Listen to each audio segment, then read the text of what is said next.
In this video, we're going to build a prompt to agent system. It means we're going to pass a prompt to our system and then they're going to build a team of agents for you in a matter of seconds.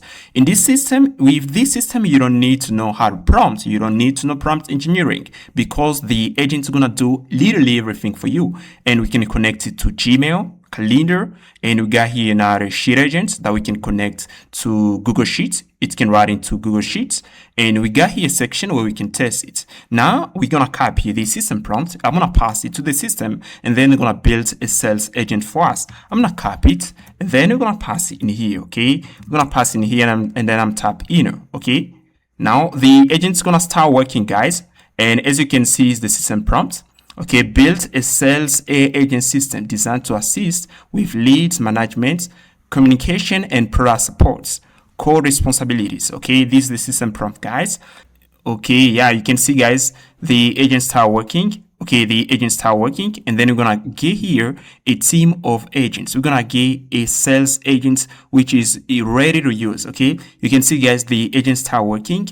And then at the end, we're going to get a sales agent which is ready to use, okay? We're going to get a sales agent which is ready to use, guys, okay? Actually, the agent is identifying the right skills to use, okay? And actually is thinking. If I head into here, you're going to see the agent is running some tools in the background, okay? Is reading files and editing files, okay? Okay, as you can see, the agent is working. In a matter of seconds, we're gonna get here a fully working agent. Okay, actually the agent is working. Okay, actually is thinking. As you can see, guys, the agent created to do. Okay, created to do and start working on it. Okay, actually the agent is working, guys. Created to do. It's gonna do literally everything for us. Okay, we're gonna wait a bit. Okay, we're gonna wait a bit. Okay, as you can see, the agent creates 6 tasks here. And as you can see, it starts working on the second task here. As you can see, create a sales agent JSON configuration with GLM as model. Okay, as you can see, the agent is working on the third task. As you can see, the agent finish here, and then we're gonna give fully working agents, guys. And actually, the agent is saving the agent in database. Actually, the agent is saving, yeah, as you can see, the agent finished working. The agent finished working. We got here a working agent. As you can see, we got a fully working agent here, guys, okay? As you can see, we got here fully working agents. And as you can see, for the sales manager, he used here GLM as model, okay? And I can head into in the testing tab and I pass here, hey, and the ampassi, the second agent is a sales ampassi, sales agent, and then it's gonna start working, guys. Okay, I pass the input to the memory agent because the sales agent it's gonna communicate with the memory agent. Okay, the memory agent handles the memory. Okay, now once we pass that, the memory is going to replicate, and you can see the memory agents replicate immediately. Actually, you have the possibility to interact with the sales agents. That's what we're going to build, guys. And in here, you can see we have here a prompt. Okay, you don't need to know how to create a prompt. Your job is to supervise. Okay, that is your job, guys. Okay, this is a powerful system. You're gonna learn a ton of stuff. Okay, you can see this is a fully working agent. Okay, this is a team of agents that you can build with interacting with the agents. Okay, if I ask the agent builder to modify here something, it's gonna do it. Okay, it has a memory. Before we get started, guys, we're gonna get a quick tour of our chapter that we're gonna work on throughout this video. We're gonna start with the first chapter where we're gonna talk about layer creation and authentication. We got here the second chapter where we're gonna work on the project API. We have here the third chapter where we're gonna learn how to stream AI message. We are going to move to the fourth chapter. We're going to learn how to design an AI memory. We're going to design the long-term and short-term memory. And also we're going to learn how to load the memory on demand. On chapter 5, we're going to start working on the canvas. We're going to install React Flow in order to start creating nodes. On chapter 6, we're going to work on the agent builder. We're going to give file system tools to the agent builder so that it can create to do. It can sponsor agents. We're going to give tools to the agent builder. That's what we're going to do on chapter 6. On chapter 7, we're going to talk about agent collaboration. We are going to set up a system where we have two agents that interact together in order to do a task. We're going to have the memory agents and we're going to have the agent builder. On chapter 8, we're going to talk about agent skills. You're going to learn what is a skill and how to use it in order to improve your agents. And we're going to train also the agent builder. We're going to train it. We're going to teach the agent builder how to generate the agent tree. The agent tree is an array that we're going to pass to the canvas in order to have a fully working agent. On chapter 9, we're going to get only demos. We're going to continue training the agent builder. We're going to teach it to create a sheet agents, email agents, calendar agents, chart PDF agents, image agents, and reset agents. And all of this without writing a single line of prompt. You're going to pass only a prompt, and then they're going to do literally everything for you. About tech stack, we're going to use LangGraph, LangChain, RAG, Nextjs 16, React Flow, and ShortTerm. Let's get started. Alright guys, now I'm going to start with the installation of a brand new Next.js project. Head on Nextjs.org website and then head into the installation menu, and then you're going to scroll a little bit. You're going to see this section here. You're going to pick a command based on your notepad manager. Actually, I'm using here npm. I'm going to pick this, and then I'm going to sit into my project. I'm going to run here npm run dev, and then you're going to see something like this. I've already installed my project, guys. You can see I have here a brand new Next.js project, and you can see the name of the folder right here is CrewAI, and here you can see I've already passed here a source folder. You can see when you install a brand new Next.js project, the app folder, it's going to be outside like this. Okay, you can see the app folder is outside. Now you're going to head into the tsconfig.json file, and then you can see we have a path. Now you're going to pass the source folder, and then you're going to take the app folder, you're going to pass it inside the source folder like this. And also you can see I have here a component folder. Now in order to get the component folder, we're going to head on shortterm.com and then head into the installation menu. And you're going to run here this command here in order to install it. If you're using npm, you're going to run this. Okay, run this. And then scroll a little bit. You're going to run this command in order to add a button. Okay, once you add a button, you're going to see this, something like this. You can see in here I have a bunch of components. You can see we have the avatar button. And in order to get the import components that we're going to use immediately for the login form, you're going to head into component folder. You're going to head into components. And here you can see we have here a bunch of components. If you want to install the import component, you can click there, and then you're going to run here this command here. Okay. If you want to install the avatar component, you can see we have the avatar. Click here, avatar, and then you're going to run here these commands, and that's it. And yeah, let's get started now. Everybody in here is ready. Now we're going to start building. Okay. Now what I'm going to do first in here, guys, I'm going to head into the app folder, and I'm passing here a folder. We're going to pass here some pages. Now we're going to start with the first page. I'm passing here a group root.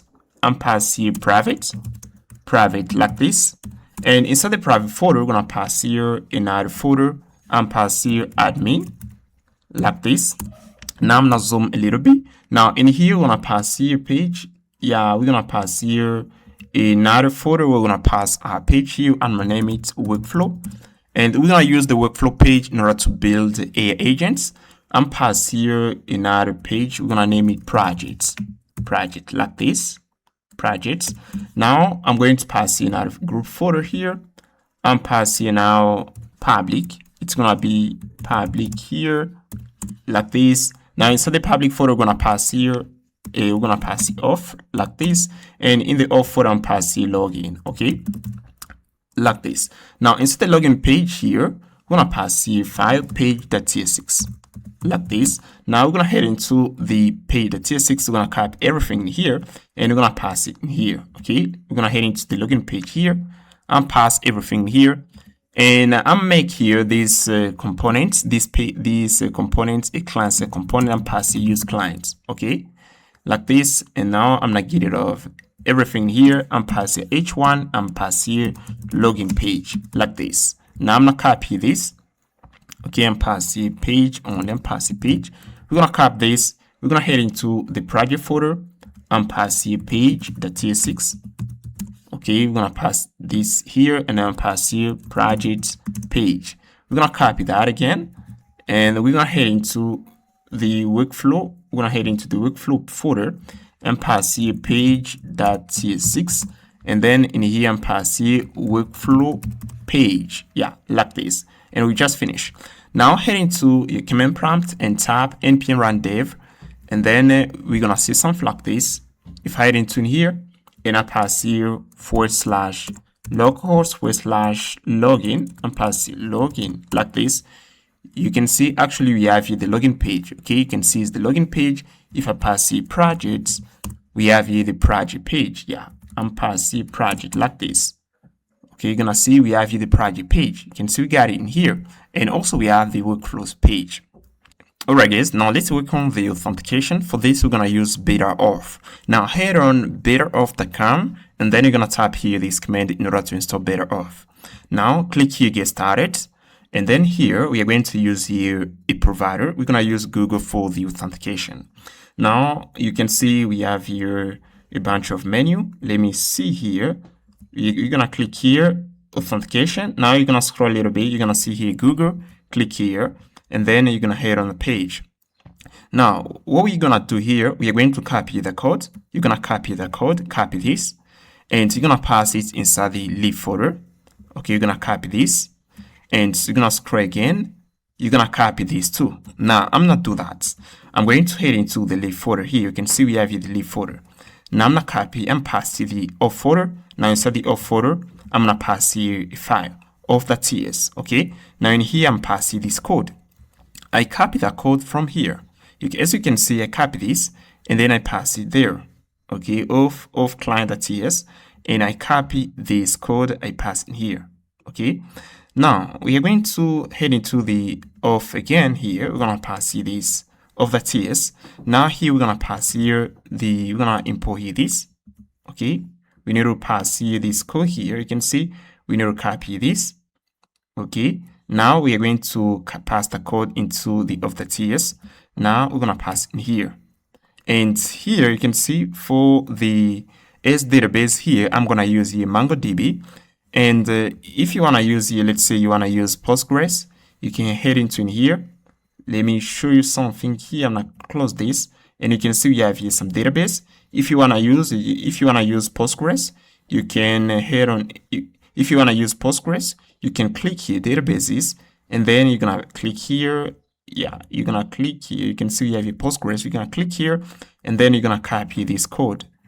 Now, as I'm gonna use here MongoDB, I'm gonna click here MongoDB here, and then I'm gonna copy the code. You can see we have the same thing in here, and you can see we pass here the database MongoDB adapter, and you can see this is right here. Okay, I don't modify anything, guys, and we're gonna pass here the URL of our database. I do the same thing here. I pass here the URL, and I pass here const db is equal to client db, and I pass here beta-auth. Then I pass here the database property, and here I pass the MongoDB adapter, and we pass here the secrets, the base URL, and the provider. For the provider, we're gonna use here Google, and here you can see we're gonna pass the client ID and client secrets. Now we're gonna head into the API folder. Now I'm passing API folder. Okay, API folder like this. Now I'm gonna pass another folder, beta-auth. I'm passing first auth, then I'm passing here square brackets. We're gonna pass here and then pass here beta-auth like this. And then we're gonna close this and pass the square brackets like this. Now we're gonna pass here root.ts. If I root.ts, and then we're gonna put in this code here, pass here this. Okay, now we're gonna head into the login page, and then we're gonna pass the little login page. You can see pretty simple, guys. Everybody know how to do this. Okay, everybody know how to do this. And here I'm going to copy handle login. We're gonna copy this, and then we're gonna pass it to the backend. On click events, we're gonna invoke here handle login page, and we are going to head on the project page here. Now let me pass here only You can see in here for inside the private folder, we have here projects with an S. I'm passing now an S here and here workflows because this is root, guys. I'm gonna pass here an S. Okay, like this. Okay, like this. Now, what we're gonna do next, guys, I'm not sure how to get these keys in here. You can see we have here the Google Client ID and a Google Client secret. Okay, I'm gonna show you how to get these keys. Now we're gonna head into the data file. Okay, in here. And then you're gonna pass here this. First of all, you're gonna pass here your MongoDB URI, or you're gonna pass your Postgres URI. Then you're gonna pass the next public app URL. You can see I pass here localhost port 8000. You're gonna pass here next public beta of URL. You're gonna pass here this, and the beta of URL. You're gonna pass here this again, and the beta of secret. For the beta of secret, you can generate it. You can see I got a key here, generate it, and then we're gonna pass it in here.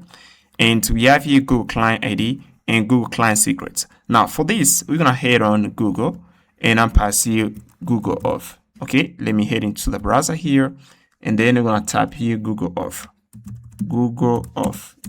Yeah, and then tap enter. Okay, once you tap enter, click here using Auth tool to access Google API. Click here, guys. Now you're gonna scroll a little bit. You're gonna see this here. Okay, you're gonna see this Google API console. Click here. Now, once you head into your dashboard, you're gonna see this button here, guys. You're gonna click here, and then you're gonna click here, new projects, and you can see I pass here the name of my projects, my first projects. I'm gonna select it. Select your project, guys.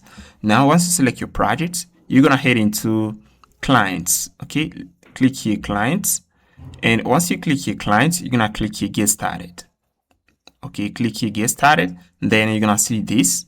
Now for the name of my app here, I'm gonna pass here, let's say CrewAI. You can pass here CrewAI, something like this, and we're gonna pass. I'm passing my email. I'm clicking next, then I'm passing here external.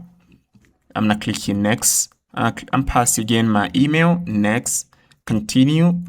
Okay, I'm gonna click here create. Okay, once you finish doing this, they're gonna take you to another page here. You're gonna see this, okay, of configuration created. Now you're gonna click here. You can see we have here the button create of client. Click here, and once you click here, they're gonna take you in here. Okay, we're gonna pass the application. It's gonna be a web app, and here I'm passing CrewAI again here. Okay, like this. Now I'm gonna click here. Authorize JavaScript origin. I'm gonna click here. I'm gonna add here localhost.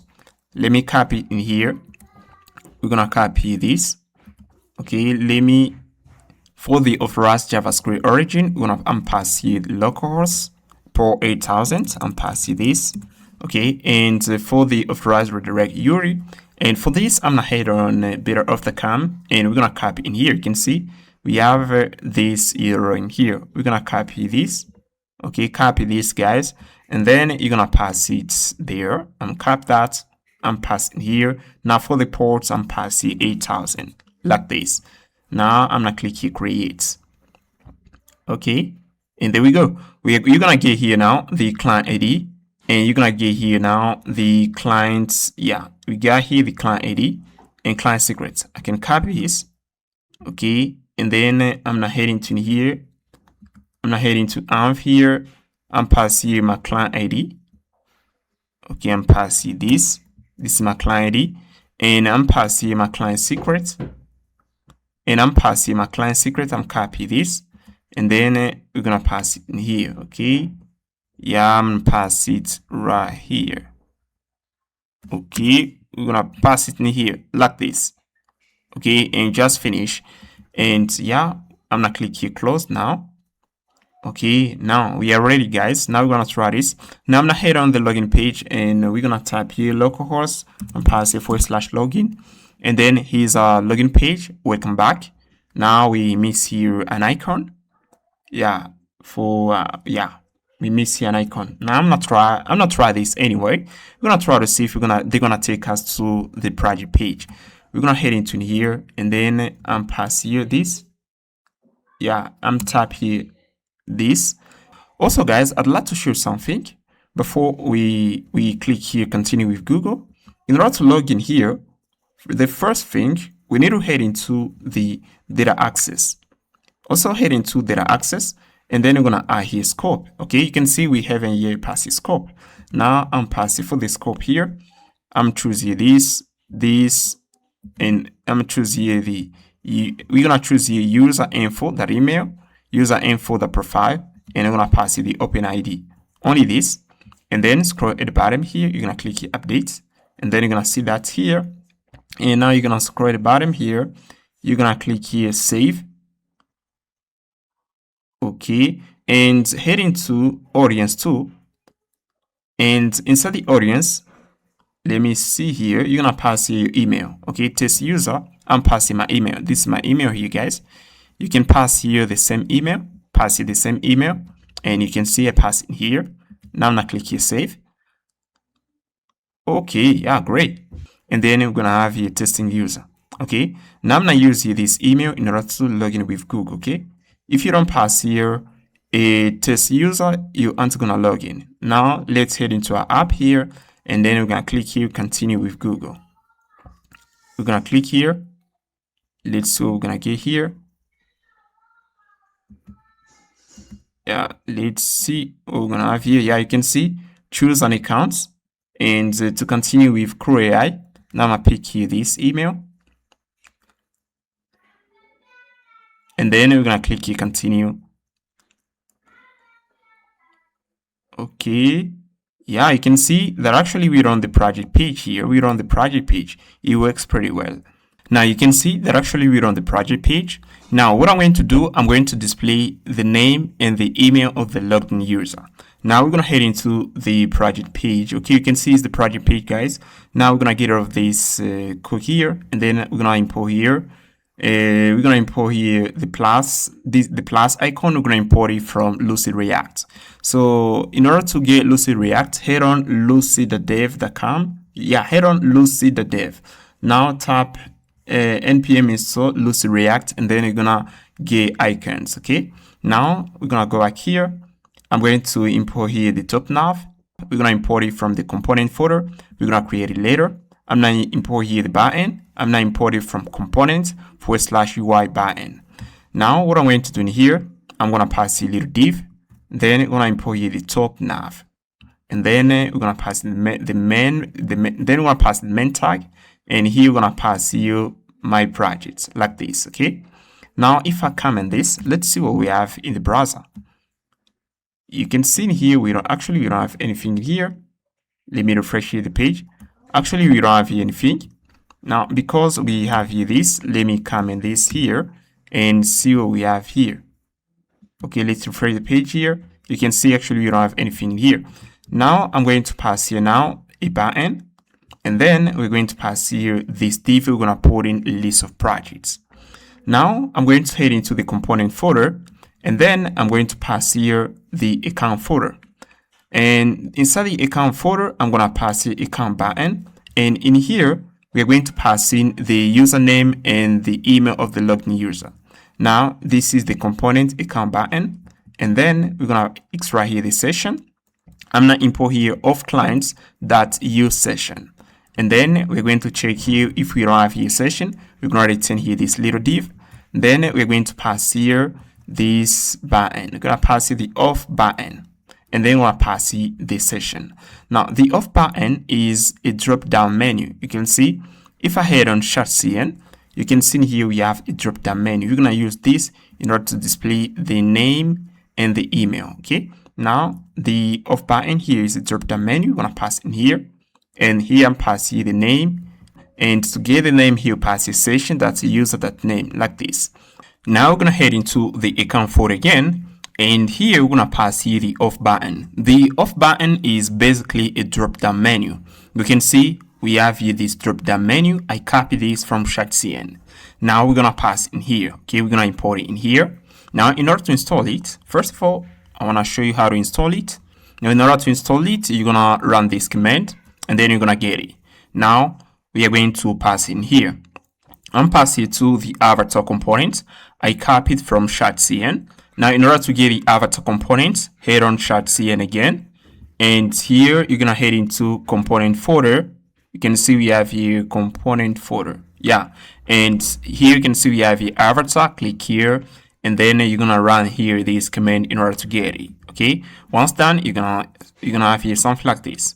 Now we are going to pass here now the off button and pass here handle sign out, and I import here off client that sign out in order to sign out. Now we're gonna pass here the drop down menu, and I'm passing the image, and we're gonna pass here the session that uses that image, and we're gonna pass here the name, the email, and we're gonna pass a button in order to sign out like this. Now I'm gonna head into the page.tsx, and at the top here we are going to import here another component, top nav, the top nav.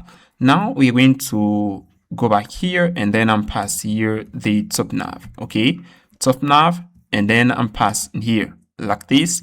And now we're gonna import here the off button, and I'm gonna import here the off client from the lib folder /off client. And then you're gonna pass in here. Yeah, we pass here off client that use session in order to get access to the session. And then we're gonna pass it this little nav, and then we're going to pass it the image component. And here we are going to pass here now this off button. Yeah, like this. You can see pretty easy, guys. Pretty easy. Everybody know how to do this. You can see we have here this little menu. Okay, actually we don't. Yeah, you can see we have here something like this. And if I click here, we're gonna show this little drop down menu. You can see we have here my name and my email. And if I click here sign up, we're gonna head on the login page. Everybody in here know how to do this. Okay, you know how to do this. Pretty simple. You know how to create a button. Okay, actually everything is so simple. Okay, now let's continue, guys. We are going to head into now inside the, you can see we have a workflows folder. Now I'm gonna head in, and then we're gonna work on the page. Once we click here, new projects, they're gonna take us to the workflows page here. Alright guys, now we're gonna work on the workflow page. Now you can see here's the workflow page.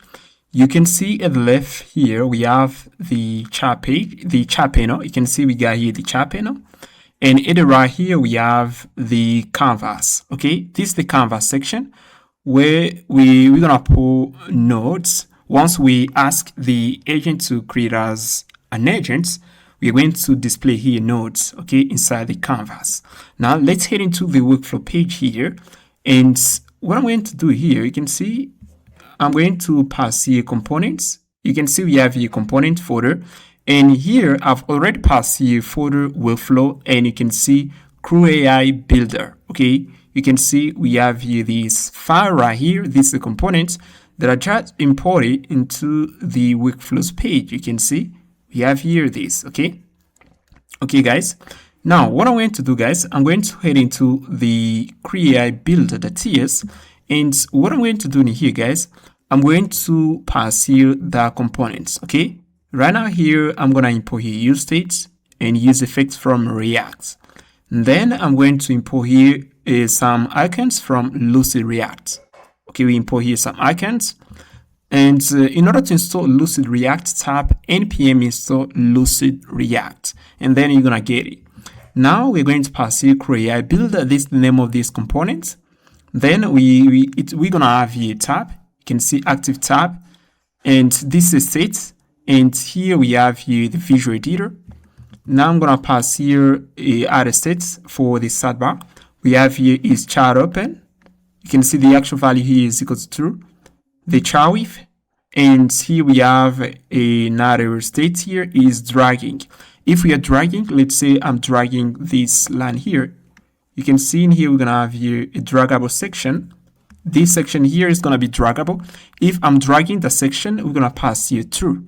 Now I'm going to pass a use effect to listen to the modification of its dragging state. If the value is equal to true, we're going to listen to that. Okay.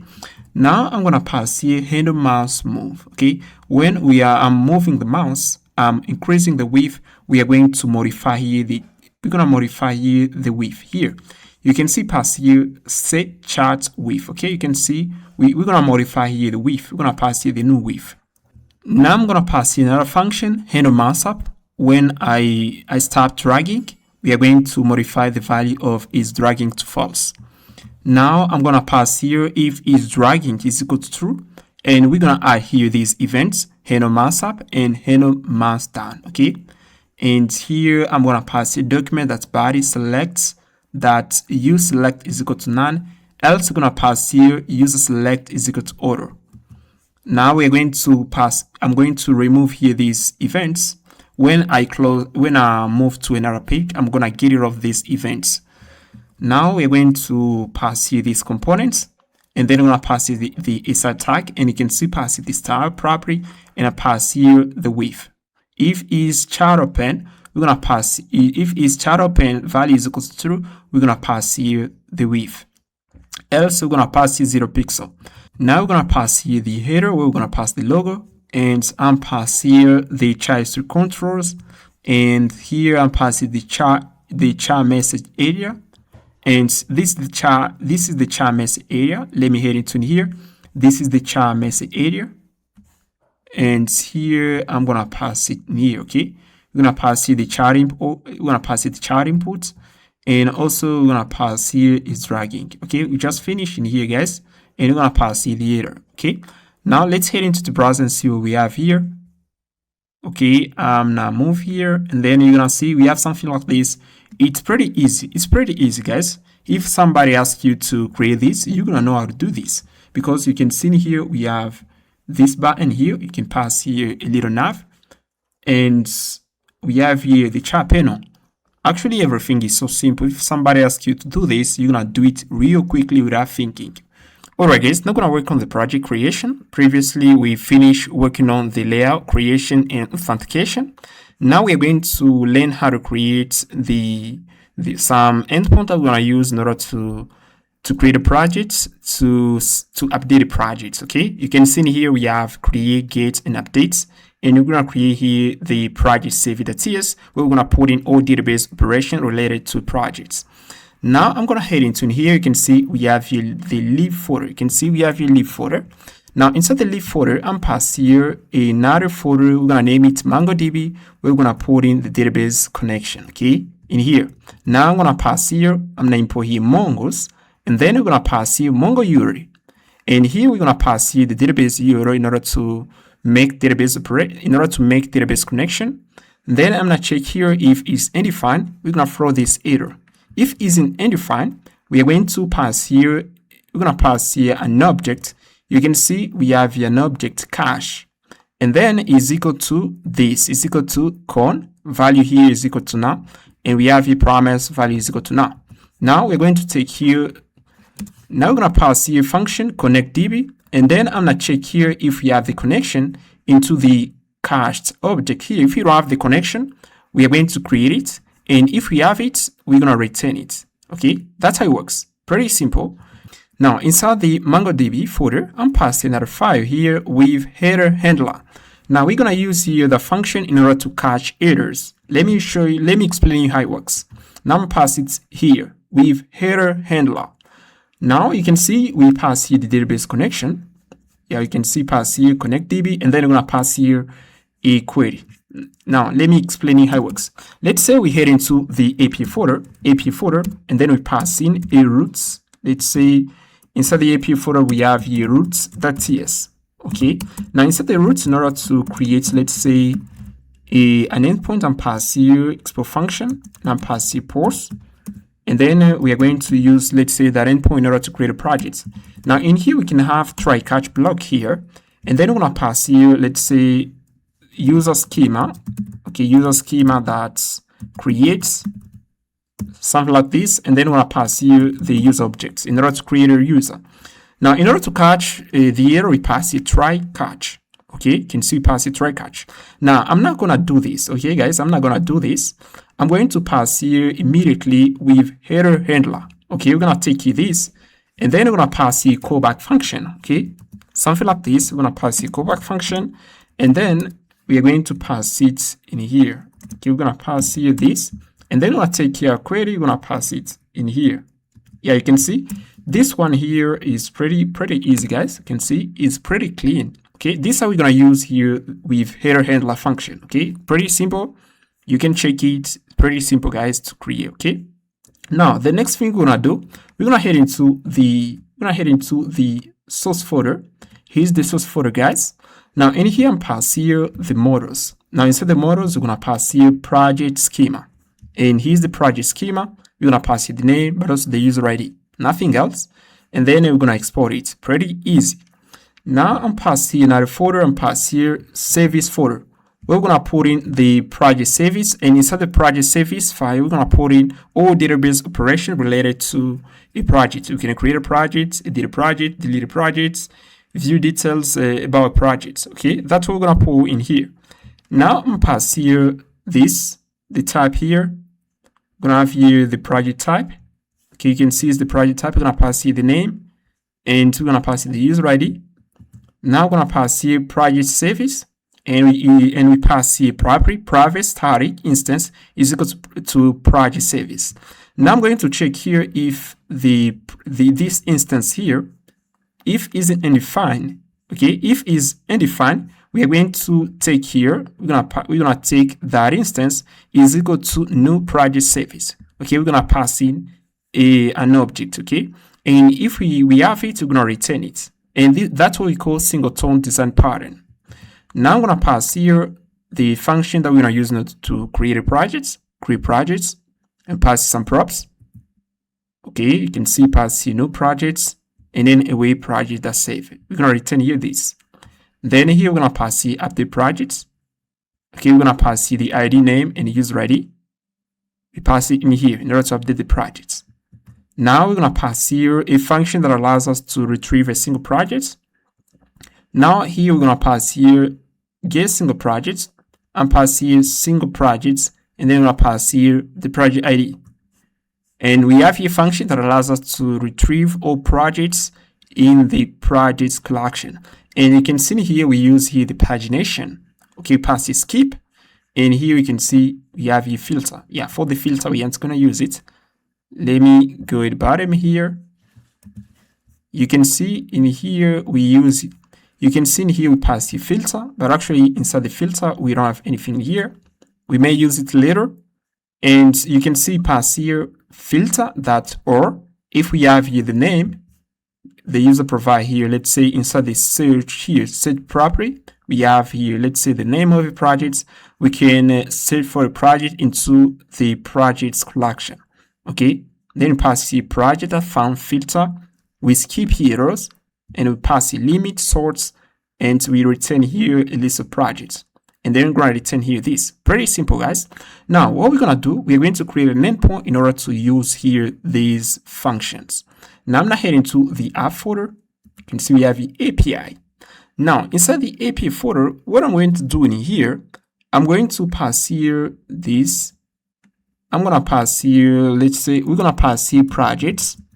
Okay, like this. Now, inside the projects, we're going to pass here root.ts.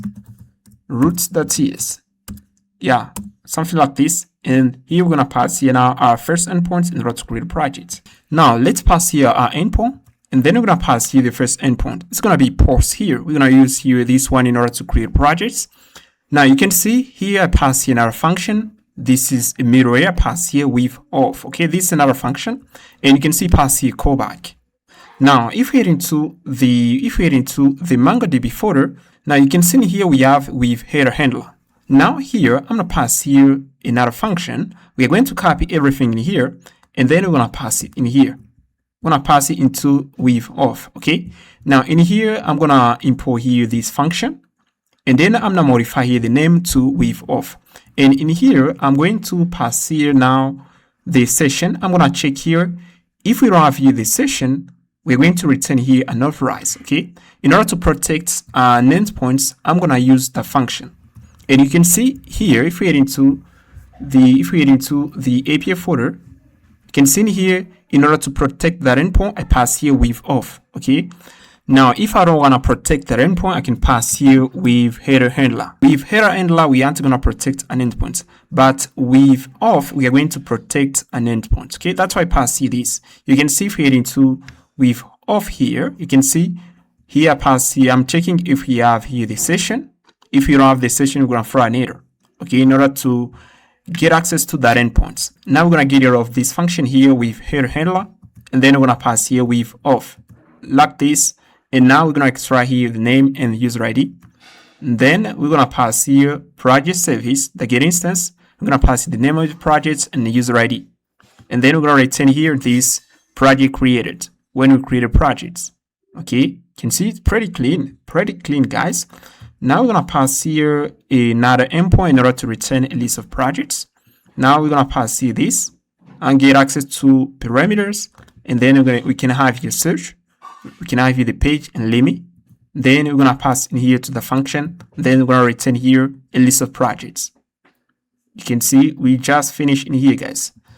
Okay, you can see everything is pretty clean here. Now let's import here this. I'm going to import here the project service. And then we can get access to methods inside the project service. You can see actually everything in here, guys, is pretty simple. Now, I'm going to show you something. Now, you can see here's the project page here, and we have here the workflows page. Now, when I'm going to click here on the button, new projects, they're going to create a project. You can see here we have the button. We're going to make here an HTTP request to the server. You can see I'm going to draw here something. This is our front end. This is the front, and this is the back end here. This is the back end. Now, when I want to click here on the button, here we're going to click here on the button.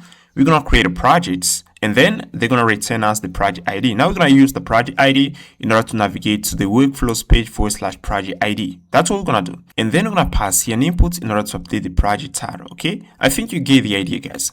When I'm going to click on the new button, they're going to take us to the workflows page /project ID. Okay, and if I come back to the page, you're going to see here projects. Okay, and if I click here on the project, we are going to navigate to the workflows page /project ID. You get the idea, guys. Now we're going to build this. Now what I'm going to do, guys, I'm going to head into the app folder, and you can see we have your workflows. Okay, this is the page. Now in here, I'm going to pass here in our folder and pass here project ID. I'm not converting into a dynamic route. Project ID, and then I'm pass here square brackets like this.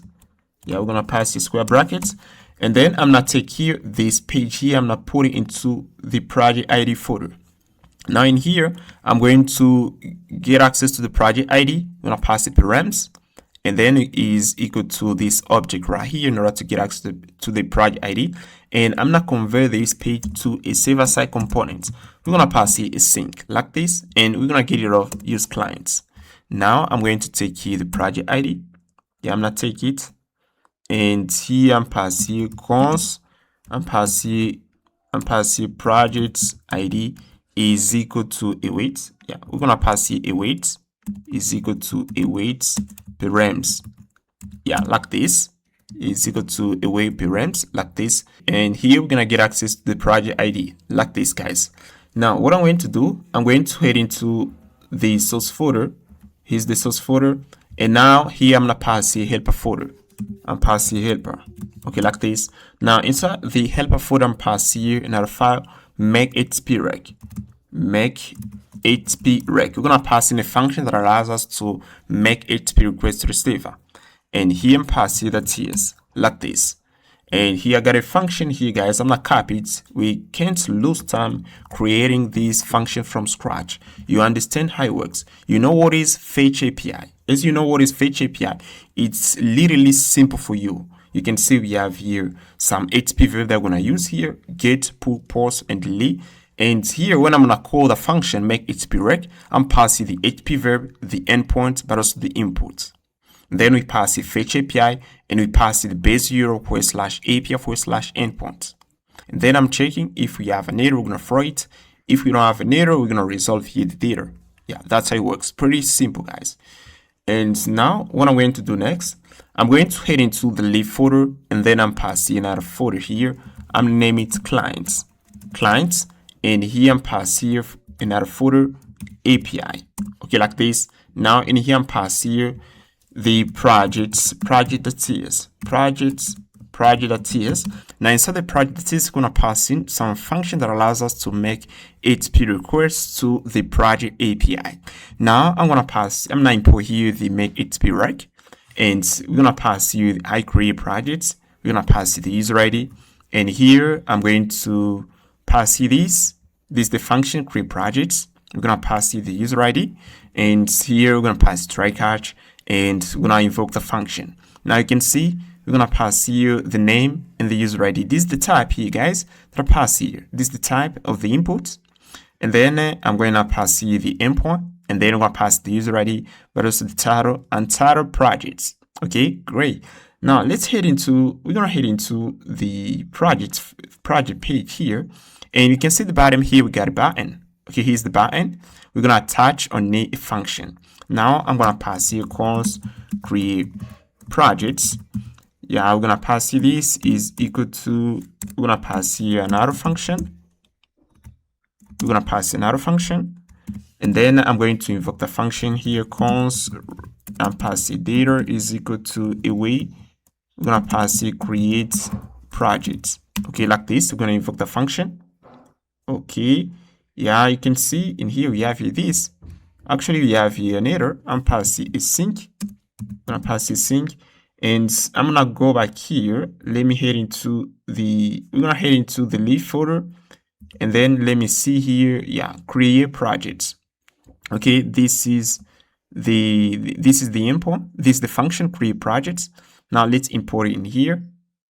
Okay, create projects. And here we have create projects. And I can pass here new projects like this. And then we're gonna import here create projects. I'm gonna import it. And as you can see, we're gonna pass here the user ID. Okay. Now I'm going to pass here to this. We're gonna copy this. We're gonna pass it in here. Okay, use router. We're going to use that for the navigation. I'm passing here. And once you create a project, we're gonna have something like this, data.projects.id. Yeah, like this. Now you can see here, if we head into the API folder, we have here projects, and here you can see that actually I'm returning here the projects, and we're going to get access to the ID. If we head into in here, you can see here I'm returning here an object, and inside that object we got the underscore ID. We got the ID that we pass in here. We got that ID in here. Okay, and then I'm passing another option chaining in order to avoid errors. Okay, yeah, like this. Now we're gonna take the function. We're gonna pass it in here. Okay, on click here, I'm gonna invoke and pass in here new projects. And here we're gonna pass here the user ID. Now, in order to get the user ID, let me head into the component folder. I'm gonna copy something. Okay, we're gonna head into account, and here we pass here somewhere. We pass here the username. Yeah, you can see we have here the username. Now I'm gonna get access to the user ID. Now we use here this. Yeah, pass here the session. Let me head into in here. We're gonna copy the session. We can copy use session. And then let me see here, use session. I'm gonna copy this line. We're gonna pass it in here. Yeah, I'm passing here. I'm gonna go back in here, and then I'm gonna copy this line too, and we're gonna pass it in here, like this. Okay, now in order to get access to the user ID, we can copy this, and then we're gonna create here a constant user ID is equal to session that user.id. Yeah, like this. And here we're gonna pass here this gray.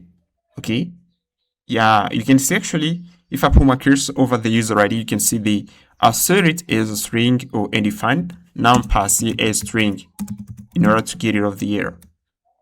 Okay, great. Yeah, like this. Now we're gonna try this. Okay, we're gonna try this. Okay, everything is great, guys. We're gonna try this. Okay, and also I'm not heading to in here. I'm passing you this ID. I'm pass it in H1. I'm gonna see if we're gonna get it in here. Okay, do this. Now let's head into the browser and try this. Let me head into in here. I'm gonna pass you projects, and then we're gonna tap inner. Yeah, you can see it's the project page. Now I'm gonna click here new. I'm gonna click here new. Yeah, you can see actually they take us to this page here, workflows page, and you can see we have here the ID. It works pretty well, and here's the ID. Okay, here's the ID. Now I'm going to do this, guys. I'm gonna get rid of the ID. Okay, now I'm pass here an input in order to update the project. You can see actually we're gonna have untitled projects. Now we need to update here this.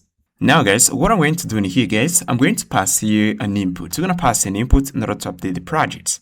Now let's head into we're gonna head into in here. Yeah, let me first head into the project.ts. Okay, you can see actually I'm located inside the client folder API/project.ts. You can see in here.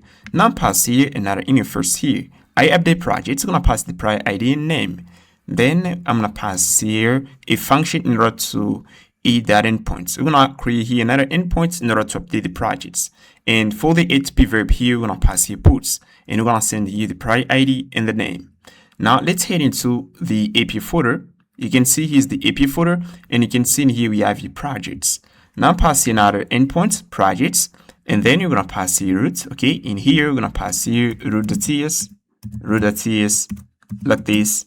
And we're gonna pass here the endpoint in order to update the projects. And here I'm going to import here the project service. Yeah, like this. You can see pretty easy, guys. Pretty easy. You know how to do this stuff, okay? Yeah, you can see in here we have here an error. You can see project ID. We have an error. Let me click here, and you can see in here pass here only the ID and the name. The name here is the title of the projects. Now I'm gonna pass here the ID like this. Okay, like this. And we're gonna get rid of the error. Yeah, you can see actually we still have here an error. Now let me check here the ID. We got here string. Okay, and then we're gonna take here the projects. We're gonna pass in here. I'm gonna return here an updated projects. Okay, great. We just finished in here, guys. Now the next thing we're gonna do, I'm going to head into now we're gonna head into in here. You can see we have here the component folder. Let me head in, and you can see we have your workflow. Yeah. Actually, I'm located inside the component folder, and here we have your workflow, create builder. And what I'm going to do in here, guys, I'm going to pass here something. I'm going to pass here updated project title. I'm not import here component. Yeah, we're gonna pass in here. Okay, it's gonna be an input that we're gonna pass at the bottom here. You can see we have here this h1 tag. We're gonna pass here an input. Now let me pass here this first here. I'm pass here the updates project title. We're gonna pass in here. Okay, actually we don't have anything in here. Now let me move at the top here, and what I'm going to do in here, I'm gonna import here use params in order to get access to the project ID. We get the project ID in here, then we're gonna pass it in here. Update project title, we're gonna pass the project ID, and the initial title is gonna be here untitled projects. We're gonna get access to we're gonna get rid of the h1 tag. I remove it, guys. Now let's head into in here, and so we're gonna pass here this stuff here, and you can see pass here the component of the project title, pass here the initial title by the project ID, and here I'm gonna pass here the input. Okay, actually everything is literally simple, guys. You can see pass here we import here this function at the projects, and then we're gonna send here the project ID but also the title. Actually everything is literally simple. Okay, nothing complicated, guys. Okay, you can see literally simple. In here we pass here a handler. Yeah, you can see here we pass an event on play events. We are going to call we're gonna call here the function, and then we're gonna make an HTTP request to receive in order to update the projects. Okay, actually everything is literally simple. If I head into the browser, we're gonna update this. Let me check in here. I'm gonna refresh the page here, and actually if I click here, you can see actually I have the possibility to update here. Okay, now let me try to update here the title and see if we're gonna update here the title. Let me head into the network tab.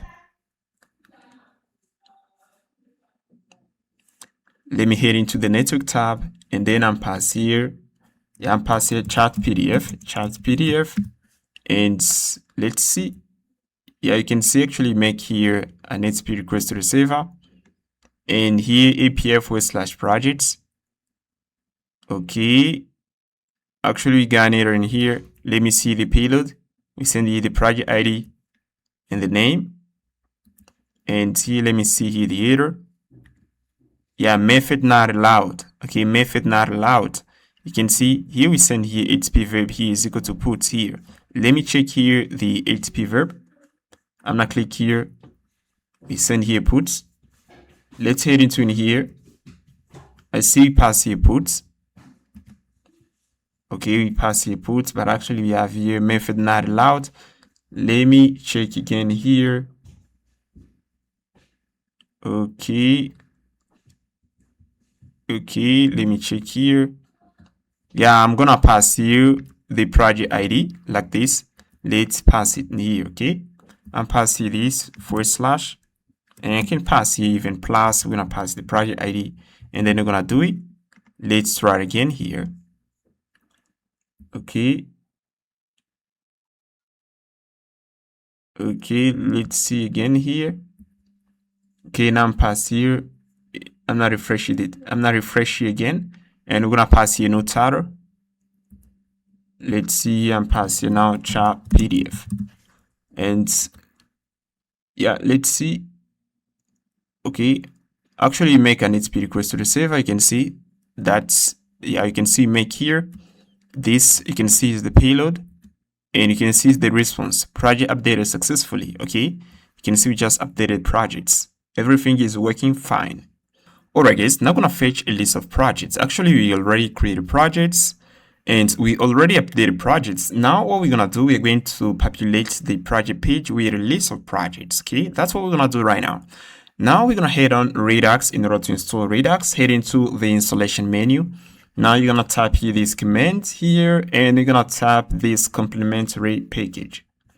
Now you're gonna type here this. Now you're gonna run these commands, and you're gonna run here these two here. This is a complementary package. Run these two commands in order to get Redux. Now I'm gonna click here. You can see we have here understanding Redux. I'm gonna click here. I'm gonna click here tutorials, and we have here TypeScript quick start. Okay, I'm gonna click here, and then I'm gonna scroll a little bit. I'm gonna copy something. I'm gonna copy this stuff here. We're gonna copy this stuff here. And then I'm passing into my index.ts file in the stores folder. Now we're gonna head into inside our app, and here I'm going to pass here folder store. You can see I've already created a folder, stores folder. Now in here you can see actually we don't have anything in here, and inside the project / we don't have anything in here. Now I'm going to head into first the leaf folder, and in here I'm passing here. I'm not heading to project.ts, and I'm passing out a function that allows us to fetch a list of projects, and we pass here the pagination tab. We're gonna have here this property total page limit, and here we're gonna pass here this. Okay, we pass here the project server data, and here we pass here the projects, and pass the pagination tab, and we have here the function get projects. We're gonna pass it to parameter the page but also the search. And then we here that endpoint. Okay, we return data. Now I'm going to head into the project / here, and what I'm going to do in here, guys, I'm going to pass here. I'm gonna import here this function. You can see import here get projects. I pass it in here in order to fetch a list of projects. I'm gonna use here a async func in order to get data. Then we're going to pass here the project states. And you can see I extend here the project server data. I extend it, and we have here a project property. Inside of it, we have a projects, and in here we pass here tab project list props, and we have here pagination. Now we're going to pass here the project /. Then we're gonna pass here some extra reducers. We're gonna make an HTTP request to the server. We're gonna modify the value of the loading property to true. And once we get data, we're gonna modify here the value to false. And if you got data, we're gonna pass here this. Okay. Now I'm gonna export that. Then we're gonna head into the index.ts, and in here we're gonna import here the project /, and then we're gonna pass in here. You can see actually you got here data, guys. So we're gonna fix that. I forgot to import here this. We forgot to export the project /. Now we are going to pass in here. Okay, let's import here this. Okay, yeah, I can pass in here like this. And now we're going to head into the app folder. Okay, we're gonna head into the layer.tss, and then we're gonna wrap all our components into the provider components. Now pass here provider. We're gonna import it from Redux. Then I'm gonna import this tool. Then we're going to wrap all our components into the provider components. Okay, we're gonna pass you this. Okay, now I'm going to head into the component folder, and inside the component folder, we're gonna pass another component, projects. And here you can see we have here the project list. Actually, I haven't yet passed anything. We're gonna use this component in order to render a list of projects. Now I'm gonna pass here. I'm gonna import here we're gonna import here the car component from ShortCN. If you don't know how to install it, head on ShortCN. Let me type here ShortCN. We're gonna pass the ShortCN. Now tap inner. Now you're gonna look for these components. Let me show you car component. Click here, and then you're gonna see we got these components. Now in order to get it, you're gonna type here npx ShortCN and lattice car.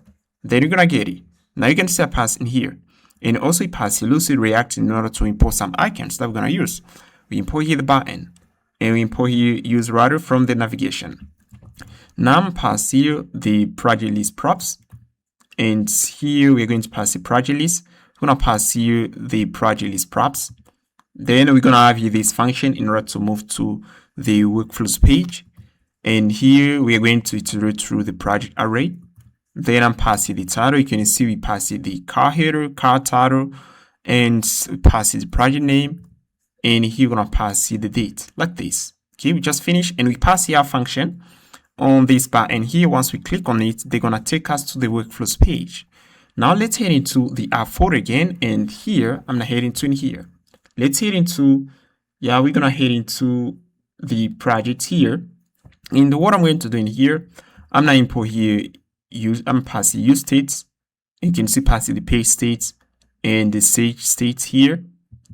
And here we're gonna pass use dispatch hook, and we're gonna pass use select hook in order to get access to the project states. And here you can see I extract here the projects. You can see we have here the tab here.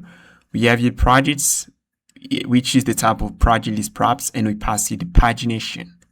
And here I'm going to pass the use effects. When we're gonna visit the page, we're gonna make an HTTP request to receive in order to get data. Now we're gonna pass the project list components, and we're gonna pass an array of projects.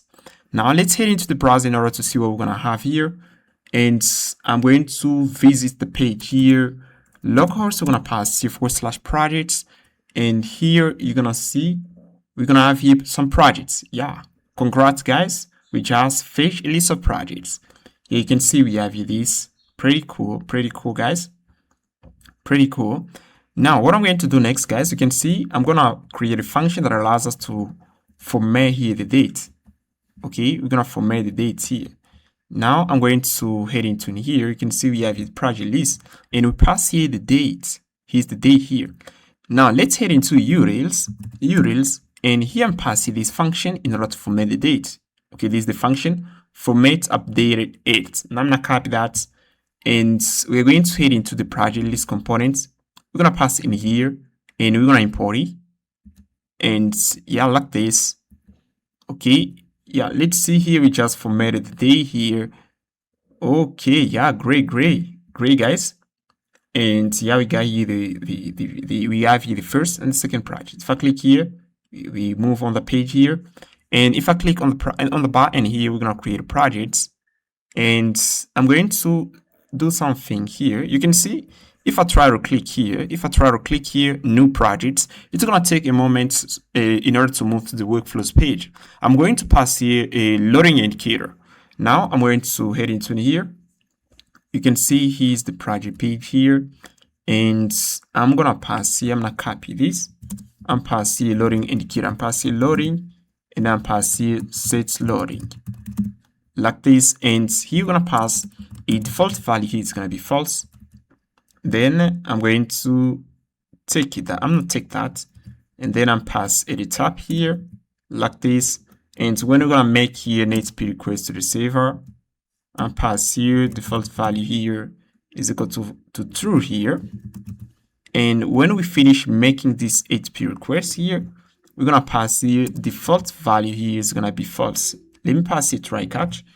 In case we have neither try catch, we're gonna pass it in here. I'm pass that here like this, and we're gonna pass here this, and so we're going to take here this, we're gonna pass it right here, and here I'm pass it true, and pass it false like this, and we can pass even finally too. We can pass here, we're gonna set here false. I'm gonna copy this, and we're gonna pass in here like this. Okay, now we're going to move on the button here. You can see new projects, and I'm pass here disabled is equal to true, is equal to loading, and so we're going to pass here, I'm pass here this. Yeah, we're going to pass a little condition if loading the value is equal to true here. I'm pass here creating projects. Okay, creating.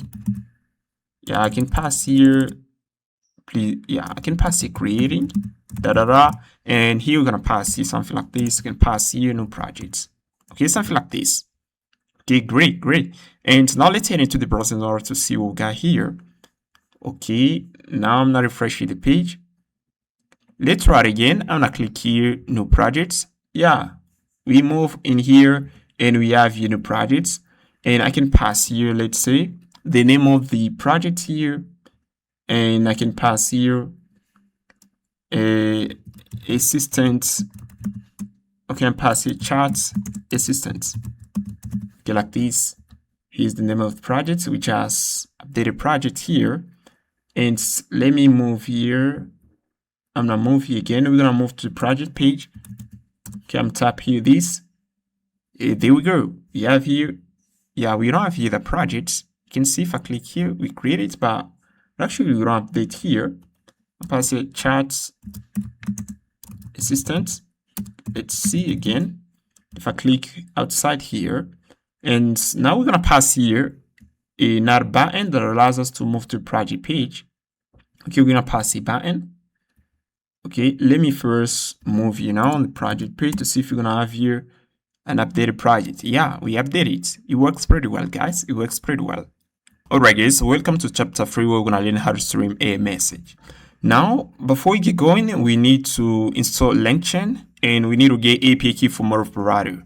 Now, in order to install LangChain, we're gonna head on LangChain. I'm tap here LangChain.js. We're gonna tap inner. And you can see here we have LangChain. Click here. Okay, once you head on LangChain, you're gonna head into LangChain here. Then you're gonna see this menu here. Install, click here, and then you're gonna copy these commands. Okay, you're gonna copy this. If you got installation errors, you can try to pass the file. That's npm rc. Try to pass this if you got installation errors. And once you finish installing LangChain, we're gonna get API key for more provider. We're gonna head on chat Cerebras and pass it chat Cerebras. Tap enter, head on chat Cerebras, so you're gonna get a free API key. Okay, you're gonna get a free API key. Head on chat Cerebras. Okay, click here in order to get a free API key, or you can head on chat Fireworks. Okay, you're gonna create an account. And here too, you're gonna get a free API key. Okay, here on chat Fireworks, you're gonna get a free API key. Okay, now once you get the API key, we're gonna head into our code. We're gonna get into our text editor, and then we're gonna start building. Okay, now I'm not heading to in here. You can see we have here the lib folder. You can see we have here the lib folder, guys. Now inside the lib folder, what I'm going to do in here, we're gonna pass the folder LLM, pass a folder LLM, and then I'm gonna pass the LLM.ts. You can see actually you don't have anything in here. Now what I'm going to do in here, guys, I'm not import here chat Fireworks, and I'm not import here chat Cerebras. I'm not use here these two model provider. If I want, I can switch to Cerebras. If I want, I can switch to Fireworks. Now you can see pass the class LLM, and then you're gonna have here a little check into the get instance function. And then we're gonna pass the switch case. We're gonna make a check here. If the tab here is equal to Fireworks, we're going to use Fireworks. If the tab is equal to Cerebras, we're going to use Cerebras. Okay, you can see I'm pass here this.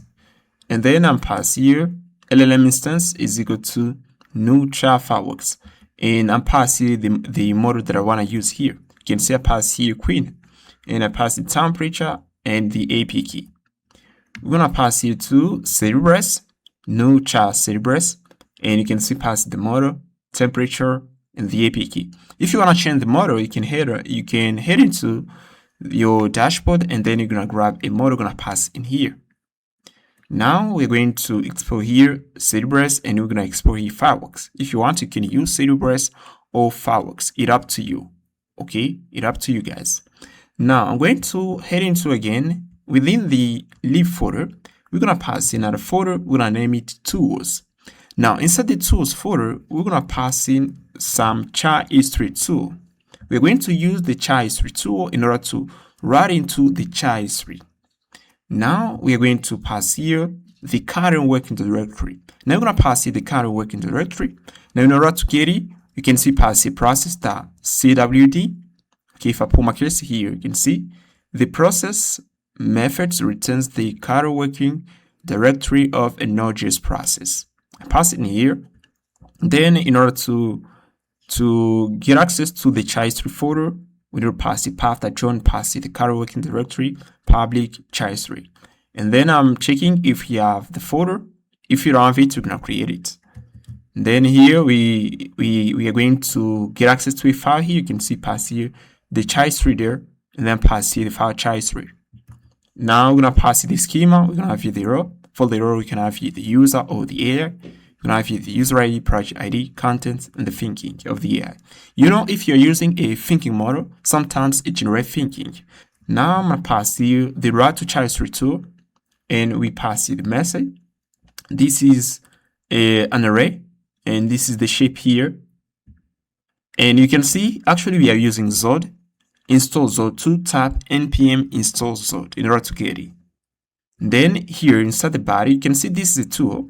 This is a tool. It has here a name and a little description, and we pass it the schema. Now we're gonna head into the body of the tool. This is the body of the tool. Now we're gonna pass here try catch. If you have an error in the tool, we're gonna catch it. We're gonna return failed to child history. Yeah, this is an error. I'm gonna pass here. We're gonna pass here a message like failed to write into the child history. This is the better message if you got an error. First of all, I'm pass here this, and then I'm modify this message later. Okay, I'm pass here this. We're going to get here the file, and then we're going to pass here an array. We're gonna take the array. We're gonna push it into the child history. You know, the child history is gonna be an array. It's just an array. Now we're gonna take the message. We're gonna push into the child history, and then we're gonna return here message. Child history will end successfully, like this. Now we're gonna pass here second tool. Read child history. We're gonna use the tool in order to read the child history, and we're gonna pass the user ID and project ID. Actually, we have here an error. You can say pass the thread ID. I'm gonna modify that. Then I'm gonna pass here. Let's pass here the body of the tool, and here I'm checking if you have the file. If you don't have the file, we're gonna return here an empty array, and here we are going to retrieve the child history based on the project ID. Let me pass here the project ID. I'm gonna select here where we have thread ID. We're gonna pass the project ID like this. I'm gonna modify that, and here you can see everything is gonna work pretty well. Okay, and here you can see we have a mistake. You can see if you have an error in the route to child history tool, we're gonna return here failed to child history. I need to pass here failed to write into the child history. This is the better message. Failed to write into the child history.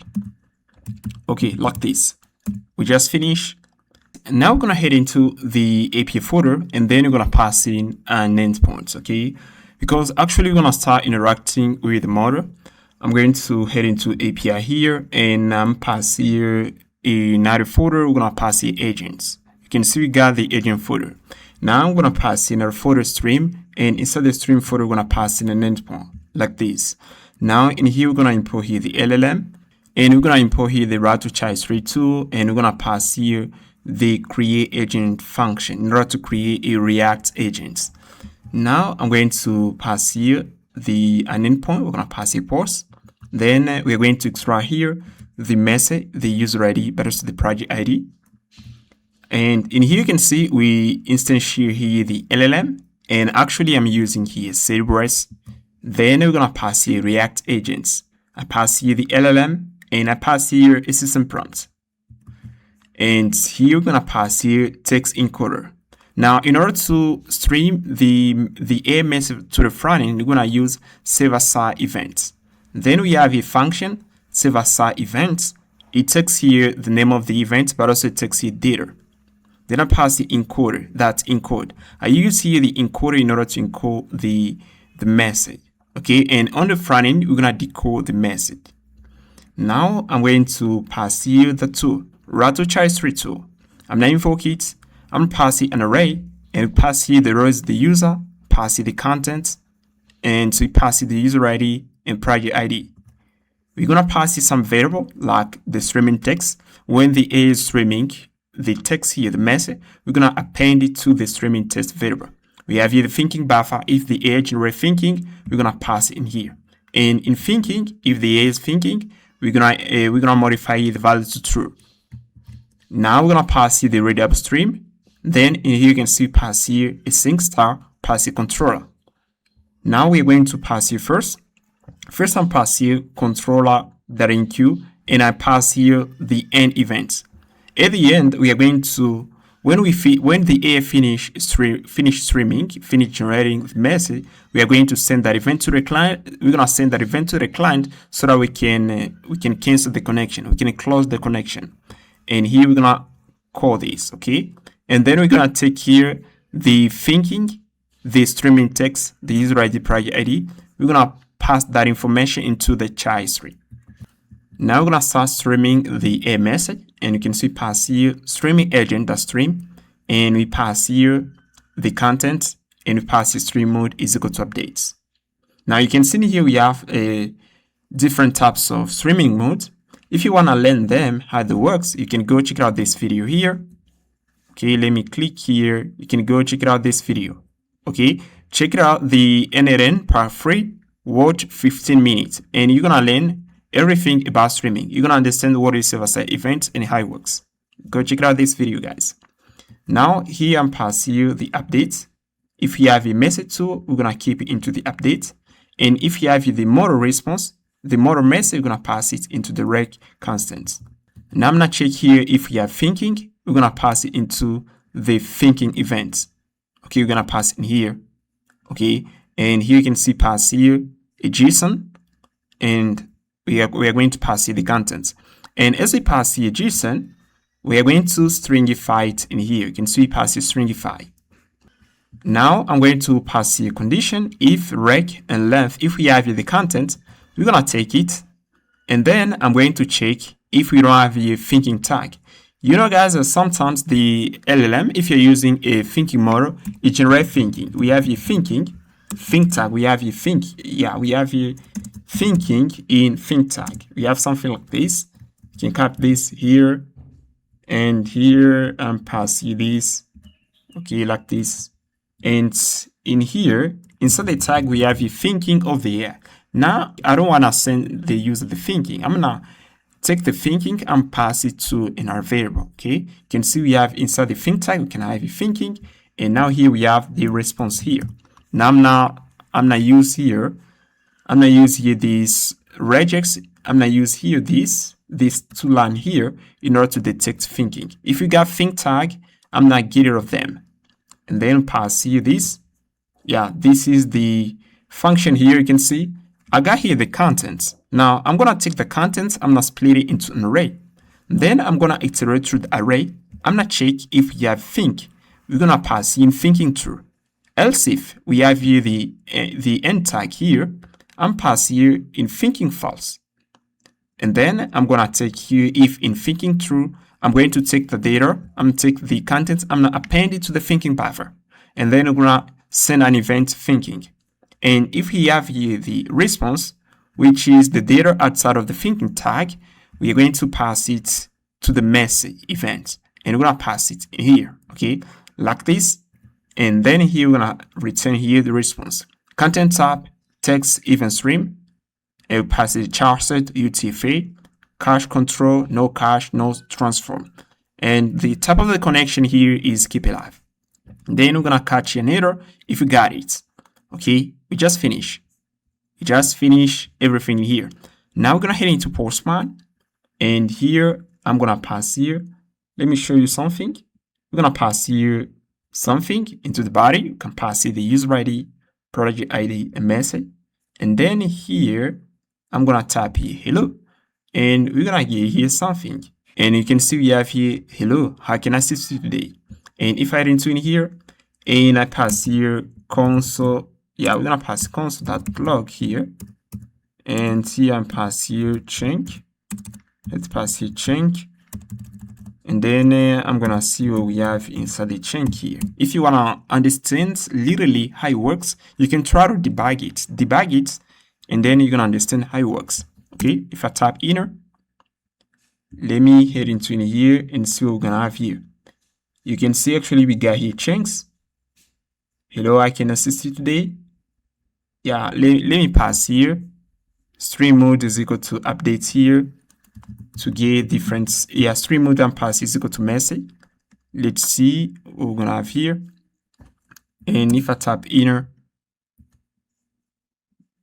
yeah, now you can see in here we have something like this. As we pass stream mode is equal to message, now we have here this. For the first time, we have here content is equal to empty. For the second time here, empty. And then we continue. Yeah, we have here, hello, I can assist you today. Okay. And let me pass an input here. Let's say something that can trigger the LLM to generate, let's say, a paragraph, and pass here, explain what is prompt engineering in one paragraph. Explain what is prompt engineering in, yeah, I'm passing free paragraph. Then we're gonna tap here inner. Let's head into the console here. Yeah, you can see now we have here some content. You can see we have here this. Okay, let me show you. Yeah, you can see. Yeah, you can see in here we have some chunks here. You can see first the AI generate this, then it generate here this. We're going to take these chunks and then we're gonna append it to a variable. Okay, generate a chunk. And you can see again it generate a chunk here, it generate a chunk, it generate a chunk, and so on. Once it generate a chunk, we are going to append it. Okay, sometimes the AI can generate a big message. Now we aren't gonna wait this big message. We are going to take a chunk. It generate a chunk, we send it to the client. It generate a chunk, we send it to the client. That's how save-as-send event works. Okay, you can see. Now passive stream mode is gonna be here update, because we are going to pass to our agent some tools. Okay, we're gonna have here some levels. Okay, that's why passive stream mode is equal to updates. Now you can see pretty simple. Actually, we are saving the basic. Okay. Now, if you wanna understand literally everything how it works, it's better to check out these two videos. They're gonna help you get the basic. I see you in the next one.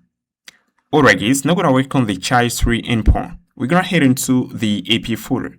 You can see actually we have the agent folder, auth folder, and project folder. Now I'm passing another folder which is the child3. Okay, here's the child3 here, guys. Now inside the child3, I'm passing here that endpoint. You can see we got it in here. Now I'm going to pass here the I'm gonna import here the LLM, read child3 tool, and I'm gonna import here the next response. Now we're gonna pass here the get endpoint. Then we're gonna extract here the user ID and project ID. You can see we extract here the user ID and project ID. We're gonna use the user ID and project ID in order to retrieve data into the child3. You can see we have here the child3.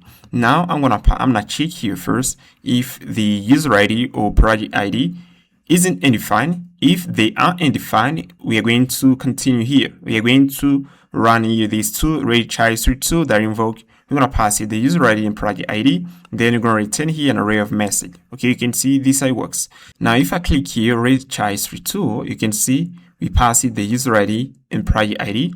Then we're going to use these two properties in order to retrieve data into the child3 array. You can see we have here an array. Okay, we're going to use here this. Now, if we head into the browser and we try to hit that endpoint, we're going to get data. Now, what we're going to do next, we're going to head into the lib folder. Here's the lib folder, and then you can see here client, and then here we have the API folder. We're going to head into project.ts. Now, in here, what I'm going to do, I'm gonna pass here the char message. We have here the row, it's gonna be AI or user. We have here the content. We have here the thinking of the AI. We have here the user ID and project ID. We're gonna pass here another type, char is to the return type.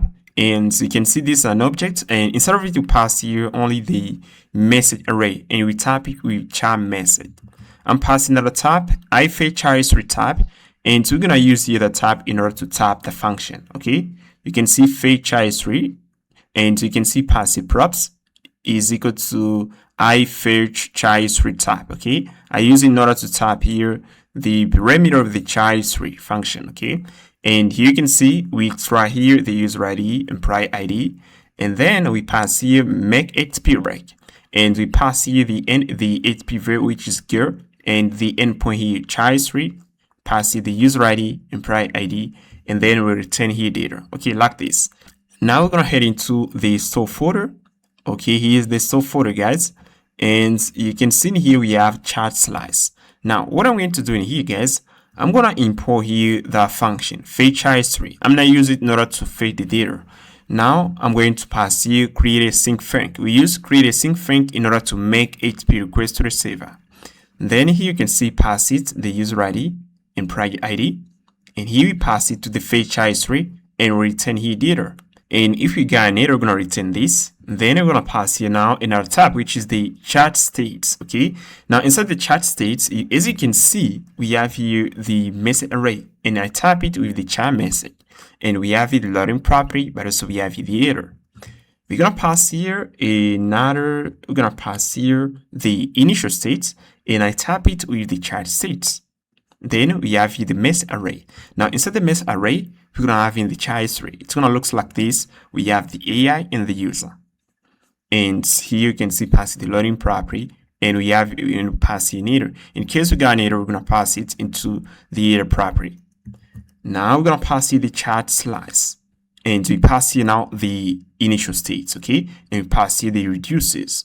Now we are going to pass the function to clear the message array. If you want to clear the message array, we can invoke the function. We're gonna pass here now another function, add user and a placeholder. You know, when I type something into the chart inputs, if I type inner, we are going to push the user input into the message array, and then we are going to pass. We're gonna pass also this the AI. Yeah, let me explain it. Yeah, let me explain you this visually, so it can be easy to understand. Let me move here. Okay. Now you can see, let's say here's the char box, and here's the chart input at the bottom here. Now let's set up something in here, and then tap inner. I'm gonna add here my message, and then we're gonna add here the AI placeholder. Okay, we're gonna have something like this, AI, like something like this. And once the AI is gonna start generating the response, we're gonna take the data, we're gonna append it to the content here. That's why I pass here the AI2. We are going to pass here now the function that we're going to use in order to append here the contents. When the AI is generating data, we're going to take it and then we're going to append it to the content property. Now you can see here, I'm going to extract here the last A message. Okay, extract here the last message. Okay, the last message here is the A message. I extract it, and then I'm checking if the error is equal to AI. Then I'm taking the content, and then I'm gonna append the data. I'm pass data. You know, the AI is gonna generate chunks of data. Now, once they generate a chunk, we're gonna append there so that we can see it. Now we're gonna pass here append to assistant thinking. If the AI generate thinking, we're gonna append it to the thinking property. You can see we got the thinking property right here. Okay, that's how it works. You can see I extract here the last message, and then I take here the thinking, I append data. Okay, that's how it works. Now we're gonna pass here these two. We're gonna pass here the extracted uses, and then here I'm passing get history appending. If the loading property is equal to fulfill, we're gonna pass here loading property is gonna be false, and we're gonna pass the message array. Then we're gonna export this function. You can see that actually pretty easy, guys. Pretty easy to understand. Everything in here is so simple. Now we are going to head into the index.ts, and then we're gonna pass here the chat slice, and then we're gonna pass in here. like this. You can see, pretty simple, guys. Now, what we're gonna do next, guys, we're gonna work on the chat panel. You can see it's the chat panel, okay? Now, what I'm going to do in here, I'm going to take the components here, and then I'm now converting into another component. I'm gonna name it chat panel. Now, you can see here into the CrewAI builder components. You can see in here, you can see we got these components here, okay? You can see we got these, okay? We got these components, okay? We got this here. Now, what I'm going to do, I'm gonna get rid of this. I'm gonna remove this, and then we're gonna pass here another folder.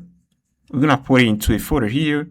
Let me pass you first the folder. We're gonna name it charts, okay? You can see actually if we head into in here, we don't have anything in here. Now, let's head into the chart folder, and we're gonna pass in another component that we're gonna name a chart panel. Now, in here, I'm pass here first the chart input. We're gonna pass the chart input component, and we're gonna pass here the chart message, and we're gonna pass here the chart panel, and I'm passing another component, which is the convert markdown to text. Okay, you know the LLM can generate markdown. Now we need to format markdown to text. Okay, we're gonna use the components, and that we're gonna call React Markdown. Okay, let's head into let's head on npm.js.com, and then you're gonna type here this command in order to get a component. npm install React Markdown. Okay, this is the component that I use in order to format Markdown formats. Okay, you can tap npm install, and then you're gonna get it. Okay, tap this, and here they explain how to use it. Now we are going to head into the convert markdown to text, and then I'm passing the components. I've already copied everything. You can see this is basically a function, and you can see I pass here a memo, and pass here markdown table, and then pass here these components. Okay, this is basically a component, guys, that I use in order to format markdown to text. Okay, you can head on npm, and then you're gonna copy the code. Okay, you can see we got here the code, guys. We got everything in here. Everything we have in here. Head into in here, and then you're gonna get everything about these components. Now let's continue. We are going to head into now the chart panel. Now inside the chart panel, what I'm going to do in here, guys, I'm going to pass here now the chart panel. The chart panel, we're gonna pass here the chart with the project ID, user ID. Okay, you can see these are some props that we're gonna pass to it. And then I'm going to pass here now these components. You can see if we go back here, let me go back into the CrewAI builder. You can see we got this stuff here. You can see we got this div. I copy that div, and then I pass into the chart panel. That is the div in here, guys. Okay, now what I'm going to do in here, I'm pass here this div, and then you can see inside of the div we got here chart message. Okay, the chart message is another component. Let me explain to you what is the chart message in here. Now let's head into in here, and you can see here's how the chart panel looks like. And as you can see here, we have here the user message, and we have here the AI message. This is the AI here. This is the AI. Now you can see this is the chart panel, and inside the chart panel we pass another component, which is, I name it here, this another component. We name it as you can see, we name it chart message. Okay, we're gonna pass it an array of message. This component takes here an array of message. It takes an array of message. Okay, that's what I pass to this component, and then we are going to display here an array of message. Okay, we're gonna fetch the data from the chart history. Now what I'm going to do next here, I'm passing out the chart input. The chart input is right here at the bottom. It's basically a text error tag. We pass it at the bottom, where we can pass the message and tap inner, and then we're gonna send it into the chart. We're gonna send it into the message array, and once we got the message into the message array, we're gonna pass it to the chart message component. That's how it works. Now let's head into the chart input. Now as you can see here, the chart input takes here quite a few props. We have here the input, the set input in order to modify here the value of the input. We have here the send message function. We're gonna tap inner, we're gonna send the message, and we have here the loading property. Okay, now let's head into first the chart input, and what I'm going to do in here, guys, I'm gonna define here some props, chat input props. We're gonna pass it the input, the set input, but also the message, and we have the loading property. And here you can see pass the chat input and pass a memo in order to cache it. And now you can see this is the div. Okay, if I need to create a builder, you can see the bottom here. We got this. Okay, you can see we got this div here. You can see here's the chat input here. I just copy this and then I pass it into the chat input. Okay, and then here I'm gonna pass it in here. As you can see here, guys, we have here button. I pass to the button the send function. On click event, we're gonna invoke here send message, and we are going to pass here disabled. We're gonna pass it true if the loading property is equal to true, and we pass the loading spinner to the send button. Okay, when the loading property is equal to true, we are going to show something. Okay, we're gonna show button is spinning. Okay, and as you can see here, we got here the button, we got here this, and you can see inside of it we pass in a property. If the loading property is equal to true, we're gonna show the spinning icon. Okay, we're gonna show something like this, and we're gonna pass here now the text editor input, and we pass the value. On key change, I'm gonna modify here the value of the input, and on key down, if I tap inner, we're gonna send the message. Okay, you can see that actually is pretty easy. It's pretty easy. You know how to do this. Now let's head into the chat message components, and in here I'm passing here the converts markdown to text. We're gonna import it in here in order to format markdown, and here now we're gonna pass here the chat message. You can see pass it to memo in order to cache the component, and here you can see pass it the message array. You can see the message. Yeah, you can see pass it this type. Okay, chat message. Okay, we're gonna pass this object here. We have the row, content, thinking, user ID, and prior ID. If we go back into the chat panel, you can see in here we pass the loop. Okay, I pass the message that map, and then we're gonna pass here. We're gonna pass here this. We're gonna pass here an object, and once we have the data, we are going to display the user message and the A message. Okay, we're gonna pass in here, and I'm pass at the bottom here now. We are going to check if is user. We're gonna pass here the content of the user, and we're gonna pass here the markdown. Okay, you know how to do this. This stuff is pretty simple, guys. Pretty simple. You know how to do this. Now we're gonna head into the chat message, and in here what I'm going to do, I'm gonna import here memo, use effect, use ref, use state, and we're gonna import here convert markdown to text in order to convert markdown into text. Okay, and we're gonna pass here this, and we're gonna pass the component to prop. We're gonna pass it the message. The message is basically an object of this type, and we pass it the loading property. If we get into the chat panel, you can see we import here the chat message, and you can see here I'm iterating through the message array, and I'm passing here an object. Then we are going to head into in here, and then we're gonna make a condition. I'm going to check if the row is equal to AI, you're gonna pass here the A message, and if the row is equal to user, I'm gonna pass the user message at the right. That's how it works. It's basically simple here. Then here we're gonna make here check if is user, we're gonna pass you this width here, and if is A, we're gonna pass you this width. And here I'm checking here if is user here. Okay, if isn't user here, we're gonna pass it the AI, and we're gonna pass it the thinking. And here we're gonna pass it the thinking section in order to display the thinking of the AI. And now we're gonna pass here the content, this thinking, and now I'm passing here the message content. And we're going to pass here convert markdown to text. Okay, we pass it in here like this, and we just finish. Actually, everything is literally simple, guys. Everything is literally simple, guys. Okay, you can see we just finished here. Okay, now let me check at the top here. We export our components.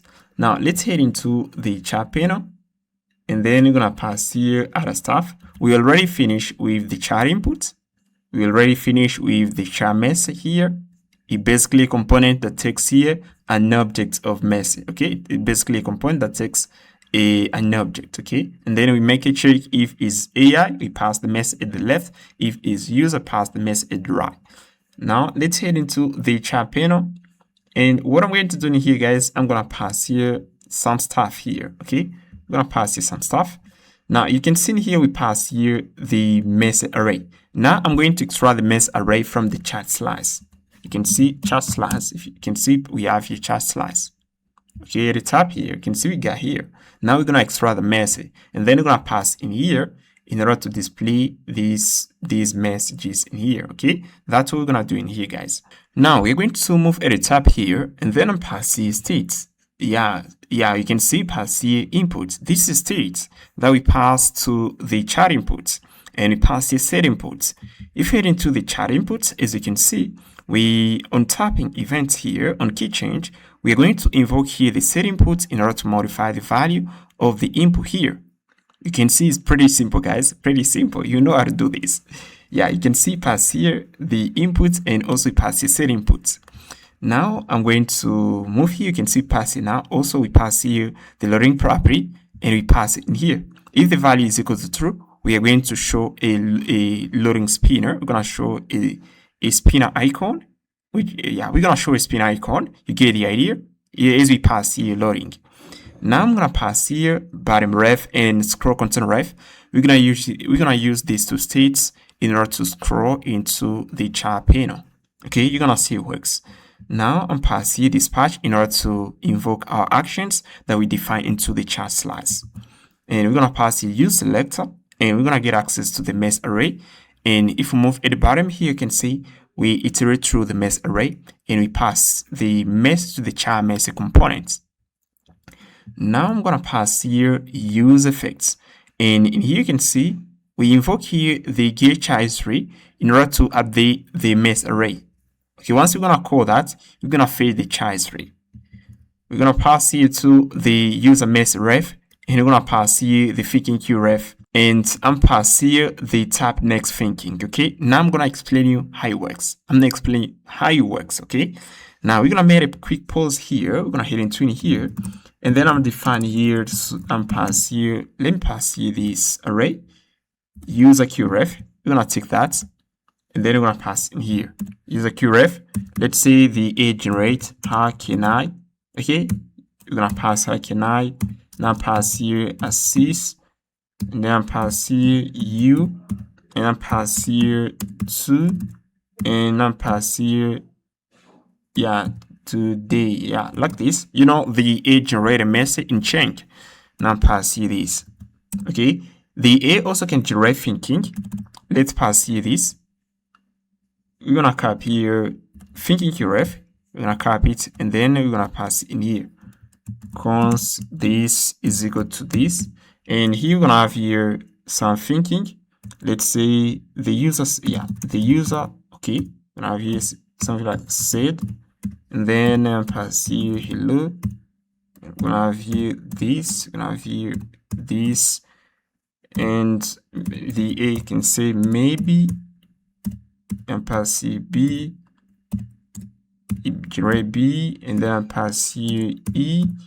And something like this, guys. You get the idea, okay? The first array represents the response. Here, how can I assist you today? And here we have the thinking. Now, I'm going to use here this function. You can see we have here tap next thinking. We're going to use the function in order to remove here, in order to get a chunk from this array. You can see pass here. First of all, here, I'm checking if the array, the thinking array, we got data. If we don't got data here, we're gonna return here in the file. If we got data, we're gonna pass here true, and then I'm pass here plus, and I'm not extract here first free item, and then pass it a join in order to get a string. Let's take here this, and then I'm pass here const change. You can see this is a change. I'm pass here thinking change here, like this, and then I pass here. You're gonna pass here the thinking qref. And passive thinking qref. If I tap inner and thinking change here, let's see. You can see we have here the user said hell. Okay, you can see the user said hell. Now, if I pass here that join like this, we're gonna have here the user said hell. We are going to take that. We're gonna take the change. We're gonna take the change, and we are going to pass it to the mess array. Append to assistant thinking. Okay, you can see we got here that action. As you can see in here, we are going to extract here the last a method, and then we're gonna append the chunk. We're gonna pass the chunk there.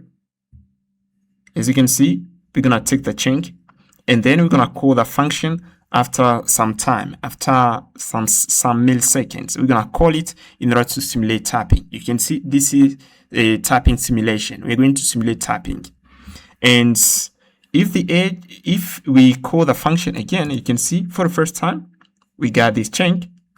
Let's say for the second time here, let me see how the thinking QRef looks like. As you can see, actually inside the thinking QRef, we have here O, may, we have here B and E. And again, we're gonna do this and pass this plus, and then pass 0. When we're gonna run the function again, and pass it 3, and pass here join again. Okay, like this. And then we're gonna extract here again. We're gonna extract here O and may and B, and then we're gonna append here. We are going to have something like this. You can see we already extract this. Okay, we already extract this here. You can see you can pass this. For the second time, we're gonna call the function. We're gonna extract now this, and then we're gonna append it here. We're gonna append it here. We're gonna have something like this. We're gonna have here now something like this. We're gonna have here hello, maybe. Okay, you can see, you get the idea how it works. We are going to use here this function tap next thinking in order to remove data into this array, and then we're gonna simulate thinking. Okay, you get the idea, guys. You can see pretty simple, and you can see I'm not getting rid of this, and I'm passing another function tap next user message. It works the same as the tap next thinking. It's pretty similar, guys. We have the same logic in here. Okay, now I'm going to pass here something else. Now let's pass here send message function. Okay, you can see this is an asynchronous function that pass here send message, and if we scroll at the bottom, you can see pass it to the chat input. And if I click here, let me click here chat input, and you can see pass in here. And on key down, we're going to invoke the function in order to send the user message to the server. Now let's go back here. I'm going to head into the send message function, and then we're going to take here the user input. We're going to remove space. I'm going to initialize here the user message ref. I'm not initialize the array. I'm not initialized to the input. Then we are going to take here, we are going to add a placeholder into the mess array. If I tap something into the input and I tap enter, we are going to take the mess and then we're going to push it into the mess array. Okay, we're going to push it into the mess array. And let me show you how it works. You can see actually we got this. Let's head into the browser here, and I'm not showing you how it works here. Let's refresh the page here. Okay, actually we still have here this. Let me head into the chat panel, and let's head into the components, and we're going to get rid of these components right here. I'm gonna remove this, and we're going to pass here the chat panel. And pass the chat panel like this, and here we're gonna pass it the chat panel, and we're gonna pass it the project ID. We're gonna pass it the project ID is equal to, let's say this. We're gonna pass it the user ID. User ID is equal to this, and we're gonna pass it to the char width. Okay, and take that is equal to this. Okay, is equal to this. Okay, like this. Yeah, like this. Okay, now let's import here the char panel. I'm not importing, and then let's see what we got here. Yeah, you can see actually we have here something. Let me pass here like hello. Now you can see here we push here hello. We push hello into the message array. Okay, now we're going to continue, and here I'm going to pass here now. I'm gonna take the message that we push into the mess array. We're gonna take it, and then we're gonna send it to the server. And then we're going to start listening to server-side events. and you can see pass here response.body get reader, and I'm gonna pass here text decoder. We're gonna decode this message. If we head into that endpoint in here, yeah, let me head into API. You can see we have the agents routes here. You can see pass here text encoder. We encode here all these message. You can see pass here encoder.encode. We encode this message. Now on the front end, in order to see that, we are going to use here this class in order to decode this message. That's why pass here no text decoder.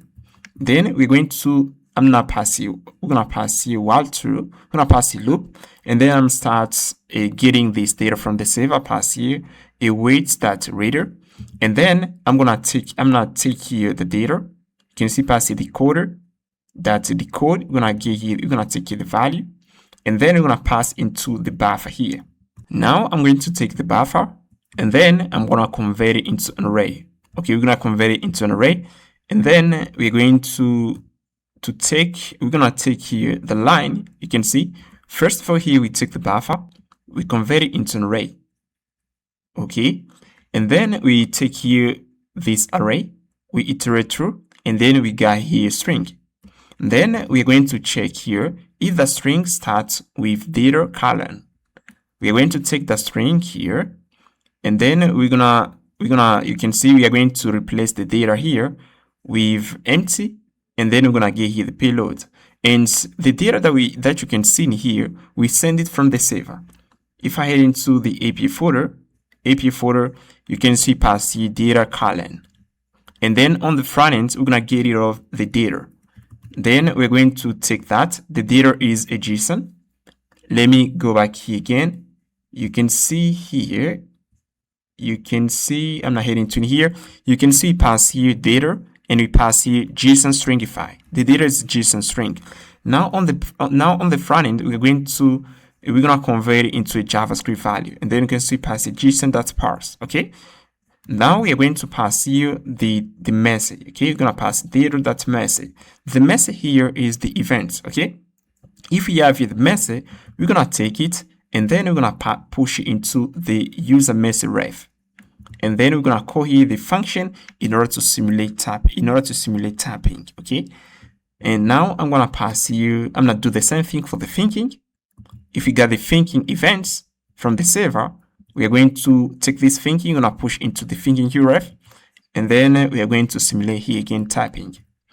And now I'm going to take here again. I'm gonna check here if the string variable we have the event. If we got here the event, I'm going to check if the event tab is equal to end here. We are going to cancel the connection, reader cancel. And if I click here and we head into in here again, you can see the bottom. When we finish sending the thinking event, when we finish sending here the thinking event, and we send here the mess event, we are going to send here the end event in order to close the connection. Now, if you got here end, we're gonna close the connection. And if you have an error from the server, let's say on the server we got an error, we're gonna close the connection. You can see we pass here the error event. If we got an error, we're gonna close the connection. And now we're gonna pass it try catch, and I pass it. Finally, we are going to modify the value of the loading property. Okay, you can see pretty easy. Okay, and guys, in order to understand how this works, you need to have the basic. Let me show you. Tap server send events, and yeah, you can pass here server send events in JavaScript. Okay, in order to learn how it literally works. Okay. If you want to learn how it literally works, you can head on Google and tap here server send event, and then you're gonna see this. Click here, and then you're gonna learn about this API. Okay, you're gonna learn about it. You're gonna understand here how everything works. Okay, once you understand how everything works, and you can come back here, and then you're gonna understand here everything. Okay, if you don't got the basic of server send events, it may be complicated for you to understand. Okay. And if you don't have the basic, go check it out, guys. Okay, now we're gonna pass here this auto scroll, and I'm going to listen here. If we modify the mess array, we are going to scroll at the bottom. Okay, and that's all, guys. We just finished in here, and now what I'm going to do, I'm going to modify here something. you can see in here pass the agents / agents. And yeah, you can see pass the API / agents. And here we need to pass here / streams only. Stream like this. And now let's head into the browser in order to try this. Hello, let's see what we're gonna have here. If I pass hello, yeah, actually you can see the loading property is equal to true here. That's how you can see this. You can see we have here this icon, and then you can see hello, how can I assist you today? I'm pass here. Explain me what is TypeScript. Yeah, we can pass here this. Explain me what is TypeScript in 3 paragraph. And yeah, you can see actually when the mess array is changing, we are scrolling at the bottom. You can see that's why I pass here this. Okay, you can see in here, you can see we are checking if the mess array is changing. We are going to scroll at the bottom. Okay, and you can see pass here ref scroll container. Okay, we pass in here. If the mess array is changing, we're gonna scroll at the bottom. Now let's pass here another message. I can pass here TypeScript verse a GS in a table. Now let's see what we're gonna have here. Yeah, you can see, yeah, it works. And that's what I call the typing simulation effects. Okay, yeah, you can see actually we are doing typing as I explain you here. Okay, now before we continue, guys, I'm going to fix here something. You can see actually we still pass here this ID. You can see we still pass to the chat panel this ID. Now we're gonna pass here the real project ID. We're gonna pass it in here and pass here projects ID like this. And also we're gonna pass here the user ID. Now in order to pass the user ID, we're gonna pass here of clients use session. We're gonna import it from the auth folder / clients. Now I can pass a constant const user ID is equal to session. Now pass here that user, okay, that ID like this. We can copy session and then we're gonna pass in here, okay, like this. Now we're gonna take here the user ID and then we're gonna pass it right here. Okay, yeah, like this. Now let's refresh the page here. And actually, guys, you can see actually we don't found here data. Let me check here. We don't get here data. You can see at the top here. Yeah, you can see actually we don't get data. Oh yeah, you can see. And here the ID here, I'm going to assert it as a string in order to remove the typing error. Oh yeah, like this. Okay. And if we head into the browser, actually we don't have data because we modify here the user ID and prior ID. Now pass here hello again. And let's see what we're gonna have here.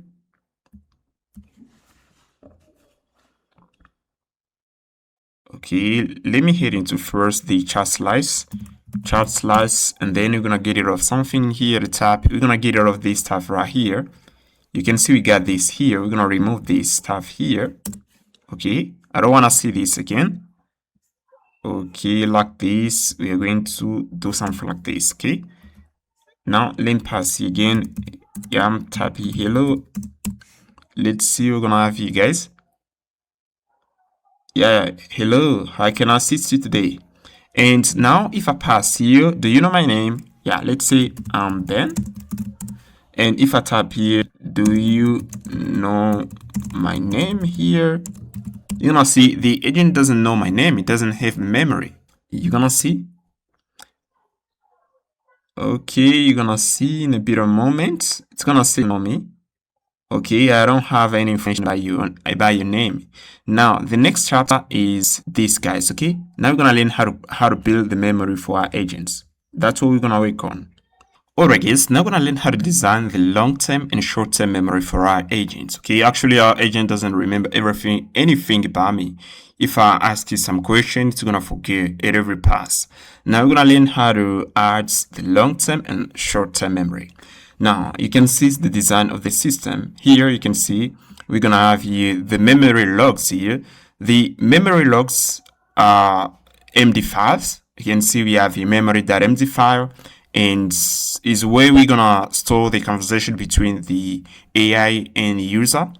And here you can see we have here compression layer where we're gonna run into it once we exceed the thresholds. Let's say the conversation x3 exceeds 3K tokens. We're gonna run into the compression layer in order to compress the memory. Okay, we're gonna shrink it, and then we're gonna get summaries, and this summary we're gonna take them and we're gonna pass it into the vector database. Okay, that's how we're gonna work.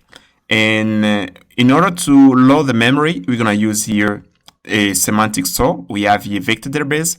Let's say we pass an input to our system. The first thing here, the agent is going to extract meaningful information from the user input. Then we are going to load the memory.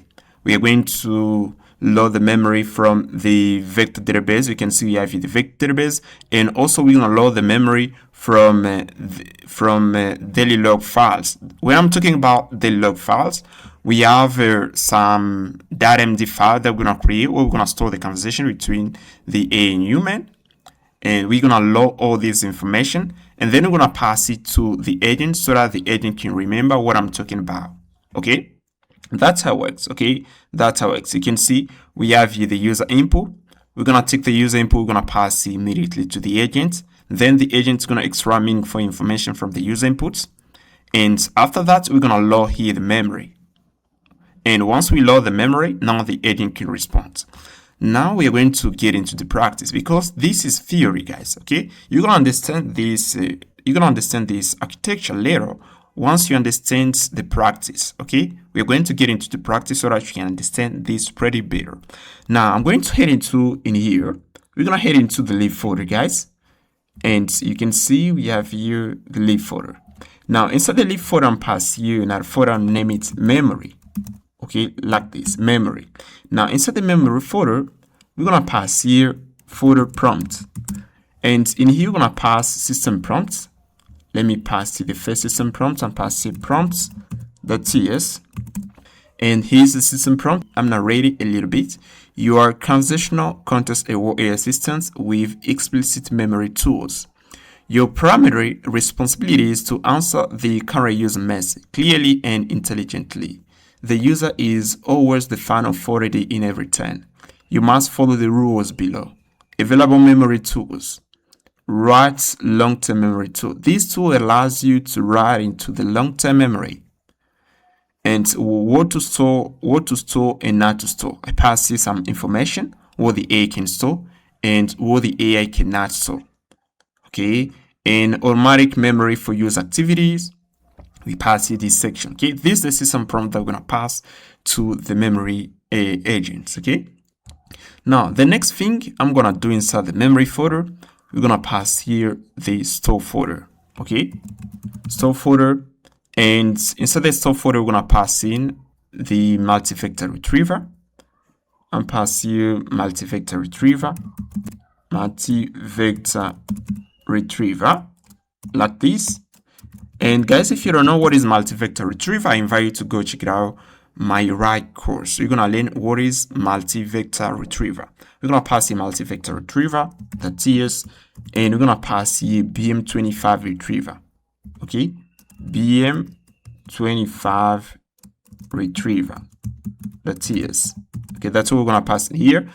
And I'm passing another folder. I'm gonna name it tools.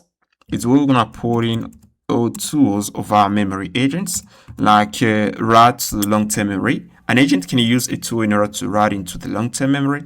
The agent can use a tool in order to load the memory. Okay, that's what we're gonna pass into the tools folder and pass this. Okay, now inside the tools folder, we're gonna pass here file system tools, and let me first pass here a helper, file system helper. So we're gonna pass into the helper folder. You can see we got the helper folder outside of the lib folder. Okay, and in here we're gonna pass here file system tools. Okay, and we're gonna pass here this memory file system tools. Okay, we're gonna pass all these tools in here. Now I'm going to head into the file system helper, and then we're gonna pass here some function that allows us to create a file, edit a file, add content into a file. That's what we're gonna basically pass in here. Now I'm gonna pass here, I'm gonna import here the fs module, and we're gonna import here the path module. Now we're gonna pass here our first function, resolve safe path. We're gonna pass it the root there, and we're gonna pass here a relative path. Now you can see pass the root there. In order to get the root there, we are going to pass here this. Let me pass a const root there. In order to get it, we're gonna pass here process that current working directory. Okay, we're gonna use here this function in order to get the current working directory. And then once we get the current working directory, we're gonna do something like this and pass a path that's resolve, and some take here the root there and pass here and pass the public folder, and then here we're gonna pass here another folder and pass here memory. Yeah, we can pass here memory folder / memory.md file. Let's say I want to write into the memory.md file. This is what we're gonna do, guys. Okay, now you can see we have here the public folder. Now we get here first the current working directory, then we're gonna pass here the public folder, then we are going to pass here the folder we want to write in. Okay, and you can see his name of the file. Now I'm gonna, instead of doing something like this, I'm gonna pass that immediately into the resolve safe path. Okay, here you can see the root there. The root there here is this, and the relative path is this here. Okay, that's what we're gonna pass here. Now I'm gonna get rid of this, and then we're going to pass in the logic. Let's get rid of this. Now we're gonna get into the resolve safe path, and we're gonna implement here the logic. Then I'm gonna pass the full path, and then we're going to, I'm gonna normalize here the full path. If the full path isn't normalized, we're gonna throw an error, and here I'm gonna return it. We're gonna pass here another function. I'm gonna make sure if a folder we want to write in exists. Okay, if it doesn't exist, we're gonna create it and pass the fs make there, pass the path.their. Okay, we make sure the path we want to write in exists, guys. And here I'm gonna pass in our function empty file, and then we are going to, I'm not pass here empty file. You can see pass here the root there, which is the relative path, and then you can see here we resolve here the path. Then we are going to, once we get here the path, we're gonna pass here, we're gonna pass the file name, and then I'm gonna pass here an empty contents. Okay, we're gonna use the function in order to empty a file. Now let's pass another function that allows us to create a file. You can see pass the root there, the relative path, and we pass the contents. Then you can see in here, make sure here if the folder exists we want to write in. You can see we got the function in here. We make sure if the folder exists we want to write in, we're gonna create it. And then here I'm gonna pass here fs.raw file. I'm gonna pass the file path, I'm gonna pass the content, and pass here the encoding UTF-8. Okay, then we're gonna return here the relative path. Now we're gonna pass here another function that allows us to read a file, root there, and relative path here. Then we are going to resolve here the path, and then we're gonna pass here the file path. Then we're gonna return here the content. And now we're gonna pass another file that allows us to update a file. We're gonna pass the root there, relative path, but also the contents. And here we make sure we got the folder, and then here we are going to write into the file. And last, we're gonna pass here append a file. We're gonna pass here root there, relative path, but also the contents. And we're gonna use the function in order to append data into a file. Let's say into a file we have here hello. Into a given file we have hello. Now if I want to add data into the file, I can use here append. Then I'm gonna append, I can add again everyone, I can add here everyone. Okay, this how it works. We're gonna use the function in order to append data into a file. Okay, pretty easy, guys. You can see this how it works. Okay, we just finished in here. Now I'm now heading to now the FS tools file. Yeah, you can see we got here this. Okay, you can see memory file system tools. Now we're gonna get into in here. Now we're gonna import here these functions: append file, create a file, read a file, and update a file. And then what I'm going to do, I'm gonna take this function, I'm gonna put it into the tool function in order to create a tool. This is gonna be like the logic of a tool. Okay, the body of the tool. Now I'm gonna pass here build file system tool. We're gonna pass here the current working directory, and we're gonna pass it the use data. For the use data, it can be here the username or the user ID. Now we're gonna pass here the first tool, create a file. And guys, this is how we create a tool. If you don't know how to create a tool, go check it out my LangChain course. I explain everything you need to know about it. Now we're gonna pass it tool. We're gonna pass it the file name, but also the contents. And you can see pass the name of the tool with a little description. Create a file on the memory system. And you can see it takes here the content, but also the file name. Then we're gonna pass it try catch. In case we have an error inside the tool, we're gonna return here this memory. We're gonna return here this message. Error occur when creating file. If you don't pass try catch into a tool, your agent can crash. It's better to pass try catch into a tool. Now we're gonna pass here another tool, reader file. Yeah, you can see pass the file name that we want to read the contents, and then we are going to return here the contents. Okay, and again you can say pass the try catch. Then we pass here the memory, the current working directory, file name, and we're gonna return here the content. And if you got an error, we're gonna return here this. Okay, you can see. Yeah, you can see in here if we got an error when reading, we're gonna return here this. You can see pretty easy. You understand literally everything in here, guys. Now we're gonna pass here update file, pass the file name, but also the contents.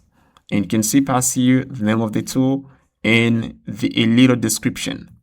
Now pass it try catch, update a file, and we invoke the function in order to update a file and return this if you got an error. Yeah, this is the last function here, append file to. We're gonna use the tool in order to add data into a file. And file name, the contents, then pass it try catch in case you got an error, we're gonna catch it. And pass a memory root, file name, contents. Okay, you can see pretty easy.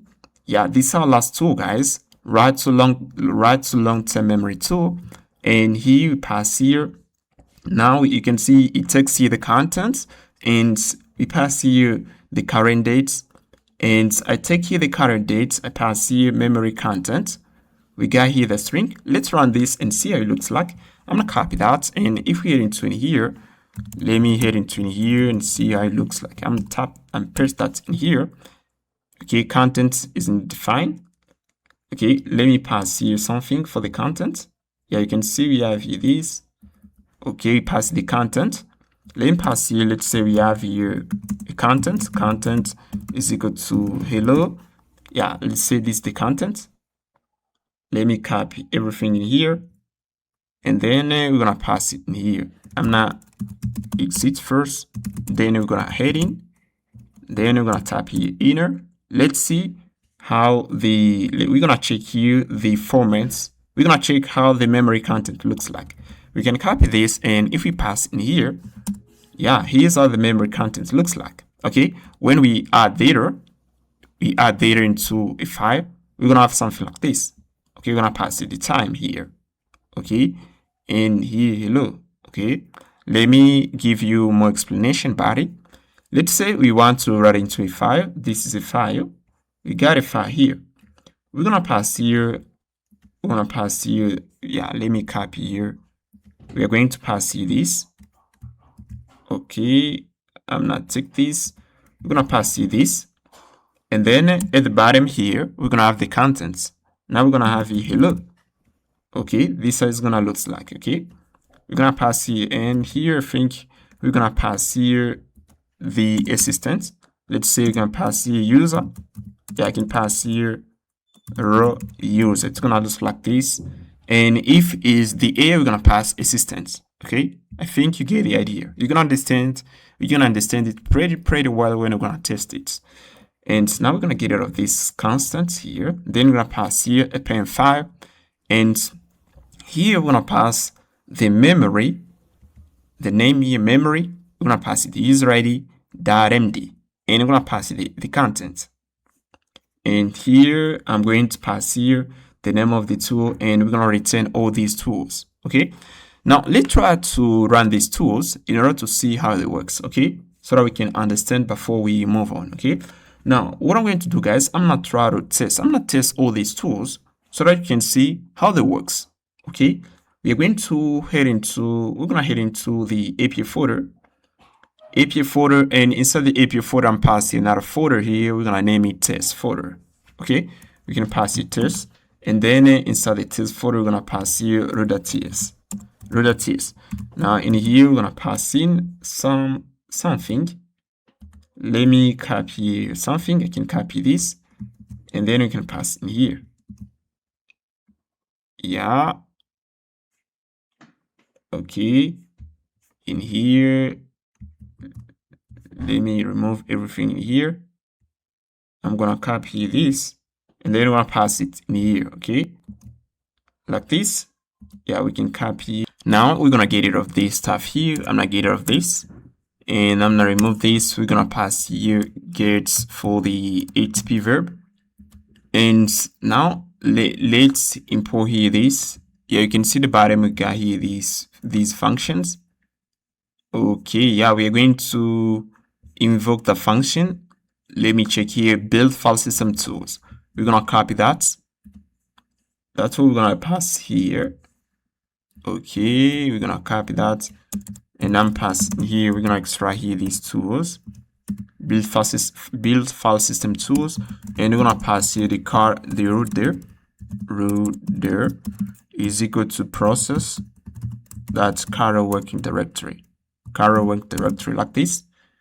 Let's import here this. All right, like this.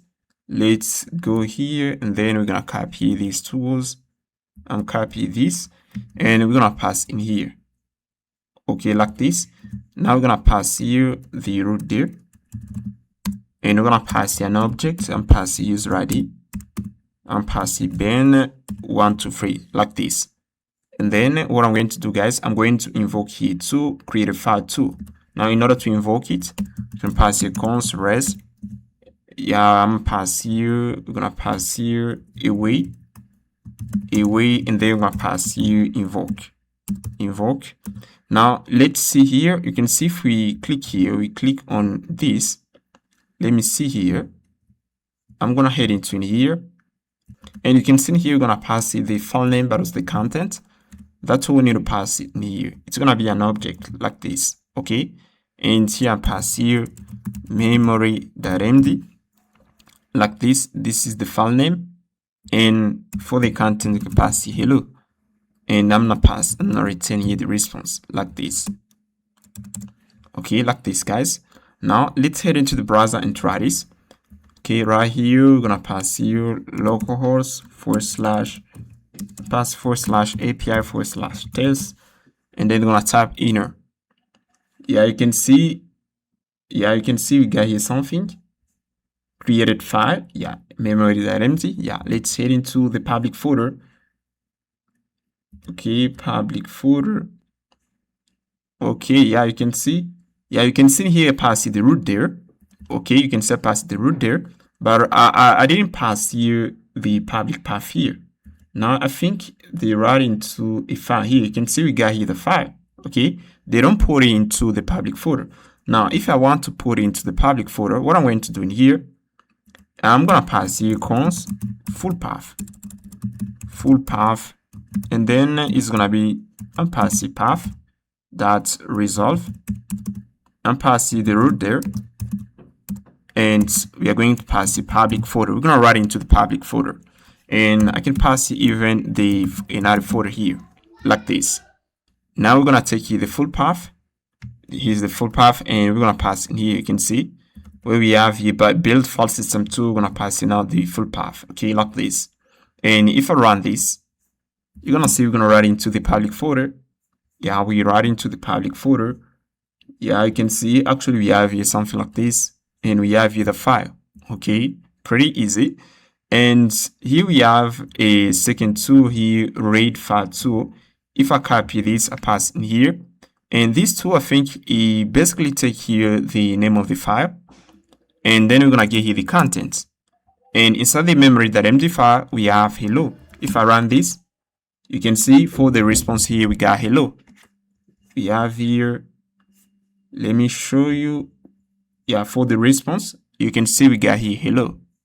Okay, now let us see the first tool, update file tool. Now you can see it takes here the content, but also the file name. I'm take that. We're gonna pass in here file name, and here I'm passing content, and I'm passing Ben is working. Yeah, like this. Now let's try it again. Here I'm tap inner. Okay, now let's head into the memory.md. Yeah, Ben is working. We just updated file, and here we have a pen file too. I'm take that and pass in here, and this tool take here the file name but also the content. If I run this, we're gonna append Ben is working into the file. I'm run this again, and if we head into in here, you're gonna see we just append here new data. Ben is working. We don't have here space. Okay, we don't have here space, guys. Now, if I want to add a space, let me try to copy here this new line. I'm copy that, and then I can just pass here something like this. Okay, you're gonna see you're gonna add a space. I'm run this again, and you're gonna see if we head into in here, Ben is working. Yeah, you get the idea. You understand literally everything. And for this tool, it allows to write into a file, write long-term memory. If I run this, we're gonna write into a file. That's how it works. You know how to do this stuff, guys. Okay, pretty easy. Now we're gonna head into the memory folder. We're gonna go back in here, guys, and now we're gonna pass here another tool. You can see actually we finish with file system tool. You understand what it does, okay, and how it works. Now I'm passing another tool, which is the short-term memory compress tools. Now we're gonna pass here a tool that allows to compress the memory. We're going to pass it the memory content, and then the LLM is going to compress it. Now we're going to pass it in here. Okay, we import here first the tool function. We import here Zod. We import here the system method. We import here chassis address. Okay, and we import here the LLM class here. Now we're going to pass here system prompts. You are a memory compression agent. Your task is to compress a fully daily child log into a clean, durable summary. We pass it the rules. Remove all internal reasoning traces such as think blocks, ignore system prompts, tool calls, and assistant planning text. And pass here remove timestamp and formatting noise. And here's the prompt, guys. This is the system prompt, okay, that we're gonna use in order to compress the memory. Now I'm gonna pass here this compress short-term memory tool. We're gonna pass here the message, okay, and you can see we pass here summarize message and compress memory. Now here we're gonna pass here LLM.invoke, and we pass here the system prompt and pass here the human message, and then we're gonna return here compressed data. Okay, now we're going to head into the store folder, and we're gonna work on the BM25 retriever. So what is the BM25 retriever? The BM25 retriever is an algorithm that we're going to use for keyword-based search. Once we create memory archive, we're going to use the BM25 retriever in order to retrieve data from these files. You're going to understand it later. And in order to know what is the BM25 retriever, you can head on Google and type here BM25 retriever. And I'm tap here inner. Okay. In here, they explain how it works. Okay, you can see we have a BM25 integration in LangChain.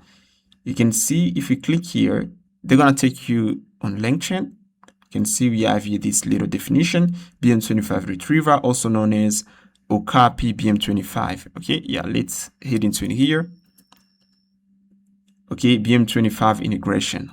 Okay, integrate, yeah, you can see we have a little definition. BM25, also known as Okapi BM25, is a ranking function used in information retrieval system to estimate the relevance of documents to a given query. And here, in order to build a BM25 retriever, we import this. Yeah, this is Python. I'm not sure how to do this with TypeScript, and then we pass here an array of documents. And in order to invoke it, it's gonna pass here this, and then we're gonna get data. You can see it's pretty easy. Now let's see how the BM25 retriever works. Now in here, guys, what I'm going to do inside the BM25 retriever, we're gonna pass here something. We're gonna import here the LLM, the BM25 retriever. We're gonna import it from LangChain.js. You can see I import a function. Then I'm gonna import here the document class, and we're gonna import here the recursive characters exploiter. I'm going to import here create agent in order to create a React agent. Then we have here another file here, the BM25 extractor. Okay, I'm going to explain you what is the BM25 extractor. Okay, I pass here BM25 extractor. Yeah, this is the extraction layer. We use this layer in order to remove noise from the data. Okay, I'm going to explain you that later. I'm passing that file too, and which is the BM25 extractor. Okay, we're going to pass in here. Let me zoom a little bit. Okay. Like this, you're gonna see pretty well. Now I'm going to let me go back first here into the retriever. Now what I'm going to do in here, guys, I'm going to pass here a function format document string. Once we pass the function and array of documents, they're gonna convert it to string. Now we're gonna pass here the BM25 retriever. You can see pass here a string. This is gonna be the contents of the file, and pass here the user input. Then we're going to take the string, we're going to pass it to the document class in order to create a document. So once we have a document, we're going to take it and we're going to pass it to the recursive character splitter in order to split this document into multiple chunks. Now we're going to have here these chunks. We're going to take these chunks and then we're going to pass it to the BM25 retriever. Okay, we're going to pass it in here and then we're going to invoke it. You can see pass here, retriever that invoke in order to retrieve data. Now I'm going to take the data, I'm going to format it as string, and then I'm going to invoke here the extra relevant documents. We're going to invoke the function in order to remove nodes from the data. Let me explain you how it works. I'm not heading to here. Let's say we have here the BM25 retriever. Let's say we have here file. This is a file. Okay, we have here file. We're going to take the file, we're going to pass it to the BM25 retriever. Okay, and then we are going to retrieve data. Let's say the user pass here, I love programming. We are going to take the user input. We're going to pass it to the BM25 retriever. Then we're going to get here the data. Let's say we can get here, 200 words. Okay, and then we're going to take here again the data. We're going to pass it to the LLM in order to remove noise. Okay, this is the user input. And here we have noise in the data. We're going to take the data. We're going to pass it to a compression layer. We're going to take the data here. We're going to pass it to the LLM in order to remove noise. And then we're going to end up with, let's say, with 50 words. Let's say 50 words. Okay, you can see once we pass the data to a compression layer, we're going to remove irrelevant data from this retrieved data from the BM25 retriever. That's how it works. Now I'm going to take here the data, we're going to pass it to the compression layer, to this layer here, and then we're going to return the data. If we remove this compression layer, we're going to return irrelevant data to the LLM. It's better to pass here the compression layer in order to remove noise from the data. Now I'm passing this compression layer. Now we're going to head into the BM25 extractor, and then we're going to pass here this compression layer. Extract relevant documents. We're going to pass here the user query, but also documents. Then we're going to pass here the LLM and pass the rest. Then here's the prompt. You are a relevant filter for retrieval augmented generation. Task. Select only the parts of the context that are directly useful for answering the user's question. We pass some strict rules, extract tests, exactly as it appears in the context. Pass here some rules. Then we are going to invoke the LLM. We're going to pass here the user input, and we're going to pass the retrieve data, and then the LLM is going to return only relevant data based on the user inputs. And then we're going to return the data. Okay, that's what we're going to pass to the user. You can see here into the BM25 retriever pass the extra relevant data. We're going to take the data, we're going to return it to the user. That's how it works. If you don't understand this pretty well, guys, you need to have the basic. You can go check out my React full course or my LangChain full course. You're going to understand literally everything once you got the basic. Now let's head into the multi-vector retriever, and we're going to pass here parent document retriever. So what is parent document retriever? Parent document retriever is a type of multi-vector retriever where we take a document, we split it into big chunks. Then we take these big chunks, we split it into small chunks, and then we use these small chunks to create a reference to the parent document. That's how it works. You can see here, we have here this big chunk here. This is the big chunk. We split it into small chunks. And then we're going to create a reference from these small chunks to the big chunk. That's how parent document retrieval works. Parent document retriever is a type of multi-vector retriever where we take a document, we split it into big chunks, then we take these big chunks, we split it into small chunks, and then we create a reference to the parent document. That's how it works. Now, once we have the parent chunk and a child chunks, we're gonna take all of these documents, we're gonna pass it to an embedding model. And once we pass it to an embedding model, we are going to create embeddings. And then we're gonna take these embeddings, we're gonna pass it to the vector database.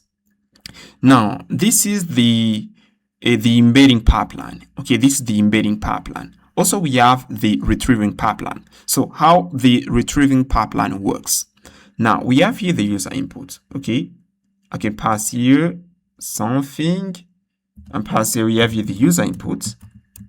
Okay, we're gonna take the user input and then we're gonna pass it to the vector store. Yeah, we're gonna pass it to the retriever. Okay, here we have the retriever. Now, once we got the data from the retriever, we are going to get here, we're gonna get here small chunks. Yeah, child chunks.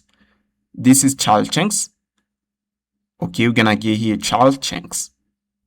Okay, and then we're gonna use these child chunks in order to get big chunks. Then here we're gonna have here big chunks. Okay, this is a parent document. When I'm talking about big chunks, we have here parent document. Okay, and once we have parent doc, we're gonna take this parent doc. We're gonna pass it to a contextual compression retriever. Okay, we have here contextual compression retriever. Contextual compression retriever. This is another layer. We're gonna take here these big chunks. We're gonna pass it to a compression layer in order to remove noise from the data. Okay, I think I got the design here. I got the design here of the contextual compression retriever. You can see here's how it looks like. We first here, once we have here these child chunks, we're gonna use these child chunks in order to retrieve big chunks, parent chunks. Now we're going to take the parent chunks. We're gonna pass it to the compression layer, and then we're gonna get data. That's how it works. Okay, you can see this is how parent document retriever works, guys. Okay, parent document retriever. In parent document retriever, we have here this. We have in parent document retriever, we have a contextual compression layer. Okay, parent document retriever, we have a contextual compression layer. Contextual compression layer. We use this layer to remove noise from the data. That's how it works. If you don't understand this pretty well, I got a RAG course. I got a RAG course available on the channel. It's totally free. Go check it out, guys. Okay. If I want to get into details, it's gonna take a lot of time. Now let's go back in here. Okay. Now what I'm going to do in here, guys, I'm gonna pass here. I'm not import here the document class. We're gonna import here the recursive character splitter. We're gonna import here cohere embedding. Now, in order to get an embedding model, we're gonna head on cohere. You can see pass here cohere embedding. You can see cohere embedding. Now we're gonna head on cohere.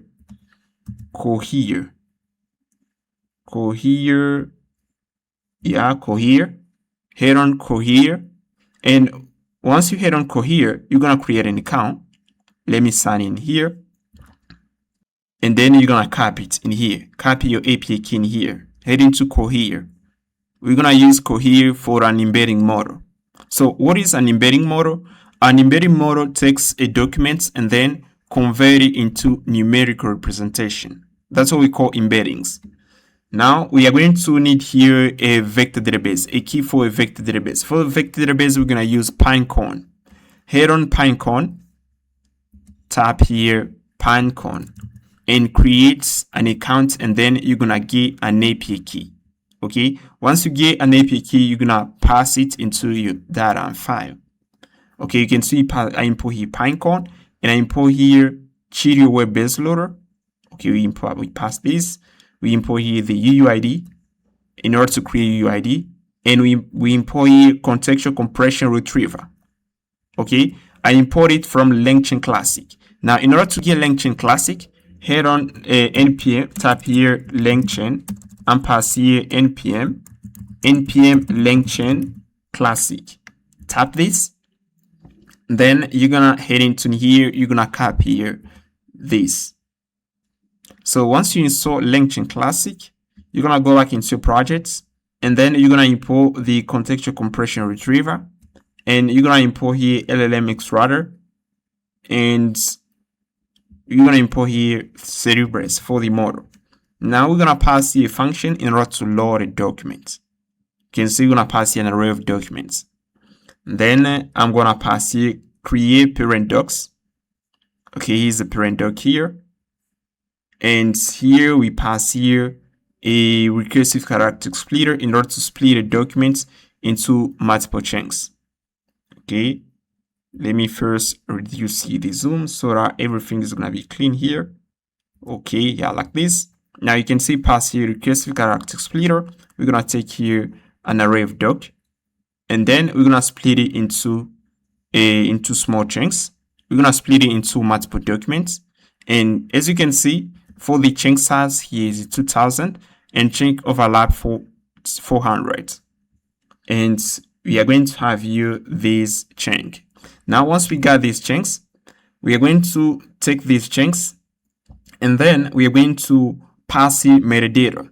You can see we pass here doc tab. For the metadata here, we pass here parent, we pass here the chunk ID, which is, we pass here the chunk ID, we pass here the parent ID. Okay, and you can see pass here the source and user ID. Okay, user ID pass in here. Okay, and yeah, that's how it works. We create a big chunk, and then we pass in metadata. We pass here the UUID, which is the chunk ID. Now we're gonna pass here create child docs. You can see we're gonna pass here the parent doc. The parent doc is the big chunk. We're gonna take it, and then we're gonna split it into small chunks. For the chunk size, you can see pass 8000 and chunk overlap 100. And we're gonna get here a small chunks here. Now, once we get these small chunks, we are going to create a reference to the parent doc. Now we are going to take here, you can see actually iterating through the child docs here. We are going to take here the, yeah, you can see we're gonna take here the parents metadata. Okay, we're gonna take the parent metadata, and then we're gonna pass it to the child chunks. Now we are going to pass here doc embedding multivector. Now we're gonna use the function in order to take the data, to take this doc, and then we're gonna pass it into the vector database. Now I'm going to pass here the Pinecone, and then we're gonna invoke here this function in order to get data. We're gonna invoke here this function in order to get here parent doc. Then we're gonna take here this parent doc, we're gonna pass it to the child doc. Now we're gonna take the parent docs and child docs. We're gonna pass it to the vector database. Now we're gonna pass in our pipeline, which is the retrieving pipeline. Now you can see here we pass here the user ID and the query. I'm gonna pass here now cohere. I'm gonna take the user input. We're gonna take the user input, and then we're gonna embed it. And here too, you can see here too, I pass the embedding. When we take data, we get here these docs. We need to convert it into embedding so that we can store that in a vector database. And here too, in the querying pipeline, we take here the user input, we convert it into embedding so that we can perform similarity search in a vector database. Okay, we're gonna take that, we're gonna pass it to cohere embedding. Okay, you can see pass the Pinecone client, pass it the Pinecone API key, Pinecone index. Then I pass here the embeddings, pass the cohere embeddings, and then once we pass it to the from existing index, we're gonna take the user input, we're gonna convert it into embeddings, then we're gonna perform similarity search in a vector database. And here we're gonna extract here child docs. And once we have child docs, we're gonna use child docs in order to retrieve parent doc. Now, as you can see here, I'm iterating through the child docs array, and I'm getting here the parent ID. Now, once we have here the parent ID, we're going to return here an array of unique parent IDs. Now, we're going to take here these parent IDs. We're going to pass it to the vector database in order to retrieve parent doc. Now, I pass here a layer in order to remove nodes from data. Okay, you can see pass here contextual compression retriever. Okay, you can see pass the compressor. The compressor is basically the LLM. Then I'm gonna take here this and pass it here. Okay, we're gonna remove here noise. Then we're gonna return everything here. You can see in here pass here. Now we pass here. Now you can see take here the parent chunks ID. We take that, we pass in here in order to remove noise. You can see take here now the parent ID, and we pass it here to the retriever in order to retrieve only parent doc.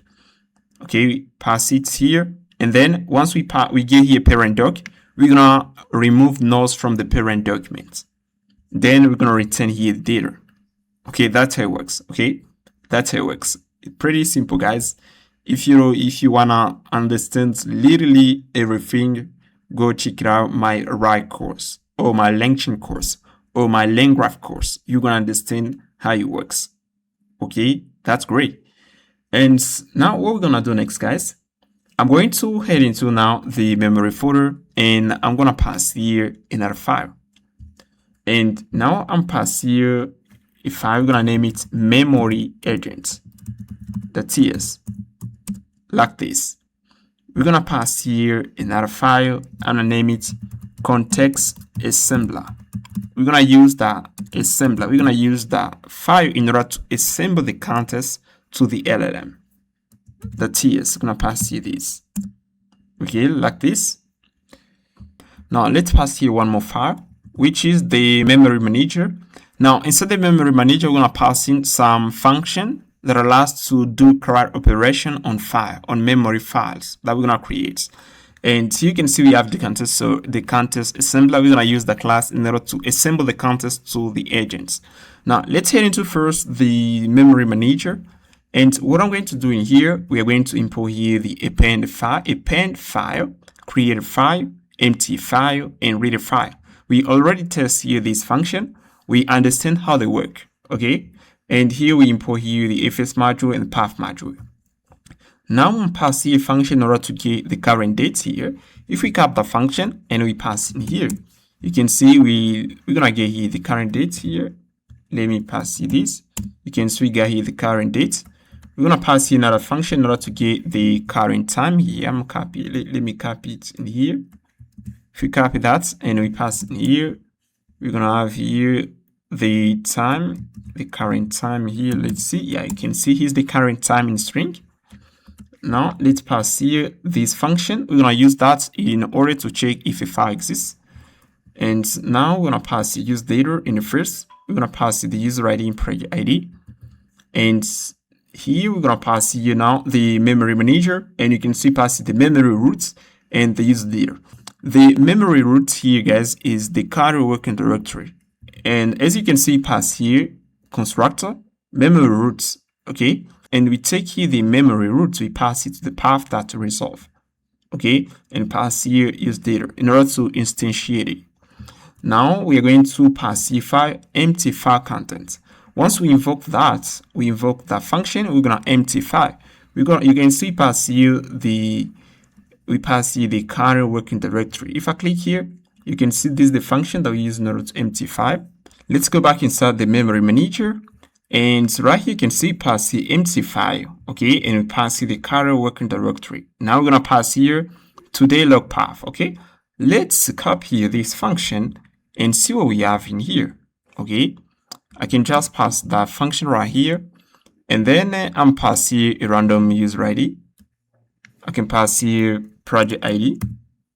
I can pass here something like this, project ID. And here we're gonna pass here user ID. Undo this, we're gonna pass here user ID. Okay, now let's copy this and it's gonna pass it in here. Okay, actually we got an error, illegal return. Here we actually got here an error. Yeah, this function here, today string. Yeah, you can see we got here function today. Okay, yeah, we can just copy these two and then we're gonna pass in here, something like this, and we're gonna pass here this. Now I'm gonna copy this to function, we're gonna pass in here. Okay, actually we don't have here neither. Now I'm going to copy this to the log path, and then we're gonna see what we're gonna get here. Yeah, you can see these are the to the log path it's gonna look like. We're gonna create a file. Okay, we're gonna pass it the current date, user ID, project ID, and the to the log path is basically the child tree. They're gonna pass into the .md file. Okay, we're gonna create a file. It's gonna be this file. And then inside the file, we're going to put in data. Okay, now you already see what we're gonna have here. We're gonna have here basically file, and we're gonna pass it the current working directory. Okay, and then once we pass the current working directory, we are going to write into the file. Now we're gonna pass here init. Now in the init function here, we're gonna invoke here another function, ensure core files. This is the ensure core files function. When we're gonna initialize, we're gonna instantiate the memory manager class. We are going to call this function immediately, and then inside the memory folder, we're gonna pass in memory user ID.md file, which is gonna be the long-term memory. We're gonna pass in the daily log archive, and we're gonna pass here the system prompts user ID.md file. This file is gonna be the identity for the agents. We're going to understand that later. It's going to be the identity for the agents. We can ask the agent to behave like a core agent or a reset agent. Okay, this is going to be the identity for the agents. And now what I'm going to do, I'm going to try this. You're going to see it works. Okay, we're going to try this first. Now what I'm going to do, I'm going to copy the memory manager. We can copy this, and then we're going to head into, let's head into this folder, and you can see we have here the full path, which is the current working directory. Now I'm passing cons manager is equal to new. I'm passing memory manager, and we're gonna import this. And now we're gonna pass the full path. Okay, let me see here. We're gonna pass the full path, and we're gonna pass the user data. For the user data, we can pass the user ID like this. This is a fake user ID, and we can pass the project ID like this. Okay, project ID. Now we are going to invoke here the init function and pass here memory manager that init. Yeah, like this. And now let me get rid of this stuff here. I'm gonna get rid of this stuff here and this. Okay, once we run this, you're gonna see we're gonna have here something. Okay, you can see actually inside the memory folder we don't have here anything. Let me delete this. We don't have here anything. Now let's run this and see what we have here. I'm tap enter, and then let's see here. Yeah, actually we don't have here anything. Okay, let me go back inside the memory manager, and then we're gonna pass in some files here. You can see once we call here, we invoke here init. We're gonna run this. Okay, you can see we have an array.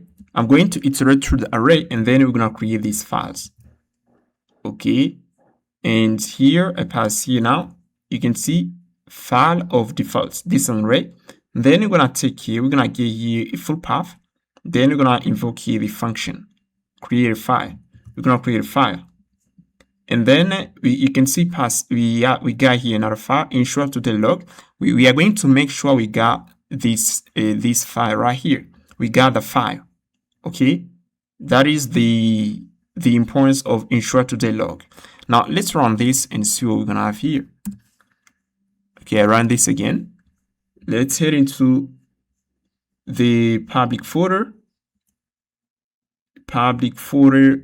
Yeah, you can see actually we got this. When we're gonna invoke the memory manager for the first time, we're gonna get this.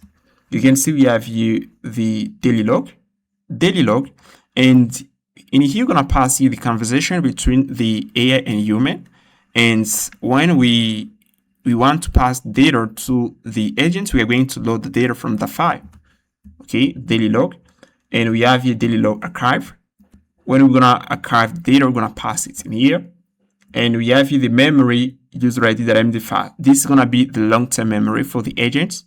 And we have here the system prompt user ID.md file. Now here we're gonna pass here the identity for the agents. We can pass here further instructions that we want the agent to follow. Okay, we can pass in here. Yeah, you literally understand how the memory manager works. Okay, now I'm going to pass here some few functions. Now we're gonna pass here log interaction. Now you can see we're gonna pass here the row, the contents, and yeah, we're gonna pass here only the row, but also the contents. And so we're gonna get here the log path, and then we're gonna append the data into a file. Let's try this too. We're gonna head into the root.ts, and here we're gonna pass here this. Actually, we already invoked the init function. Now I can comment this because we got these files. I don't want to override them. Now I'm gonna pass here. I'm gonna pass here memory manager, yeah, memory, yeah, like this. Then we're gonna pass here log interaction. I can pass here assistant. Yeah, I'm pass here first user, and then here we're gonna pass here hello. I'm gonna copy this again. Let's pass here a wait. Okay, and you're gonna pass here assistant, and I'm pass here how can I assist you today, something like this. Okay, let's see here. We're gonna get here, yeah, like this. Now let's run this. I'm gonna run this. Let's head into the daily log file, public folder memory. This is the daily log file, and you can see we have here, we got here the hello, this is the user, and we have here the AI. How can I assist you today? Okay, you understand how it works, guys. You literally understand how it works. You get the idea. Okay, you can recreate it. You can use another logic in order to do this stuff. Okay, you get the idea. Now we are going to pass here log to archive. Now you can see we have the daily log archive. We're gonna use the file in order to add data into the file here. Okay, you can see daily log archive. Yeah, this is the usage of the function. Okay, you can see log to archive. Okay, you can see I copy this and then I modify his stuff. I modify here only something. I modify only the logic in order to write into the daily log archive. Okay, you understand? We're gonna pass here now read archive file. We're gonna use the function in order to load the data from the daily log archive. Okay, you can see pass here the current work. We pass here the current working directory and we pass the name of the file. And if the file exists, if we got data, we're gonna return here true. And if it doesn't exist, we're gonna return here false. Like this. And now read today. Yeah, we're gonna use the function in order to read the today log. You can see this is the today log here. The today log. Now let's invoke the function and see what we're gonna have here, guys. Let's head into the API folder and you can see we have here root. Now I'm going to comment this and I'm passing const res is equal to away. We're gonna pass here this. Yeah, I'm passing here manager that's rate today, and let's see what we're gonna have here. We're going to return the contents of the daily log file. Yeah, actually we got here empty. Let me check here why we got empty. Okay, let me pass here for I'm passing away. Let's pass away. We're gonna await that. Okay, yeah, you can see actually got data. We load the data from the daily log file. You can see. Okay, we got data here. Okay, this is the data. We load it with the function. Okay, you understand how this works. Now we're gonna pass here read memory files. Now we can pass here the name of a memory file I want to read. You can see here we have some files. Let's say I want to read here this. I can pass here now only the name of the file. You can see pass here memory root and here pass the name. Let's try this too and see it works. Let's head into the API folder and here we're gonna try this. For this one here, yeah, for this one here, we're gonna pass the name of the file. Now let's say I want to read here this file. Yeah, in here let's see. I'm gonna copy this, and here I can pass here only the name of the file that I want to read, and then I'm gonna give the contents. If I tap enter, you can see we got the contents of the file. With this function, you can simply pass the name of the file that you want to read, and then you're gonna get the contents. Now let's go back inside the memory manager, and memory manager. Okay, you can see memory manager here, guys. We just finished everything here, and I think you understand literally everything how it works. If you don't wanna use this logic, you can implement yours. Okay, the goal is to have something that looks like this into the public folder. You can do something like this. You know how to do this. Okay, pretty simple. Now let's head into the contest assembler now. Contest assembler. Okay, here's the contest assembler. Now into the contest assembler, what I'm going to do here, guys, I'm gonna import here the memory manager. We're gonna import here this inner first, use data. We have two properties in here. We have the user ID and project ID, and we're gonna import here the BM25 retriever. We're gonna import here this function format document string. We're gonna pass in here. We're gonna import the doc embedding multi-vector pipeline, query multi-vector pipeline. We're gonna pass in here. We're gonna import here the compress short-term memory tool. We're going to import that tool in order to compress the memory. We're going to import the document class. Now we're going to pass here this function in order to count the number of tokens into a string. Now let me pass here something. Let's say I copy this. And then I'm going to pass in here. Okay, you can see I'm going to get rid of TypeScript here in order to see it works. And here I'm passing it this. Now we're gonna take the function, we're gonna pass it right here. Let me copy that. You can copy that, and then we're gonna pass it right here. Okay, you can see we have here estimate tokens. Now let me call that function and pass a const t is equal to estimate tokens, and I'll pass here hello everyone. Let's see how many tokens we got into the string. And t, you can see actually we got here 3 tokens. Okay, we're gonna use the estimate tokens in order to count the number of tokens into a string. Actually, we got 3 tokens.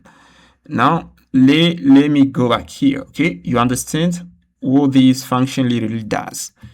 Now we're gonna pass here the contest assembler. Now we pass here the memory manager. We pass the memory manager class in order to get access to these functions in here, to all function in the memory manager that's here. Now we pass here the model contest limit and pass here use data. Now I'm going to pass here the constructor. We're going to pass the memory manager. I tap it with the memory manager class and pass the model contest limit and use data. And we instantiate that. Okay. Now we're going to pass here the assemble. The assemble, we're going to pass it the user input, and we're going to pass here an object. When we want to pass to the agents the contest, we're going to invoke the assemble. We're going to invoke the assemble function. We're going to pass here the user input, and we're going to pass here an object. Now we are going to read here the system prompt, and this is the file that we got into the public folder. I'm not read it first. We're going to load here for the policy and be helpful. We're going to get the contents. You're going to pass here. Now we're going to read here to the memory, that empty file. This is the long-term memory. We're going to read it. And we're going to read here the today log. Okay, I'm going to read here 3 files. I'm going to read here this. I'm going to read here this. I'm going to read this and this. I'm going to read these 3 files. And then we're going to get here the data. Then what I'm going to do next, I'm going to pass here a variable relevant long-term memory. Then I'm going to read here, the read archive. Okay, you can see pass here the archive. We got a function in here in order to get the contents. You can see we got a function right here in order to get the contents of the daily log archive. We're going to read it. And then we're going to pass in here too. Now we're going to pass here query multi-vector. We're going to pass here the user ID. Okay, we invoke here query multi-vector function in order to get the contents. And so we're going to pass it format document string. Once we have it data, I'm not converting into string. We are going to pass here variable. You can see pass here relevant long-term memory. This variable right here, we append its data. We pass it data. Data retrieved from VectorDB. I pass here this data that we retrieve from the VectorDB. We pass in here. And here I'm going to check here, checking if we got data. We are going to take the data and we're going to pass it to the BM25 retriever. We're going to pass it in here. Now we are going to pass here fixed layers. Okay, you can see we have the system layer, profile layer, relevant long-term memory layer, and recent short-term memory layer. We're going to take the array. I'm going to convert it into a string. Okay, in order to get a string. Now we are going to take all this data. We're going to take all this data and then we're going to estimate the number of tokens. Now you can see in here, we're on this stage here. Once we pass an input to the agent, we are going to load here the memory. Now, once we load the memory, we are going to check if the number of tokens that we got is greater than 3K token. 3 token is our threshold. We are going to run into a compression layer. Now you can see we take the number of tokens greater than the model context limit. The model context limit is our threshold. Now we are going to invoke here the compress. We're gonna invoke the tool in order to compress the memory. And then we are going to empty here. I'm not empty here. I'm going to empty here the memory. Empty file. Yeah, you can see. We are going, let me see, empty file. Yeah, we are going to empty the daily log file. Once we invoke here the function, we're going to invoke the daily log file. And then we are going to take the data. We're going to take the compressed data. We're going to pass it into the archive. You can see we have here log to archive. We're going to take the data. We're going to pass it into the archive. And here we are going to take now the compressed data here. And then we are going to pass it to the vector database. And as you can see here, once we got here these summaries, okay, this is the compressed data. I can pass here compressed data. We're gonna take this compressed data, we're gonna pass it into the vector database. Yeah, we're gonna pass in here. That's why you see here I pass it doc embedding multivector. You can see this is the function that we use in order to embed data. Now let's go back here. We're gonna go back into the context assembler. Now I'm going to return here the final prompt. The final prompt here is composed with these layers. In here is composed with this layer. You can see we have the system layer, profile layer, relevant long-term memory layer, and we have here the recent short-term memory layer. Okay, this is the final prompt. You can see we pass in here. Okay, you can see fixed layers, fixed text here, and we pass here the user inputs. And then we take the final prompt, we pass it to the estimated tokens function in order to estimate the number of tokens that we got. And then here we run into the compression if the number of tokens that we got exceed the thresholds. Now we're going to take that, we're going to return it. And here you can see we return here the estimated tokens. Okay. Now let's go into the memory agents. Now inside the memory agents, I'm going to import here the path module. We're going to import here the create agent function. I'm going to import here the memory manager. We're going to import here the memory agent system prompt. We're going to import the context assembler and build file system tools. Now we are going to pass here this. We're going to pass here now the create memory. You can see now I pass here the memory root, which is the card we're working there. We pass in here the model context limit. Here you can say pass it to 1000. I can increase it to 3000. Okay. Pass it the user ID and project ID. Now we're going to pass here the memory manager and we're going to invoke the init function in order to create memory files. And here we're going to pass here now context assembler. We're going to pass here memory manager, model context limit, user ID, project ID. We are going to import here the build file system tool. I'm going to extract here the route long-term memory tool, and we're going to pass it to the agents tools, route to long-term memory. And here we pass here the system prompts. Now I'm going to pass here a stream agent. We are going to pass here a stream agent. We're going to pass here the user input. Once we got the user input, we're going to log that into the memory file. And here I'm going to call here the context assembler class. we're gonna get here the context, we're gonna pass it to the agents like this, and we're gonna return here the stream function, and also I'm passing the function log last a message. We're gonna use that function in order to log the assistant message. Okay, right here the user, and here we're gonna pass here the assistant like this. Yeah, like this. And then what I'm going to do, I'm going to return out the stream agents. We're going to return here the stream agents. I pass here return. Pass the stream agents. We're going to return here the function, this. And yeah, we just finished. We just finished, guys. We just finished. Now we're going to try this. We're going to try this. Okay. Okay. Now, what I'm going to do, guys, I'm going to copy the CrewAI memory function. We're going to copy that. And then we are going to head into the AP folder. And you can see we got here agents. In here, we're going to head into the roots here. And then what I'm going to do in here, I'm going to comment this. You can see past this. Right now, we're going to use here the memory agents. We aren't going to use here this again. Pass here const is equal to create memory. I'm going to import here this. And pass here await.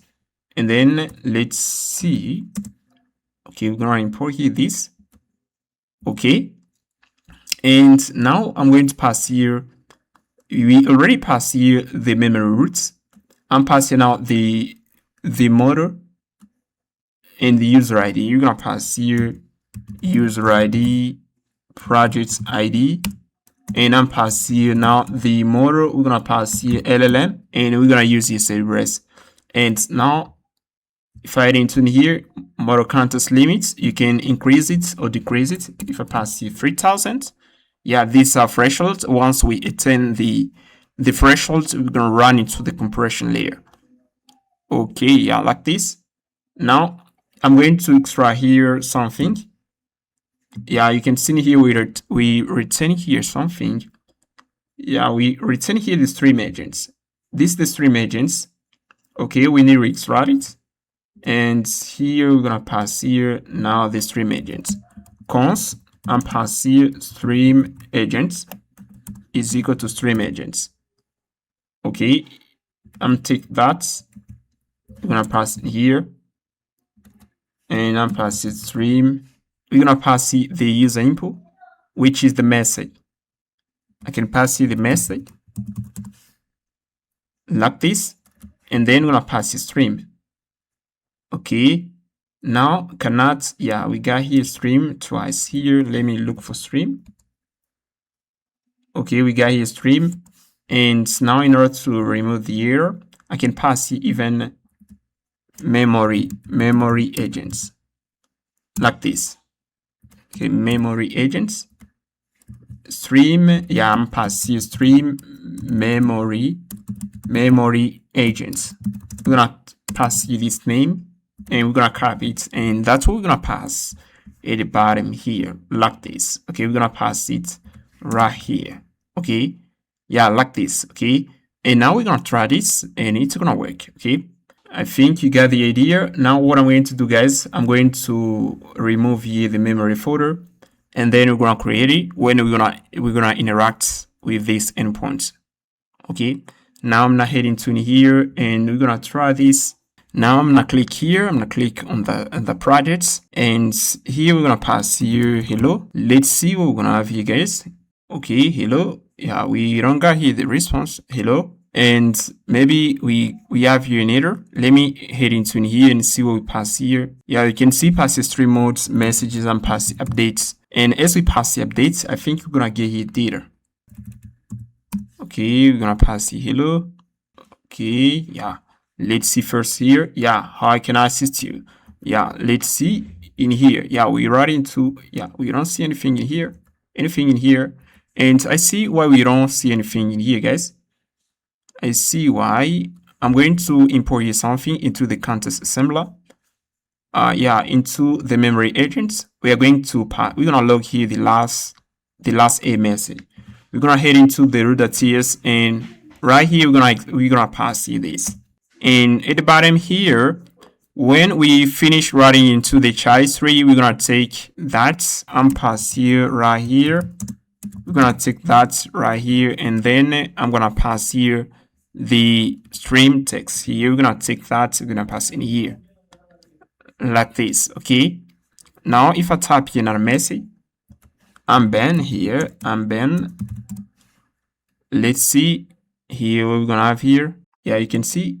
Yeah, actually, yeah. Hello Ben, how can I help you? And let's head into the memory.md file. System prompt memory. Yeah, username Ben. Yeah, you can see actually the AI is it's gonna start keeping everything about me. Okay, and I pass. I love programming. And now let's see again if the AI is gonna write into the file. Yeah, you can see again the AI respond here. Gary, it's great that you love programming. What are you working on? And if we get into the memory folder here, memory.md file, you can see actually we have here the user's name, but also user Ben lacks programming. You can see actually the A is able to remember everything about me. Now let me pass you. Do you know what I love? What I love. And as we pass this, the A is gonna respond immediately. We got the memory, guys. Okay, we got the memory. Yeah, you can see I've got it. You love programming. Is there any particular programming? Yeah, I'm passing TypeScript.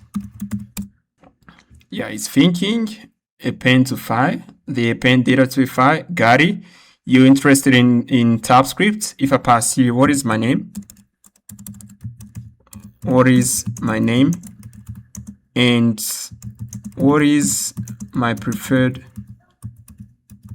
programming language? If I tap this, we're gonna get here the right response. You can see in here they pass this into the memory, and we have here the log file. Okay, everything they pass in here, carry everything, and yeah, your name is Ben, and you indicating that you prefer programming is TypeScript. And I say actually I changed my mind. I don't love TypeScript anymore.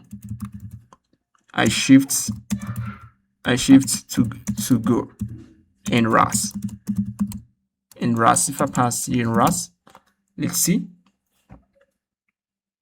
And now what I'm going to do here, guys, I'm gonna pass now what is my preferred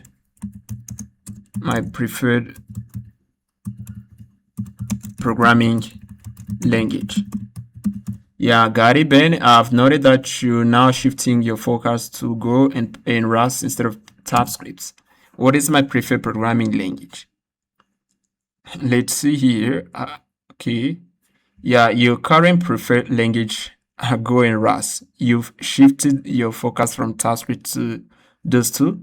And if I pass, I'm working on a TypeScript project. I'm working on an agent builder project. If I tap even this, I think you're gonna have here something. Okay, you can see everything, every input that we're gonna pass to the agent. The agent is gonna extract meaningful information. Everything. As I ask the agents that I'm working on a project, an agent builder, it's gonna get here. It's gonna extract something into that. You're gonna see. Okay. Append file memory, the append data. Yeah, got it, Ben. Now let's head into here. Users Ben is working on an agent builder. You can see on every input that we're gonna pass to the agent is gonna summarize it and extract meaningful data.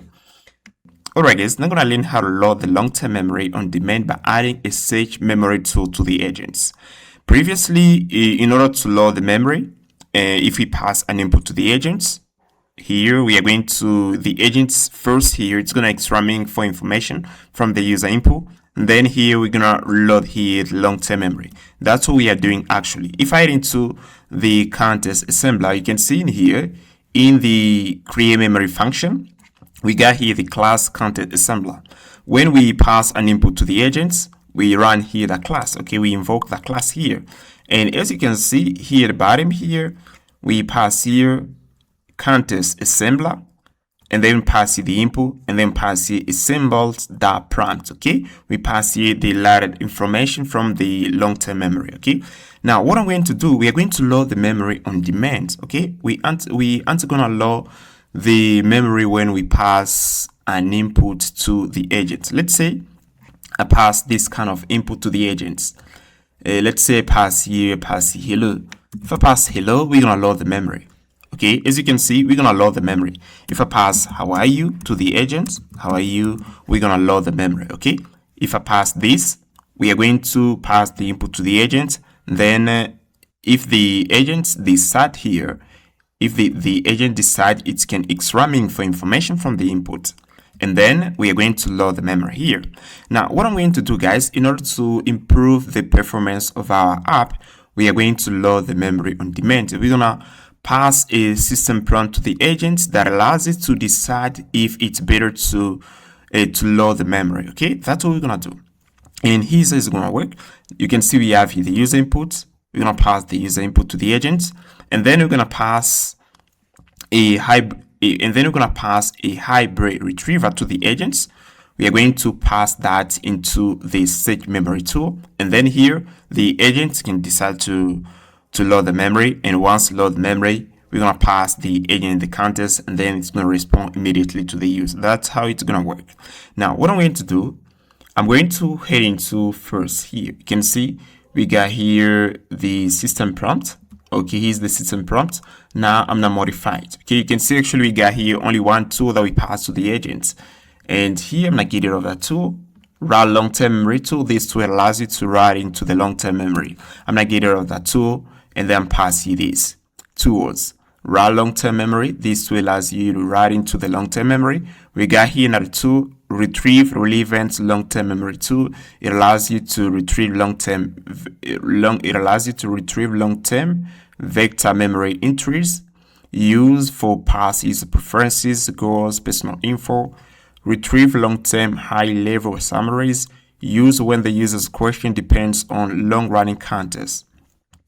And here pass here the tool usage and use, yeah, you can see pass here retrieve relevant long-term memory tool.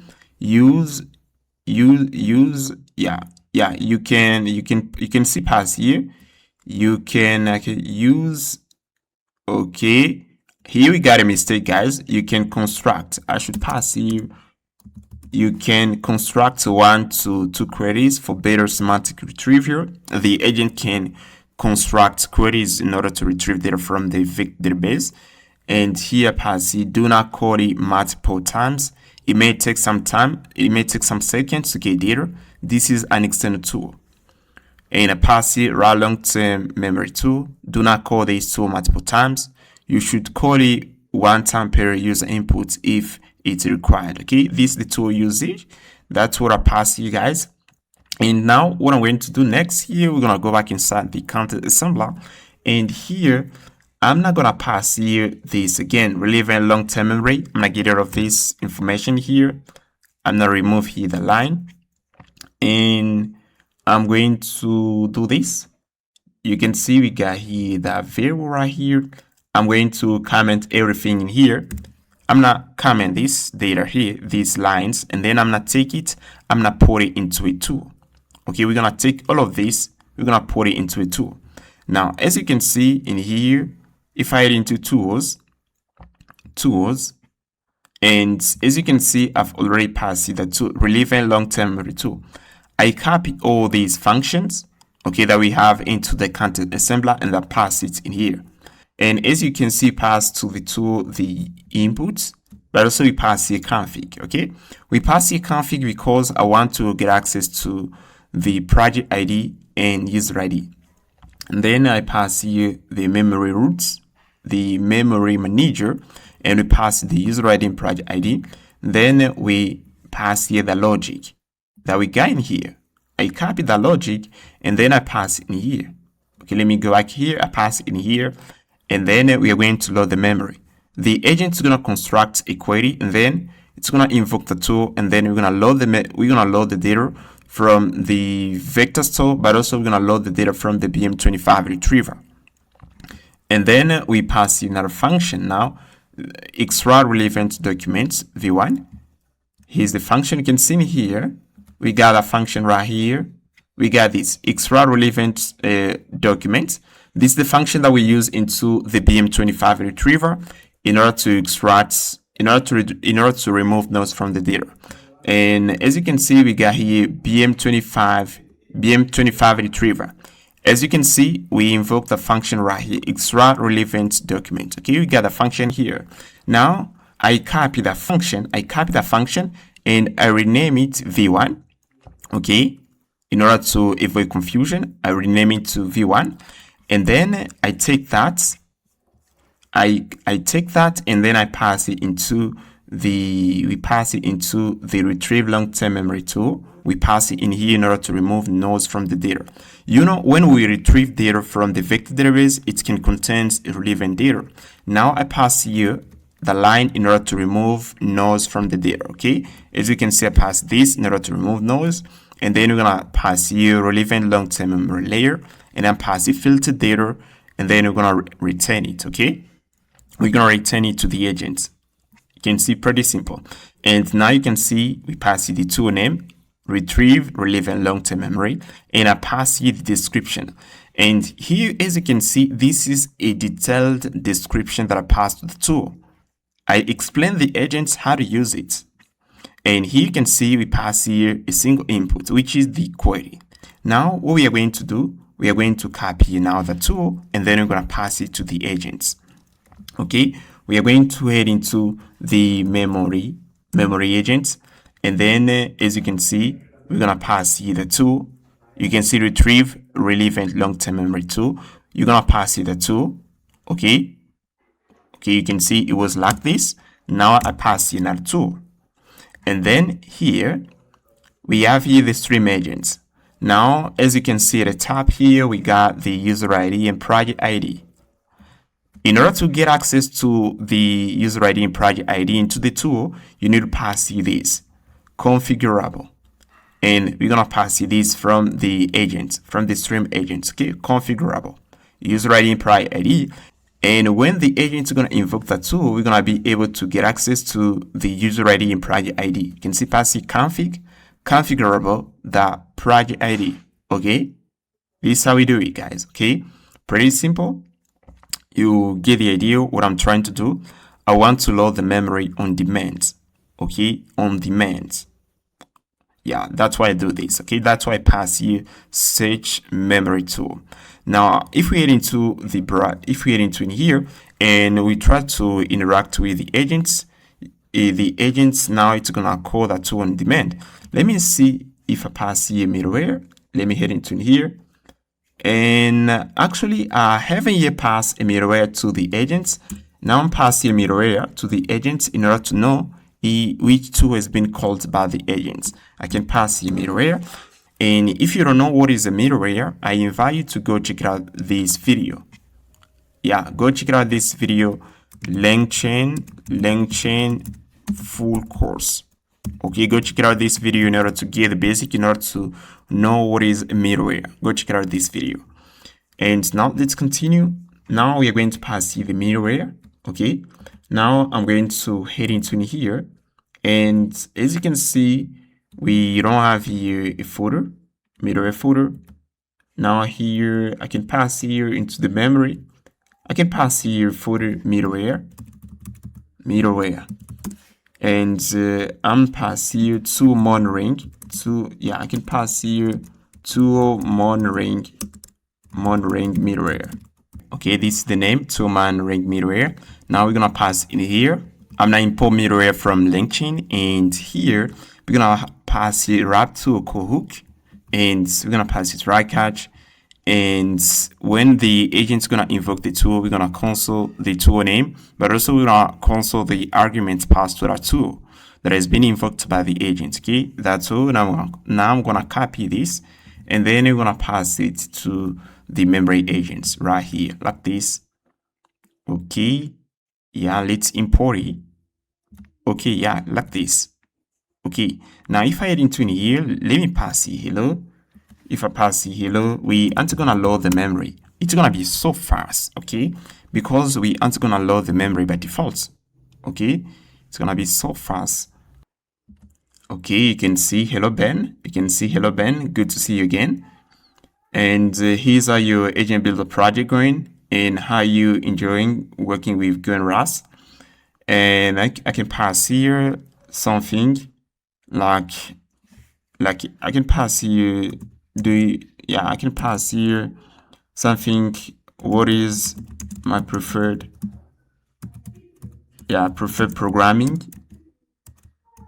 programming language? I think the agent here is gonna call that too. Yeah, you can see actually. Yeah, let me see where we cancel here this. We cancel something. You can see pass the change, and let me see where we pass here. Yeah, we're gonna get rid of this line here. You can see we cancel here change, and here what I'm going to do. Let me head into the tool, and I'm gonna get rid of that. Okay, we don't pass in here. Okay, we don't pass in here, and if I head into let's head into the agent root.ts. Okay, let me see here. We're going to cancel something. Yeah, let me cancel this. I don't want this. If I tap inner here, maybe it's gonna the agent here, and actually the agent's gonna invoke the tool. Let's see the bottom here. Okay, based on your preferences here, yeah, the agent actually doesn't call the tool. And if I pass, I don't know which kind of inputs I can pass to the agents, so that I can invoke the tool. Okay, let me try to pass it something like where I was. Tell me where I was yesterday. I think yesterday. Okay, and actually I think the agent's gonna try to invoke the tool in order to get the data. Let's see here. Yeah, you can see actually call that tool, and here you can see executing tool relevant long-term memory, and you can see it passes here the input. Ben location yesterday activities were. Yeah, you can see this the inputs that the agent passed here. Let me show you. And then you can see the agent doesn't find data here. It doesn't find data. You can see equal here the tool. Okay, it doesn't find data. I don't have any information about where you were yesterday in my current memory. Let me check if there's any relevant information stored about your recent activities or location. I don't have any information about where you were yesterday. Okay, you can see it doesn't get data here. It doesn't get data. Okay, that's why we got here this response. Yeah, that's why we got this. Okay, it doesn't know what I was yesterday. Okay, and that's how we can improve our memory agents by adding a tool that the agent can call on demand. Okay, you can see. Actually, I think you understand. If you don't understand this pretty better, guys, it's better to practice. Try to practice. You're gonna understand how it works. Okay, practice in order to understand how everything literally works. You have to practice. Okay, yeah, this is how we can improve the memory agents, and I see you in the next chapter. All right, guys, so welcome to chapter 4. We're gonna talk about Canvas. Okay, in here we're gonna install React Flow. We're gonna learn what is handle and what is a custom node. That's what we're gonna learn in here before we get into the nitty-gritty details. Now head on React Flow.dev, head into in here and head into quick starts, click here, and then you're gonna copy this command in order to install React Flow. Okay, head into npm, and then you're gonna run this command. Okay, you're gonna run this command here, and then you're gonna get React Flow. Okay, now we're gonna learn how to use it. Okay, we're gonna learn how to use it.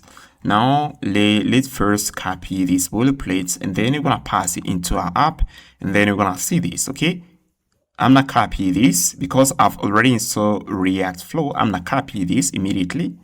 Let me copy this, and then we're gonna head into in here. Let me head into the app folder. You can see we got here app folder.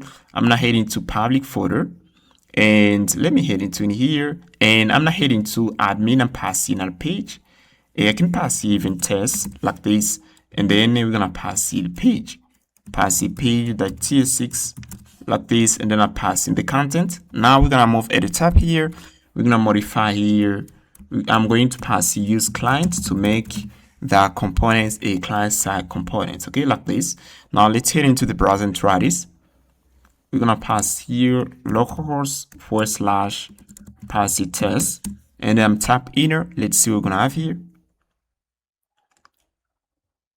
Okay, yeah, as you can see, guys, we got here the canvas, and you can see this is a node and this is a node. Okay, node 1 is linked to node 2. Okay, we got here this. Okay, now from this node we got something special here.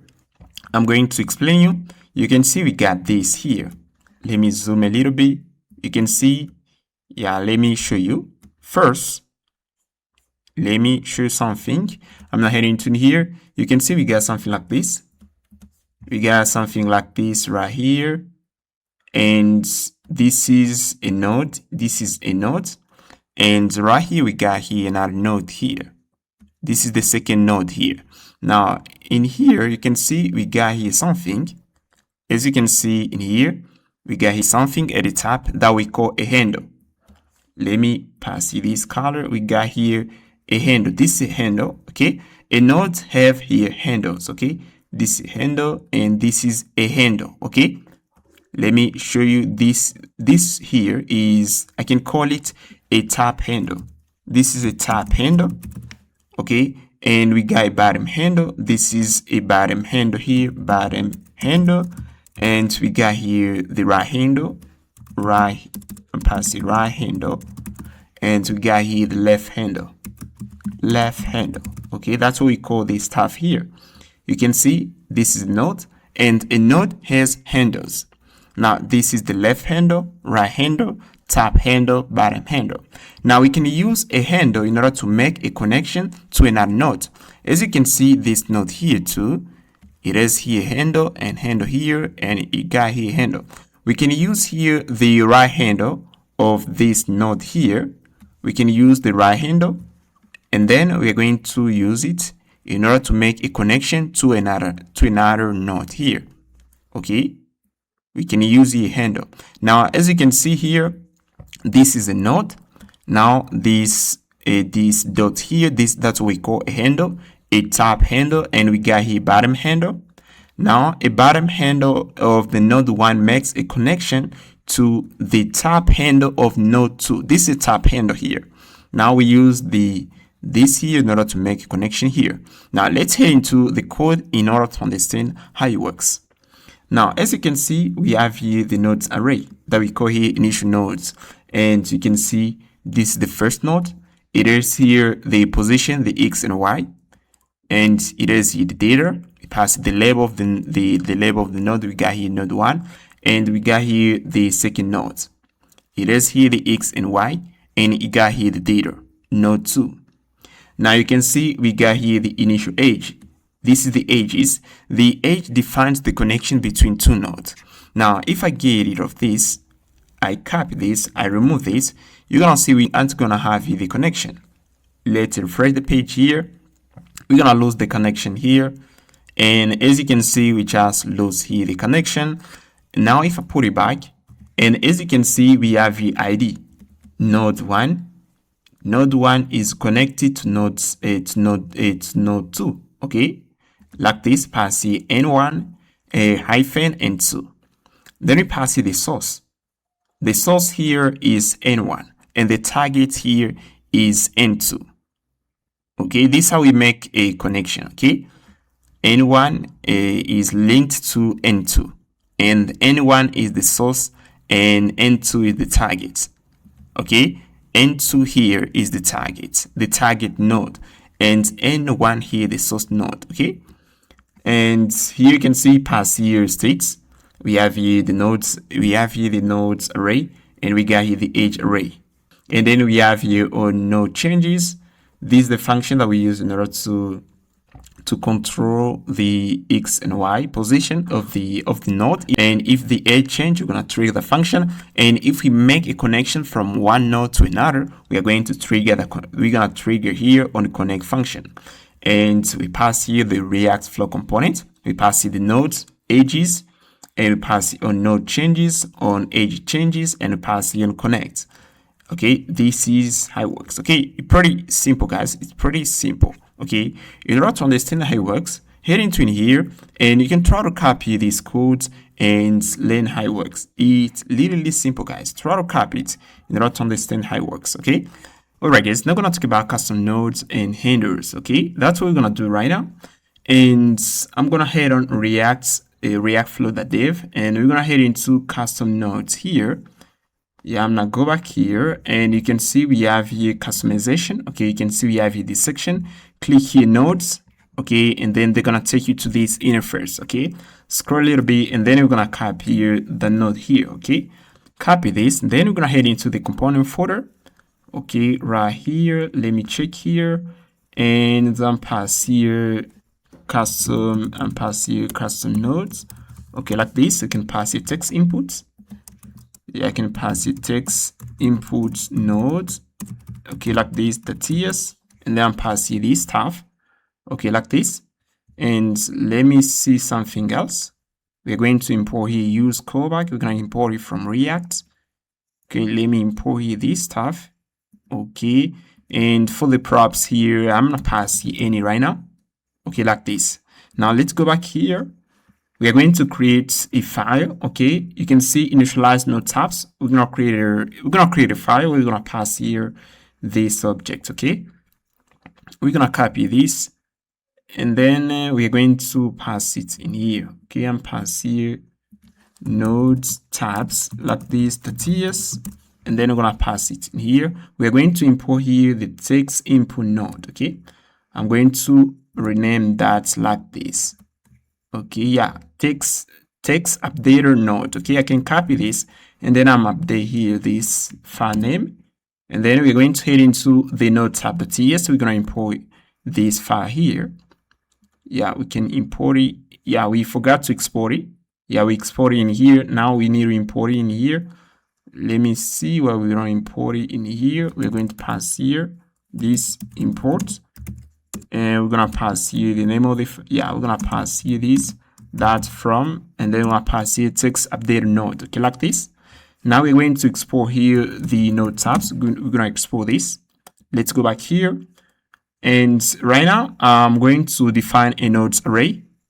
We can copy this, and then we're gonna head into the test folder. You can see we got a test folder.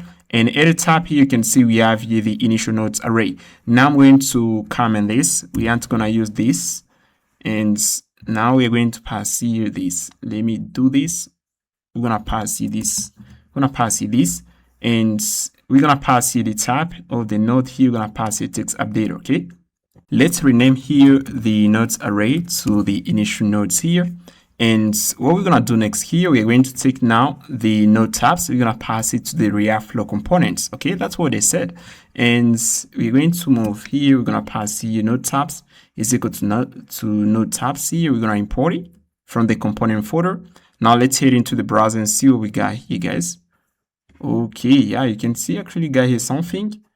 Let me refresh here the page. Yeah, you can see we got here text. Okay, we don't see it pretty well. Maybe I'm not modify here the design here. Okay, you can see we got here this, and I can pass here BG and pass here blue and pass something like this. Let's see here. Yeah, you can see we can see it.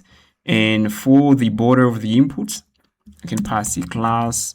Now, yeah, I'm pass the class name is we got here the class name, and I'm pass here border. Yeah, we can pass the border. I can pass here this, pass the gray. Okay, yeah, like this. Now let's see what we're gonna have in here. Yeah, you can see we got here something. Oh yeah, you can see. Yeah, I can tap here something. You can see we got here a custom component, a custom node. Okay, we got here a custom node, guys. Okay, these are custom nodes. Okay, if I want, I can create another one here. Let's say I want to create another one. Here I can pass here, let's say I can name this manager nodes. Okay, we can name here this as manager nodes, and we can pass here another node here. Let's say I'm gonna copy this. Yeah, okay, instead of renaming here manager nodes, I'm gonna put it back as text, and then we can copy this. and then we can pass here. We're gonna say here, this is gonna be the text area node, okay? Let me pass here even this. We're gonna rename here text area node and pass it text area node like this, stuff like this, guys. And we're going to copy the custom node here, and then we're going to head into the node tab.ts, and then we're gonna pass in here. I can pass it text area node, text area, something like this, and then we can pass this here. And now we're going to head into the page here, and you can see we got here the initial array. Now we're gonna pass it something else. I can copy this and pass the node 2 here, and we are going to pass here the tab here, text area like this, and we can even modify here the X and Y position, and I can pass here even 150, something like this. And then you're gonna see we're gonna have another nodes on the cover. You're gonna see for the edges here, I'm going to comment this line here. Let's head into the browser. Okay, yeah, I don't see the second, yeah, I don't see here the second node here. Maybe we have here an error. I'm gonna copy this, and then we're gonna head into the node tabs. I'm gonna pass in here. Okay, we got this, and I'm gonna go back here. I'm gonna modify here. Let's say the X position, I can pass even 20. Okay, now let's check here again. We're gonna refresh here the page. Yeah, you can see we got here 2 components, and you can see text area. Okay, text area node. Yeah, I'm gonna modify here the background to another color.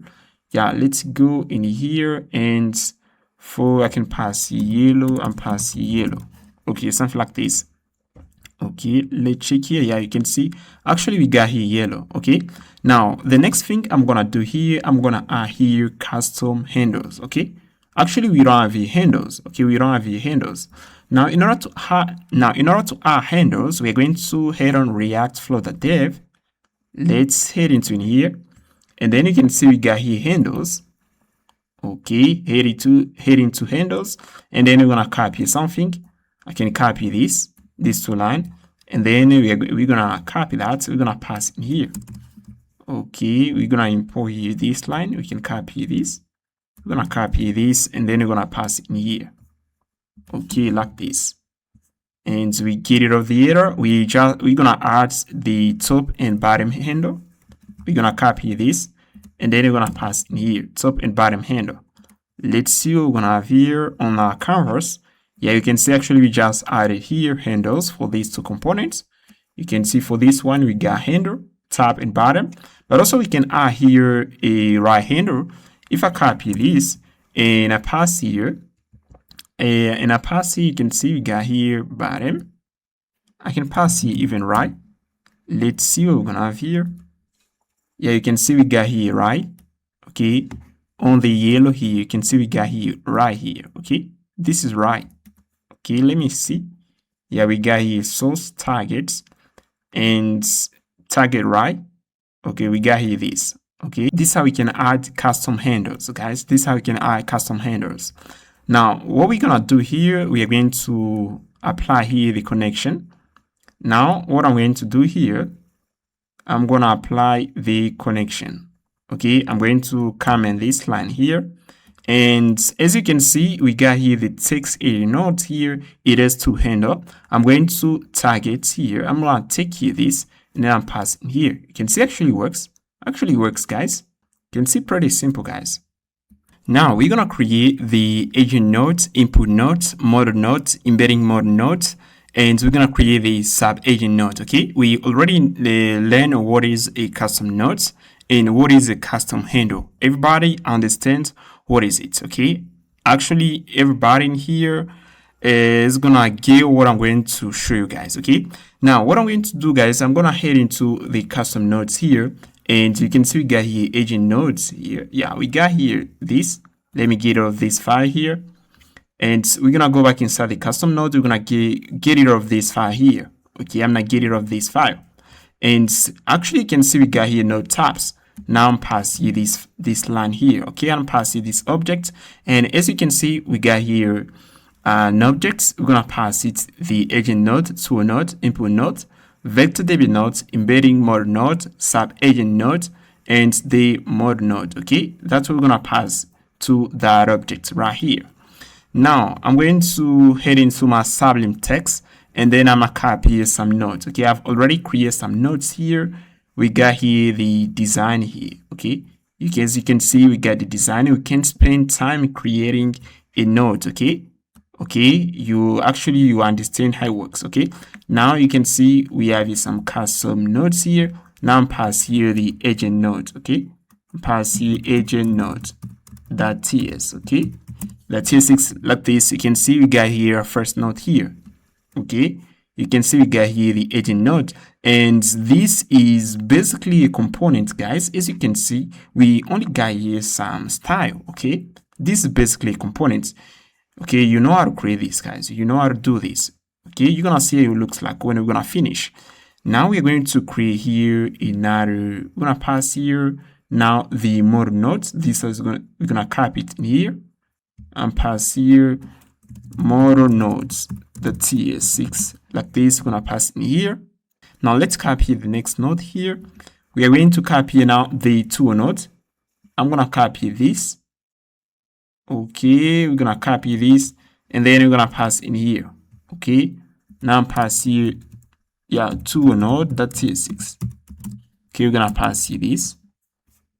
Okay, and actually we're gonna import here some stuff here. Let me go back into the agent node here. I'm gonna copy this, and then I'm passing in here. Let's head into the tool node. We're gonna pass in here like this. And we're gonna import here the image component. Let's import here this. Okay, we're gonna import here the let me head into here, and I'm gonna copy something. Let me head into the model node here.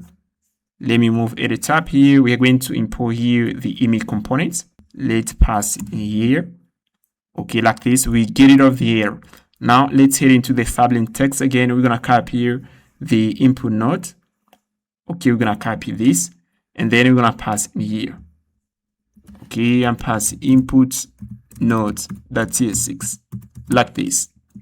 Okay, we're gonna pass in here like this, and now we're gonna go back into the tool node, and we're gonna copy everything in here. We're gonna pass it into the input node. Okay, we're gonna pass it a tab right here. Like this. Okay, like this. Now we're going to head into the node tab .ts, and then we're going to import here the agent node. We're going to import this. We're going to import here the tool node. We're going to import the input node here. We're going to import the vector DB node. We haven't already created the vector DB node. We're going to pass here the vector DB node. Okay, and now we're going to pass here this. Okay, this is the UI. We're going to pass here this little UI. And then it's gonna work here. Let me pass here the embedding mode node here. We're gonna copy these two. Okay, we're gonna copy this, and we're gonna pass here this custom node and pass here embedding mode node .ts6 like this, and then we're gonna pass here. Let's go back here. We're gonna copy here this stuff, and then we're gonna pass in here. Okay, like this. Now we need to create here another node. Actually, we got here the embedding model, and we got here the vector DB node. We're going to pass here the sub agent node. For the sub agents, I'm gonna copy these two.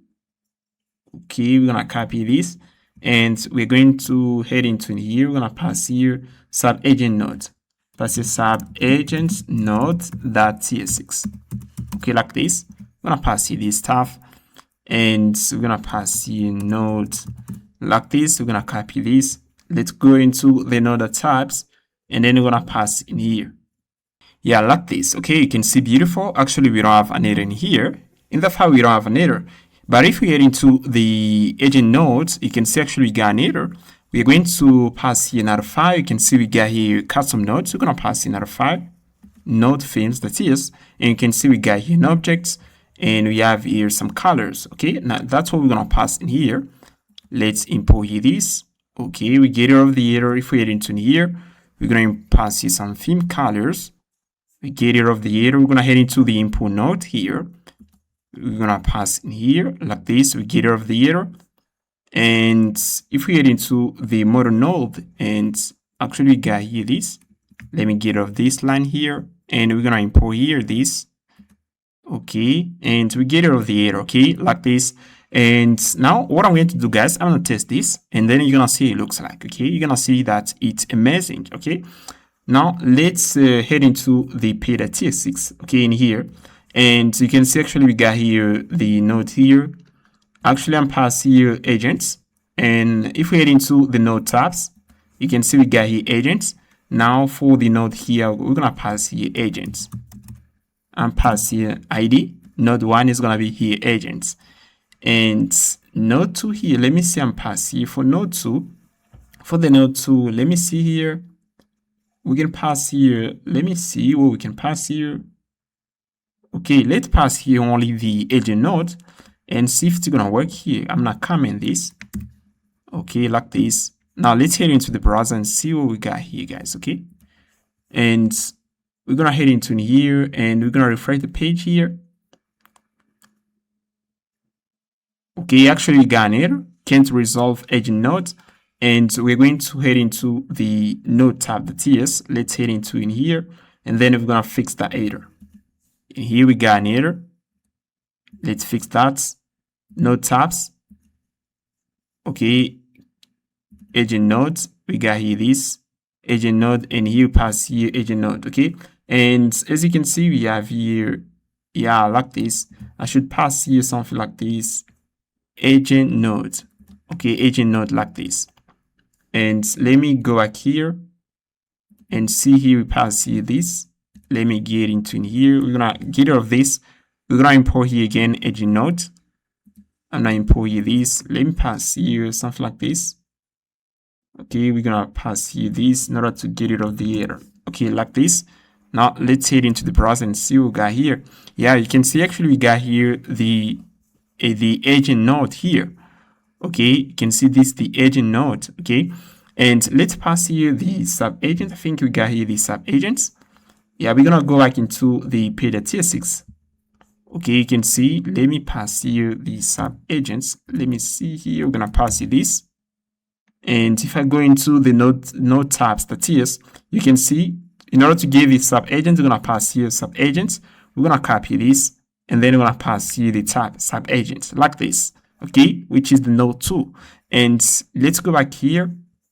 Let's see what we're gonna have here. Oh yeah, you can see actually we got here 2 nodes. And as you can see, we got here the manage node here. Okay, and we got here some handles. Okay, these are handles. Okay, you can see actually works. Okay, you can see we have here the manage node, and you can see we got here sub agents. Okay, and yeah, you get the idea, guys. You can see it's pretty simple. Actually, we are dealing with custom nodes, and you know how to create a custom node. You can ask ChatGPT to design a node that looks like this, and it's gonna do it. Okay, ask ChatGPT to do it for you guys, and then once you finish, you're gonna get something like this. Okay, you can see literally easy. Okay, we got here 2 nodes. And now we are going to go back into the text editor, and what I'm going to do in here, guys, I'm going to pass here another folder into the lib folder. Okay, you can see here's the lib folder, and here I'm going to pass here another folder. I'm gonna name it node config. Okay, you can see we have here node config. Okay, and in here we're gonna pass here a file. You can see we have here agent node.ts. Okay, this is a node configuration file that we're gonna pass here. We are going to use here this JSON object in order to create a node. You can see if we head into the file here, let me head into private folder. You can see we got here test, and if I head into here, you can see we got here a JSON, and this JSON represents a node. Okay, now if you want to create an agent node, we're gonna use the function here.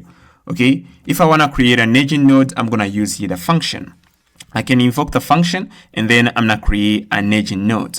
And as you can see, this is a JSON object, and we got here the ID. The tab here is agents. We have here the reference to the position, which is the X and Y. We got here the data. We got here the label. An agent node can have an icon. We have here instructions, description. I take here this, I take the JSON here and I improve it. Okay, you can see I pass in some property into the data. Into the data property here, we have here an object, and then I pass here like we can pass here the label for the agent. We can have here instructions where we're gonna pass the system prompt, and we can have here description. Okay, that's what I pass in here. Okay, we got here this the agent node.ts. So we can, when we invoke this function, we're gonna create an agent node. And as you can see at the bottom here, we got the constraints, the constraint object. I'm not explaining you everything, literally everything from this node. Okay, now I'm gonna pass here another node, which is the embedding mode node here. Okay, this is another node, and as you can see, this is basically a JSON object. And we have here the ID, the tab here, which represents the node type. Let me show you. The tab represents the node type. And as you can see, we head into the component folder. You can see in here custom node, and we got here this tab here, node tabs, and you can see the embedding mode nodes here. That's what I pass to the tab into the node config. Okay, you can see pass the type. Okay, that we got in here into the component folder. I pass here the type. Okay, we pass here the type, and then when we're gonna invoke the function, we're gonna create an embedding mode node. Okay, we're gonna create it, and as you can see, we have a reference to this is an array. We have the position represent the x and y. We have the data. We can pass the label. We can pass an icon. We have the provider, API key, model name. And we got here the constraints. I'm not explaining you that later. Now I'm gonna pass here another node, which is the input node.ts, and we have the same thing. We have here the tab input node reference to position, and we have here the data. We can pass in the label, the icon, and we have here the constraint objects. We're gonna pass here the model node. We're going to use the model nodes in order to create a model that we can attach to an agent. And here you can see passive tab model node, category model, and we have here the data. You can pass here the model name, API key, and other stuff. And as you can see, we got here to the constraint objects. We're going to pass here the node tabs. Okay, this node tabs, node config props. Okay. And we have here the ID. As you can see, we got the ID and the position. The position is the X and Y. That's what we pass in here. As you can see, this is the tab that I use in order to tap the input node config, and I use it in order to tap the embedding model nodes function. Okay, you can see we tap it in here. Now let's pass here the sub-agent node. This is the node that we're going to use in order to create a sub-agent. We have here the type sub-agent reference to position, the X and Y, and we have here the constraints. We're going to pass here the tool node. This is the node that we're going to use in order to create a tool. And I think we just finished. We're going to pass here the vector DB node. We're going to use the node in order to create a vector DB node. Okay. And I think we just finished, guys. Now we're gonna try this and see it works. Let's say I want to create an agent node. I can copy this. Let's copy this, and we're gonna head into the test page here. And what I'm going to do, I'm going to pass it in here. Let's say we can pass here the agent node. Yeah, we're gonna invoke the function. You can pass it. Yeah, I can pass the agent is equal to this, the agent node. And as you can see, the agent node functions takes here the props array. Now I'm going to, as you can see, we're gonna pass it here. We're gonna pass it the ID. Okay, we're gonna pass it the ID, and we're gonna pass something like this. We're gonna pass it the ID, the label, the icon. Now I'm passing first of all the label. For the label, I can pass here manager node. Okay, something like this, and then I'm going to pass here the ID. And I can pass here N11. Yeah, for the ID, we're gonna pass here.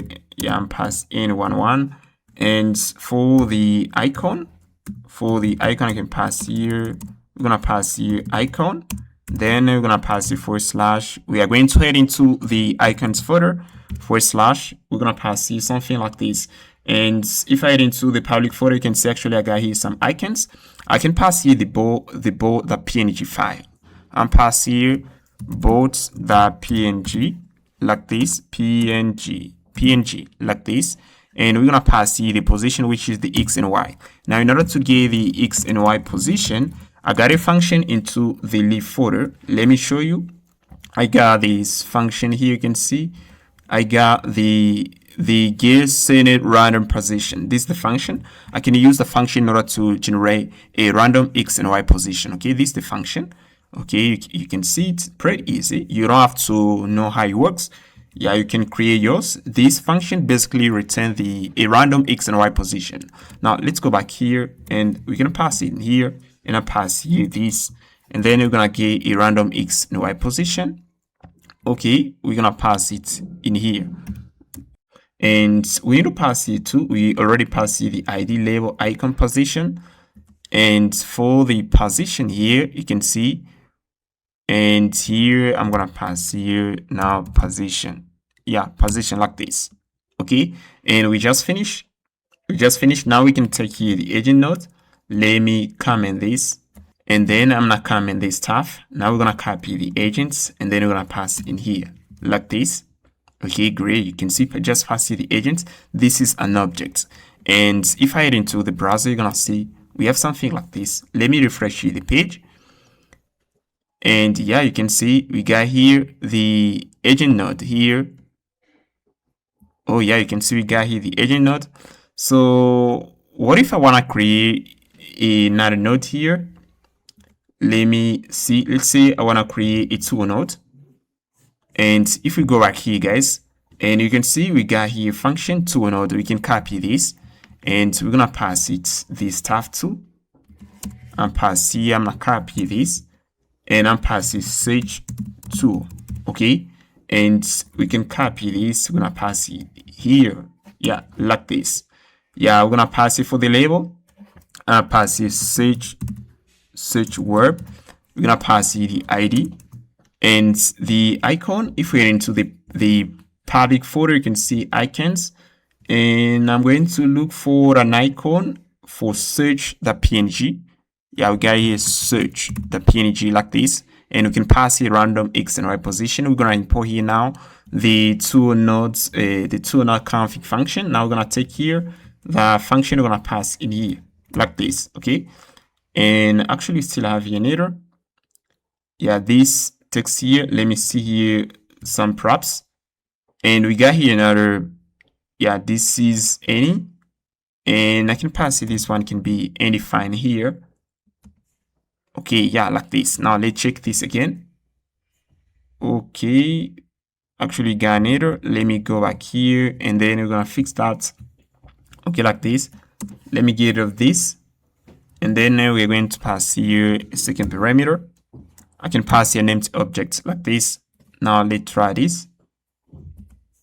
Okay, yeah, you can see we got something like this. Okay, this is a set tool. This is a tool node. You can see we have here tool. Okay, you can see we got here tool and search verb. Okay, and we have here the icon. And then we can do something like this. Okay, if we got the edges array, the connection can pass. Okay, yeah, the connection pass here. Okay. You can see it's pretty easy. Now we are going to use these functions. We're going to use these functions in order to create nodes. Okay, you can see if you want to create, let's say, the embedding mode node, we can invoke the function. If you want to create the input node, the model node, and the node and the sub-agent node, we're going to invoke here that function. Okay, actually you understand literally everything. It's pretty simple. Okay, actually everything is so simple. Alright guys, now I'm going to talk about the agent structure, okay, that I call the agent tree. Now you can see here we have the agent tree. Here's the agent tree here. We are going to use the agent tree in order to create nodes.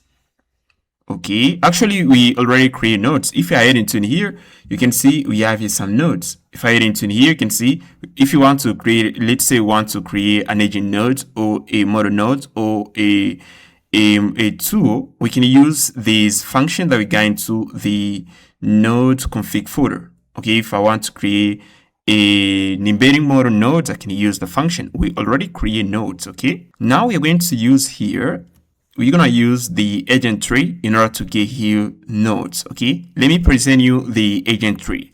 So this is the agent tree, and as you can see, this is basically an array of JSON. You can see we have here something like this. We have here the node name, input node, reference to, this is a property, this is an array. I'm going to explain you what is it. We have here children, and here you can see we have here the node name, we have here agents, we have here the reference to. The agent node makes a reference here to the input node here. Okay, and you can see the agent node here got children. Okay, it is here children, and it is here a node name. It is here too, and it is here a node name here a model node, and a reference to the agent, which is the parent node. Okay, a reference to the parent node, and as you can see, this the node name agents, it makes a reference to the parent node, which is the input node. Reference to the parent node here. Okay, and the tool node here and the model node makes a reference to the agent node. Okay, they makes a reference to the agent node because the agent node is the parent node, and this looks like this when we're gonna present it into the canvas. We're gonna have here the input node, we're gonna have here the managing node, and we have here the model and the set tool. Okay, this is an agent, the structure of a React agent. It is here a model. This model can be a DeepSeek, and it is here a set tool. Let's say this is a weather agent. Okay, this is a weather agent. I can ask this weather agent what is the kind of weather in Miami, and then the weather agent is gonna give me the response. Okay, now we are going to represent it like this. Okay, we're gonna represent it like this. Now we are going to we're gonna have something like this. This is the agent tree, and then we're gonna use it in order to create nodes. Okay, once we create nodes into the canvas, we're gonna see something like this. Okay, we're gonna see this stuff. Okay, let me present you another array here, example 2. Now you can see in here too we have the parent node, which is the input node, and then it is here children. And as you can see, we got here the node name agent and reference to the parent node, which is the input node. Now the agent node here is children. It is here too. You can see it is here too, and it is here a node, a model node. Okay, and at the bottom here too, you can see it is here a sub agent. This is a sub agent, guys. Okay, now node name here sub agents. Let me do this. Okay, you can see sub agents reference to agents. This agent here has sub agents. Okay, it is a sub agent. Now you can see that's why I pass here node name sub agents reference to agents, and you can see the label here. We pass here the label market research. This is a market research agent. Now if you want to present this visually, we got something like this. We have here the input node, and we got here the managing node. It is here model. This model can be, let's say, DeepSeek. Yeah, let's say GPT here, and it is here set too. The manager node has here sub agents, which is the market research agents, and the market research agents can have here model, and it is here chart tool. It allows it to draw charts, and it is here a web scraping tool. Okay, let me show you something. If I head into the folder here, I'm not heading to multi-agents. I'm heading to examples. You can see here we got manager with tools. Okay, let me pass here. Now we're gonna head into examples, and as you can see, we got here the manager nodes here. This is a node. You can see node name inputs and reference to nothing. It doesn't have a parent. it doesn't have a parent. That's why you can see reference to array is empty. We don't it doesn't, the input node, it doesn't have a parent. As you can see here visually, the input node here is the parent node, and then this parent node has children. And here you can see we got here the agents, okay, which is the manage agents. Okay, this is the manage agent here.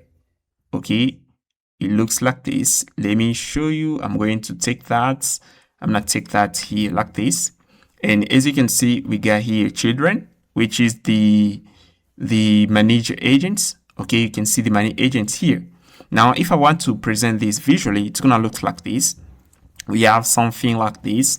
We got here the input node. This is the input node, and then it is here a manager node. Manager. Okay, this is the manager. Okay, now it looks like this. Now let's say I want to pass to the manage agent children. Let's say I want to pass a tool.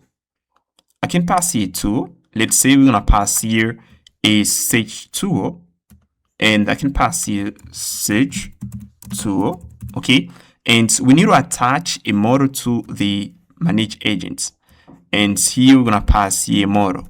We can pass here GPT, and we're gonna have something like this. Actually, we got here set tool. Okay, now we need to pass here a model. Okay, we're gonna have here a model. We're gonna have here a model. Let's say this is the model node. Okay, and a reference to the parent node, which is the agents here. Okay, this is the parent node. That's why you can see the tool node makes a reference to the parent node. Now you can see we have here the model node, and then we got something like this. Okay, you know guys, we're gonna use an agent in order to create another agent. So we're gonna have something like this. We got a chart in it first. If I pass these inputs, let's say we pass here build me a weather agents. Now the agent is going to ask you some clarification question, and then it's going to go on and generate a JSON. Okay, it's going to generate a JSON that looks like this. Okay, it's going to generate a JSON that looks like this, and this is the JSON that we're going to use in order to build an agent. Okay, now once it generates JSON, as I said, it's going to look like this, and then we're going to take the JSON that I call the agent tree.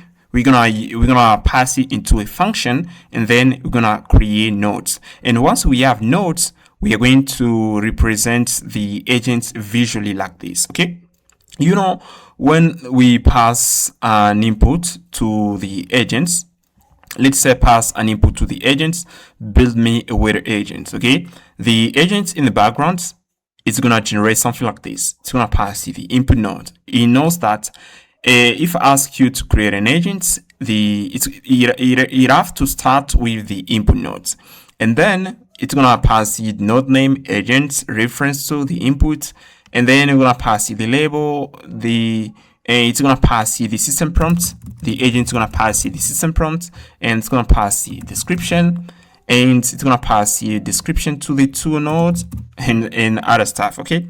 Now we are going to head into the store folder, and then in here we're going to pass here a function that allows us to take this JSON generated by the agents, and then we're going to convert it into nodes. Okay, that's what we're going to do. Okay, we're going to do this, guys. Let me show you. Once we have here this JSON, we're going to take it, we're going to pass it to a function, and then we're going to generate here nodes. Okay, I think I passed it something like this. Okay, we're gonna take this JSON that I call agent tree generated by the agents. We're gonna take it, and then we're gonna pass it to a function. Then we're gonna generate here nodes. Now let's go ahead, and now we're gonna head into the store folder, and inside the store folder, I'm pass here another slice, agent builder slice. Okay, now let's head into in here. Now I'm going to import here the input node. I'm gonna import here, as you can see, I import all these functions that we got into the node config folder. I import all these functions. I import all these functions into the agent builder slice. Okay, I'm gonna go back here, agent builder slice. As you can see in here, I import all these functions in here, guys. We got this function here. Now we're gonna pass here the canvas slice states. We're gonna have the nodes array, ages, and the ID. As you know, each node has an ID. if I go back in here, and as you can see, in order to create a node, we need to pass here an ID. Okay, we need to pass here an ID. And as you can see too, I have passed here an ID when I was creating a node. We can say pass here the ID. Now let's go back into the agent builder. We are going to pass here now the initial states. We have here the nodes array, ages array, the ID. They're gonna pass to the nodes. And you can see the default value here is equal to 1. Now we got here the agent builder slice. And then we're going to pass in now a function. This is an action. This is the function that we're going to pass the JSON generated by the agents. Okay, we're going to pass it this JSON. Okay, as you can see, we got here the JSON. And let me take here that. Take the JSON right here. Okay, let me copy JSON. I can copy this. Okay, we have a model node. Yeah, I'm gonna copy this JSON. And what I'm going to do, I'm gonna head into the lib folder. Okay, we're gonna head into the lib folder.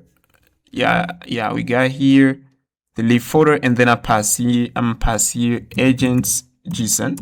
Pass here agent3 that JSON. Yeah, agent3.ts. I'm gonna pass here that ts. Yeah, we're gonna pass the agent3.ts, and then we're gonna pass here this array. We're gonna export it. I'm gonna take that and pass here export. Pass here export const agent3. Agent3 is equal to this. Okay, you can see we have here the input node, and you can see we got here the agent node, and the agent node has here the model node. Okay, you can see model node is children and reference to the agent node. Okay, we are going to use this for testing purpose. Now we are going to take here the agent3. We're gonna pass it to that function right here, to that action. Okay, build nodes. Now let me head into the page here. We're gonna head into here. Okay, we're gonna head into here, and then I'm gonna pass it something like this. We're gonna pass here dispatch, and then we are going to extract here the nodes array, and then here we're gonna extract the nodes array and the ages array. Actually, I'm going to comment here this stuff. I'm gonna comment here these two states, and at the bottom here I'm going to pass here now this function. We're gonna invoke the build nodes, and I'm going to pass here. We're gonna pass here this. We're gonna go back into the lib folder. And now we're gonna pass it the agent3. I'm gonna take here the agent3, and then we're gonna go back in here. We're gonna pass it in here build nodes. Okay, we're gonna export that action later. Okay, yeah, like this. We're gonna pass in here, and then once we pass in here, we're gonna invoke here the function test1.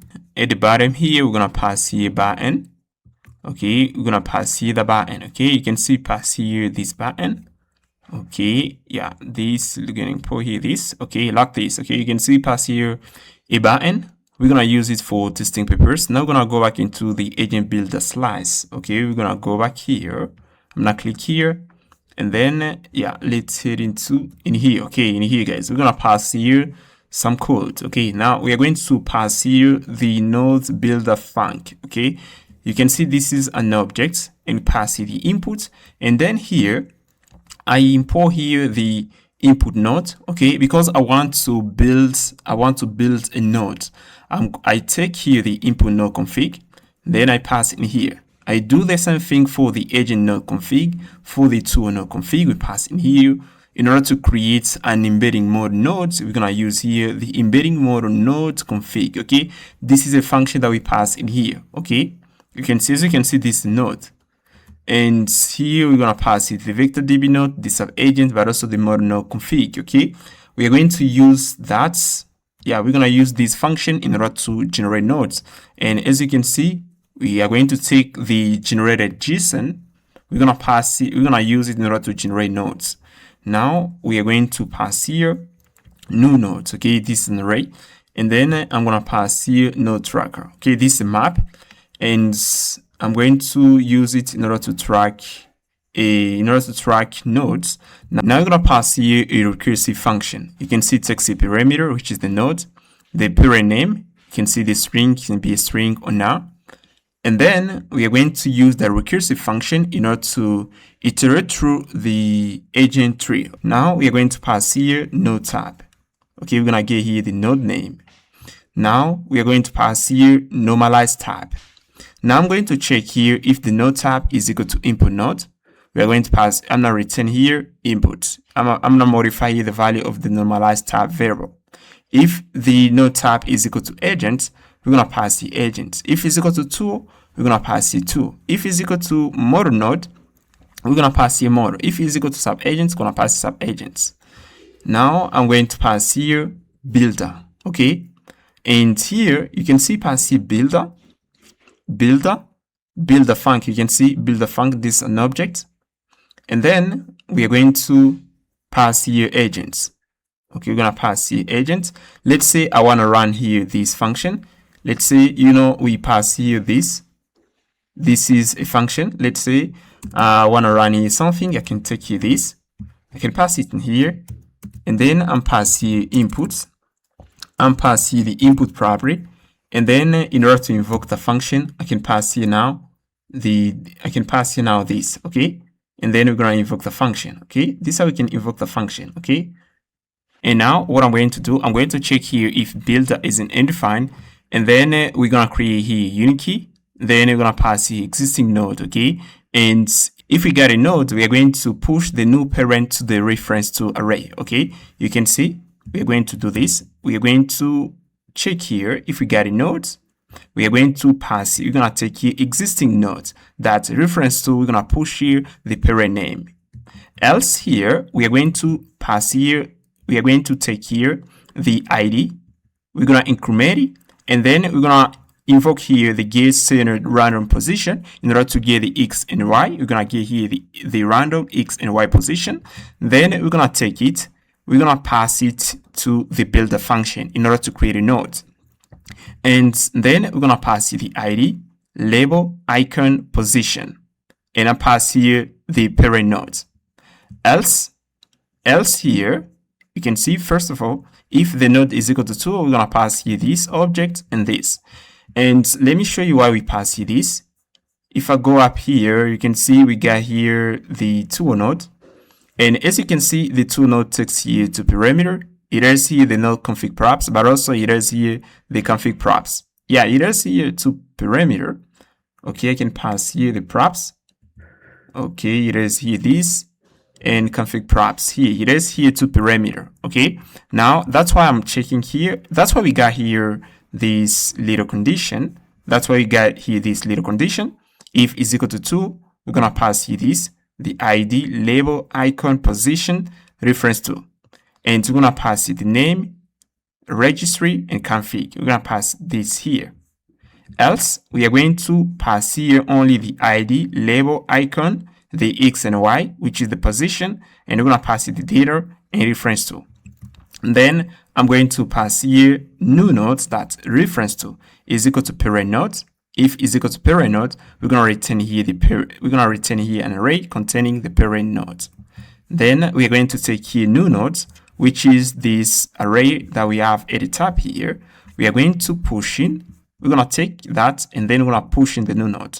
And then we're going to set here the unique key into the map. Now I'm going to iterate through now into the children array. A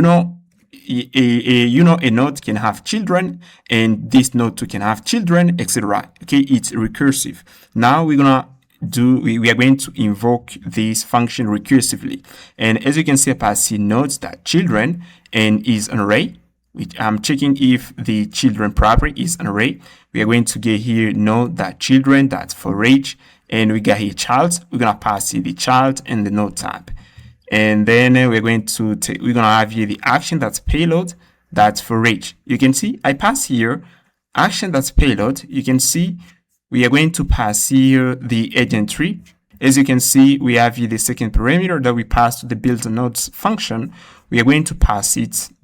We're going to pass it the agent tree, and I'll pass the action that's payload, and then I'm going to pass here the root nodes like this, and then we are going to pass the state is equal to new nodes. Okay, like this. Okay, you can try to understand this function. Okay, this is the logic that I wrote, guys. Okay, try to understand the logic. Now, if we head into the pay.tsx, and as you can see in here, as you can see right here, now we pass here the agent tree. This is the agent tree. And at the top here, we got an header. Let me remove here this. Let me go back into the agent builder slice. Now we are going to export that function. Okay, we're going to export that function, builder nodes, and then we're going to export it. Now, as you can see into the index, I've already passed in here like this. And now if we go back here, we're going to pass here the builder. Yeah, we're going to pass here the builder actions. And then we're going to invoke it when we're going to click on the button. Okay, now let's head into the browser and try this. Okay, yeah, you can see we got here an header, nodes, and in order to get rid of this header, I'm going to pass here this. Okay, we're going to pass here this. And you can see at the top here, we got a button, this button. Now I'm going to click here. And yeah, you can see we got here something. As you can see, we got here something. Yeah, we got here this. Okay, it doesn't move at all here. It doesn't move. Okay, let me check why here it doesn't move. Now let's fix this. Okay, you can see actually we don't have the possibility to move here a node. Okay, we don't have the possibility to move a node. Now what I'm going to do, I'm going to get rid of these functions in here. I'm gonna remove this, and we're gonna head into the agent builder slash, and then we're gonna pass here a node change and on edge function. We're gonna pass here this. I just take here this to function. Previously we got this. Okay, I take these functions and then I pass it into the agent builder. I'm gonna modify here the logic a little bit, and then we're gonna pass on node changes. We're gonna pass here the state and the action, and we're gonna modify here. You can see into the slice we got here the node array. Now I'm gonna pass in here in order to modify the state, and we pass here apply node changes. And as you can see, we pass the function in here too. Okay, we pass in here too, and now we're gonna go back here, and then we're gonna pass in here, and we're gonna pass here on 8 changes. Okay, we're gonna export these to function. You can see we pass it at the bottom here. Now let's go back here, and then we're gonna pass here this. Okay, I'm going to get rid of this stuff here. I'm gonna remove this, and you can see pass here handle node changes, and we pass it dispatch on node changes, and we pass here on 8 changes. Okay, pass here this, and yeah, like this.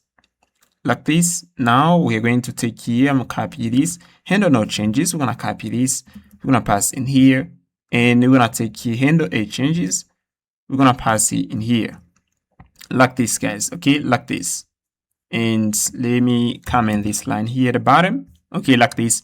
Now let's head into the browser and see this. Oh yeah, you can see we got this, and yeah, you can see in here we got this, and we got this stuff here. Okay, you can see it looks like this. Actually looks like this. Okay, yeah, we got only the node here, we got only this. It looks like this. Okay, actually we don't have here this. I'm going to remove here this. Actually we don't have here this. Okay, we have here only a React agent. We got here the input node, manage agent, but also we have here the model. Okay, and as you can see, this is the model node, and we don't see here the icon. We don't have here the icon. You can see we don't have here the icon because if we get into the agent tree, in the agent tree, we didn't pass here the icon. Okay, we didn't pass here the icon. If I pass here /icon / let me see here the path. Okay, public folder icons. We should pass here icons. And now let me check here for the icon for the input node. Yeah, I can pass here something like this, input.png, like this. Okay, we're gonna pass here something like this, and we can copy this icon. We're going to pass it to the manager agents. Okay, for the manager, I'm not gonna pass an icon. Yeah, you can see for the model node, we're gonna pass here an icon. I can copy this, and we are going to pass here this. And let me see here. We can pass here. Let me look for an icon here. You can see we got here OpenAI SVG. I'm gonna copy this, and then I'm passing here is that SVG. Okay, like this. Now let's try this again. We're gonna refresh here the page. I'm gonna click here test, And there we go. You can see actually we have the input node, and as you can see, we got here this is the model. I can attach it here, okay, and then here this here, and that's what and then we're gonna have here a React agent, okay. And yeah, I think you get the idea, guys. You get the idea, okay. You get the idea. Now, alright, guys. Now we're gonna talk about node constraints. So what is a node constraint? A node constraint is basically a rule that decides if a node A handle position can be linked to node B handle position. What it means? Let me show you. You can see this is a node here, and this node has left and right handle, but also it has the top and bottom handle. Now, on each node, we have a constraint. So we have a rule that decides if, let's say, the input nodes can be linked to an agent node. We have a rule, we have a constraint, a condition. And you can see we have a two node. We have here a constraint, okay? We have also the sub agents, okay? We have constraints. Let's say we have here, as you can see here, guys, this is the input nodes. And here's the model. You can see here's the model. Let's say if I link here, if I link the input node to the model nodes, this is not right, guys. It's not right. You can see we can't link the input node to the model agents, but we can link the agent node to the model agents. You can see this is right here. This is not right. Okay. Okay, this is not right. It's not right, guys. Now, we are going to avoid these kind of errors in our system. We are going to set up a rule. That's what I call node constraints, okay? We're going to set up a rule. Now, let me show you how it works. Now, I'm going to go back here. You can see this is the constraint that we got within the input node, okay? Now, the input nodes can be linked only on the agent nodes, nothing else.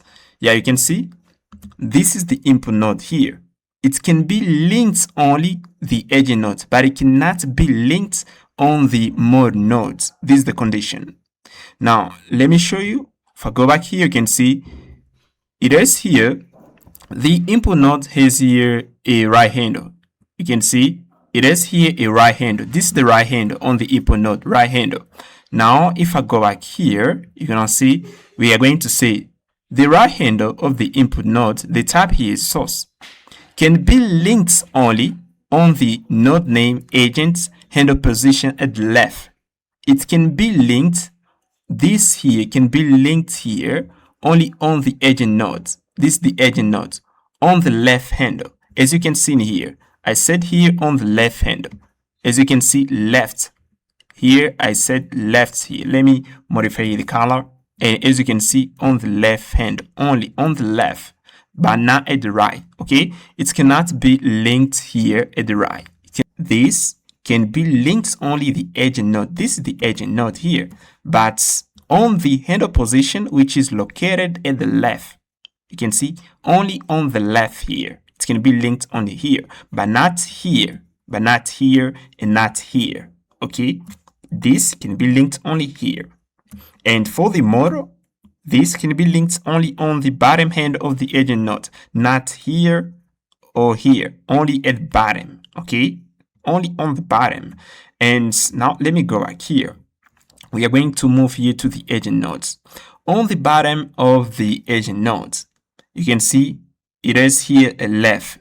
It is here, it has node handles. It is here left handle, a type targets. Okay, let me first explain you the difference between these two types of handle. You can see we have here a target handle, we have a target handle, and we got also the source handle. Okay, this is the source. So yeah, we got here target handle, and we got also the source handle. Okay. Now, this is, as you can see here, let me go back here. This, on the input node, we got a handle at the right. And this handle here is the source. This is the target. Okay? It means the target handle can accept connection. Now, as you can see here, this is the target. Yeah, this is the source. And then in order to make the connection, we are going to move from the source handle to the target, and then we're gonna make a connection from the source handle to the target handle. As you can see here, for this handle here, for the agent node, this is a source handle, and for the model here, this is the target handle. This is a source. We're gonna move it to the target here, and then there will be a connection. If I head into the input node here, let me head into the input node, and as you can see, we got here the model node here, and you can see for the model node here, it is here only the tab. It is only a target handle, okay? And it cannot be linked to anything. It can be linked to nothing, okay? Let me go back here to explain everything slowly, okay? We was to the input node. For the input node, you understand how it works. The input node can be linked only the left handle of the agent nodes, and the left handle of the input node, I can pass here left handle. Yeah, you can see the left handle of the input node. Yeah, left here, the tab is target. Yeah, for the input node here, it doesn't have here a left handle. Right, it is here only the right handle. And for the input node here, we can go here and we can comment this. I'm going to comment this. Okay, we're gonna comment this because it doesn't have here a right handle. It doesn't have here a right handle. Okay, it doesn't have a left handle. You can see for the input node here, if I click here, the input node here, okay, for the input node, it doesn't have here a left handle. That's why I comment this. Okay, that's why I comment this. Now we are going to move on. We're gonna move here to another node here, which is the agent node. Now the agent node, as you can see, in here on the canvas, the agent node here is the left handle, the bottom handle, and the right handle. It is this. It is here the left. Okay, it is here the left, bottom, and right. Okay, now you can see for the left handle, okay, as this is a target handle, and I do something like this. Let's say we have here something like this. I move here from the left handle to the right here, the connection is not gonna work. But if I move from the input to the left handle of the agent, the connection is gonna work. It's gonna work. Like this, it's not gonna work. Okay, like this, not gonna work. Now you can see we have here the bottom handle. The bottom handle of the agent node can be linked to the tool node handle position on the tab. You know, a tool node has only one handle. This is the tool node. Yeah, the tool node is like this, and it is here only this. It is here a handle only on the tab. But also we got here the model node. The model node has only the handle only on the tab. And that's why you can see node name to a node, and it can be linked to the model node handle position on the tab here. Okay, it means as we got here the model node, it can be linked only on the bottom handle of the agent node. Only here. If I move it here, now it's not gonna work. If I move it here, it's not gonna work. If I move it here, it's not gonna work. Here, it's not gonna work. Okay, you get the idea. And now let's go back here. We are going to move to another node here, which is the tool node. Now, as you can see, the tool node has only the tab handle. Okay, it has only the tab handle. Now, the tab handle here is the target. It cannot make connection. That's what you can see linked to is a named array. Okay, you can see linked to is a named array. In order to make a connection, I cannot start from the tab handle because this is the target. If I do something like this, it's not gonna work. But I can start from here to here, and the connection is gonna pass. Now we're gonna move here. Now we run the sub-agent node. Okay, here's the sub-agent node. It looks like this. It is here a tab handle, and it is here bottom handle. Now the type handle of the sub agents is, you can see the type here is target. It means, let's say we have here the agent node. This is the agent node. Now the agent node is the manager node here. Okay, now here it means the sub agents here, the sub agent node here can accept here the connection only. The type handle of the sub agent can accept connection from the node name agent handle position bottom. Okay, you can see handle position bottom. Now this connection can work, but if I try to move from here to here, it's not gonna work. It's not gonna work, guys. Okay, and as you can see, this is the constant, this is the rule. Now you can see we have here the bottom handle. The sub agent node here has a bottom handle. A sub agent can have here a model, and you can see it can have a model, and also it can have here tool. That's why it can have a model and tool. And here pass again, the sub agents can be linked. The bottom handle here can be linked to a model, node name, handle position type, node name, model, handle position type here, but also we got here sub agent. A sub agent can have a sub agent. You know, let's say we have a multi-agent system that looks like this. We got here the manager name. Yeah, we got here the manager. This is the manager. Now this manager has here a model, and here it is here a sub agent. It is here another sub agent, and this sub agent here has another sub agent. Okay, like this. And this sub agent here has here sub agent. It is here only one sub agent, let's say, and here is here model. Okay, like this. Okay, you can see this is recursive. Okay, and this sub agent here can have another sub agents and so on. Okay, is recursive, and that's why you can see past here this little condition. Okay, yeah, this how it works, guys. You get the idea. And we are going to we have a function which is the auto connect. If I head into the helper function, and then this is the function auto connect. Okay, I spent time thinking about this logic, guys. Okay, if you want to do this, you can ask ChatGPT. You give only ChatGPT this rule. You give ChatGPT this rule, and it's gonna spin up a function for you. It's gonna create a function for you in a matter of seconds. Okay, this is what ChatGPT does for me, and it works. Okay, you can see we got here this. I just pass here only this rule. I pass my rule, and then ChatGPT build me a function that does this. Okay, that respects my node constraint rule. Okay, if I try to remove here this, it's not gonna work. Yeah, it's gonna work here. This is gonna work when we're gonna run the function.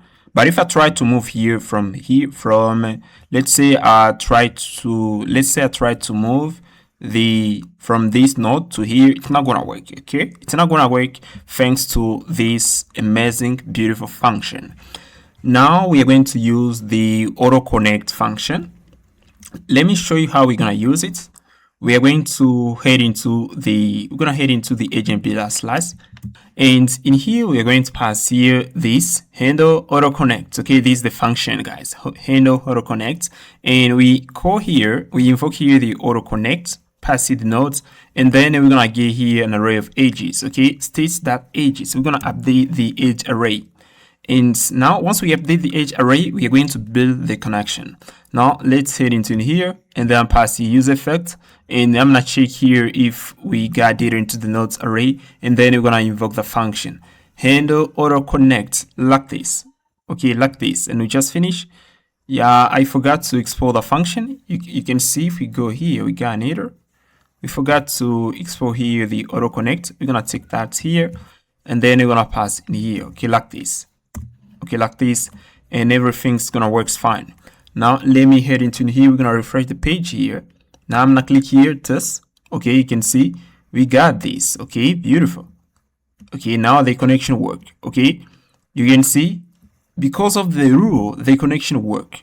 Okay, you can see they pass here this, they pass here this at the bottom because of the rule. And this is the rule, guys.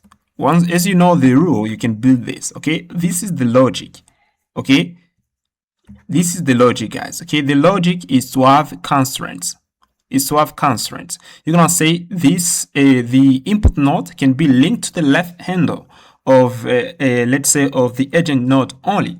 This is the constraint.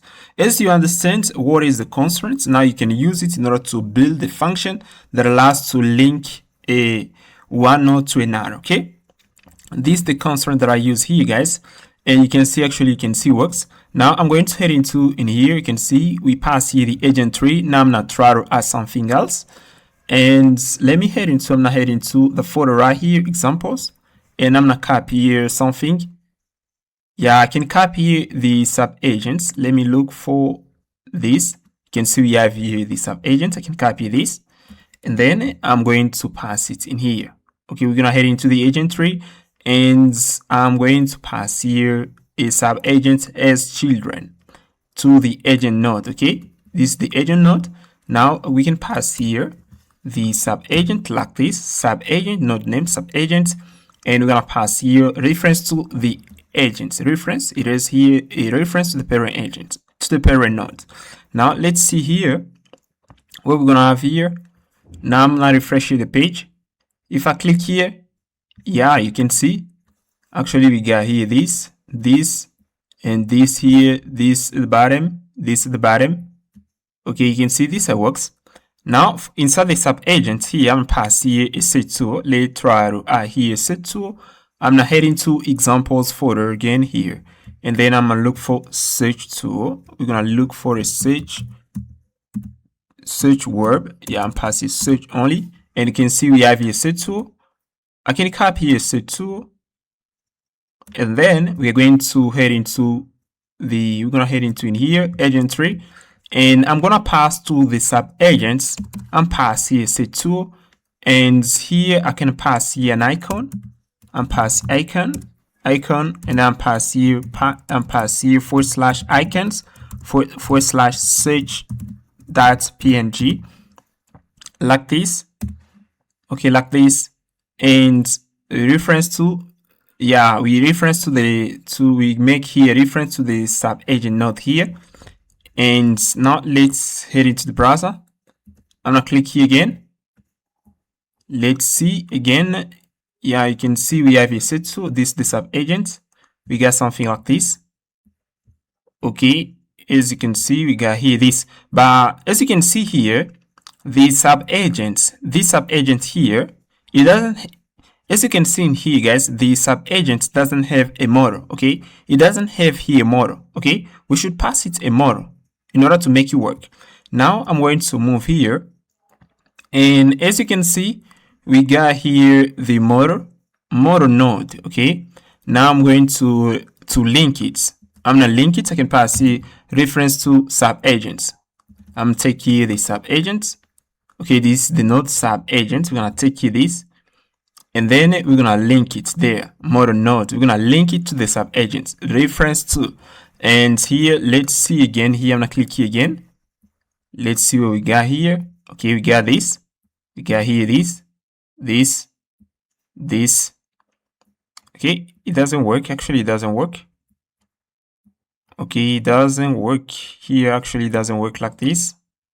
Okay, we have here only this. Let me, yeah, I think we should, I'm gonna get rid of this here. And then this is the model node. Okay, we're gonna copy this. And then I'm going to pass it into the sub agents. We're gonna copy this, and we're gonna pass it in here as a children. And then reference to, we are going to take here now the sub agents. That's what I should do. And now I'm pass it in here. Okay, like this. Let's see again here. Okay, yeah, you can see we have here something. Okay, you can see we have here something. Okay, for the sub agent node, we don't have here the, we don't have here it doesn't have here model. Okay, let me check here. It doesn't have here model. Okay, it doesn't have here model. We're gonna fix that. Now I'm gonna click here back, and we're gonna fix that. Okay, we got this. Let me refresh the page here. Okay, we're gonna click here again, test. We're gonna refresh the page, and then we're gonna click here, test. And as you can see in here, we got this here. Okay, actually the sub agent doesn't have here model. Now let's add here model. Now I'm gonna pass here model node. Okay, we are going to take here, you can see we got here a model node. This is the model node. We are going to copy this model node, and then we're going to head into the sub agents. You can see this, this is the sub agents. Okay, sub agents. Okay, this sub agent has here a set tool. Now I'm gonna pass here the model tool. Now we're gonna pass here the model. Okay, like this. We just add here the model. You can see node name is equal to model. And now I'm going to reference here to this node name here. For this node name here, we got here sub agents. I'm going to pass here reference to sub agents, and we pass here the model. Okay, this is the model, and we use here GPT, and it is here a set tool. Okay, reference to sub, like this, it's gonna work. Now let's refresh the page here. I'm gonna click here, test. Now let's see here. Yeah, actually works. Actually works, guys. It works. Okay, it works. Okay, actually works. And here we got here this, and this. Okay, actually works. Actually works, guys. You can see that the manager node here, it is here this model, and it can be linked to it is linked to the manager node here and to the sub agents. You can see this works. Okay, pretty easy. Okay, and pretty good. Okay, you can see amazing guys. Okay, you can see actually works pretty well. Alright guys, now I'm gonna learn how to build the agent builder. The agent builder is an agent that we're gonna use in order to create the agent tree. As you can see, this is the JSON here that we call the agent tree. Once the agent builder generated the agent tree, we're gonna take the agent tree, we're gonna pass it to a function in order to create nodes. And once we got nodes, we're gonna pass these nodes into another function in order to create edges. That's what we talked about previously. So in order to allow our agent builder to do this kind of task, we're gonna give it some capability. We're gonna give it file system tools. It can create a file, edit a file, update a file. You know, if we pass the agent builder an input like build me an email agents, the agent builder can create this JSON here. It can create a JSON. But if this JSON file contains errors, the agent builder can update it. Okay, that's where file system tool comes into play. We're gonna give it to some tool in order to create to do. The agent builder can create a to do and update it to do. You know, if we give a complex task to the agent builder, like build me a macro reset agent, the agent builder needs to break this task into small tasks. Okay, it needs to create a to do in order to know how to do it pretty well. We're gonna give it a memory so that I can track previous interaction. Let's say you give it a task to the agent builder, and then in the middle of process, the agent builder doesn't finish the task. So if you want the agent builder continue where it left off, the agent builder needs a memory. Okay, that's where the memory comes into play. It needs a memory. We're gonna give it a memory, and also we're gonna give the agent builder the ability to spawn sub agents. You know, guys, if we pass this kind of input to the agent builder, let's say a market, we ask the agent builder to build us a market reset agents. You know, the market reset agents, for example, it needs a sub agents and 10 tools. Okay, something like this. Now each sub agent needs a system prompt and a description, and each tool needs a description. Now the agent builder have to do all of this. Now we're gonna give it the ability to spawn sub agents in order to do the task pretty fast, guys. Now it's gonna work like this. once we give this kind of complex input to the agent builder, what the agent builder is gonna does is to spawn sub agents. As you can see in here, we have here the manage agent, which is the agent builder. It's gonna spawn here the sub agent. Let's say the agent tree checker. It can spawn here sub agent tool description agent. The goal of this sub agent is to create a detailed description for each tool. It can spawn here another sub agent tool description. And it can spawn here sub agent prompt engineer 2. We can have here prompt engineer 3, prompt engineer 1, okay, and so on. These are the agent builder. It's gonna work, okay. We're gonna give it these capability that you can see in here in order to make efficient. It can create files, edit files, create to-dos, have memory, and the possibility to spawn sub agents. That's how it's gonna work, guys. Okay, I think you get the idea. Now, what I'm going to do, guys, we are going to go ahead and we're gonna get into our project and we're gonna start building. And before you keep going, I want to show you something, guys. Before you keep going, I want to show you this. If you don't got the basic, you don't know what is a tool, go check out my LangChain course. If you don't know what is skills, go check out the Manage AI video. If you don't know what is deep agents, go check out this video. If you don't know what is reflection, go check out the LangGraph course. And by the way, you can check out to the LangGraph course if you don't know what is LangGraph. And you're gonna learn about hand of pattern. Let's continue, guys. Okay, now I'm gonna head into the lib folder. As you can see, we got here the lib folder. Okay, and I'm going to zoom a little bit, and here I'm passing another folder. We're gonna name it agent builder, something like this, agent builder. Okay, like this, agent builder. So the agent builder, we're gonna pass it prompts. Okay, we have here the prompt folder. We're gonna pass it tools. We're gonna pass it middleware and pass it the middleware folder. Middleware, yeah, like this. I'm gonna pass here. Yeah, we're gonna pass here middlewares. Okay, like this. We're gonna pass middlewares to the agent builder. Yeah, something like this. Okay, and yeah, only this. Now we're going to head into the prompt folder, and then we're gonna pass here the system prompt. I'm passing agent builder. Yeah, agent builder. And pass here prompt like this, prompt.ts. Yeah, like this. And we are going to pass here some tools and pass here to do tools. Yeah, I'm gonna pass it to the tools.ts.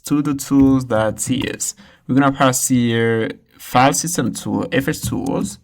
Okay, file system tools. Yeah, like this. Oh, great. Okay, like this. And at the root of the agent builder folder, I'm pass here agent builder. Yeah, like this.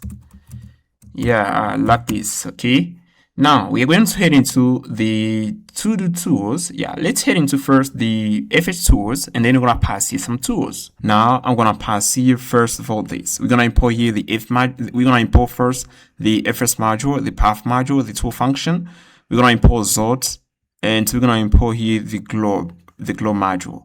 Now I'm going to pass here process that current working directory in order to get the current working directory.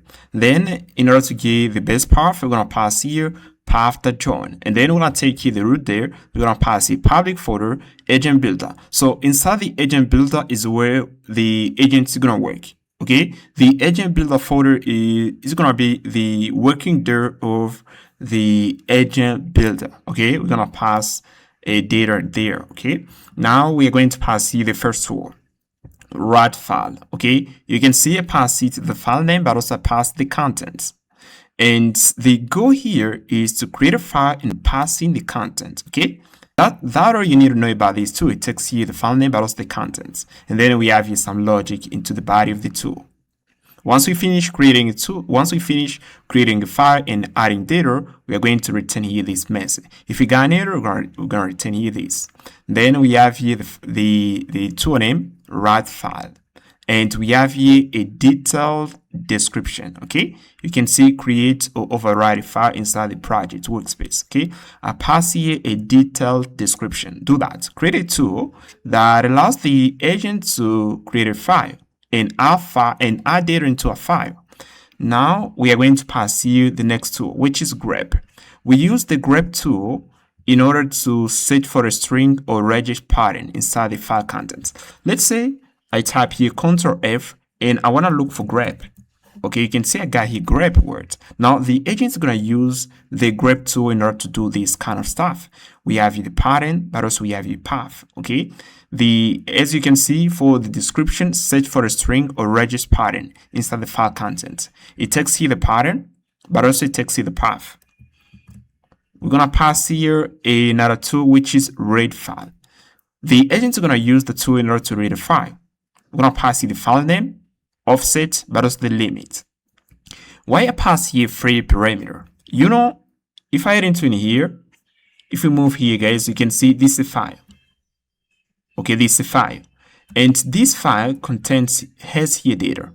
And let's say this file has 3,000 lines. Okay, 3,000 lines. Now, the agent here, can use the tool, let's say, it can pass the file name, and can use the tool, let's say, to read a file in chunk. Let's say, for the first time, if the agent wants to read a file, it can pass here offset. Let me show you. The agent is going to pass here offset. Offset, it's going to be 0 here. The agent can start reading the file from the top to 100. It's going to read from the first line here to the 100 lines. It's going to read only this. And if the agent wants to read again the file, it can start, let's say, from 100 as offset. It means it's going to jump 100 lines, and then from 100 lines to, let's say, to 500. Okay, that's how these two work. Okay, the agent can use it in order to read a file in chunk. And as you can see at the bottom here, I pass a detailed description of the tool. Read a file, read the contents of the file inside the project's root, and return it with the line numbers, supporting streaming, or pagination. Okay, support pagination. This tool, as you can see, it is here the file name, offset, but also we got here the limit. We're gonna pass another tool that allows the agent to edit a file.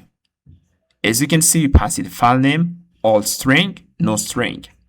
And at the bottom here, I pass here the tool name, edit file, and here I pass it description. Find and replace a specific string within a file. And as you can see, we pass here free property. File name, all string, no string. We have here another tool, ls. The goal here is to list all files and folder into a directory. Okay, ls. You know, if you're working in Linux, you can type ls. If I head into Linux and I type ls, I'm gonna list files into a directory and folders. The agent's gonna use that in order to discover files and folders into a directory, and then it's gonna return them. And as you can see, we pass here the name of the tool, but also we got here a detailed description. And we got here now globe. This is another tool that we pass to the agent, globe. And as you can see, the name of the tool is globe, and here's the description. Search for files in the project directory using the globe wildcard patterns. And use this tool when you need to locate files before reading or modifying them. The exact file path is unknown. You need to list files of a specific type. You need to inspect project structure. Important rules. All searches are relative to the project roots. Never use absolute path. You can see this is a detailed description that I passed to the tool so that the agent can know how to use the tool. Okay, you can see this is detailed description, and you can see past only the pattern. Okay, you can try to create this tool, And once you finish creating these file system tool, like write a file, read a file, edit a file, ls grep glob, you're gonna pass that to the agent, and then the agent's gonna know how to use it. And you have to make sure you pass here a detailed description. Okay, don't pass something like this for a description part, like let's say create a file only. No, pass a detailed description that explain the agent how to use the tool. Now let's head into the to-do tools, and here we're gonna pass here some tool that allows the agent to create a to-do. You know, we can pass our agent some complex question. Okay, now we're gonna pass here the FS module, path module tool function. We're gonna import here sort for schema validation. We're gonna import here the UUID for generating a UUID. Now we're gonna get here first the Carol working dir by using the process.cwd. Then we are going to pass here the base there. In order to get it, we're gonna pass the path adjoin, we're gonna pass the root there, public agent builder. And then we're gonna pass the to the file name. Okay, this is gonna be the default file name. Each file name created by the agent is gonna end with .todos.json, and you can see pass it date .todos dates and .json like this. Then we're gonna pass the to-do file, and we're gonna pass the birthday, the to-do file name in order to get the to-do file. Now we're gonna pass here the input task, and we're gonna use this shape in order to create a task. We're gonna have here the task name assigned to, you know, the agent builder can spawn 3 sub agents, and then it can decide to assign the task to sub agent A or B or C. That's why we got here assigned to. And also we have here the task status, we have here pending, in progress, completed, blocked. By default, when the agent builder created task, it's gonna pass here pending as default value. And if the task get into progress, start working on a task, it's gonna update the status here in progress. And if you finish, it's gonna pass here completed. And here we have parent ID, we have here dependencies. Okay, yeah, we got here parent ID because a task can have a subtask. That's why we pass here parent ID. Let's say, let me show you something. Let's say the task here is to build a login form. Okay, now the login form task has a subtask. It has a subtask here. Okay, now we have to create the login page. We have to create forms. We have to add validation. Yeah, you can see these are subtasks. Okay, that's why you can see we got here parent ID. This task like create login page is related to the task build login form. Okay, that's why we got here parent ID.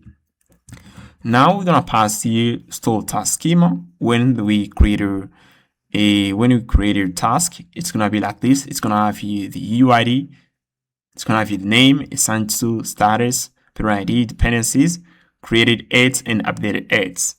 Now we are going to pass here our first tool, which is write to-dos. And the goal here is to create a to-dos. Okay, is to create a to-do. And as you can see, we have here a detailed description. Okay, it's pretty huge. I explain here the agent how to do it. You can see it's pretty huge. This is the description, and we have here the file name. Here too I pass here the description. Here too I pass a detailed description. I inform the agent how to use the tool.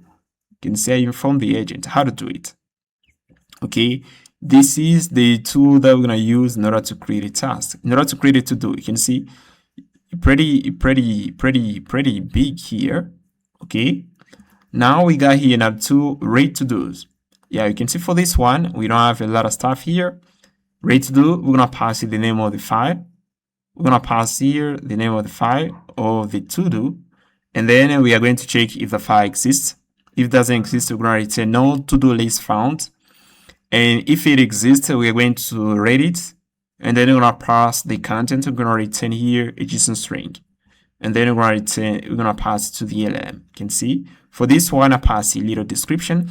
But for the right to do, as you can see, we have a big description, okay? Because this tool is pretty complex. I want to give more information to the LLM so that I can do it pretty well. If I don't do that, maybe the LLM can do whatever it wants. That's why I want to enforce the rule. Now we're going to pass here the tool that allows the LLM to update to do. We're going to pass the file name, but also we're going to pass the updates. Updates is a task that we want to update here. We're gonna the LLM can provide here the ID assigned to it can provide here only the ID, but also the status of a given task that you want to update, and we are going to update it. And as you can see, for the update to do tool, I pass here to a long description. Is pretty well, is amazing. Okay, you can see is detailed the description. And as you can see, and I use here few shards prompting. I inform here, pass some examples, how to call that tool so that the LLM cannot be lost. Okay, I pass here this. And now we're going to pass here another tool, which is the get next runnable task. For this one, the LLM is going to pass here only the file name. And as you can see for this one too, guys, I pass here a long detailed description. Okay, scans workflows task list and compute the next set of executable tasks. You can see this long description. Okay, I inform the LLM how to do it. Now let me explain you this how it works. Let me see here the get next runnable task. This how it works. So the get next runnable task, you know, let's say the agent has already completed this task. It already completed this. Okay, already completed this and this. Okay, but the agents haven't yet worked on the grid form. Now the agent can call that tool in order to see pending task. Once the LLM call that tool, it's going to return here all tasks which are finished. Okay, it's going to return here these two tasks. And then once the LLM sees that, it's going to work on that, and then it's going to finish. And you can see pass here long description. Okay, how to use the tool. Now we are going to pass here now these tools, and as you can see, we have here read to dos, update to dos, write to dos, get next runnable task. Okay, only that. Create this tool, and as you can see, we have here read to dos, update to dos, write to dos, get next runnable task. Only that, guys. You can create these 4 tools. And then you're gonna pass it to your agents. Now let's head into the task tool.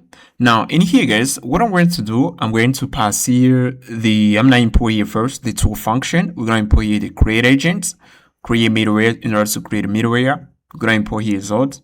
We're gonna import here the system message, human message. We're gonna pass here the two-man rank middleware. Okay, for the two-man rank middleware, we got this in here. I've already passed in here. So if you don't know what is middleware, I invite you to go check it out, my LangChain course. You're gonna learn what is a middleware. Okay, go check out this course, guys. It's gonna help you to get the basic. Now let's go back into the task tool.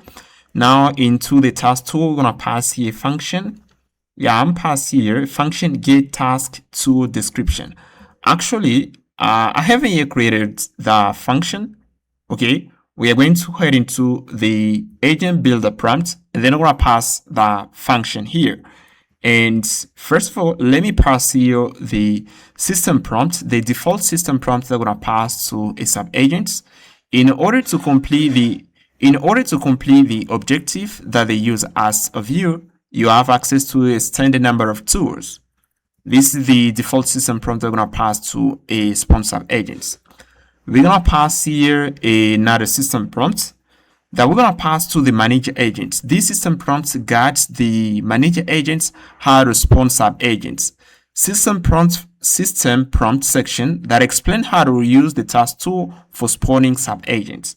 We're going to pass that to the manager agents. Now I'm going to pass here the get task tool description. For the task tool, we're going to pass here this description. And I explain the LLM what the task tool does. Launch ephemeral sub-agent to handle complex, multi-step independent tasks with isolated context windows. All sub-agent has access to write file, read file, edit file, LangGraph, and the to-do tools. Okay, I pass this description to the task tool. Okay, you can see it's pretty huge. Okay, this is a detailed system prompt. Now I'm gonna pass here now the base system prompt that I'm gonna pass to the manager agents, which is the agent builder. We're gonna pass this base system prompt to it. Okay. Now, right now, you can see I pass here. You are the assistant. You are the assistant 2, collaborating with assistant 1. So why I pass here assistant 2? We have here the memory agent. This is the memory agent, and now we have here the agent builder. Okay. Now the memory agent here, it's gonna collaborate with the agent builder. Okay, the memory agent is responsible for giving the agent builder the context. Okay, they're gonna collaborate together, they're gonna work together. Okay, that's why I pass here memory agents, and we're gonna have here a agent builder. Okay, they're gonna collaborate together. That's why you can say pass here you are the assistant 2 collaborating with assistant 1. Assistant 1 handles the memory and transfer user inputs that he cannot handle. You have access to a extended number of tools. You must now work alone on complex or resource-intensive tasks. Use the task tool to sponsor agents to handle specialized, repetitive, or resource-heavy work. This is the system prompt that we're gonna pass to the manager agents. Now we're going to go back into the task tool, and then we're gonna get here now this function. We're gonna get here the description, which is the task tool. As you can see, get task tool description. We're gonna pass in here. Now we have here the function create task tool. We're gonna pass in the model and the config property. And as you can see, written here now the tool function. We're gonna pass in the sub agent name, but also the task. Now I'm gonna check if the manager agent doesn't provide here the task, or it doesn't provide a sub agent. I'm gonna return here this. Please provide sub agent name. We're gonna return here this message to the manager agents. And now here's the sub agents, and we pass in the model, the tools, configure the tools. We're gonna pass the array of tools, and we pass here the default sub agent prompt that we got into the agent builder prompt. As you can see at the top here, we got it. We pass it right here, and you can still pass here a little message. Once you finish the research, you should only return the name of the file where the data is stored. The manager agent can give it a task to a sub agents. Now, once it finishes working, it has to return only the name of the file, and then the manager agent can read it and know what to do next. Now we pass here the task provided by the manager agents, and I pass here the tool monitoring middleware in order to know which tool has been called by the sub agents. Now we're going to pass here, we are invoke here the sub agents, and pass sub agent as stream, pass here the task, and stream mode here is equal to message. So if you don't know what is a stream mode, okay, go check out this video in order to learn about in order to learn how to stream agent message. Go check out NRN part 3. Watch at least 10 minutes. 10 minutes. Okay, yeah, watch at least 15 minutes, and then you're gonna know how to stream agent message from scratch. Go watch this, go give it a shot. Okay, go watch the third part of this video. You're gonna learn about that. Now we're gonna spawn the sub agent message, then I'm going to iterate through the sub agent stream, and then I'm take the message. I'm not return it, I'm pass it into the final content, then we're gonna return it. Okay, like this. Now what I'm going to do in here, I'm going to import here now this. We're gonna import here. Yeah, first of all, we need to pass here now the name of the tool and here the tool description, but also we're gonna pass it the schema, sub agents, but also the task. Yeah, like this. Now let's import here this stuff. We're gonna import here the system prompt. We're gonna import the tool description like this. Okay, like this, guys, and we just finish. Okay, this is the tool that the manager agents are gonna use to spawn a sub agent. And as you can see, we got here the description. Okay, do not pass something which is not complex for the description of the task tool. Pass a detailed description. The description is like the system prompt. Okay, as you can see, I pass here a detailed description. I pass it to the task tool. I inform the agent how it works, how to use it. Okay, I pass here a detailed system prompt. Okay, yeah, you get the idea. Okay, you get the idea, guys. Now we are going to continue.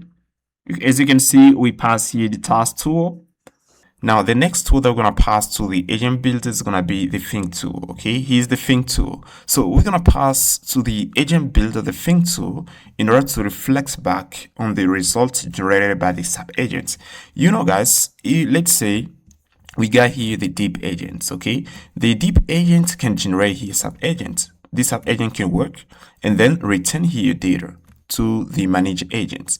Now the manager agents needs to reflect back on this data and try to check if the generated response is valid. The deep agent can use the think tool in order to think about that. Okay, now we're gonna pass here the think tool. Okay, here's the think tool. We're going to pass here a reflection recorded. We're going to return this reflection generated by the manager agents.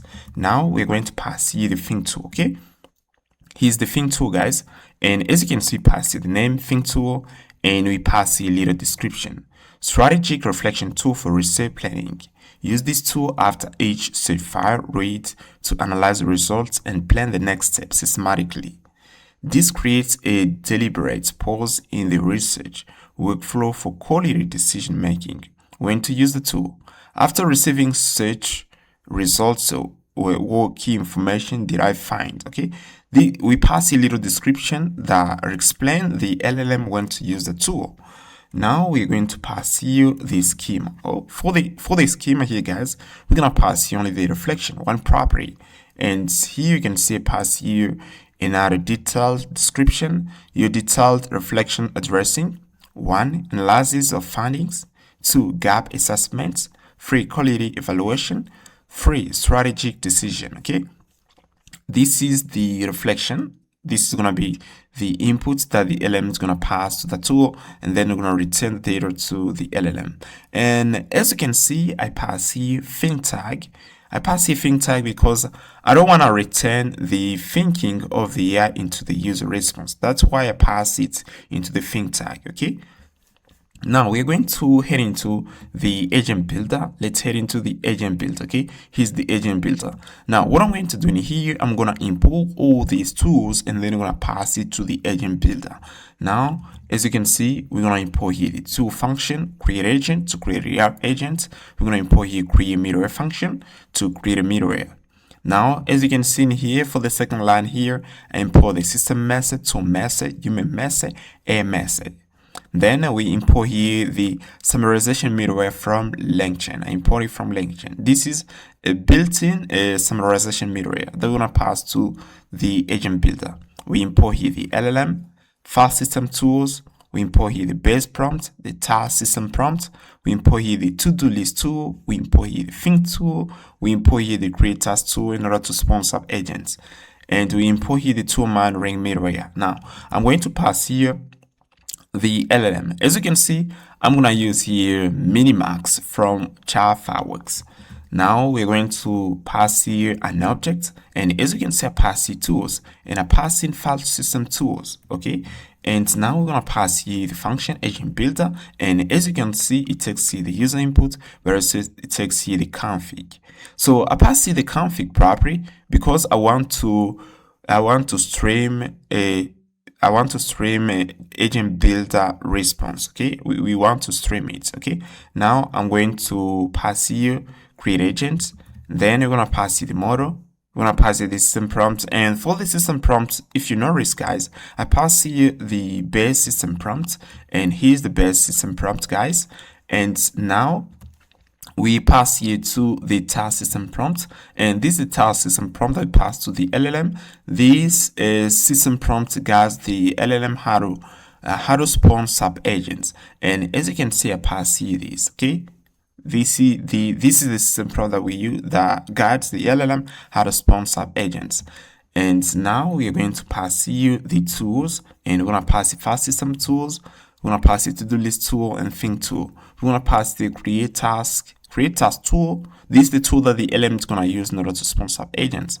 And as you can see, pass the model, but also sub agent config. So the sub agent config is basically this object. And then as you can see, pass it an array. And if we get into the task tool, and as you can see, pass it the model and the config. Now, in order to get access to the tools array, you pass here config.tools. And as you can see, pass it to the tools array. And we pass it the default system prompt, okay? And we pass here the task, okay? The task is the input that the LM is going to provide to the sub agents. Now we're going to pass here the middleware. And now we're going to pass here the summarization middleware. So the goal of the summarization middleware is to summarize the context window of the LLM. You know, these kind of agents that we call the deep agents. Yeah, as you can see, this is the structure of a deep agent. A deep agent can spend even more than 1 hour or 2 hours working. So as the deep agent can spend a lot of time working, so it's better to pass it a summarization middleware. So if the context window grows, the summarization middleware is gonna trigger. Okay, they're gonna summarize the context window of the LLM. Okay, so that we aren't gonna blow the context window. Okay, it's better to summarize it. And as you can see, pass here number of token on 8K tokens, and we have here 15 message. We are going to trigger the summarization middleware. Okay, now we are going to pass here now the tool-man ring middleware. So the tool-man ring middleware allows us to know which tool has been invoked by the LLM. So if you don't know what is a middleware, I invite you to go check out my LangChain course. I explain everything you need to know about middleware, guys. Go check it out.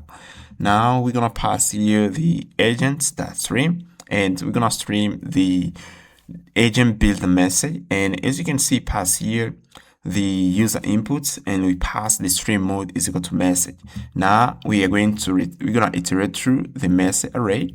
And first of all, here as you can see, I'm going to escape to a call message. I'm not gonna return to a call. And now we are going to pass here the message. Okay, once the LM generate the message, I'm going to take it and then I'm going to return it. Okay, we're going to pass it to the configurator.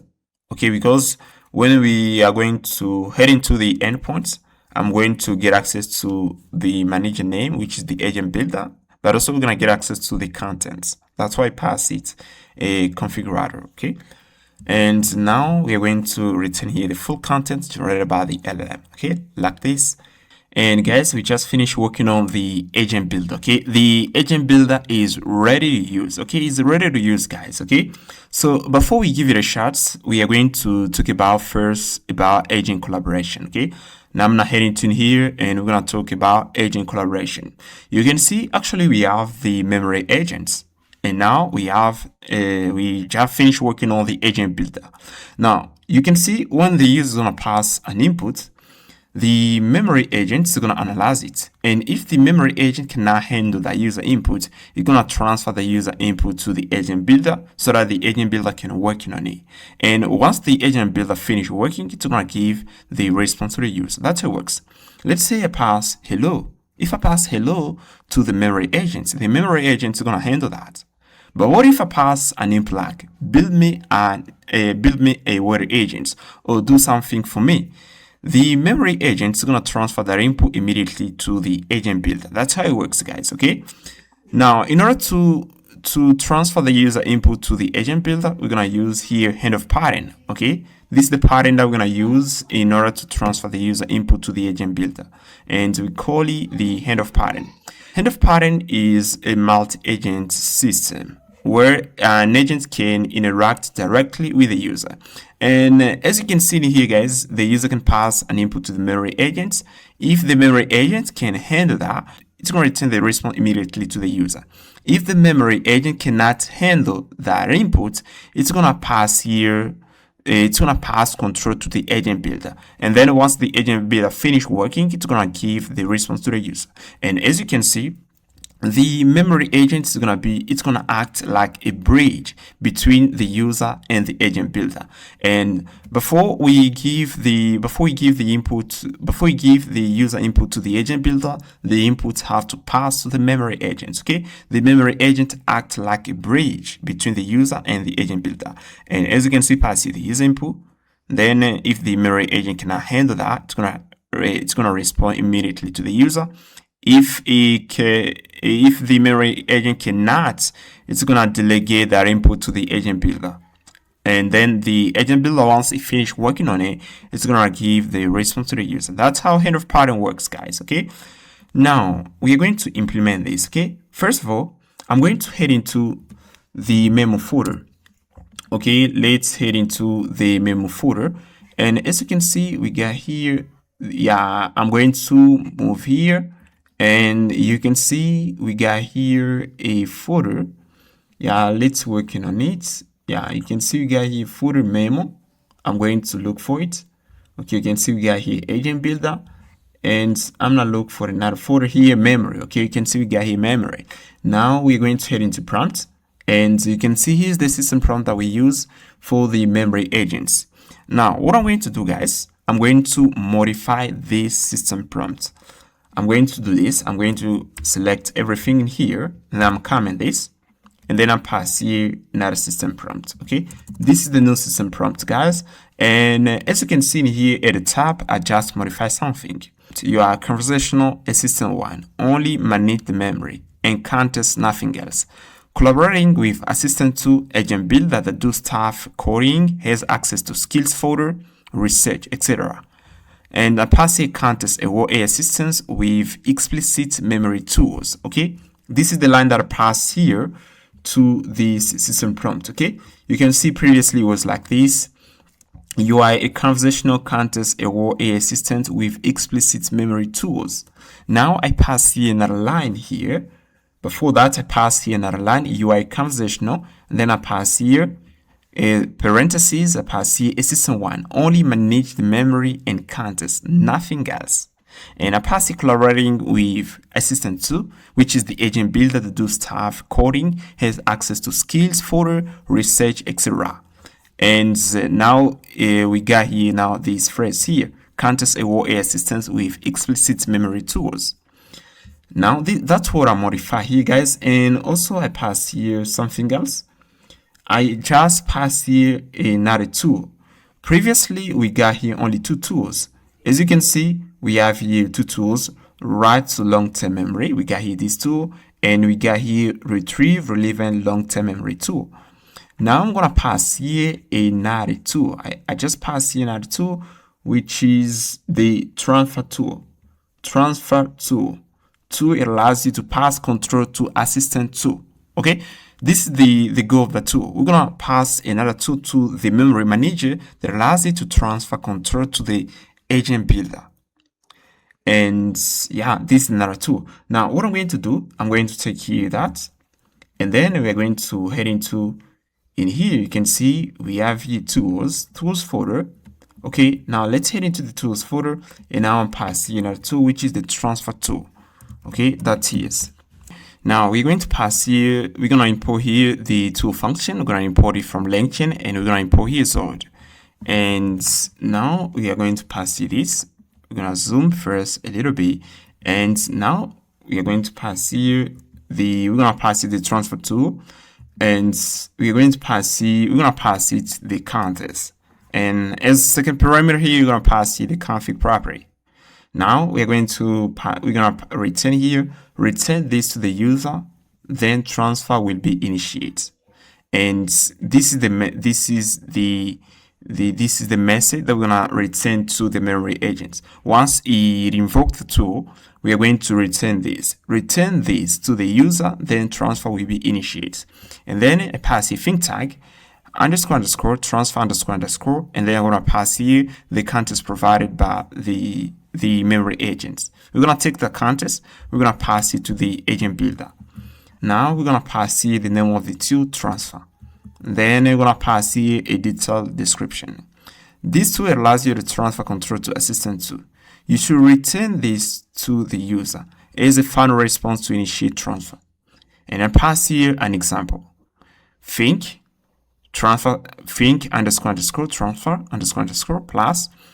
The user wants you to check. I pass here an example of the message that this tool can return, and then we are going to pass here now the input, which is the context to transfer to assistant tool, like this. Okay, this is the transfer tool. Now we're gonna take the transfer tool, we're gonna pass it to the memory agents, and here we're gonna move here, and as you can see, actually it has here two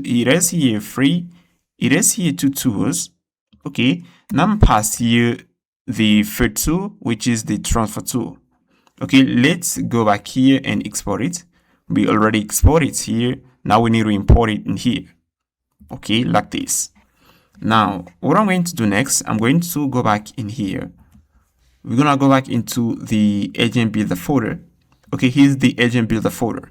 Now we're gonna use here LangGraph to allow agent collaboration. Okay, we're gonna use LangGraph. If you don't know what is LangGraph, I invite you to go check it out. My course, the link down in description. Go check it out, guys, in order to get the basic.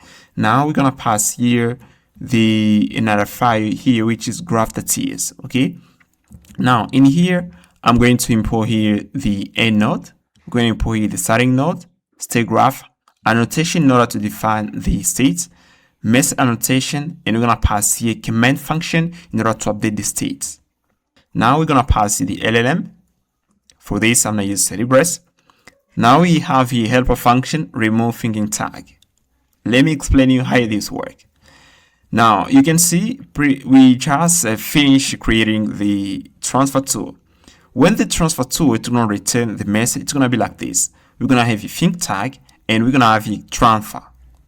Okay, and we're going to have a context. Now what I'm going to do here, I'm going to use here the function in order to get rid of the think tag, and we're going to get rid of the transfer word. Let me show you how it works. Let's say I head into in here. Okay, let's say I head into in here. I'm gonna show you something.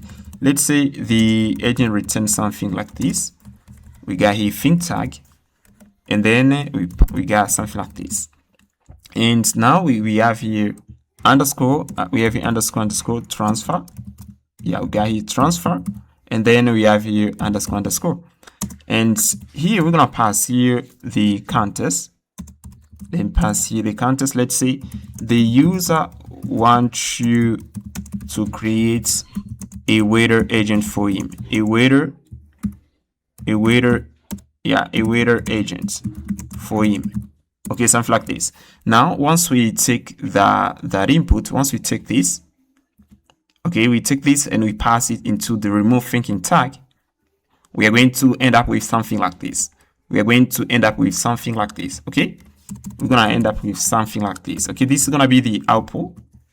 Okay, we're gonna end up with something like this. Okay, we are going to take now here this input. That's what we're gonna pass to the agent builder. Okay, you know, once the memory agent it invoked the transfer tool, we're gonna have something like this. We're gonna have here the think tag, and it's gonna look like this.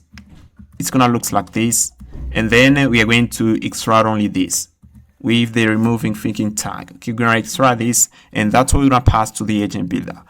And now we are going to go back into the graph. Okay, you understand now how the remove think tag function works. Now let's continue. We're gonna pass here now the state of the graph.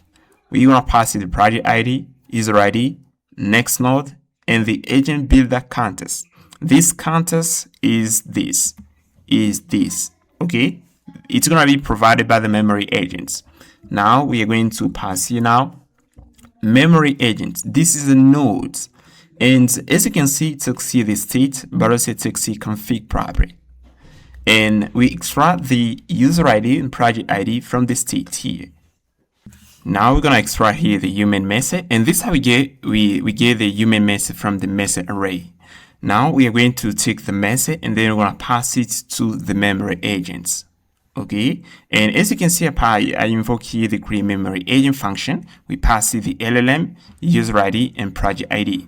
And you can see we got here an error. We am extracting here another function, which is the stream agent v1. Actually, we haven't yet created a function. Now I'm going to head into the memory agents, and then I'm gonna pass here the function. Okay. Now I'm going to pass here stream agent v1.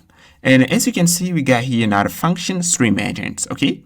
This one here that I pass here, stream agent v1, is the upgrade of this. Okay. I don't want to use here this again. I'm going to upgrade it, okay, to another level. And I think it's going to be the same logic. I'm not going to modify anything, but instead what I'm going to do, guys, I'm going to modify the stream mode here to message. Okay, I'm not simply modify the stream mode to message. Now I'm going to pass here the context assembler, and we pass here the user input. I use the same structure here. I pass here this, and yeah, you can see first of all I pass here this. And we got here these two here, got here this, and we're gonna pass here now the agent stream. And as you can see, for the stream mode here, I'm passing a message, and you can see previously we used the updates. For this one, I'm going to extract only the agent message. I'm not gonna care about the tool message. And here I'm going to pass here the user ID and project ID to the configurable property. I'm gonna pass in here. Then we're going to pass the full content. I'm going to iterate through the agent stream. Then I'm going to take here the message. I'm not pass it to the full contents. Then we are going to pass it. We're going to pass the config that router. Then we're going to pass the config that router in order to get access to the memory agent's message. And you can see we're going to take here the text. We're going to pass it in here. Now we are going to console here, memory manager, log interaction. We're going to pass a system1, full content, and we're going to pass it the date. And then we are going to return here the full content, and we're going to return here the context. And as you can see, I pass here assembler, agent builder. Now we need to construct the context to the agent builder. We are going to head into the context assembler. Okay, let's head into the context assembler. And as you can see, right here, as you can see, let me head into first the context assembler. Okay, right here. And as you can see in here, guys, if I scroll at the bottom here, as you can see, we use here this. You can see we pass here the system layer, we pass here the profile layer, and we pass here the recent short-term memory layer. This is the string that this is the array that we pass to the memory agents. Okay. We pass it the system prompt, the user profile layer, and we pass it the recent short-term memory layer.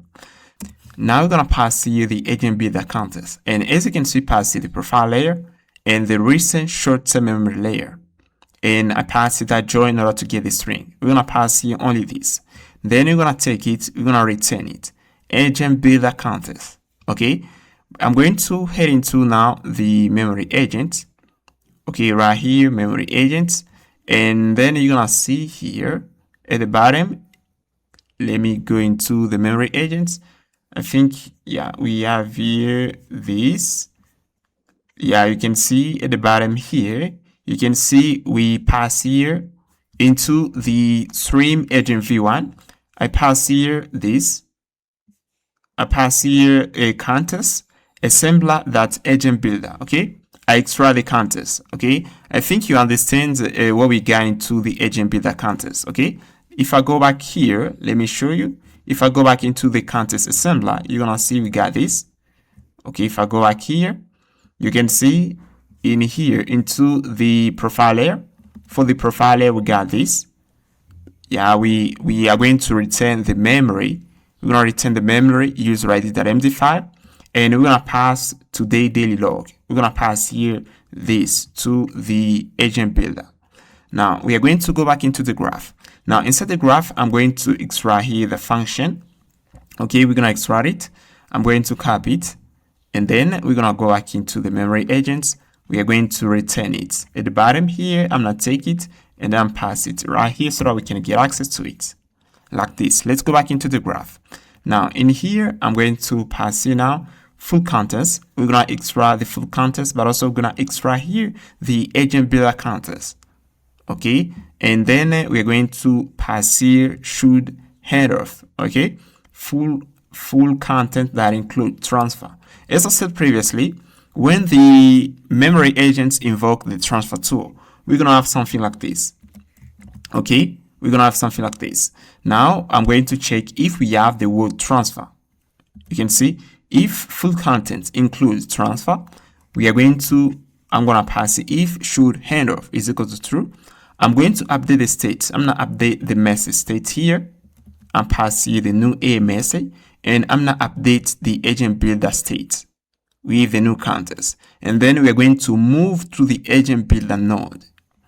Else, if you don't have it true, we are going to update here only the message array. And for the next node here, we're gonna add here the end node. Okay, you can see we're gonna return here this. Okay, now I'm gonna pass here another node. Okay, that was the first node. It was the memory node here, memory agent node. Now we're gonna pass here the agent builder node. We pass here the state and the config. Now we are going to pass here the user ID, project ID. We're gonna pass here the memory root in order to get access to the current working directory. I'm passing memory manager. Then I'm going to extract here. I'm going to extract here the last A message. Okay, let me explain you this last A message. Let's say here, I'm gonna move here. Okay, if the memory agents delegates the context to the agent builder, we are going to extract the last. It's gonna be the last A message in the message array. I'm gonna extract the response. We're gonna extract the last A message. Then we are going to remove thinking. We're going to remove thinking tag. I invoke the function here. Okay, we're going to remove think tag. It's going to be like this. Then we're going to get rid of think tag. I'm going to remove here think tag, and we're going to get rid of this. Then we're going to pass this to the agent builder. Now we are going to remove here this. Then we're going to pass the agent builder message. From message, yeah. In here we got an error. From message, from assistant one on behalf of the user. I should pass here message from assistant one on behalf of the user. We should pass something like this.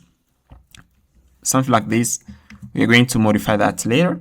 We should pass something like this. I should pass here message from assistant one on behalf of the user. Then I'll pass here the clean message, and we're gonna pass here the content and agent builder context. Okay, I'm gonna modify that later. Okay, then we're going to take here the agent builder. Okay, you can see we got here the agent builder. Now we're gonna take the agent builder. We're gonna pass here the agent builder message, and here we are going to console here the assistant 2 message into the daily log file. If I click here, we are going to console, we are going to take the assistant 2 message, and then we're going to pass it into the, we're going to pass it into this folder, into the file here. Let me show you. We're going to pass it into the file. We're going to take the assistant 2 message, which is the agent builder. We're going to pass it into the file. Okay, we're going to pass in here. Now we are going to continue. Once we take here the message, we're going to pass into the file, and then we are going to update here the state.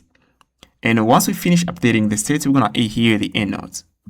Okay, once we hit here, as you can see, this is the agent builder. If we hit the end node, we are going to return the message immediately to the user.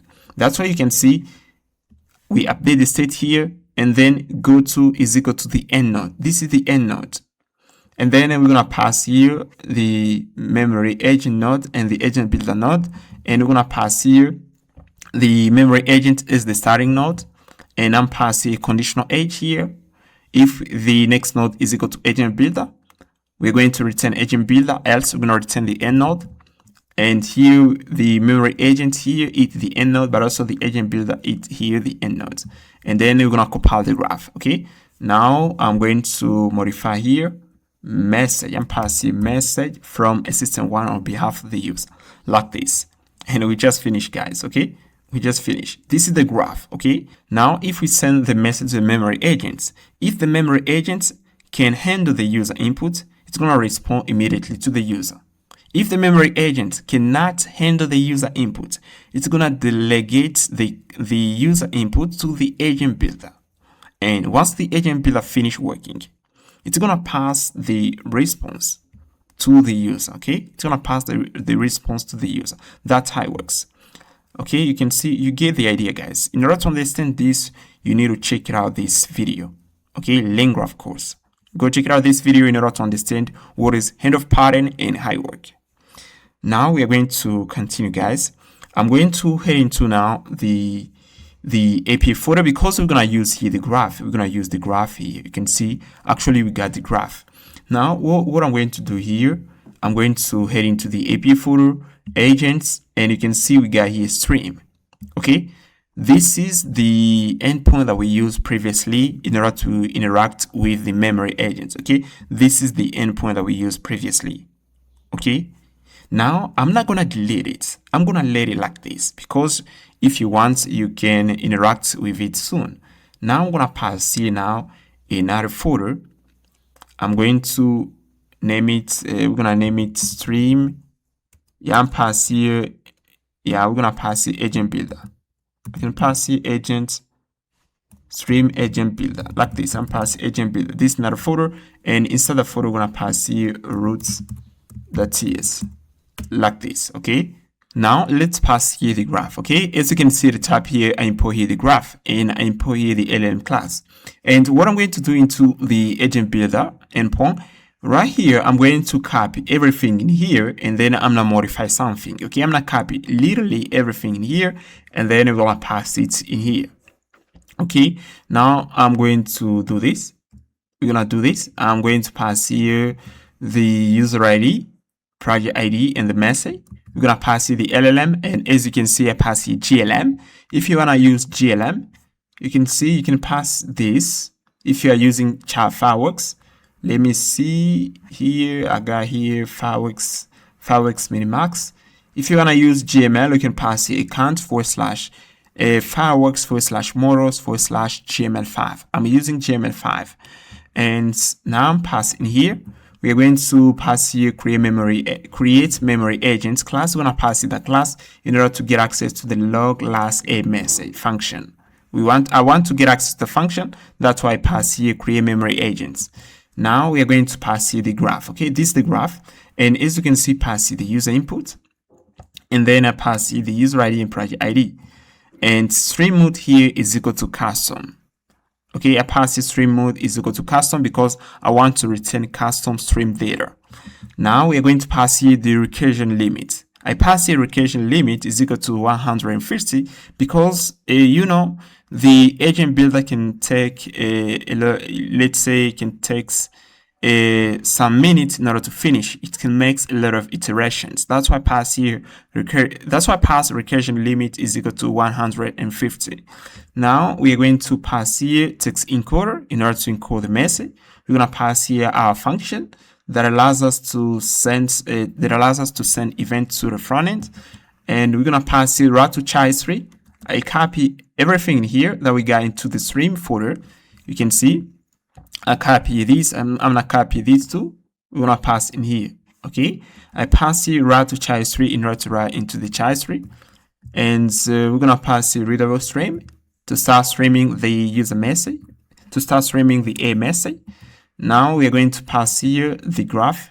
Okay, graph stream, and then I'm going to return here custom stream data. Okay, in order to get access to custom stream data, it's better to pass here stream mode is equal to custom. And then I'm going to get access to do. If the A created to do, I'm gonna get access to it. Okay, I'm pass here update to do. Okay, we are going to, if the A updated to do, we're gonna get access to it. And if the AI created to do, we're gonna get access to it. Okay. As you can see, I get access to to-dos. Okay. And if I head into the to-do tools, let me show you something. To-do tools, and let me move here at the bottom. You can see right to do. Okay, right to do. And as you can see, I pass here tool config, and then right here, I pass here to-dos, to-do list. I pass here JSON string to-dos. Okay, I'm gonna return here an array of to-do. If the agent builder created to-do, we're gonna return it. Now, in order to get access to it, we are going to pass here this into that endpoint. We're gonna pass here something like this. As you can see, I pass here check that to-dos. Okay, in order to get access to to-dos created by the agent builder, and then I'm gonna return it. If the agent updated to do, we're gonna get access to it, and I pass it check that update to dos. Okay, then we're gonna send it to the front end. And if I go back into the to-do tools, okay, you can see here we got another function at the bottom here. Let me show you. We got this here. You can see we got here update to dos. Yeah, if I click here, you can see I pass it to the tool config, and here I pass here this. Okay, tool config, that's router, and I pass here update to dos. Okay, that's why you can see in the file, in the endpoint, pass here change that update to do, and then I pass here an updated to do. Okay, we're gonna pass here this. Okay, and we got here some property like the ID, the task, and we're gonna send here we're gonna send this to the front end. Okay, now let's go back here. We're gonna go back here, and as you can see, okay, as you can see, we're gonna go back in here, and then we're gonna stream here the to do. If the agent builder updated to do, we're gonna know that. If the agent builder created to do, we're gonna know that. This is how we stream the tool message. Now I'm gonna check here if we have here the manager message. As you know, guys, we have here two manager. We have here the memory agent, but also we have here the agent builder. Now, in order to get access to the memory agent message and to get access to the agent builder message, we are going to pass here check that manage name. If we head into the memory agents, and as you can see, I pass here, I return here custom stream data. You can see pass here manage name. This is how we return custom stream data. You can say pass here config.router. Okay, config, then router, and we pass here an object. This is how we return custom stream data. Now, in order to get access to custom stream data, we are going to head into that endpoints at the top here. We're gonna head into in here, and then in order to get access to that, we're gonna pass here check that manager name. Okay, I'm gonna check if we have the manager. If the manager is stream data, the manager can be the memory agents or the agent builder. If it stream the data, we are going to take it in here. Okay, and if I head into the agent builder too, you can see in here too, I stream here custom data. You can say I pass here config.router, and I pass here agent builder. I pass the manager name and the contents.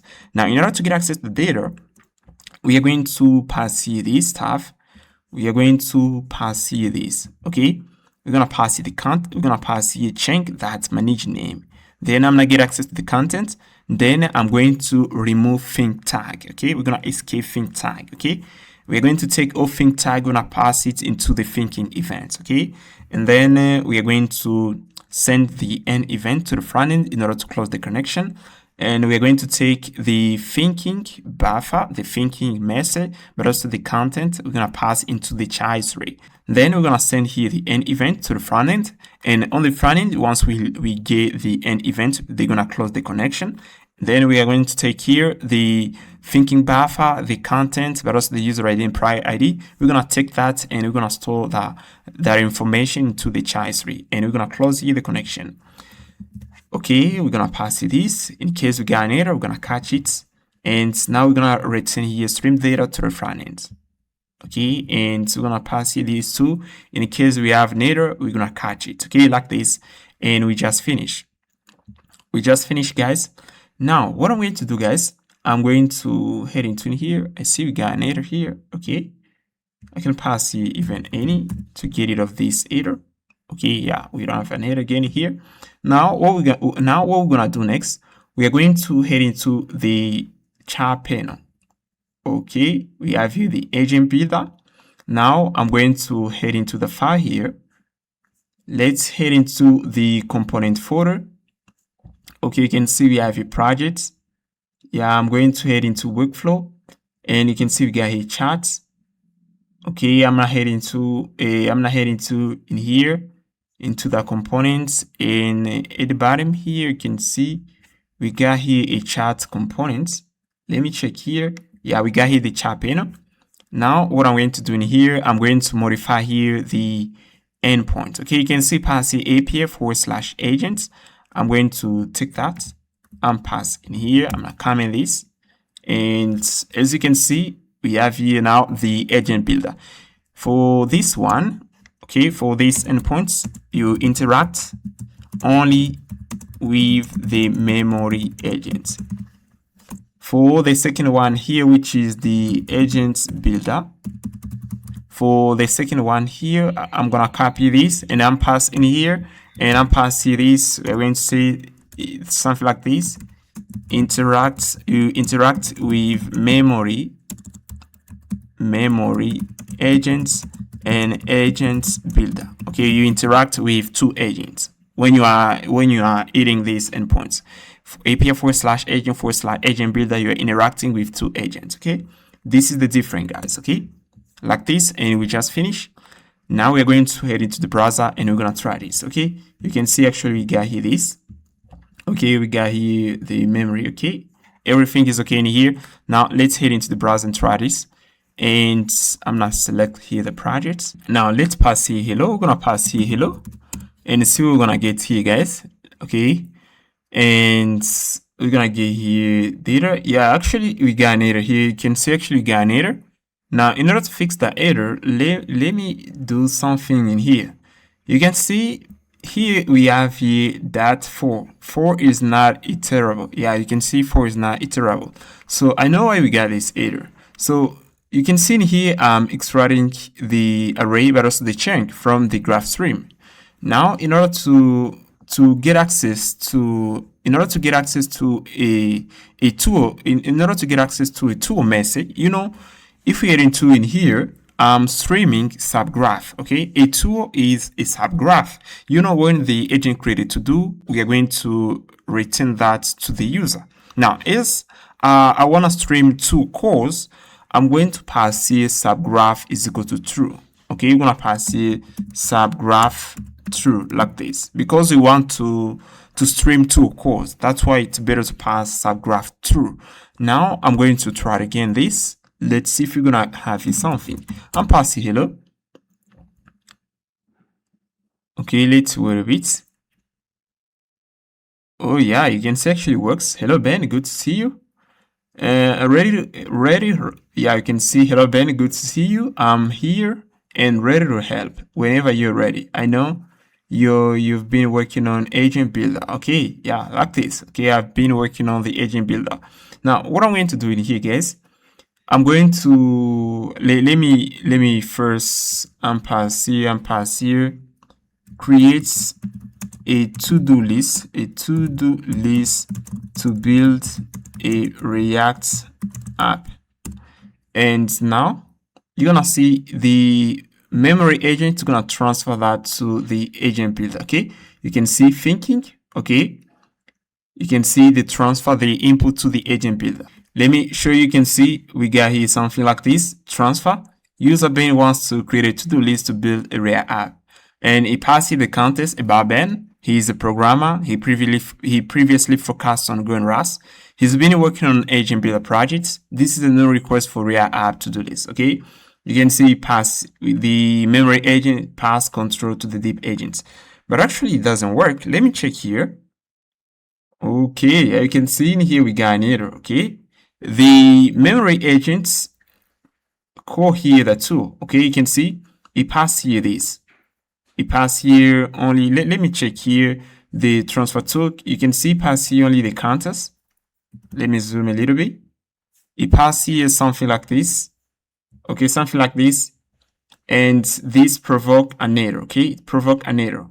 Okay, now what I'm going to do in order to avoid errors, let's say the agent pass here a bad input.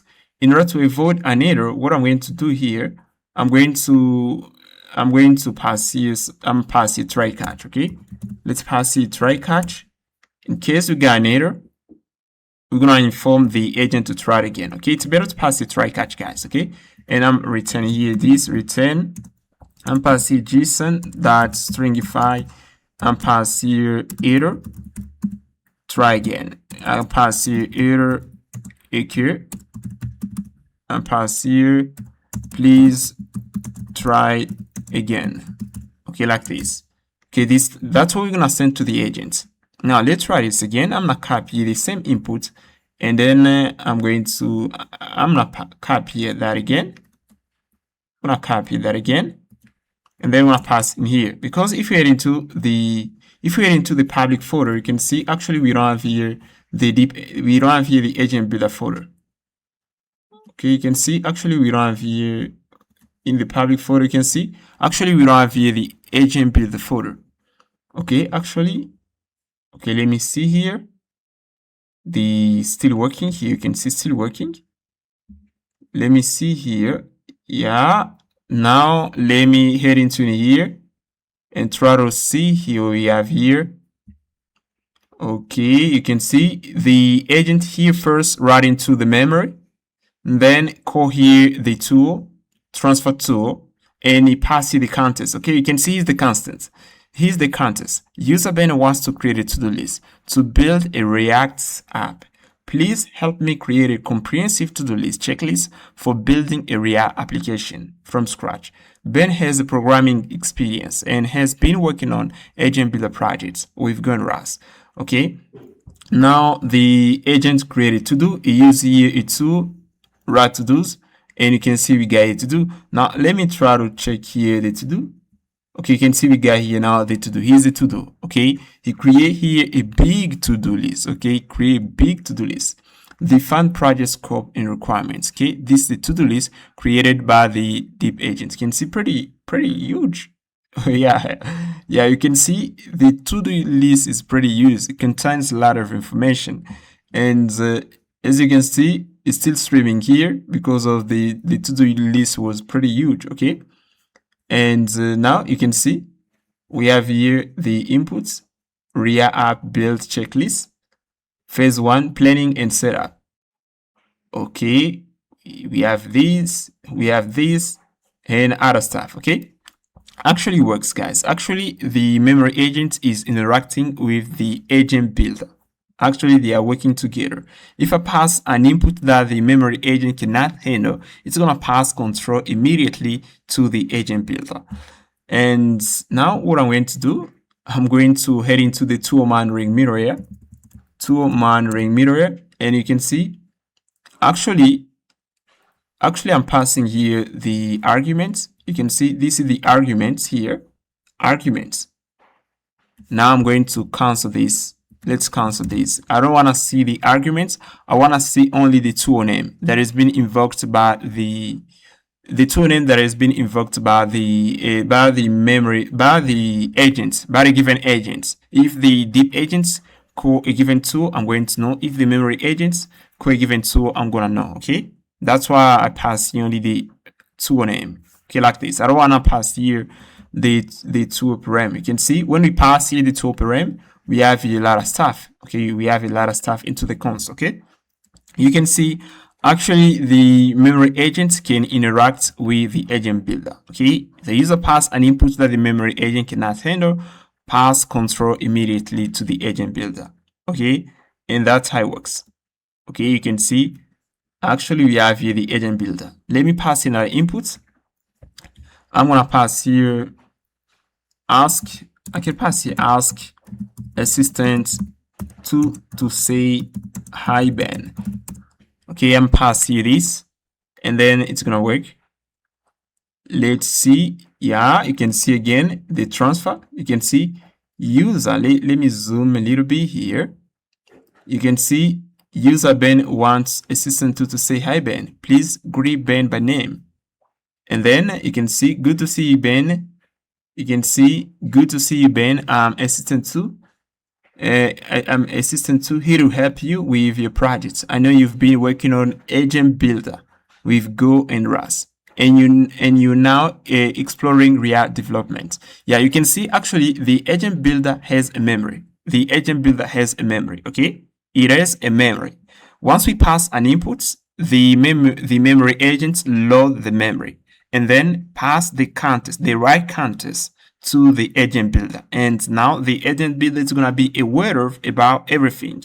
Okay, that's how it works. Alright guys, now going to talk about agent skills. So what are agent skills?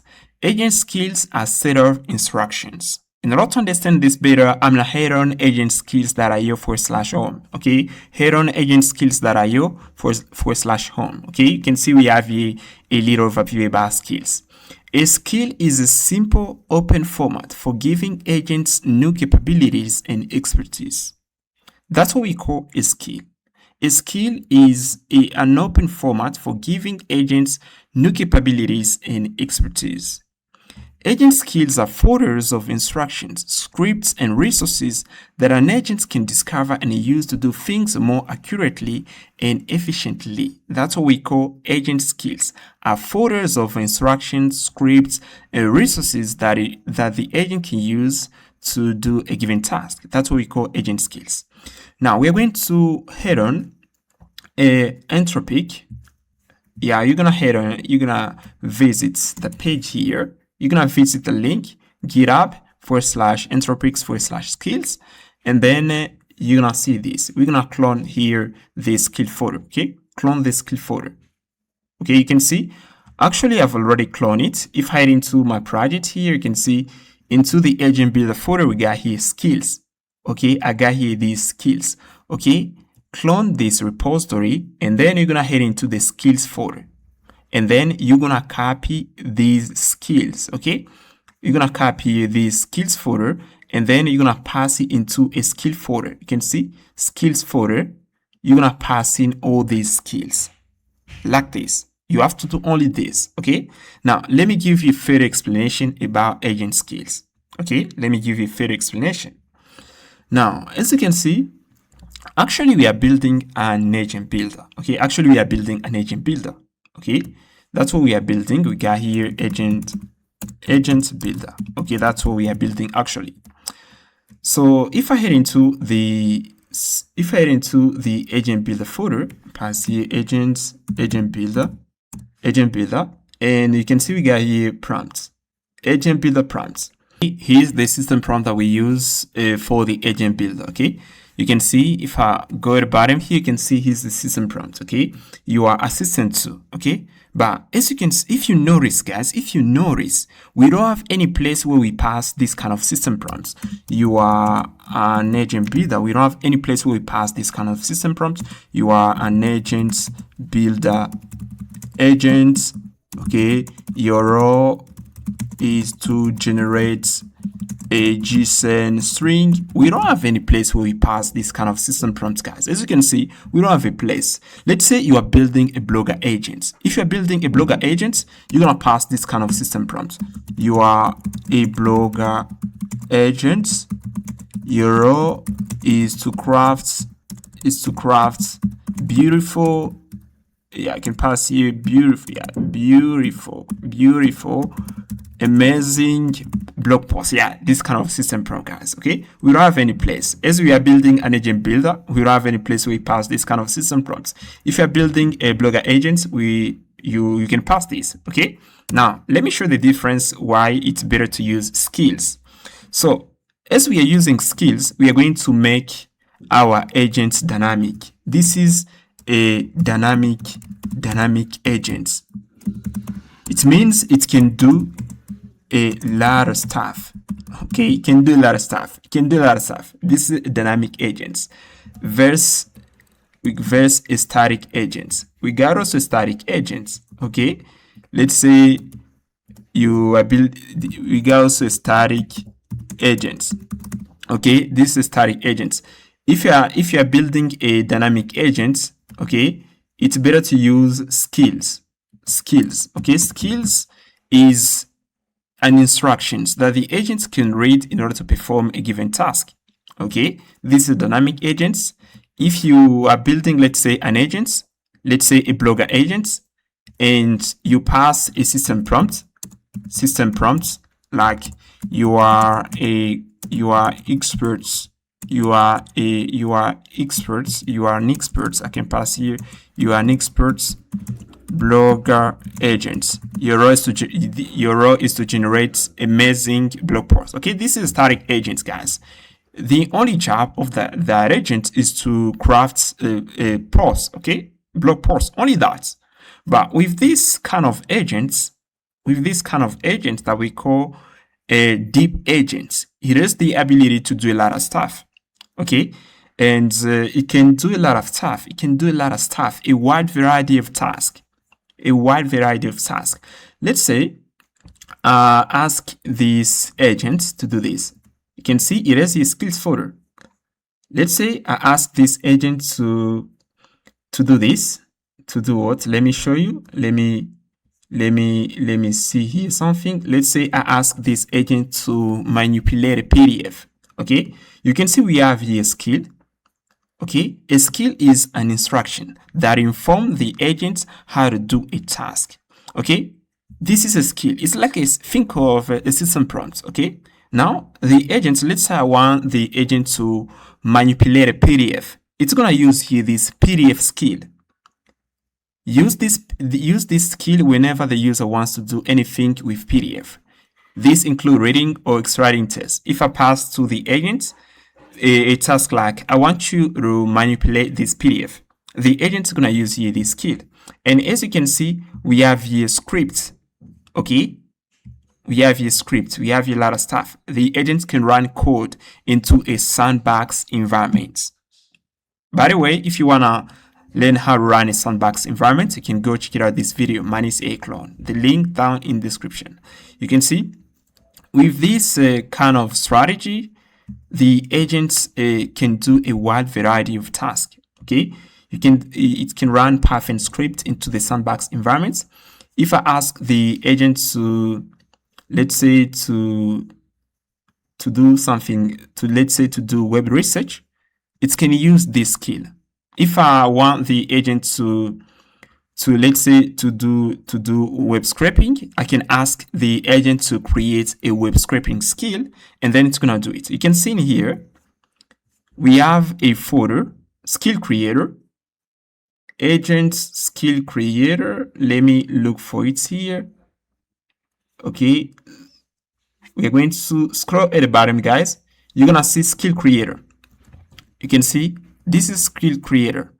So if I head into the skill creator.md5, the skill creator skill, it allows the agent to create another skill. Okay, this is the skill creator. If the agent wants to create a skill, it's going to use here this folder. Okay, skill creator. Okay, the agent's gonna use this in order to create a new skill. Okay, as you can see, actually we don't have a skill. Actually, we don't have a skill. Actually, guys, we don't have a skill that allows our agent builder to build an agent tree. Okay, we already talked about an agent tree. Okay, actually, we don't have here this. We don't have a skill. Okay, we don't have a skill that guides the agent builder how to build the agent tree. We already talked about the agent tree. Okay, we got here the agent tree. Okay, here's the agent tree. Now we are going to ask the agent builder to create a skill that allows it to build an agent tree. This is the goal. That's why we clone the skills repository. That's why we clone it. Now, here's how we're going to do it. Okay, I'm going to head into here.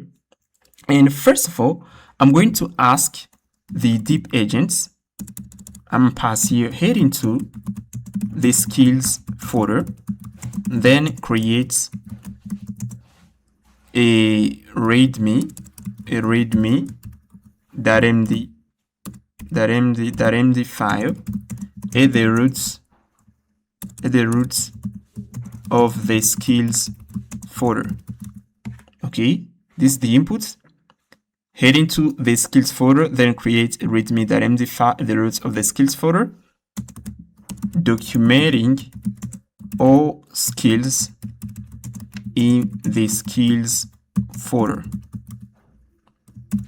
Untap this, and as you can see, actually we don't have here a readme.md file. I pass here this input to the deep agents, and then the deep agent is gonna do it. You can see actually the pass control to the deep agents, and now is working. I found 36 skills in the skills folder. Let me explore each skill folder, gather information by their purpose, features, and usage. Or spawn multiple sub agents in parallel. Yeah, the deep agent is working. And then once it finishes working, we're gonna have here a readme.md file where it documents all skills that we got into the skill folder. And now let me see here. Okay, yeah, you can see it create here to do. Okay, create to do here. Actually is working because you can see we got here to-do list, and this task here is in progress. Status you can see in progress. For compile gather information into comprehensive readme.md. Okay, we got here pending. For this one pending, write readme.md to skills folder root. Okay, this one too is pending. The deep agent is working. You can see actually the agent is working in the background. Okay, once finish, we're gonna have a file. Okay, it's working, guys.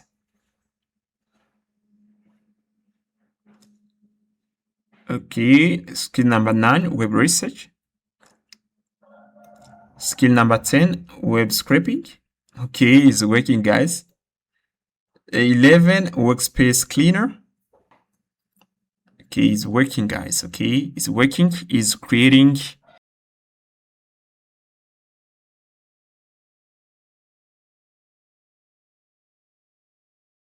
And you can see, guys, actually the agent still working. Is calling here some tools. Okay, still working. Let me see here. Yeah, you can see. Actually, we got here a readme. Okay, we got here a readme.md file created by the agent builder. Okay, you can see we have here documentation of all skills. Okay, let me see. We have here web development skills, front end, create distinctive production grade front end interface. Okay, you can see we got here something like this. Now, what I'm going to do next, guys, I'm going to track here the agent to-do list. As the agent is working on a given task, I want to track the progress. Now, in order to track the progress, what I'm going to do, I'm going to head into the, we're going to head into first, we are going to head into the API folder. And as you can see in here, if we head into the agent builder folder, you can see right here, we got this stuff here. You can see in here, I'm streaming the to-do data. You can see I'm checking if the agents created to do. We're gonna send it. We're gonna pass an event to-do list. We're gonna send to the front end. And if the agents updated to do, we're gonna send here this. We're gonna send that to the front end. We're gonna send an event update to do's. Now we're going to head into the chat slice. And what I'm going to do in here, guys, I'm going to pass here the to-do status. You can see a to-do has a free status, has in progress, pending, and completed. Now we're gonna pass here the tab. This is an array. We have here the ID, task, but also the status. I'm going to pass here now to the chat state. We're gonna pass here to-dos. And now we're going to pass here an array of to-dos, okay? And as you can see, I pass here this array for testing purpose. Okay, I pass here this. Now we're gonna pass here function add to-dos. In order to update the to-dos array, we're going to use the function add to-dos. We're gonna push in to-dos. And here, if the agent update a given task, we are going to update the status of the task. Okay, we're gonna pass here the ID and the status. And then we're gonna iterate through first this array. You know, as you can see, for the action here, this is an array, and then I'm gonna get access to the to-do, and then we're going to check here. I'm going to check if we got to do here, and then we're gonna modify here the status. Okay, like this. Now, what I'm going to do, guys, I'm going to take here the update to do and add to do's. I'm pass it. I'm gonna export them. Add to do's. I'm gonna pass here this, and I'm gonna pass here add to do's like this. Okay, like this, guys. Now, what we're gonna do next, guys, we are going to head into now. Now we're gonna head into, yeah, let me show you. We are going to head into the chat panel, okay, in here. Now, what I'm going to do, guys, I'm going to pass here to-dos. We're gonna extract the to-dos array. Then we're going to pass here above the chat input. We're gonna pass here the tasker, and we're gonna pass it an array of to-dos. So we're gonna create a tasker component, and I'm passing here. Here's the tasker, and is basically a component I'm gonna use in order to display an array of to-dos. You can build it. It's pretty easy. Let me show you how it looks like. Tasker, and I'm gonna pass here some stuff.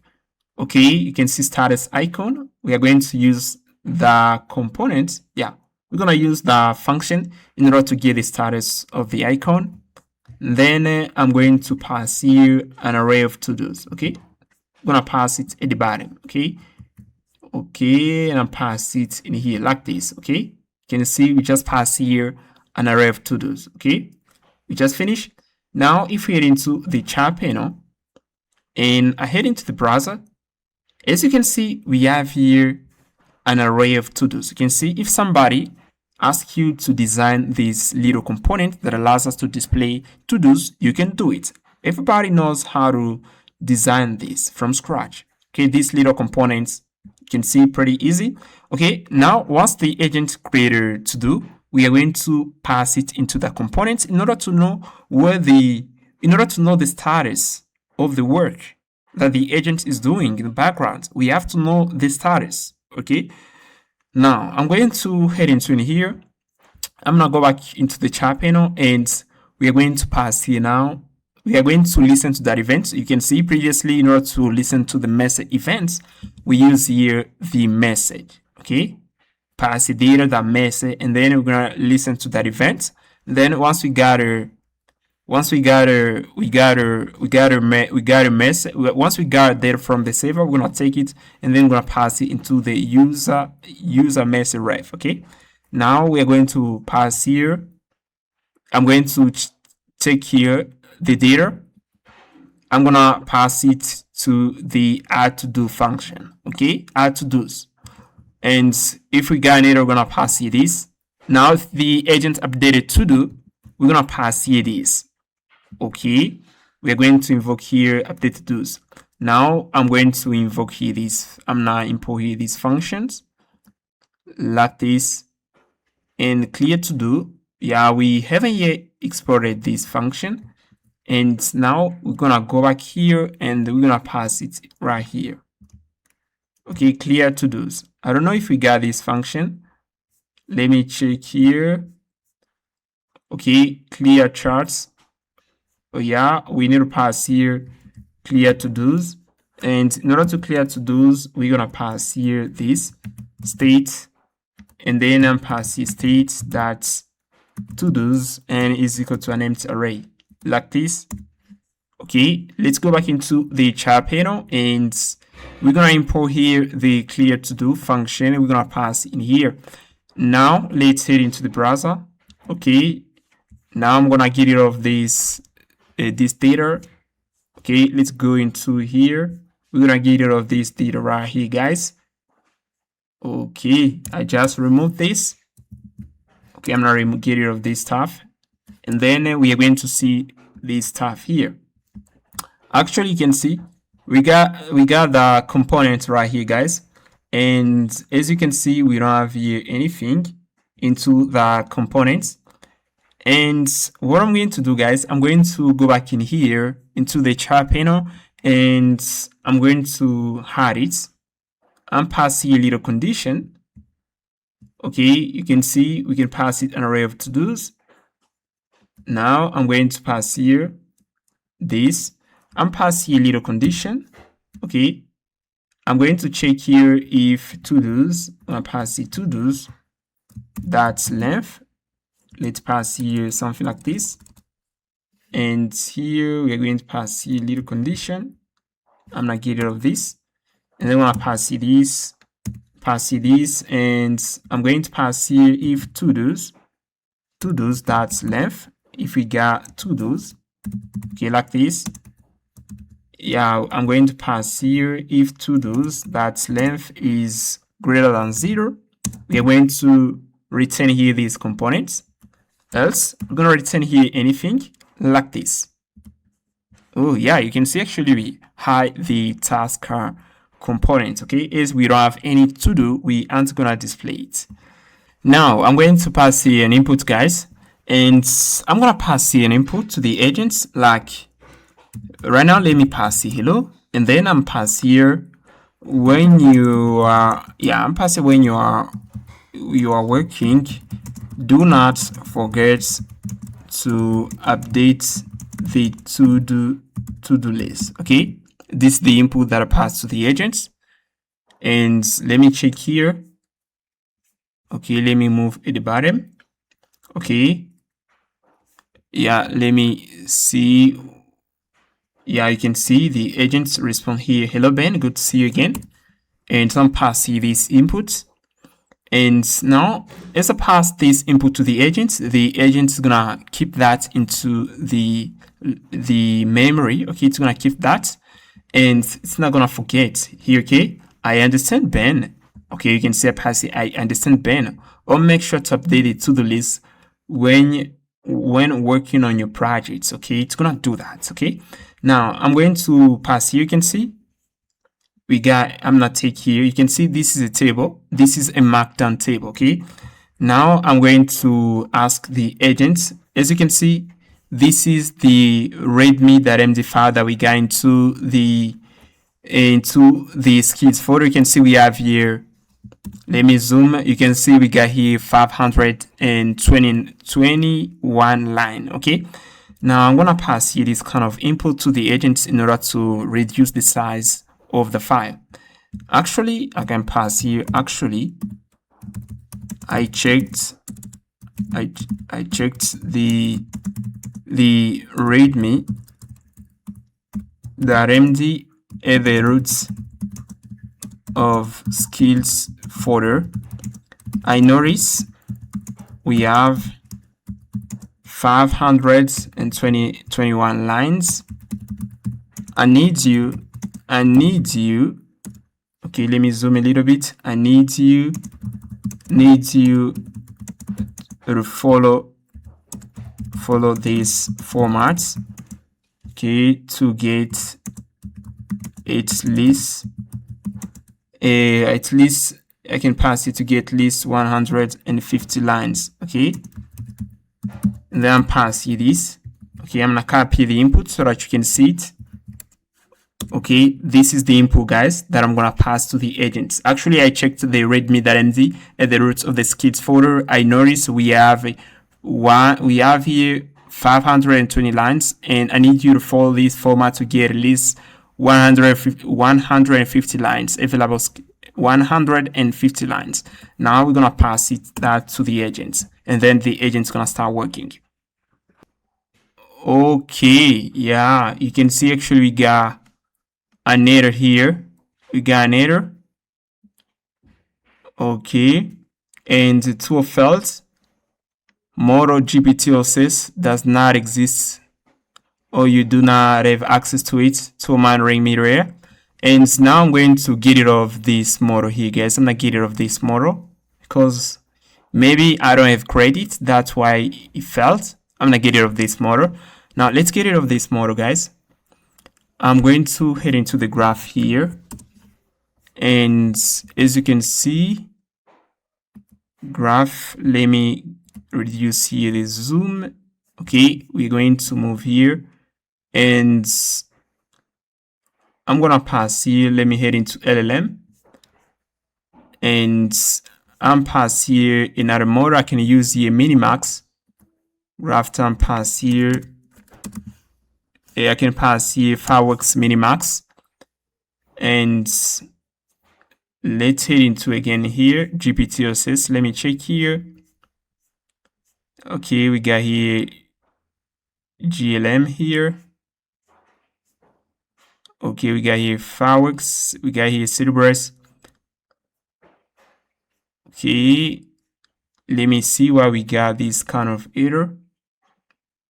Okay, yeah, I see where we got this error. I'm going to head into relevance. Okay, we are going to head into the memory agents, and we're gonna head into tools. Okay, tools, we got here retrieve long-term memory, and I think we got an error into the query multi-vector. Okay, right here you can see we pass here this model. As you can see, I'm passing here GPT-OSS. Now I'm gonna get rid of this model. Okay, and I pass here LLM dot we're gonna import here this LM dot get instance, and then I pass here fireworks GLM. I can pass here, let me pass here minimax fireworks. Let me see, we're gonna pass here fireworks minimax. I'm passing minimax. Okay, like this. And now we aren't gonna get an error again. Now let's try this. I'm gonna copy the input again. Okay, we're gonna copy the input, and then we're gonna pass it to the agents, and then it's gonna start working. Okay, let's check this. Yeah, the agents start working. Okay, you can see the agents start working.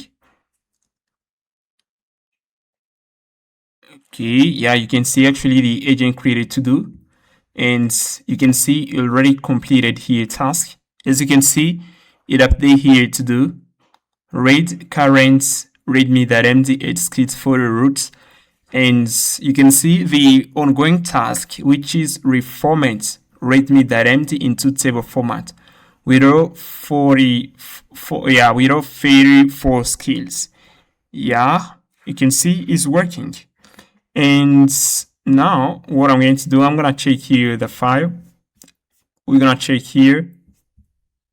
Okay, as you can see, if we get into in here, actually we don't have here again, we don't have here 500 lines. Okay, it reduced the lines here.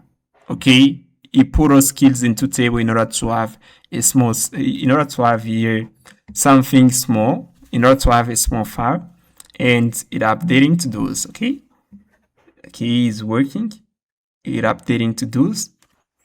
And guys, you can see this is the benefits of having a to-do. You can see actually I know that the agent finish working. Okay, this is the benefit of having a to-do. Okay, and you can see the agent finish working. Okay, it's better to have a to-do. You have to know what's going on in the background. If you don't know what's going on in the background, maybe you aren't gonna know what the agent is doing. It's better to know what is going on in the background, guys. Okay, it's better. Alright guys, now I'm gonna train the agent builder to build a multi-agent skill. Okay, we're gonna train the agent builder to build a multi-agent skill that we're gonna use in order to build the agent tree. You can see that's what we call the agent tree. We use the agent tree in order to build an agent. Okay, we're gonna train the agent builder to generate us the agent tree, and once we got the agent tree, we're going to use it in order to gain nodes. That's what we did previously. Now, in order to train it, I'm gonna show you something, guys. Let me show you. You can see, as you can see, at the root here, we got a multi-agent folder. Okay, this is a folder that contains some instructions that guides the LLM to create a skill that allows it to build this JSON. Now you can see we have here icons. Okay, I've already passed here some icons. You can see we have the board icon, brain icon, calendar icon, calendar, charts. Let's say the agent wants to build a chart tool that allows it to generate a chart. The agent builder can use the charts.png for the agent builder can use the chart.png file for the two charts. We have here the crawler. If the agents wants to build a web scraping tool, it can use here the crawler.png file, okay? And as you can see, we got here some nodes. We have here the agent node, the JSON file, okay? This is the agent node. If the agent builder wants to create a manage agent, can use here the agent node. We got here the input node. We got here the model node.json. Okay, this is the structure. And as you can see, we got here the label, the icon, model, API key, registry, the type here, the model. We got here the tool node.json file. Okay, let's say the agent builder wants to build an agent. Okay, it can do something like this. It's gonna copy this. It's gonna output something like this. It's gonna pass here this. And then, you know, the agent needs a model. It can text here this, and then it's gonna pass it in here. Okay, and right here, actually, we got here the model. Now we need here a tool. Let's say the agent wants to scrape the web. It can use here tool node. It's gonna copy this, and then it's gonna pass it in here. Okay, into the children array. Okay, we're gonna pass it right here, and then actually we're gonna end up with a manage agent with a model node here, but also we have here the tool node. That's how it works. Okay, you get the idea. Now I'm gonna get rid of this. We got here the nodes folder, and you can see we got here readme.md file that explain here the agents, the importance of each file, of each node. You can see a passive multi-agent node system specification overview. This is a system define. This system defines a supervisor multi-agent architecture using a tree plus graph structure. And you can see a pass here. Each node has a type, which is node, can reference to other nodes. A passive reference to contains configurations, config, can have children. And you can see pass some cool rules. And here pass here, the system must start with an input node. The input is always the root. Reference to defines the connection between nodes. Children property define the hierarchy, which is the tree structure. We have the tool. Nodes must have empty children. Okay, sub agent node here. We have here sub agents. Yeah, we can see passive sub-agents. Yeah, we get a sub-agent nodes, okay? And so you can see passive sub-agents can contain tool, model, or other sub-agents. We have here the node registry. You can see we got here the node registry. The node registry are set of predefined tools, okay? Predefined tool that we have within our system. Now, you can see we're gonna have a set tool, web scraper tool, retriever tool, model tool, sheet tool, read sheets, pie charts, line charts, vector DB tool, embedding model tool. These are predefined tools that we're gonna have within our tool registry. Okay, these are predefined tools. Let's say I pass this kind of input to the agent builder. Okay, build me an image reader agents. Okay, if I pass this kind of inputs, the agent builder, what's gonna do here is gonna check if we got within the node registry, we got here a tool that can allow the agent to read an image. It's gonna take here this image reader. It's gonna take the image reader, and then once it is here the image reader, it's gonna pass it to the tool node. Okay, it's gonna say, yeah, as the user wants an image reader agent for the node registry right here, it's gonna pass here this image reader, okay, instead of search. Okay, if the agent wants to create, let's say, a tool that allows to send an email, it's gonna pass send email. It's gonna pass it to the node registry. Okay, it's gonna pass here this. You cannot pass here this. If we pass this, it's not gonna work. It's gonna pass here only send email. I think you get the idea about you understand what is the node registry. Node registry is a set of predefined tools within our system.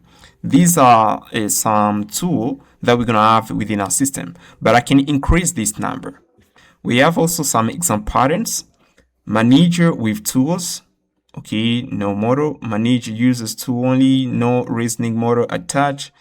And as you can see, guys, this is the documentation. I spent time creating this file. Guys. Now, what I'm going to do, this is not a skill, okay? This is a documentation. Now I'm going to take here the folder, and then I'm gonna move it into the agent builder. I'm gonna pass in here, okay? You can see, actually inside the agent builder folder, we got here multi-agents, okay? Now, what I'm going to do, guys, I'm going to ask the agent builder, okay? We're gonna head into in here, and we're gonna pass in inputs. Right now, I'm passing hello. I can pass here hello, and then the agent responds. Now I'm going to pass here this. I'm gonna copy the name of the folder, and then I'm gonna pass here create me a skill to build a JSON agents that we can pass to React Flow canvas. Okay, you learn this from this folder. Learn from this folder. And pass here this folder. Okay, this is the input that I pass to the agent builder, and create me a skill to build a JSON agents that can pass to React Flow canvas. Learn from this folder. Okay, now the agent builder is gonna go ahead and do that. Now I'm passing here inner, and then the agent builder, okay, it's gonna start working, and as you can see, it's gonna read here the folder. It's gonna create a skill. You're gonna see, actually you can see is reading the file. He is reading, tap here ls, is reading the file. Okay, is reading everything in here. You can see, okay, you can see actually is working. Identify and investigate. Let me check first the skill folder and then investigate the multi-agent folder. And actually you can see it create here to do investigate multi-agent folder structure and patterns. And you can see we got here to do create a skill.empty with YAML front formatter. Yeah, create a skill.empty with YAML front matter with a comprehensive instructions. Creates references folder with no tab definition. Create examples folder with sample JSON configuration. Export skill files to sandbox folder. Okay, now you can see actually the agent is working in the background. It's working. It's doing the job. Okay, is creating the skill. Okay, and at the end, guys, once it finish, we are going to pass it an input to build the agent tree. Okay, let's say you can pass this kind of input. Build me an image reader agent. If you pass this, and then the agent builder can generate an agent tree. And if within the agent tree we have some mistakes, we are going to prompt again the agent to fix that. Okay, we are going to prompt the agent.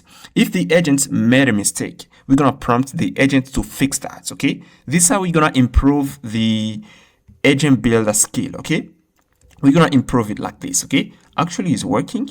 Okay, we're gonna wait a bit. It's gonna take some time. And if I take a look to the to do here, okay, it's still working. Already finished here only one task. Yeah, it's still working, as you can see. Already finished only one task. And guys, we are going to wait a bit because it's gonna take some time. And I'm gonna show you a repository here, guys. This is the agent builder skill. Okay, you can see we got here this repository agent builder skill. Okay, this is a public repository. I'm gonna put the link down in the description. And as you can see, we got here a raw skill multi-agents. This is the folder. Okay, let me zoom a little bit right here. Okay, yeah, like this. You aren't gonna see. Let me show you right here. You can see we have here the raw skill multi-agent folder. This is the folder that I passed to the agent builder in order to build the agent skill. You can see this is the folder that I passed to it, and we got the same thing. If I click here, you can see we have here readme.md file. Okay, this folder contains instructions to build supervisor multi-agent system, a multi-agent system JSON that will be passed to React Flow canvas. Okay, this is that folder. This is the folder right here. You can see this the same folder, and I rename it to raw skill multi-agents. Okay, we got another folder here, guys, ready to use multi-agent skill folder. So this folder has been created by this agent builder. This is a ready to use skill that allows to create the agent tray. So you can see we got here asset folder. We got here evos, icons, reference. This skill has been created by the agent builder. Okay, is ready to use. And as you can see, we got it in here. Okay. You can see it's ready to use, guys. You can use it. You can see we have a lot of stuff. Guys. Okay, we have a lot of stuff created by the agent builder. Now let's go back into our app here. Yeah, you can see actually finish working. You finish working, guys. As you can see, finish working.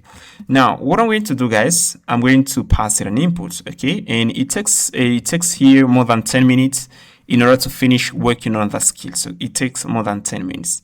Now what I'm going to do, guys, I'm going to pass, first of all, I'm passing an input to our agent builder.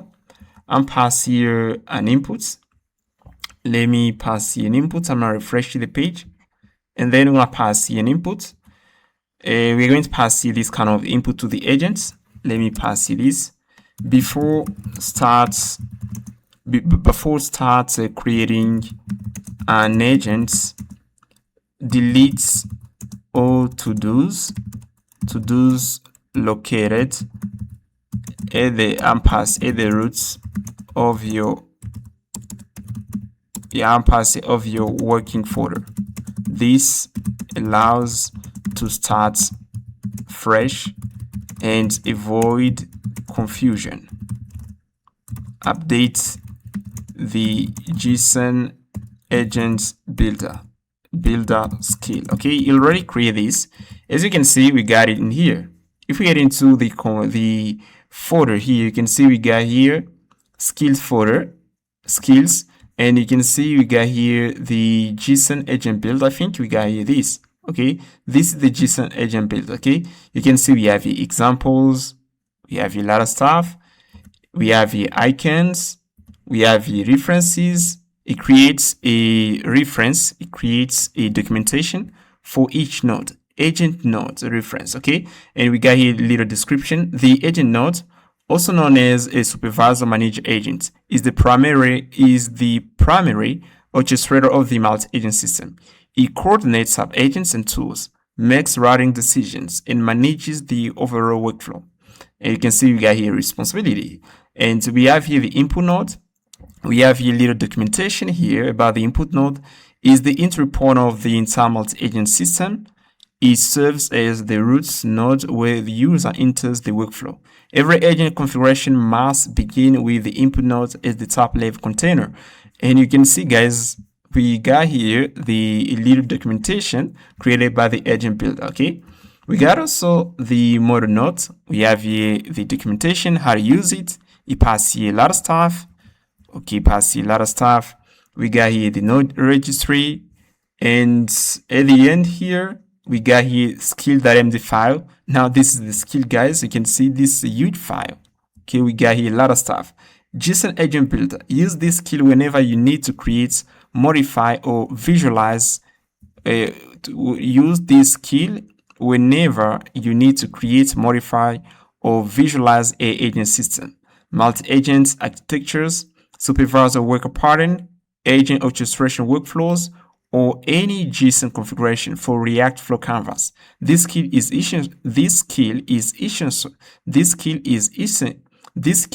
essential for building complex AI system with hierarchical agent structures, defining tools, capabilities, integrating models. Okay, you can see this is the skill description.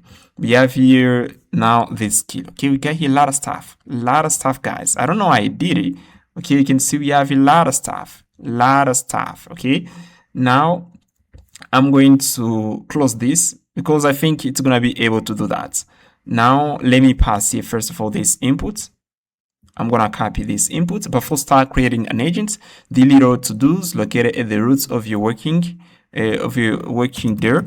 This allows you to start fresh and avoid confusion. Update the JSON agent builder skill. Okay, and actually you can see, and actually guys, our agent doesn't have a tool that allows it to delete a file. I've already created a tool, delete a file. I'm gonna copy this, and then we're gonna head into FS tools, file system tools, and then I'm pass it at the end here.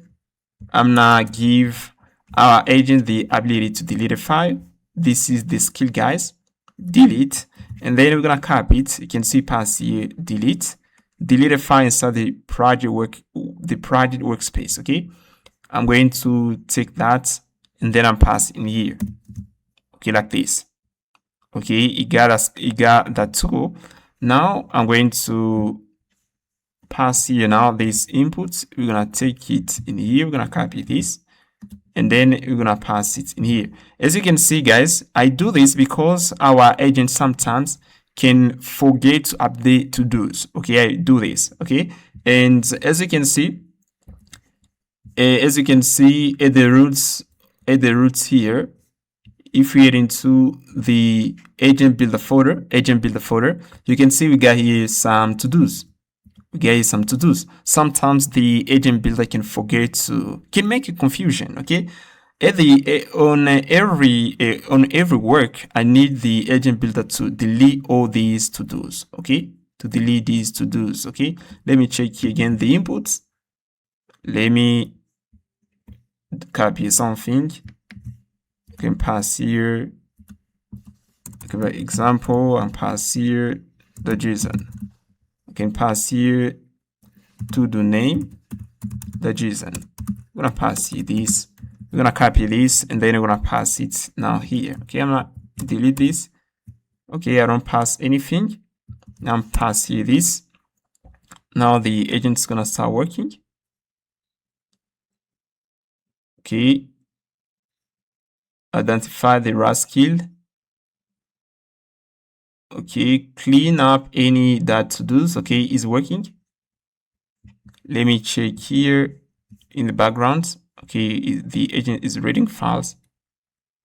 Let me see here. I'm going to refresh here the page. Okay, we're gonna refresh the page, and then now I'm pass here now this input. Okay, like this. Okay, now the agent's gonna start working.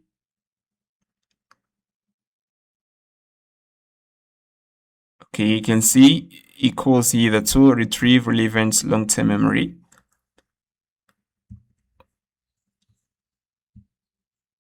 Okay. Actually, the agent is working. Okay, if the agent made a mistake, guys, it's better to inform it because it has the memory. Okay. Okay. Let's see what the agent is doing in the background. Actually, the agents, we got here an error. Okay, error invalid state controller is already closed here. Okay, we got here an error. Let me pass again these inputs.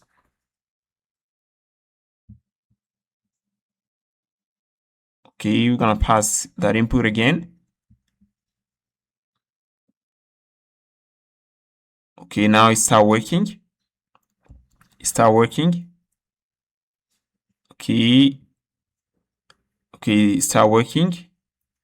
Yeah, you can see Ben wants you to update the JSON agent builder skill with this mandatory rule. Okay, before start creating an agent, always delete all to-do files located at the roots of your working directory. This keeps things clean and avoid confusions. And okay, is working. Let me check here if you already delete here these to-dos. Okay, we got here some to-dos. I think the agent is gonna delete here these to-dos. Okay. no further update needed. Okay, the rule is clearly marked as mandatory and explains what to delete, that to-dos the JSON, where roots of your working directory. Is there anything else you'd like me to help with, Ben? Okay, now I'm going to pass here now an input to see if the agent is gonna delete these files. And pass here build me a waiter agent. Let's see now. We're going to see if the agent is gonna succeed here.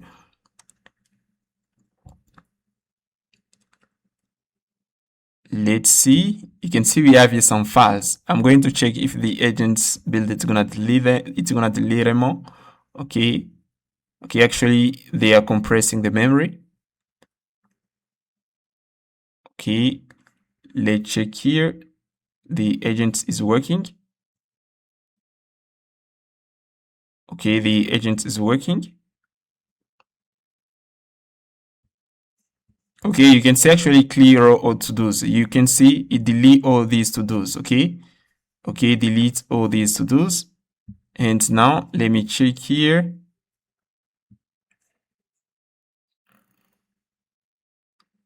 Okay. Okay. Okay, please provide a preference so I can be the perfect waiter agent. You can see the agent, actually the agent is asking for clarification.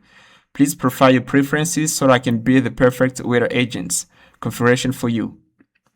Okay, which AI model should be, yeah, which AI model should be used? I can pass here only this. I can pass here only this. OpenAI and DeepSeek. Let's see. Okay, okay, let's wait a bit.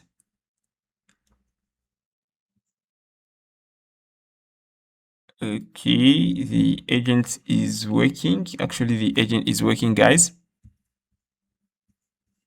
Okay, let me move here.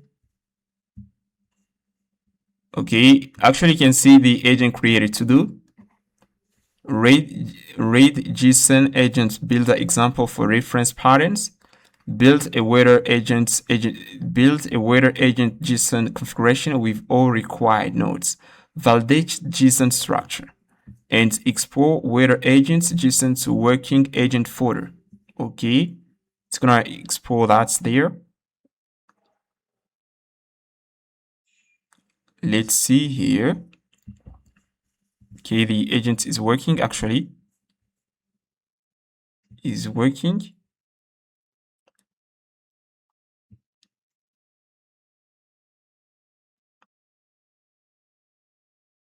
Okay, it's working. And as you can see in here, guys, we got here the to-do.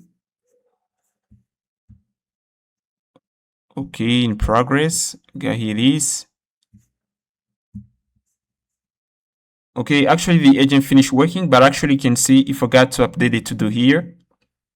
Okay, I'm past here. Do not forget to update to-dos as you are working. I'm past this so that later you cannot do that. You can see actually sometimes it forgot. Okay, and let me see here. You're absolutely right. I apologize for overlooking that. Not during the waiter agent build, the to-do list wasn't created. Let me fix that.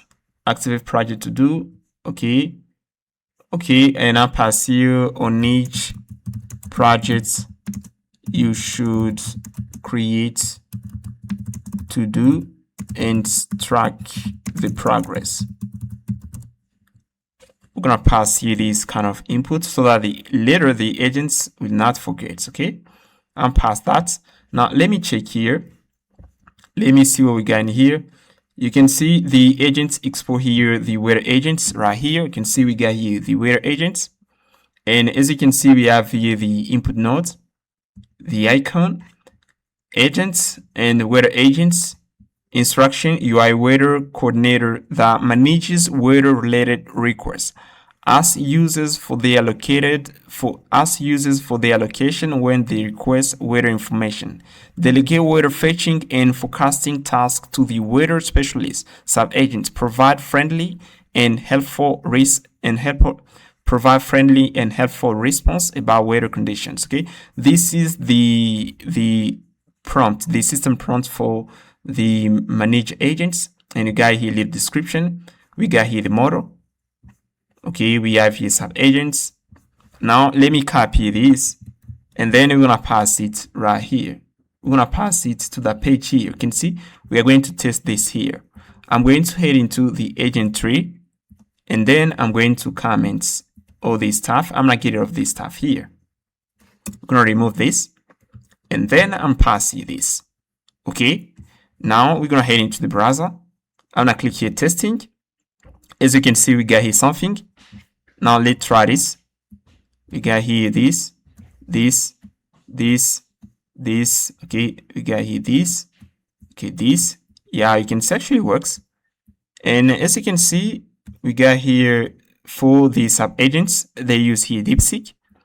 And for the manage agents, they use here OpenAI GPT. Okay, you can see it works. It works, guys. It works. So if I ask the agents to remove, let's say to remove the web scraping tool.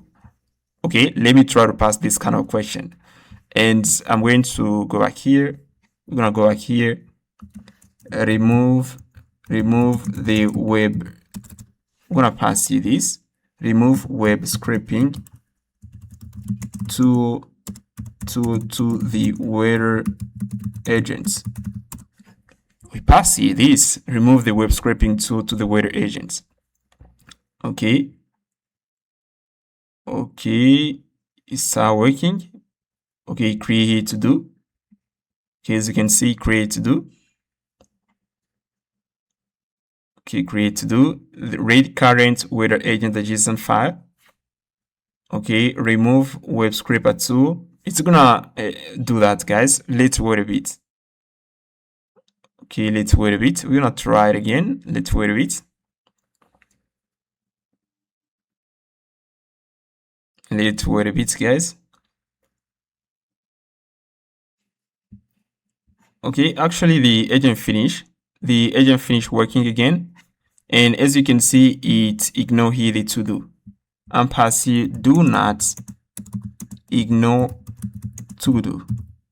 Do not, yeah, you can see do not ignore to do. You should focus. Do not ignore the to do. Do not forget the to do file name, and you should not delete it. Okay, we are going to pass here this, and I'm going to try this. Meanwhile, you can see we got here something again. If we head into the we take here this again, you can see this is the updated file. This file has been edited by the deep agents. Now we can copy this again. We are going to head into the agent tree. Let me pass you this. We are going to move here. Okay, we're gonna refresh the page here. Click here, and let's see here. Actually, we don't have here web scraping tool. Yeah, you can see we don't have here web scraping tool. It understands, guys. It understands because it has a memory. It understands what I'm talking about, guys. In order to understand this better, you have to practice. If the agents made a mistake, you can correct the agents. Ask the agents, do not do this next time. Do not do this. Do not do that next time. It's gonna fix that. Okay, let's see here first.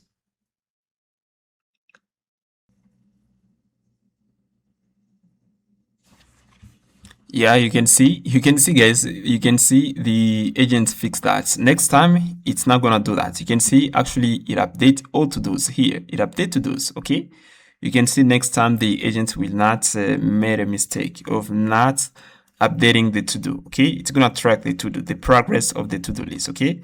And as you can see, we got here a fully working agents. Okay, if we head into the working agent folder, you can see we got here fully working agents. Okay, that's great. If I copy this and I pass it to the agent tree, it's gonna work. Okay, you get the idea, guys. You get the idea. Alright guys, now I'm gonna train the agent builder to improve system prompt. You can see previously passed this kind of inputs. Yeah, as you can see, we pass here this. We asked the deep agent to create us a weather agent, and we got the weather agents. You can see we got here weather agents. Okay, but actually, if I try to copy the system prompt, I copy it. Let me copy the system prompt. Okay. Yeah, we are going to copy the system prompt and then we're going to pass in here. So you are weather coordinator that manages weather related requests. Ask users for their allocation when they request weather information. Delegate weather fetching and forecasting tasks to the weather specialized subagents. Provide friendly and helpful response about weather conditions. Okay, this is the system prompt for the manager agents. Okay, we got here manager agents. Okay, I'm gonna delete this manager agent system prompt. So if we copy here the system prompt for the sub agents, you can see it is here one sub agents. Let me see here the name here. Okay, we are going to copy the system prompt for the sub agents. Okay, we got here the model node. Yeah, we have here this is the main agents. Now we got here the model node here. Okay, and here let me scroll a little bit. You can see we have here sub agents. Okay, for the sub agents, let me copy. I'm going to copy the system prompt. I'm gonna copy this, and then we're gonna pass in here like this. UI weather specialist agents with access to set tools. Okay, yeah, it pass here with access to set tools. Your job is to fetch current weather data and provide weather forecasts for location specified by the user. Use the set tool to find weather information and provide accurate and up-to-date weather information, including temperature, conditions, humidity, wind speed, and forecast.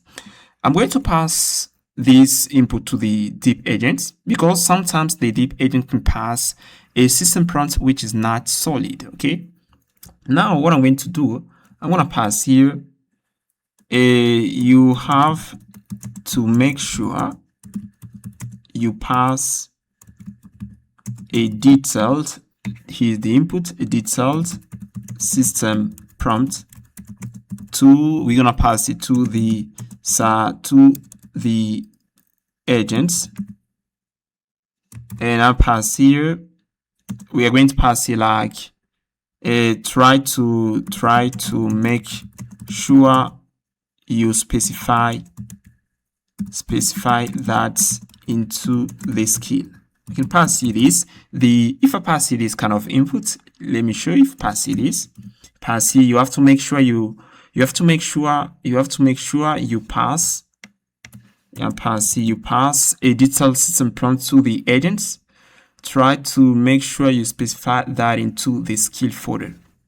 Okay, I can pass you this. You have to make sure, okay, you pass a detailed system prompt to the agents and sub agents,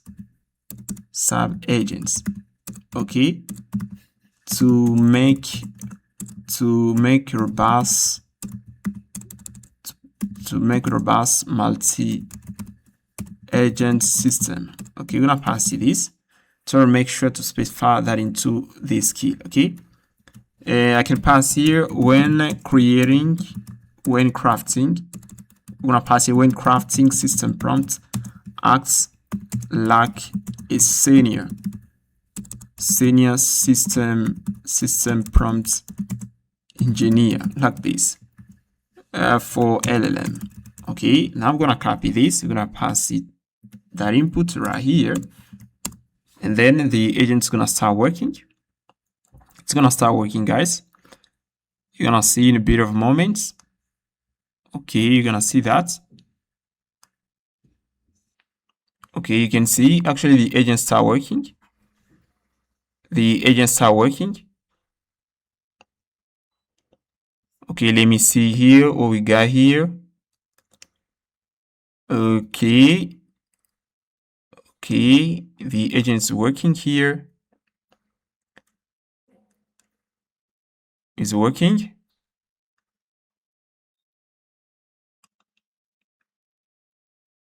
Okay, we're gonna wait a bit. The agent is working.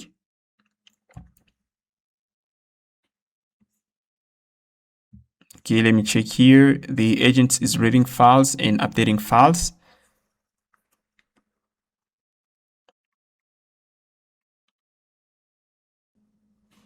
Yeah, you can see now the agent created to do. It create here to do, and you can see it's working on it. Read and analyze current JSON builder skill. Read and analyze system prompt engineer skill for reference.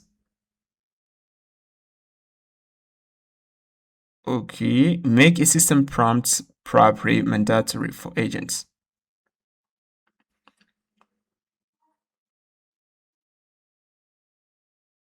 Okay, let's see.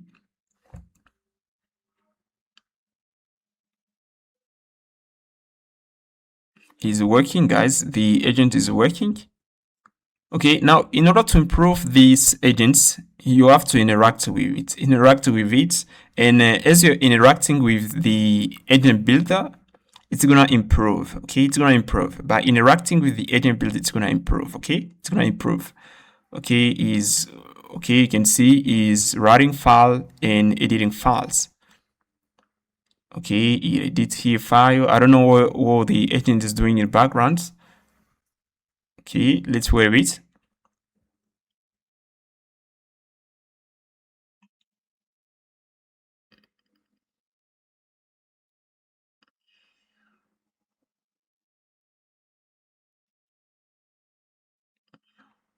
Okay, you can see actually it's working on to do.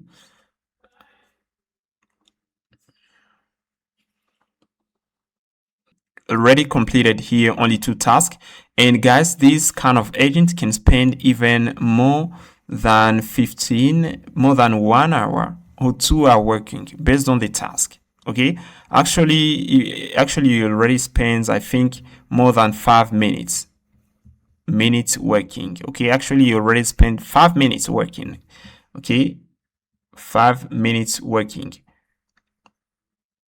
Okay, as you can see. Okay,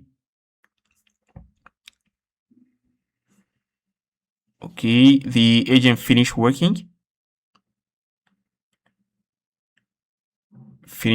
Here. Let me see what we got here. Okay, if I head into here, you can see. Let me zoom a little bit. You can see actually we got here Waiter Agents version 2. You can see we got here this. And you can see we have here a second version.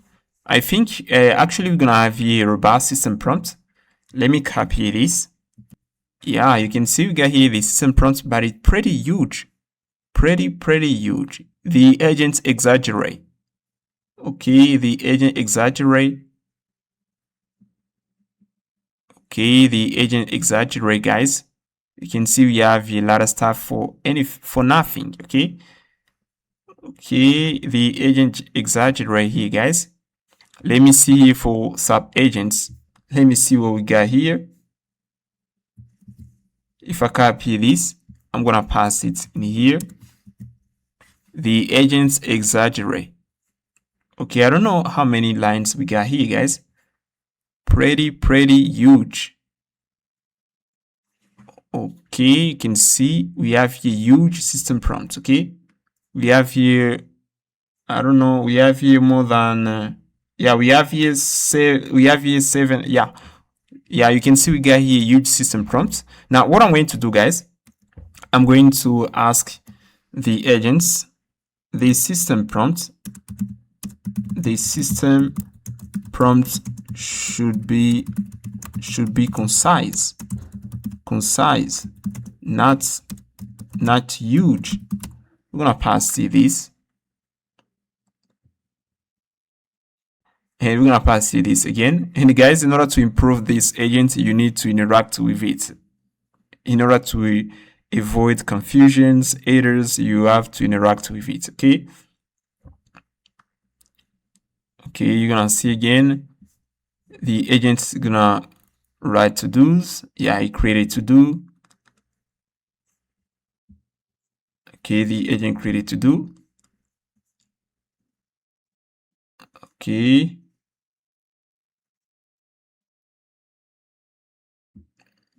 Okay, the agent's created to-do. Let me see here. Okay, you can see he's working on the task here. Update JSON agent builder skill to specify concise system prompts. Rewrite whether agent system prompt to be concise. Export concise whether agents to working agents. Okay, let me check here again.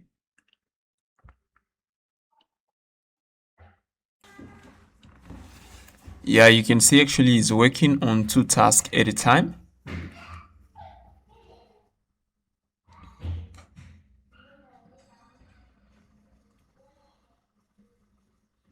Yeah, you can see actually the agent is finished working.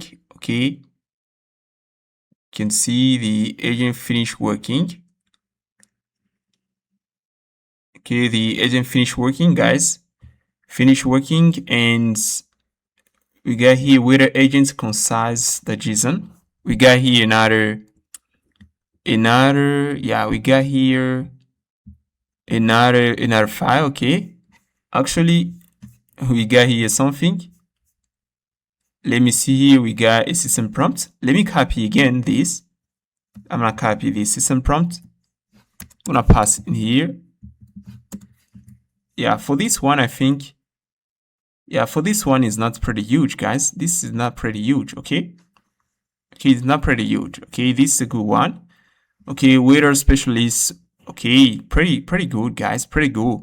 And I think this kind of system prompt cannot consume a lot of money. Okay, now as you can see, guys, you just learn how to improve the system prompt. Okay, this is how we should improve it. Okay, to improve it, you have to interact with the agent. Interact with the agent. Okay, is to interact with the agent. This is how we can improve it. Okay, nothing else. Is to improve the skill folder. Okay, we got here the skill. If we head into the agent builder, let me see here. Let me see here if we head into the multi-agents. Okay, multi-agents. And I'm going to, yeah, we're gonna head into the skills folder, and you can see we got here the skill.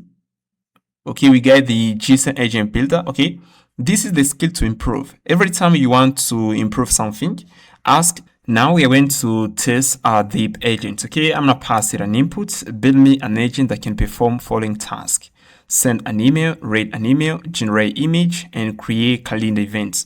And guys, as you can see, we got here something like this. We got here this folder here into the multi-agent folder. Okay, this is the folder that we pass to the deep agents to build the JSON agent builder skill. Okay, this is the folder that we passed previously. Now, as you can see, we got here the readme.md file. I'm looking here something. Let me show you.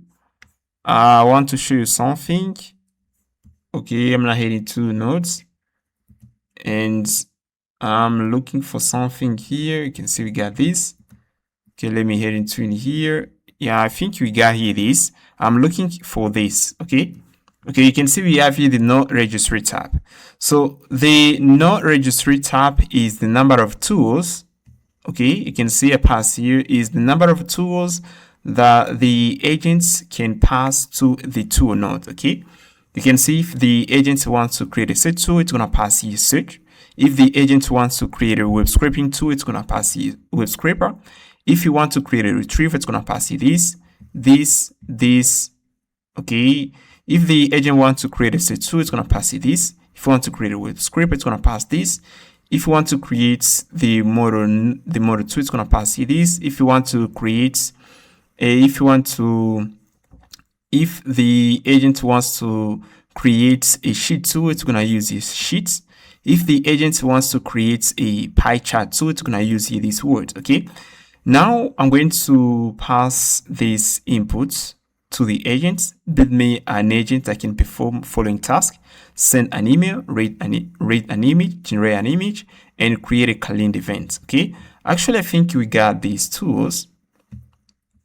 Okay, I think we got these tools. First of all, I'm gonna pass here these inputs to the agents. List me number of nodes registry, or tools we can pass to the tool config. I'm passing this. Let's see what we're gonna have here, guys. Okay, let's see what we're gonna have here.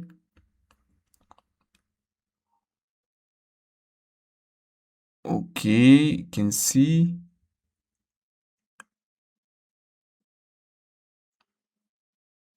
Let me see here.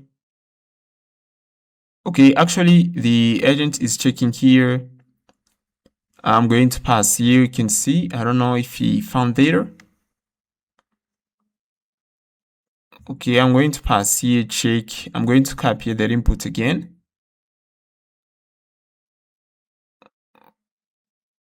Okay, let me see what the agent is doing in background. The agent is trying to retrieve data. Okay, let's wait a bit.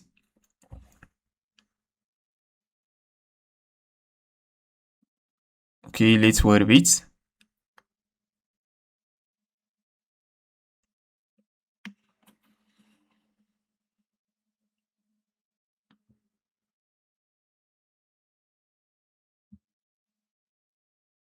Okay, actually, as you can see, the agent is reading and is reading some files here. Yeah, you can see we have here something. Okay, we have here something. Let's wait a bit.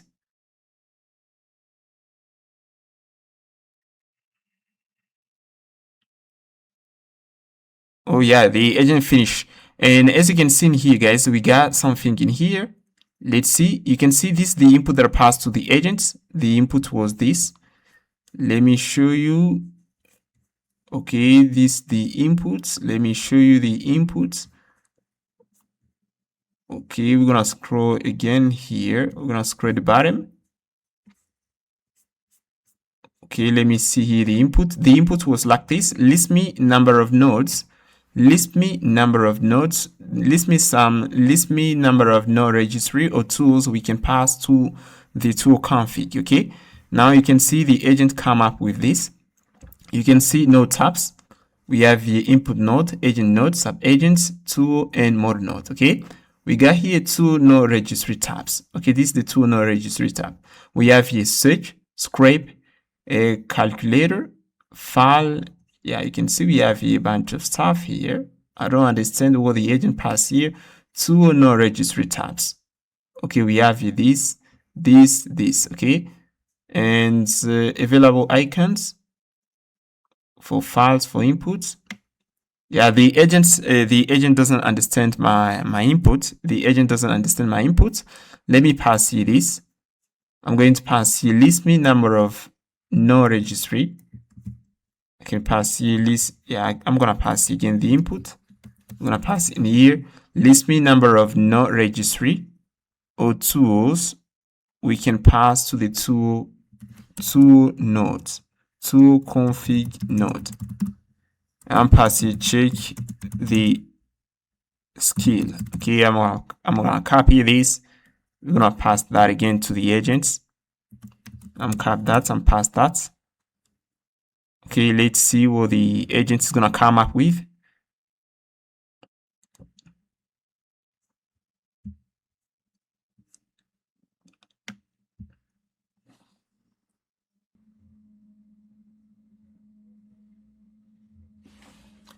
Yeah, guys, you can see actually the agents come up with the answer. The agents come up with the answer, and let's wait a bit. Okay, the agents come up with the answer. Okay, we got here the answer.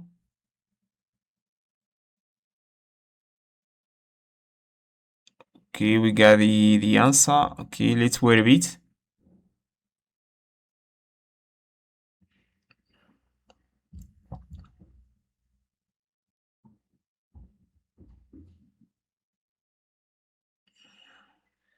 Actually, the agent finished working, guys. You can see we have a lot of stuff.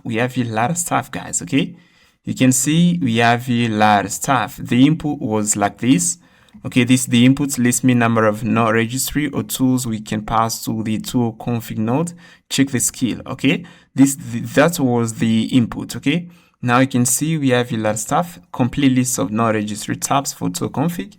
We pass here from skill.md file 20 tabs. We have here search, web scraper, retriever, model, okay, sheet, spreadsheet operations, read sheets, read from sheets. We have here pie chart visualization, line charts, vector DB, embedding model, text embedding generation, send a calendar event, read file, wrap file, and we have a lot of stuff. Okay, now what I'm going to do, guys, I'm going to pass these inputs. I'm gonna pass here this input to the agents. You know, let's say the user passed this kind of input to the agents. Let's say the user passed this kind of input. Build a calculator agents. Yeah, let's say the user passed this kind of input. Build me. Yeah, I can pass build me a calculator agents. Okay, this kind of inputs. And as you can see, guys, actually we don't have here a calculator tool. We don't have it in here. We have here set tool with scripper tool, but we don't have here a calculator tool. Okay, we don't have it in here. So if the user asks this kind of question to the agent and the agent doesn't find the tool in order to build the agents, I want the agent to return here this info, this response to the user. Okay, I want the agent to return this. Inform the user that you cannot create a specific agent because you do not have the tool. Okay, I'm going to ask the agent to do that. Okay, this is the input I'm going to pass again. You should respect these constraints. Let's say the user wants you to build a calculator agent. You do not have the calculator tool name list in. Okay, I pass you this list in. Inform the user that you cannot create a specific agent because you do not have the tool. Add this to the agent builder skill markers mandatory. Now I'm going to copy this rule and then I'm going to pass it to the agent builder because the user can pass an input that trigger that make the agents build try to think about tools that we do not have within our system. Okay, I'm going to copy this and then I'm going to pass that to the agent builder. Okay, I'm passing that here and then the agent builder is going to work on that. Okay, it's going to work on that.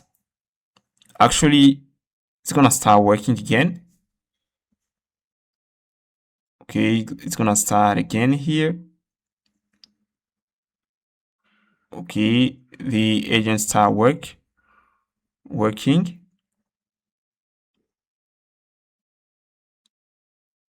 Okay, the agent start working.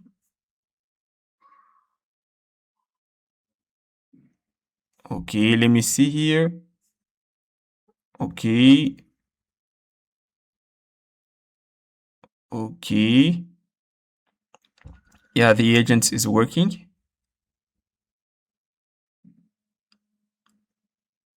Okay, we're gonna wait a bit again, guys.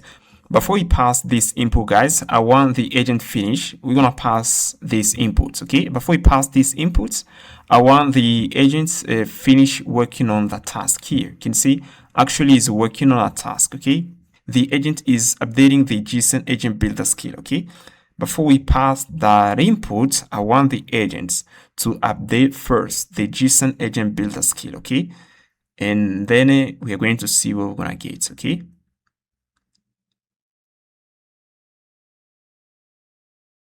Okay, let's wait a bit. Okay, it's about to finish. The agent is about to finish.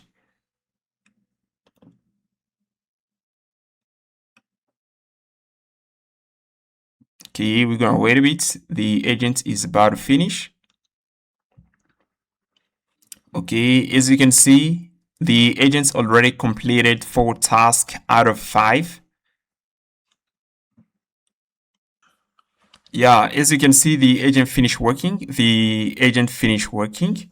it finished working on that, and the agent finished working. Okay, task completed. Okay, yeah, it finished working, guys. Now what I'm going to do, I'm going to copy now that inputs. I'm not copying now these inputs here, and then let's see what we're gonna have here. Okay, here's the inputs. Okay, here's the inputs. Build me an agent that can perform following task: send email, read image, generate image, create a calendar event. Okay, now I'm gonna copy this, and then I'm going to pass that to the agent. Okay, I'm gonna pass that. Build me an agent that can perform following task. Okay, yeah, you can see actually it validates the tools. Okay, it validates the tools. Okay, read the JSON agent builder skill. Okay, it's working again.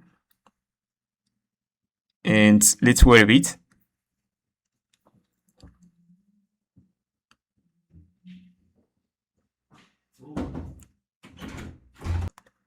And as you can see, it creates to-dos. It creates to-dos again. It creates to-dos. Okay, it start working. It start working, guys. It start working. Okay, validate. Yeah, it start working. Wait a bit.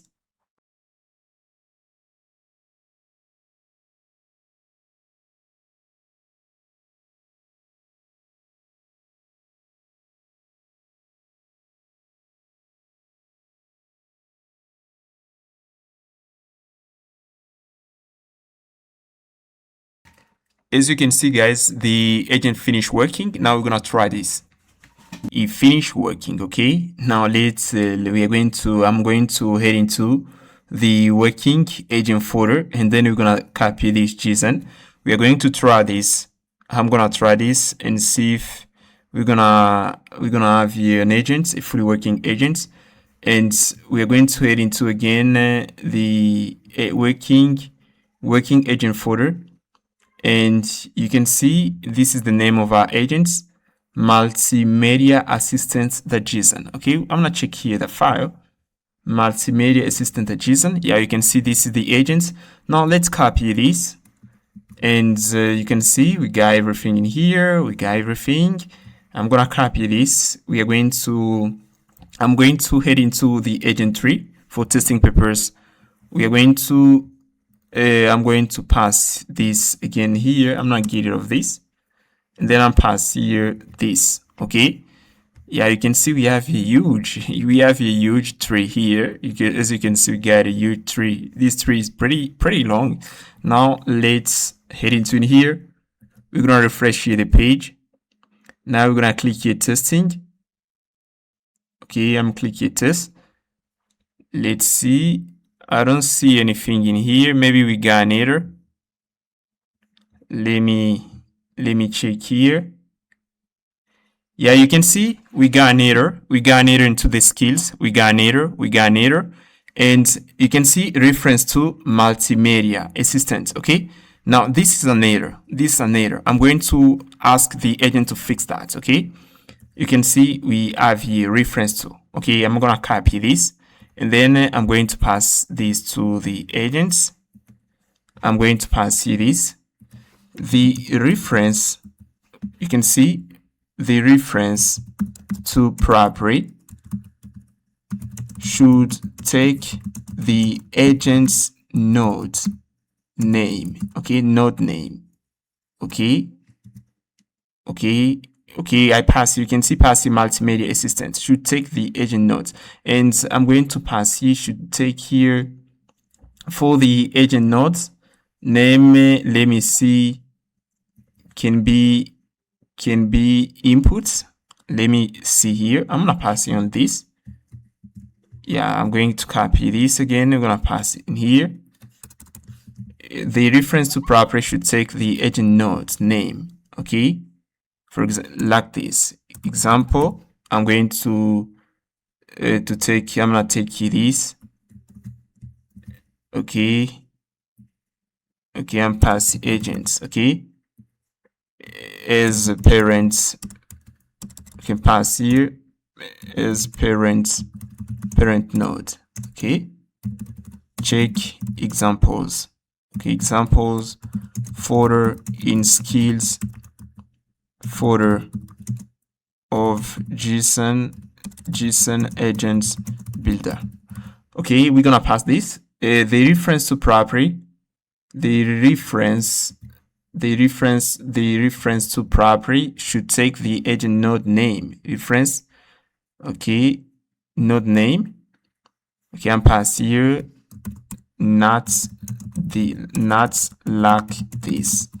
Okay, but instead like this. Okay, like this. And now we're going to take here that, and then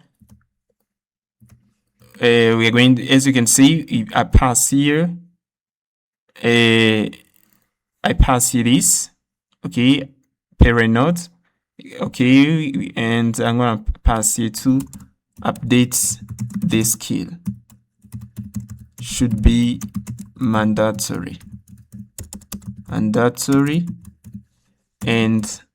fix this. I'm going to pass here this. I'm going to take here this file. We're gonna pass it in here. Okay, we're gonna pass it right here like this. I'm going to copy everything, and then we're gonna pass it to the agent. Okay, we're gonna pass here this. Then I'm tap inner, and then the agent is gonna fix that. You can see actually this cannot work. You can see we pass here reference to input node. For this one, it failed. It should pass here agent. Okay, it failed. Okay, for the next time, the agent will not do this, because as you can see, we pass it another prompt here that informs the LLM to fix this kind of behavior into the skills. It will not do that again. Okay, that's why it's better to interact with the agents so that the agents can improve. Okay, you're gonna see, yeah, the agents start working. Okay, start working. Okay, we're gonna wait a bit again. Start working, and start working. You haven't yet created to do. Okay, we're gonna wait a bit.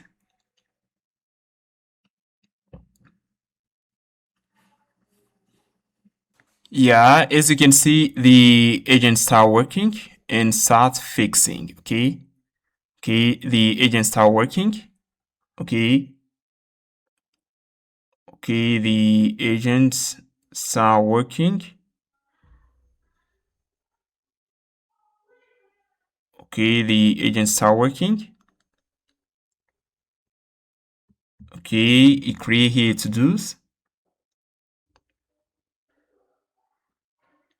Okay, create to do, and as you can see in here, for the last to do, they're gonna fix the multimedia assistant JSON. Okay, they're gonna fix that agents. Okay, is working. Okay, is working, guys, is working, and we're gonna have here the results. Let me scroll at the bottom. Okay, you can see it's editing files and reading files. Okay.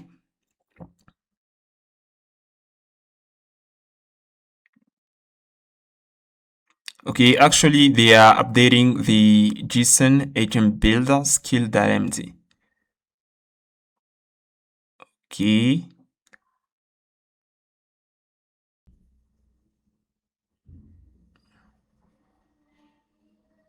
Okay, the agent create another to do.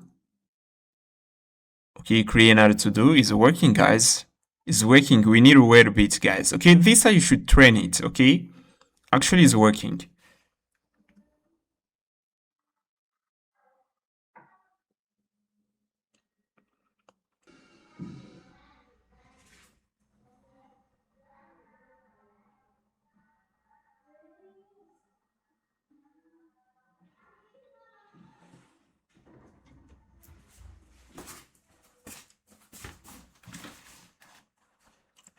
As you can see, guys, it seems the agent finished working, but it doesn't update here to do. I don't know why.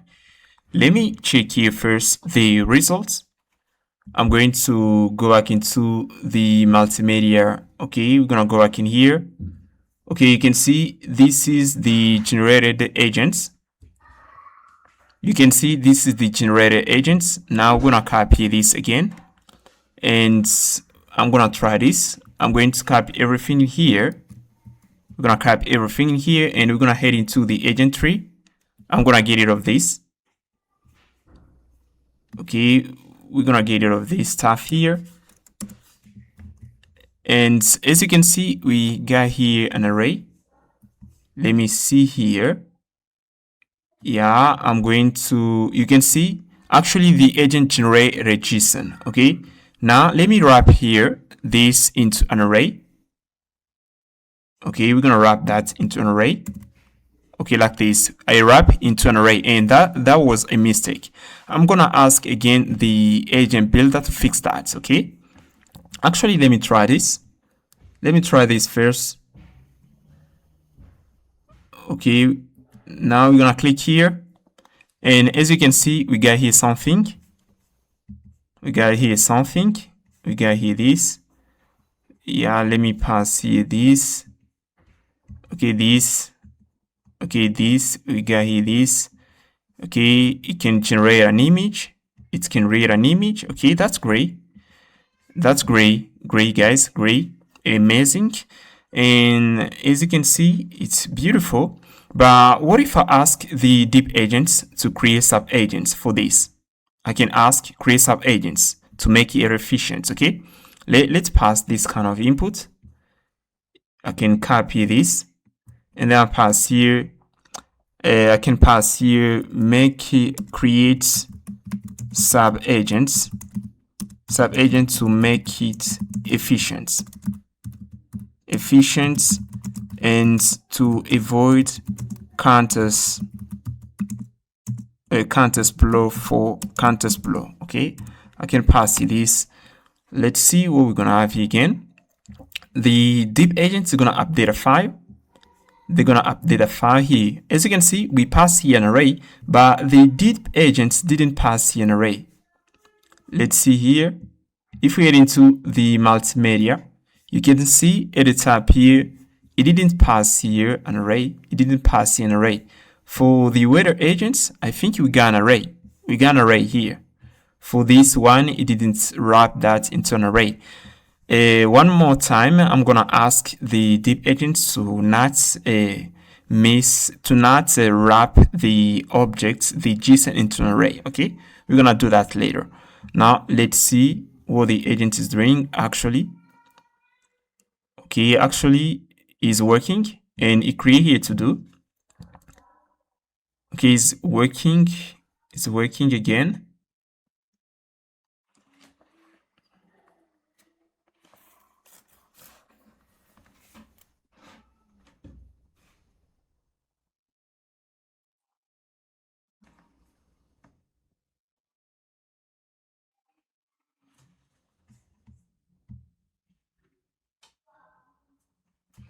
Yeah, as you can see, guys, as you can see, the agent finished working. Okay, we're gonna wait a bit. Okay, I think you modify this file here. You modify the file. As you can see, they modified. Okay, you can see now we got here this. Okay, we got here this.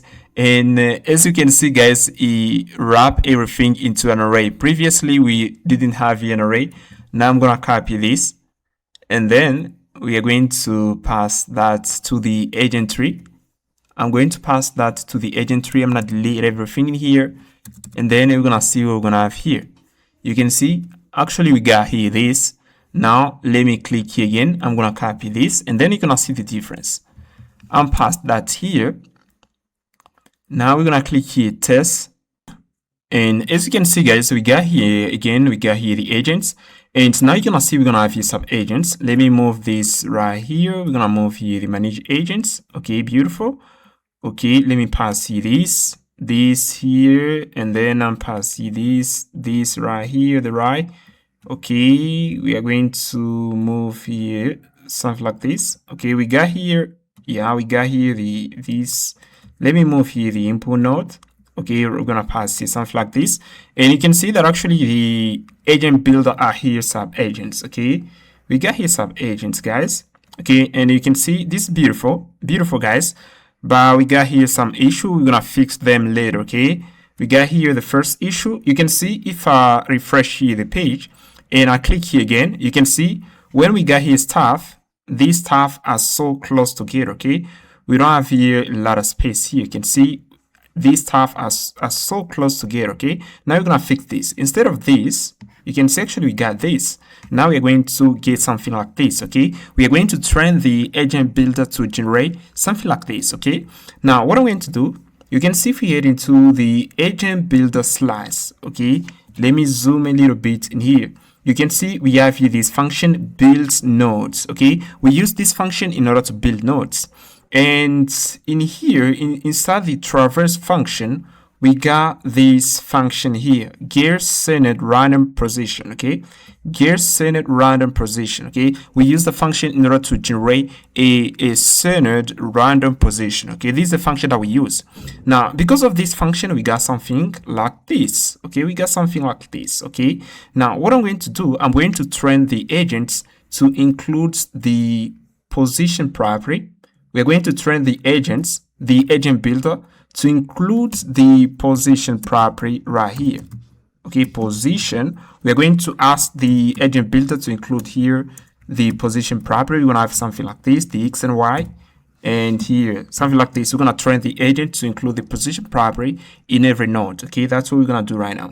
Now, as you can see, in here into the leaf folder, you can see I have here agent tree hyphen w.ts. Okay, this is another agent tree, and this agent tree has here into the config property. You can see we have here the X and Y position, and we got here to the X and Y position. Okay, you can see we got this. Now, if I copy this, let me try to copy this agent tree, and then we're gonna pass it. I'm gonna copy that. And then if we head into the agent tree.ts, and I'm gonna get rid of this agent tree generated by the agent builder. We're gonna get rid of this. I'm gonna get rid of this, and I'm passing this. Now let's head into the browser. We're gonna refresh the page. Then we're gonna click here, guys. Okay, yeah, we're gonna click here. You can see actually we got something like this again.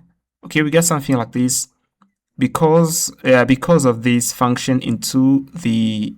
I'm going to head into the agent builder slice. Okay, in here we're gonna head into in here, and then we are going to comment here this function. Okay, in order to get access to the position, this is what I'm going to do. I'm going to pass here something like this, node that config that position. I'm gonna take that and pass it in here, that's position. Okay, we're gonna pass here the position like this.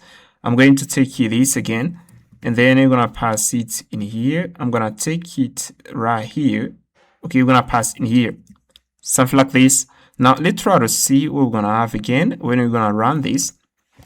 I'm gonna refresh the page, and I'm going to click. Then I'm gonna click here, testing. Oh yeah, you can see actually we got something which is beautiful, guys. And yeah, it's beautiful. And then you can see we apply the connection. Now what I'm going to do, I'm going to ask the agent to generate the X and Y position for us. Okay, we're gonna ask the agent to do that. Now what I'm going to do, I'm going to go back into the agent tree. Okay, you can see we got here this, we got this agent tree, and so we got here the X and Y. Now I'm gonna copy this, and then I'm going to head into, we're gonna head into the public folder. You can see we got in here agent builder. And I'm going to create here folder projects. Okay, and then projects like this, and then I pass here we're gonna pass here agents.ts, agents with position. Okay, and pass something like this, that JS. Okay, and then I'm gonna pass here the tree.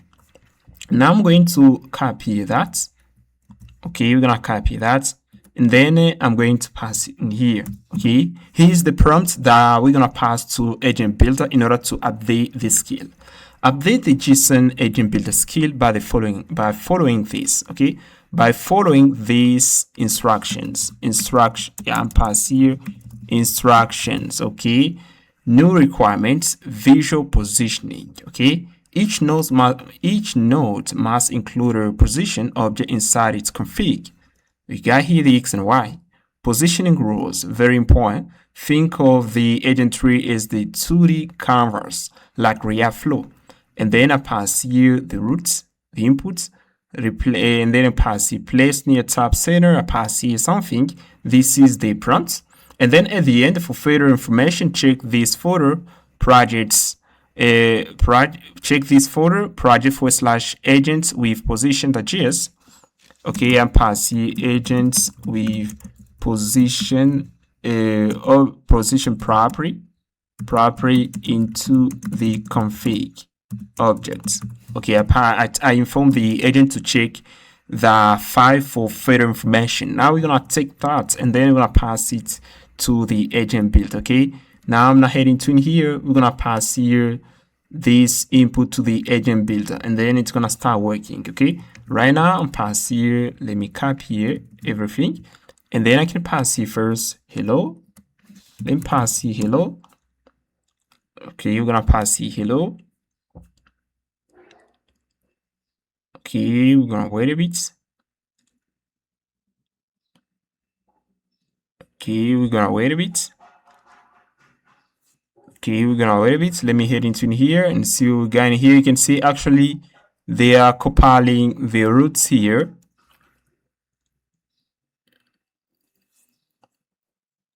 Okay, yeah, the agent response. Now, what I'm going to do, I'm going to take here this and then pass it to the agents. Okay, and then the agent is gonna start working again, guys. It's gonna start working. We're gonna wait a bit until finish. Oh yeah, it start working, guys. It start working. Okay, the agent start working. Okay, start working. And when it finish working, I'm going to ask the agent builder to head into the working agent folder and update the file. Okay, you can see actually in here we don't have here the position. Okay, when you finish working, I'm gonna ask it to update the file. Okay, I'm going to go back here and then actually the agent is working. Task, okay, update JSON agent builder, okay, actually is working. And as you can see, created to do, it created to do here, guys, and you can see update ski.empty with visual positioning section and something here.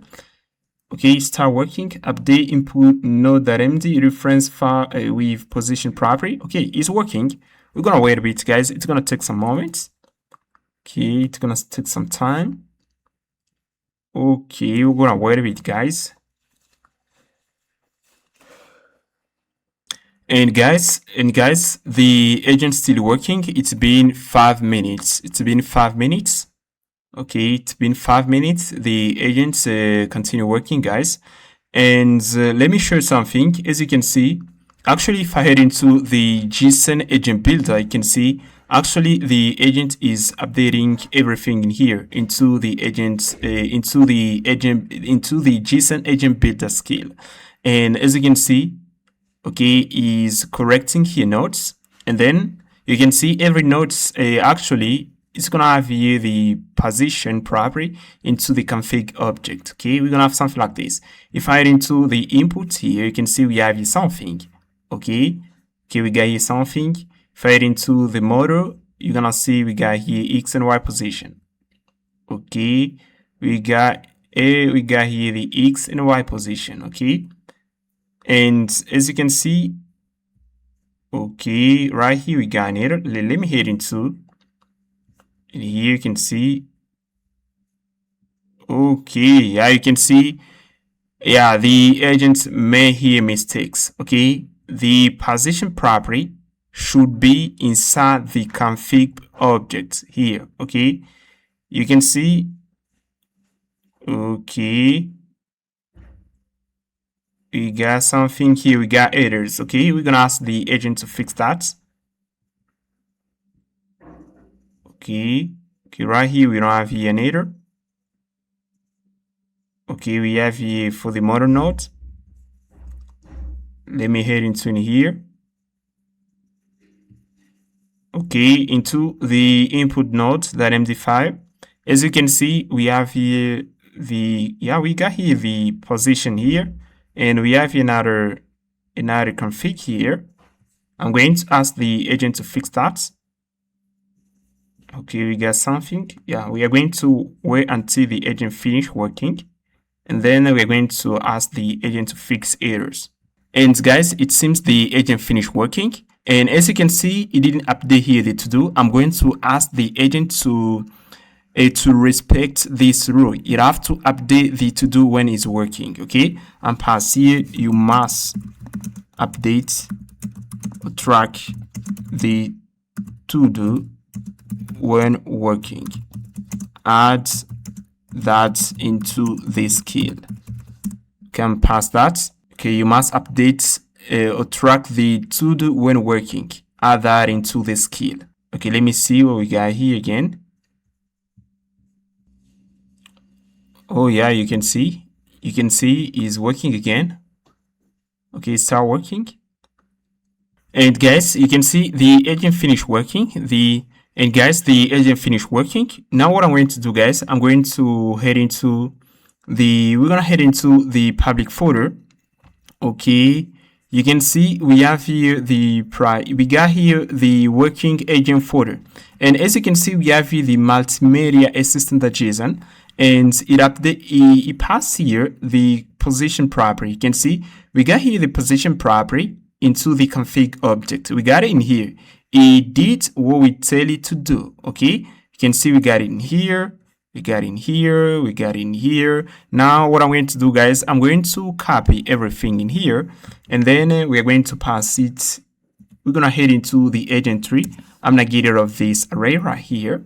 Okay, let me show you what we got here first. If I head into in here and I refresh here, and then I'm gonna click here testing, you can see we got something like this. Okay, and then we apply the connection. Now I'm gonna get rid of this. I'm gonna pass here an agent tree generated by the agent builder. We're gonna pass in here. Okay, this is the agent tree generated by the agent builder. Okay, now let me see what we're gonna have here. I'm gonna refresh here the page, and then I'm passing this. Oh yeah, you can see, guys, this is pretty better a little bit. Okay, this is pretty better a little bit. Okay, it's pretty better a little bit, guys. Okay, pretty better a little bit. But as you can see, okay, we made an improvement, guys. We don't have something like this. You can see this is pretty ugly. You can see we made an improvement, guys. Okay, this is pretty ugly. And if we continue training the agents, at the end, we are going to get something which is amazing, which is beautiful. Okay, yeah, you can see this is how we do it, guys. I'm not gonna show you everything here. You have to practice in order to understand this stuff. Really, you have to practice, okay, guys? And you get the idea. I think you get the idea how to train an AI agent, okay? This is how we can train it in order to improve it. You get an idea. All right, guys, now gonna add the canvas into the components. You can see we got something like this. Okay, we have here this left panel where we have the agent builder. And at the right here, we got here this interface. Now we're gonna pass here the canvas. Okay, that's what we're gonna do right now, guys. I'm going to head into the CrewAI builder components in here. Now, what I'm going to do, guys, I'm going to pass here something. Let me see what we're gonna pass here. Okay, I'm going to head into. Okay, we're gonna head into the CrewAI builder component. And what I'm going to do in here, guys, I'm going to pass here components. I'm gonna call it middle panel. Okay, this is the middle panel, and then I'm passing here. Okay, like this. Now I'm going to pass here something. Okay, you can see we got here panel. You can see we got here the panel folder. Now inside the panel folder, I'm gonna pass in the middle panel components. Okay, we can see we got in here. Now I'm going to pass here. I'm gonna import here some components. We're going to import here the execution charts. We're going to pass here the right panel, and we're going to pass here the tabs components. I'm going to create these components later. Now we're going to pass here the middle panel. And as you can see, we got here two states. We have the active tab and is right panel open. This is a Boolean value. Then we're going to pass here the tab. and we're gonna pass here the execution chart. I'm gonna show you how it looks like, and we are going to pass here. This is a button that allows to toggle the right panel, and now we are going to pass here another component. We're gonna pass here now the right panel. Okay, this is the right panel. The right panel is a component that allows to add tools within the canvas.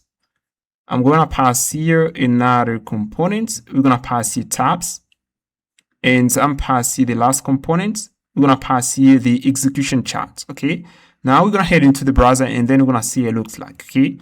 Okay, actually I've already passed here everything. Let's head into here, and here's how it looks like, guys. You can see this another component. Okay, this is the right panel, and we're going to use the right panel in order to display here, to display nodes here. And you can see we have here the agents and sub-agents, and we're gonna pass here nodes. Okay, this is the right panel, and if I head into here, you can see we got here the right panel. Okay, here's the right panel. Also, we got here the tab. This is the tab. Here's the execution charts. If I head into here, you can see we have here the execution charts. The execution chart component is basically a component that we're going to use in order to test an agent. Okay, you can see actually we don't have a lot of stuff in here. And let me show something else. If I go into the middle panel, you can see we have here a little condition. You can see if active tab is equal to visual editor, we are going to show here the canvas. Else, we're going to show here the execution chart. And as you can see, this is the tab. If I click here, I can head into the canvas. If I click here, I'm going to head into the execution chart component. And at the bottom, you can see we have here an input. Now, what I'm going to do, I'm going to pass here now the canvas. We are going to head into the file right here. You can see we have a private test page, okay? And we're going to copy this canvas. I can copy everything in here. Let me copy everything right here. Okay, we're gonna copy all of this. Okay, I'm gonna copy everything in here. And then we're gonna head into the middle panel. We are going to pass it in here. Okay, we're gonna pass it right here. Like this. I'm gonna get rid of this stuff here. And we're gonna go back into the page again, and we're gonna copy here this stuff at the top here. We're going to copy everything in here. Okay, I'm gonna copy everything, and then we are going to pass it into the middle panel. We're gonna move at the top here. And guys, I think it's better to do something like this. Okay, let me pass it in here only. I'm passing in here like this. Okay, you can see we have here something like this. Okay, and here at the top, I'm going to import here this. We import here use state. We already import it. Okay, like this. I'm gonna go back here again. I'm going to copy here something else.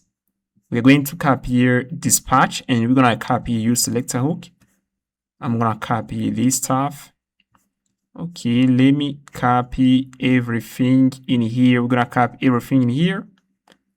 Okay, like this. Now we're gonna copy that, and we're gonna pass it into the middle panel. Okay, we're gonna pass it at the top here like this. Okay, and at the bottom, yeah, you can see at the bottom we don't have an error. Okay, everything is okay in here. Let me see what we got here in error. Okay, set active tab. The value here is Boolean. That's why we got an error. Let me see here at the top. Okay, set active tab. Okay, we got here set active tab. The value should be a string. I'm gonna go back here, set active tab. Yeah, I should pass here a string in order to remove the tapping error. Okay, and as you can see, we get rid of the tapping error. Okay, I think everything is okay now. Let's head into the browser and see what we got in here. And as you can see, guys, we got here the canvas. Here's the canvas. Let me move the button right here. Let me refresh the page here.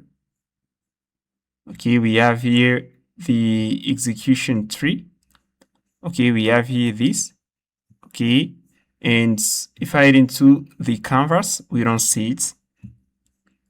Okay, you can see actually we see the canvas.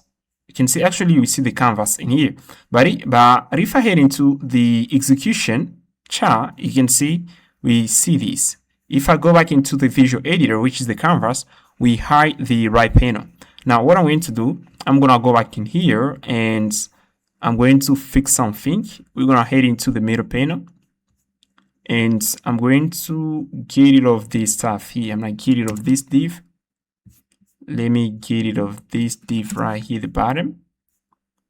Oh yeah, like this. Let's see what we have in here again. Okay, actually everything is okay. You can see if I head into again within the execution chart, we still see here the right panel. If I go back into the visual editor, we still see here the right panel. And now let me click here testing. Oh yeah, you can see we got here the agents. Okay, we got here the agents. Okay, here's the agent. Okay. Oh yeah, beautiful, beautiful, amazing, guys. Okay, we can see amazing. Now let me get rid of, yeah, I'm not gonna get rid of this button right now because I'm gonna use it later. Let me, okay, yeah, you can see, you can see, yeah, everything is working pretty well. Now we're gonna store the agent tree into the database. Okay, actually we know how to create the agent tree. Okay, we already trained the agent builder in order to create the agent tree. We know how to create it.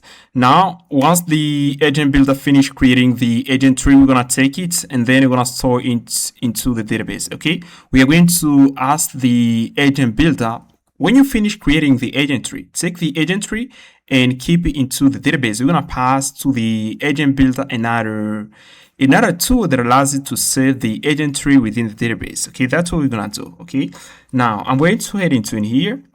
we're gonna head into the stores folder. Let's head into first the models folder. You can see actually we got here only one model, which is the project schema. Now I'm pass here another one. Okay, we're gonna pass here the agent schema. Okay, now as you can see, this is the agent schema. Let me show you how it looks like. You can see we're gonna have here the project ID, user ID, agent nodes, agents edges, execution tree. Okay, we're gonna pass it the execution tree. I'm not explaining you what is it. And we have here file upload, and we have here the agent tree. Okay, I'm not explaining you literally everything here. For the project ID and the user ID, you understand. Now for the agent nodes, let me explain you. Let me head into here. Let me move here. As you can see, let me move at the top here.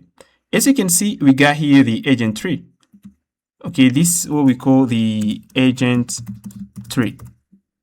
Okay, this is the agent tree.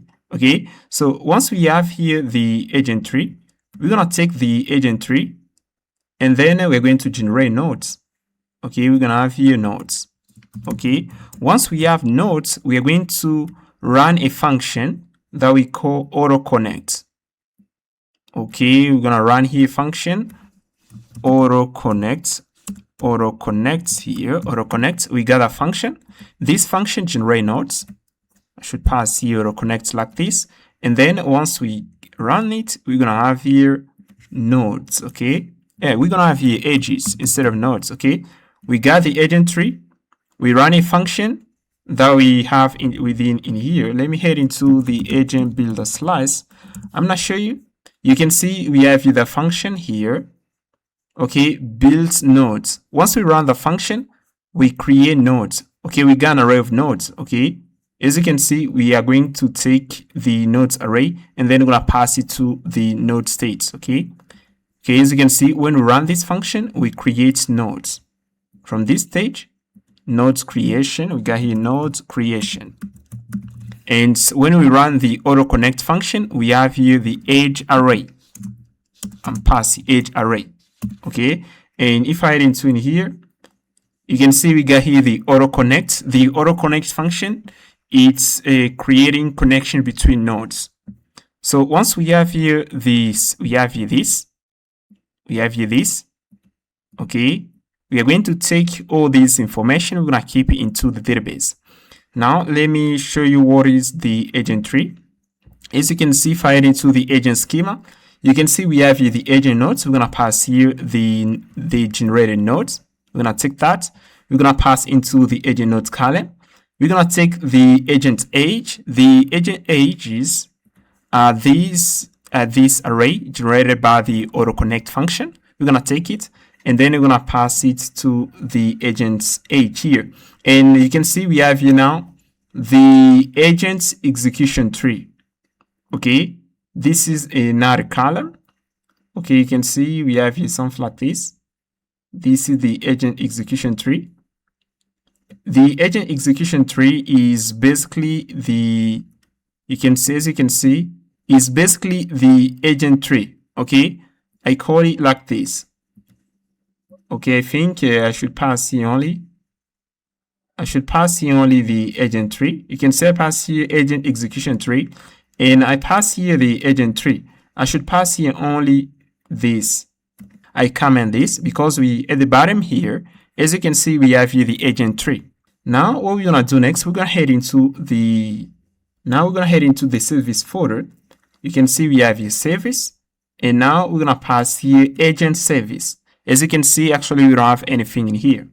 Now I'm going to pass here some function. As you can see, pass here agent service, and I'm using here singleton design pattern, and I'm checking here if the instance property is undefined. If it's undefined, we are going to pass it the new agent service class. If isn't undefined, we're gonna return here the agent service class. Now we pass here a function that allows us to update or create an agent, and we're going to, as you can see, pass here the agent tree, project ID, user ID, agent nodes, agent ages, and the execution tree. For the execution tree, we're gonna remove it. We're gonna remove the column because we aren't gonna use it. Okay, you can see this is the function that we're gonna use in order to update or create into the agent schema. I'm passing out a function here, get row by projects and user. Okay, in order to get a given row into the agent schema table, we're gonna run here this function, and we got here another function, fetch parse exec tree. Okay, for this one, we're gonna use the function in order to fetch the agent tree, which is the JSON generated by the agent builder. I'm passing another function, fetch exec tree. Okay, yeah, we got here this again. I'm not remove here this. I don't know why I have passed here this.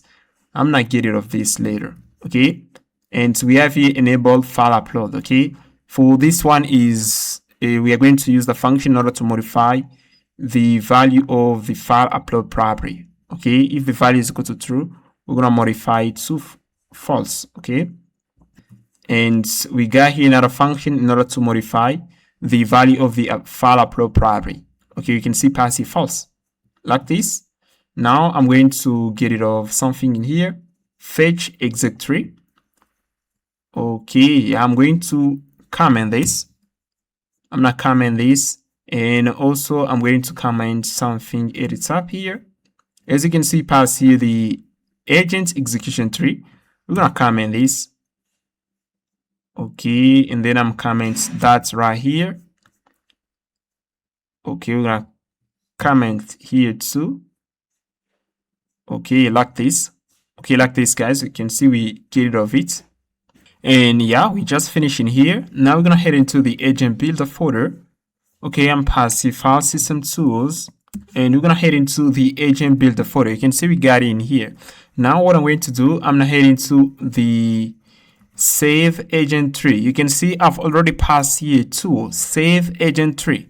We're gonna use that tool in order to save the agent tree.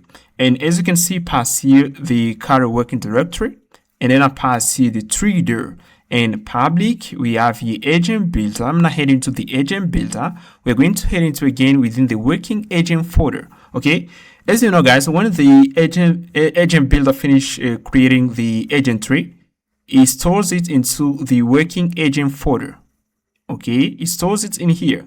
Now I'm going to head into, I'm gonna give the agents the possibility to get into the folder, and then we're gonna head into the agent builder working agent folder. Okay, as you can see, if we head into the agent builder folder, I'm not heading to in here. When the agent builder finished creating the agent tree, it stores it into the working agent folder.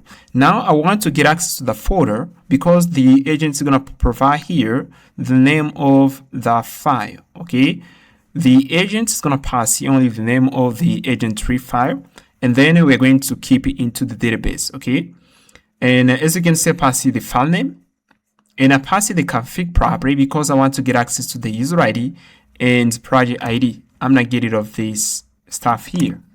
And then we got here the file name, and we pass here the treader, and then pass the file name in order to get here the full path of the agent tree. And then I'm going to check if it exists. If it doesn't exist, we're going to return here an empty array.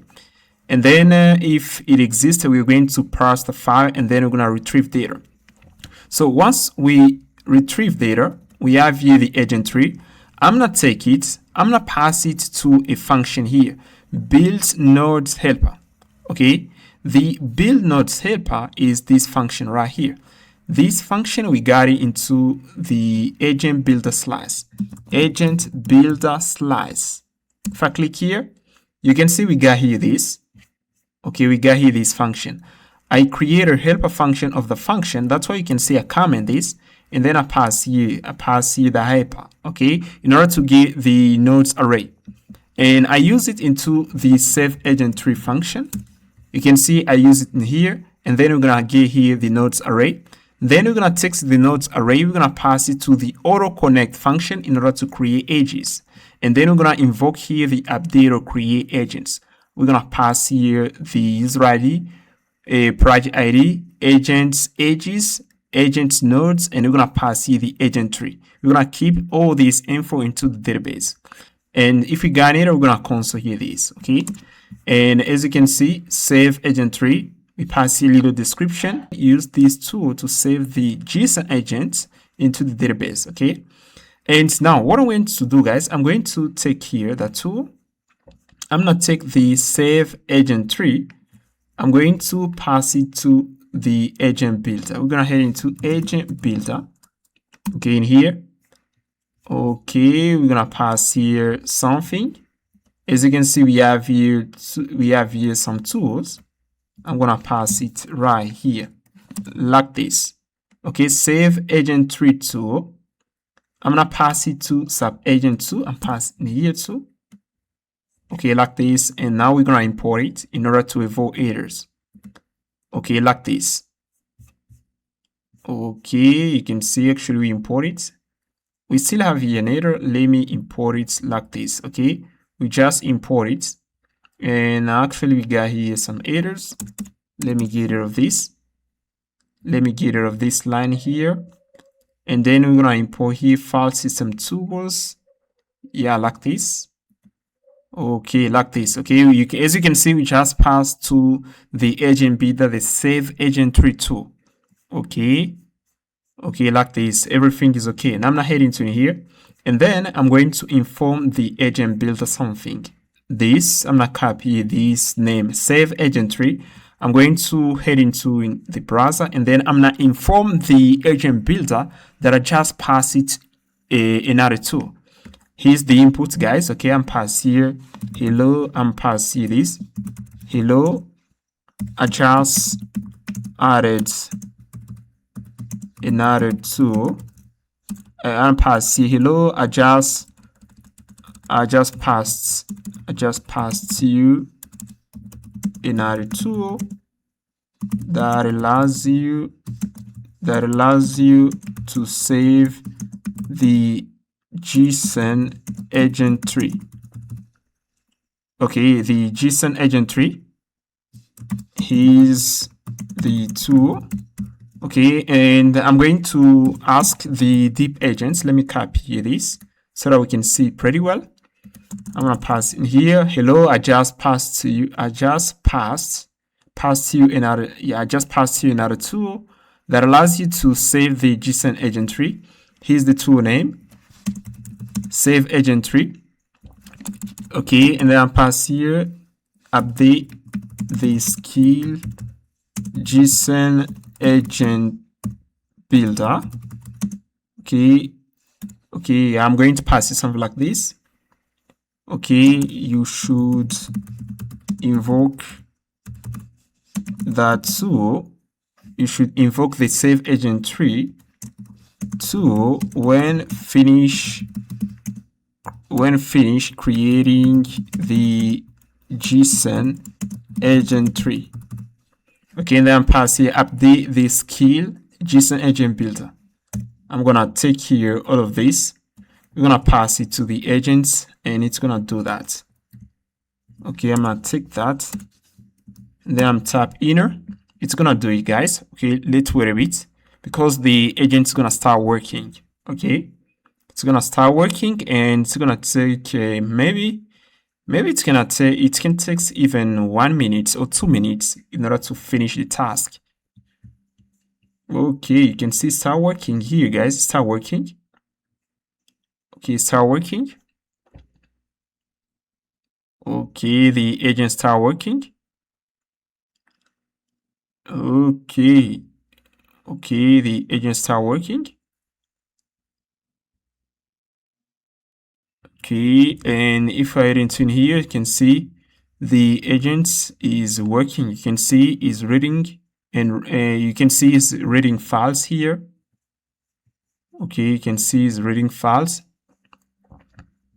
And guys, the agent finished. The skill is now updated with the correct order. Export working agent folder. Okay, export to working agent folder first, then save to the database second. Okay, now what I'm going to do next here, I'm going to take here the save agent tree. You can see here's the save agent tree function. I'm not take here only this. Okay, I can take all of this, and then I'm not heading to the agent builder. You can see projects, and I'm pass here to I can pass here to stuff like this to the JSON, to the JS. Okay, I'm going to ask we're gonna ask the agent builder to update the tool description. Okay, I'm going to do this. I'm going to ask here something and pass here this input. Here's the input, guys. Let me show you. And pass here heading to the projects, and then pass it / we're gonna pass it to the JSON. You're gonna see we have I'm going to pass here, we have the save agent tree. I'm gonna copy this. We have the save agent tree code, update the tool description.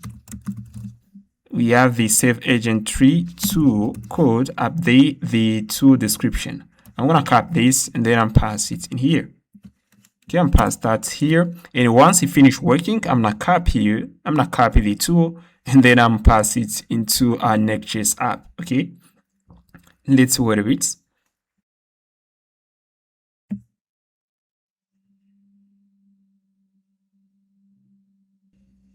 Okay, you can see actually the agent is working.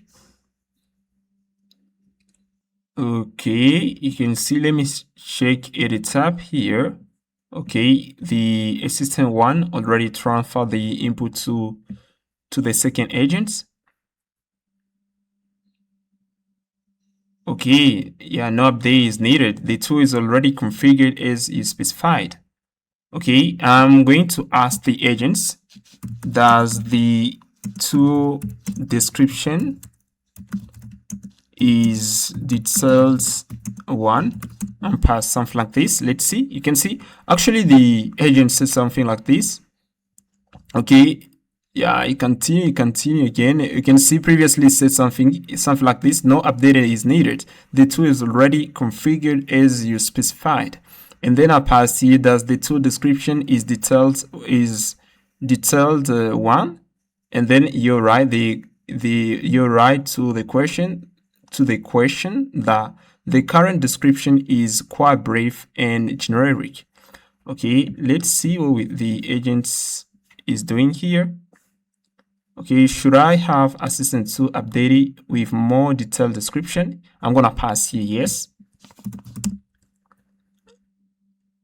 Okay, let's wait a bit. Okay, as you can see, they pass control to assistant 2 immediately, and then assistant 2 is gonna start working on it.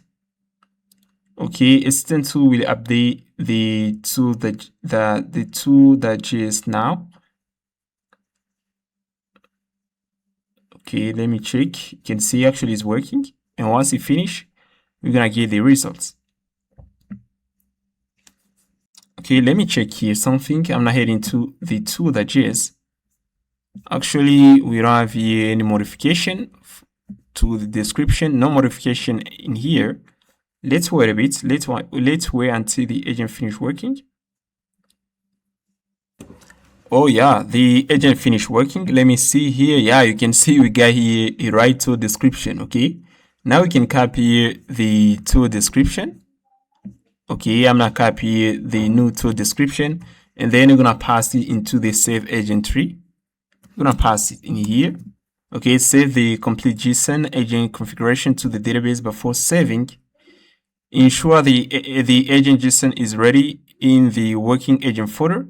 The file name should be descriptive example, and these two validates the JSON. These two validate the JSON structure before saving. Okay, great. Now we don't need anymore the tool.js. Now we can get rid of that. The agents already finished the job. Okay, we don't need that anymore. And yeah, okay, we just finished. Now I'm going to ask the agent to save a JSON agent tree. If I head into the database, as you can see, we have here some data. Let me refresh here. I'm going to refresh here the database. Let me get rid of this row here. I'm not delete that. Okay, I'm going to refresh here the table. And as you can see, we don't have anything into the agents collection. We don't have anything here. Now I'm going to ask the agent builder to save this. I'm going to head into the working agent folder, and then we got here this multimedia assistant.json. I'm going to ask the agent builder to save the file. Okay, and I'm pass here, save this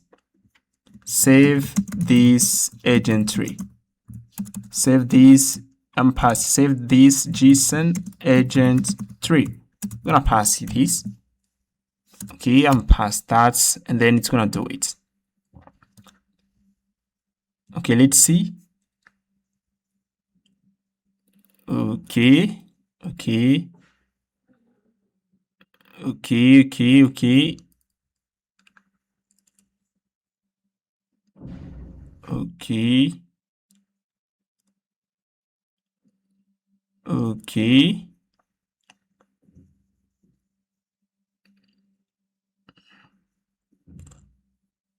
Okay, you can see the agent created to do.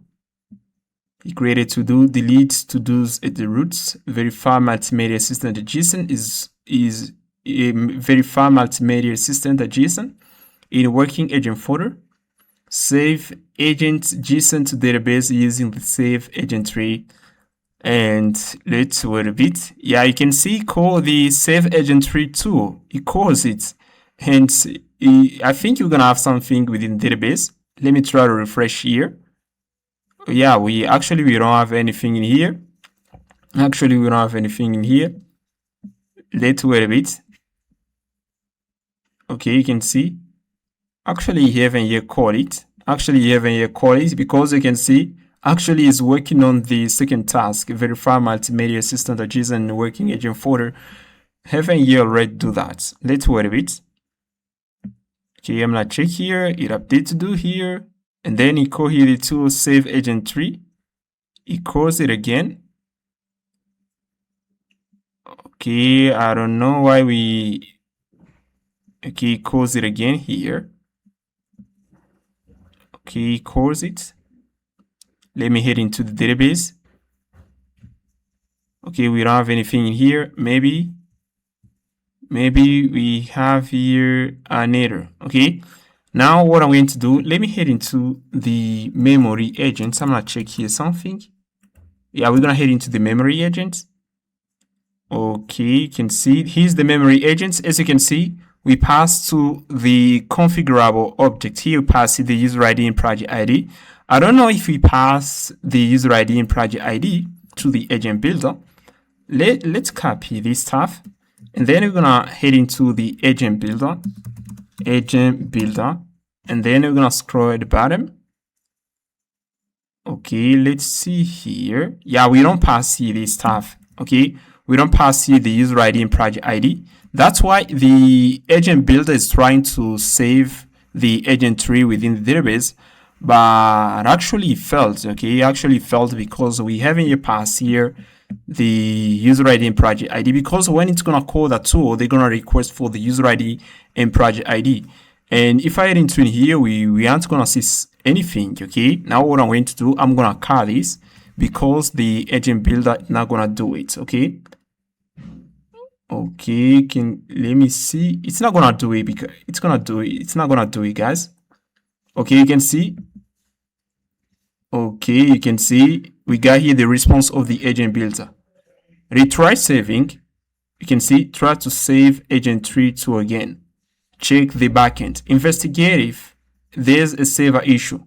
Keep the file. Yeah, you can see even the agent detects an error. You can see it tell me to investigate if there's a server error. There's a server issue. You can see we got something like this.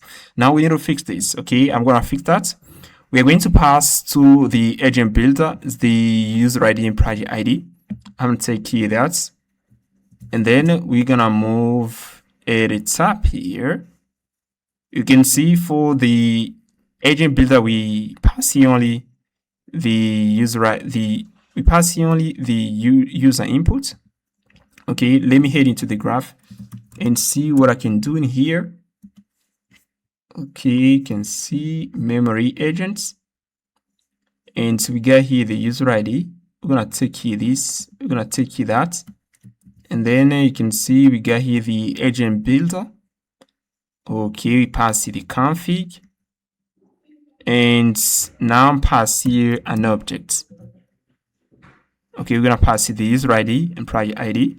Let's head into the agent builder, and then we're gonna pass it in here. Okay, and so we're gonna have here this. Okay, we're gonna have here this. Okay, pass here this. We're gonna say, yeah, we're gonna have here the user ID is a string. Okay, like this, and we're gonna pass here the project ID is a string too. Okay, yeah, we get rid of the error, and at the bottom here, you're gonna see, at the bottom you can see we got here this. Okay, yeah, you can see at the bottom we don't have here an error again. Okay, now what I'm going to do, I'm going to rerun this. I'm gonna call here my server, I'm gonna rerun it, and then I'm going to inform the agent builder that I just fixed the error. Okay, it's gonna try to call the tool again. I'm gonna inform the agent builder again to call the tool. Alright guys, now I'm gonna install socket.io in order to start listening from server events in real time.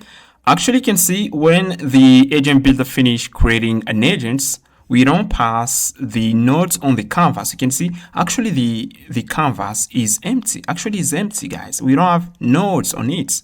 If I pass this kind of question, build me a web agents, and once it finish, we aren't gonna get here we aren't gonna see here nodes. Now, what I'm going to do, guys, I'm going to install socket.io in order to listen to server events. When the agent finish creating the agent tree, we are going to notify the client, and once we notify the client, we are going to get the agent tree on the client. That's what we're gonna do. Now you're gonna tap this command in order to install socket.io, and you're gonna run here. You're gonna run this command npm install socket.io, and you're gonna install socket.io -clients. Once done, you're gonna head on the link here. You can see I got this link. Okay, you can see socket.io / how to use with Nextjs. Okay, on this link they explain how to use socket.io inside a Nextjs app. Now I'm gonna head on. Okay, and then you're gonna see something like this. Okay, how to use with Nextjs. Now the first thing you need to do, you have to create a server.js at the roots of your Nextjs app. You can see I've already do that. Okay, you have to copy this code, copy that code, and then you're gonna pass it into the server.js. And I add here something. If you notice, you aren't gonna see here this, global this.io is equal IO. Okay, you aren't gonna see this. You're gonna add here this line in order to make socket.io available globally into a Nextjs projects. Do that. Now, the next step is to head into the package.json file. You're gonna get rid of this line, and then you're gonna add here this, and you're gonna get rid of this. You're gonna add this. For the third step, you're gonna head into the source folder, and then you're gonna pass here socket.js, and then you're gonna pass here this code. Okay. And as you can see, I pass here. Let me show you. I pass here something. I'm not heading to in here.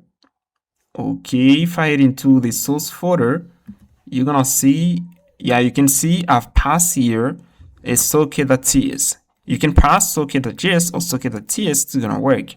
And after that, you need to copy this code, and then you're gonna pass it into your client-side components. You're gonna copy this code, and then you're gonna start listening from server events.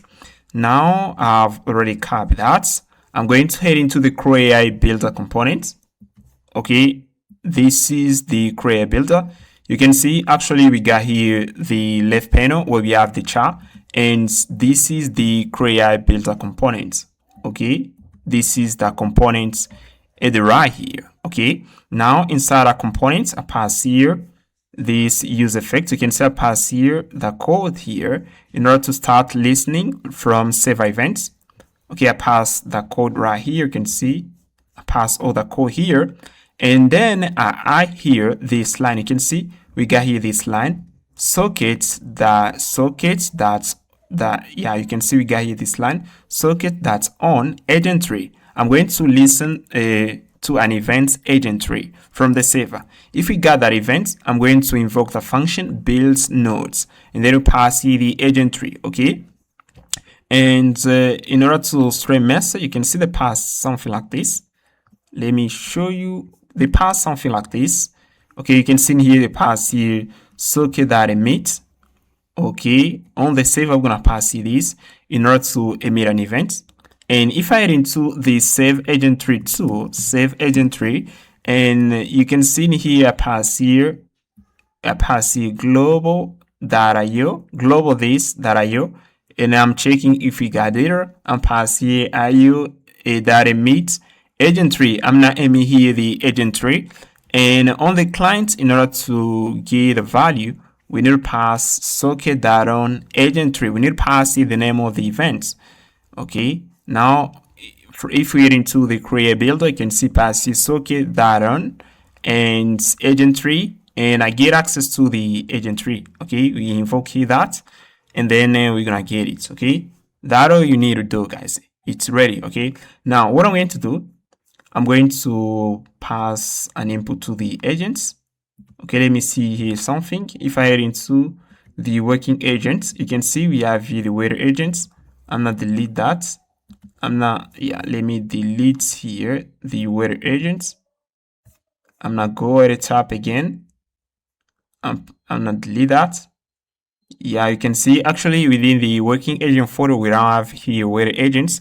Now what I'm going to do, I'm going to ask the agent builder to build me a waiter agent. Okay, now let me pass here. I'm going to, yeah, you can see actually I've already run my server. My server is running. Now I'm passing here first. I'm passing here hello. Let me pass here hello. Let's see what we're gonna have here, guys. Yeah, you can see the agent respond here, guys. You can see the agent respond. Now I'm going to pass here build me a waiter agent. I'm pass here build me a waiter agent, something like that only. I'm not gonna pass anything else, guys. And once the agent finish working, we're gonna have the agent tree on the canvas. Let's wait a bit, guys. Let's wait a bit. Okay, you're gonna see we're gonna get an agent tree on the canvas. Okay, start working. Okay, start working, guys.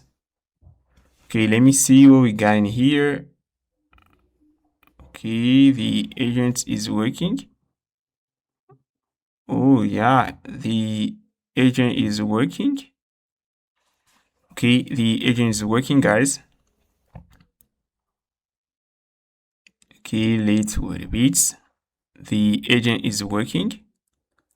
Yeah, you can see actually the agent created to do, and the little, yeah, you can see is working. Okay, created to do now, and is working. Okay, the agent is working. Okay, the agent is working, guys. Okay, you can see actually the agent created another to do. You can see we get another to do. And for the second to do, I see actually we got here only 4 tasks. 4 tasks. The agent's already completed 1. Yeah, you can see actually the agent finished working. And I don't know, I don't see here. Yeah, you can see actually the agent, yeah, we got here an error when the agent is trying to save the agent tree. Okay, note that for each is not a function. We got an error. Now let's fix that. Okay, yeah, we're gonna head into the save agent tree, and let me see here where we got this error. Yeah, actually we got an error in here. I don't pass here something. You can see I was passing yes this. I'm gonna remove here this stuff. I'm gonna remove here this. Okay, let me check again. Okay, I don't know why we got this error. Okay, the agent is trying to save the agent tree, but actually it doesn't work. It doesn't work. Okay, executing tool save. Yeah, you can see the agent is running here the tool, but actually got an error. Come across an error. Now let's fix that. Okay, let me check here too. You can see we got here the word agents. Here's the word agents. Okay, here's the word agents. Okay, yeah. You can see actually we got here an error.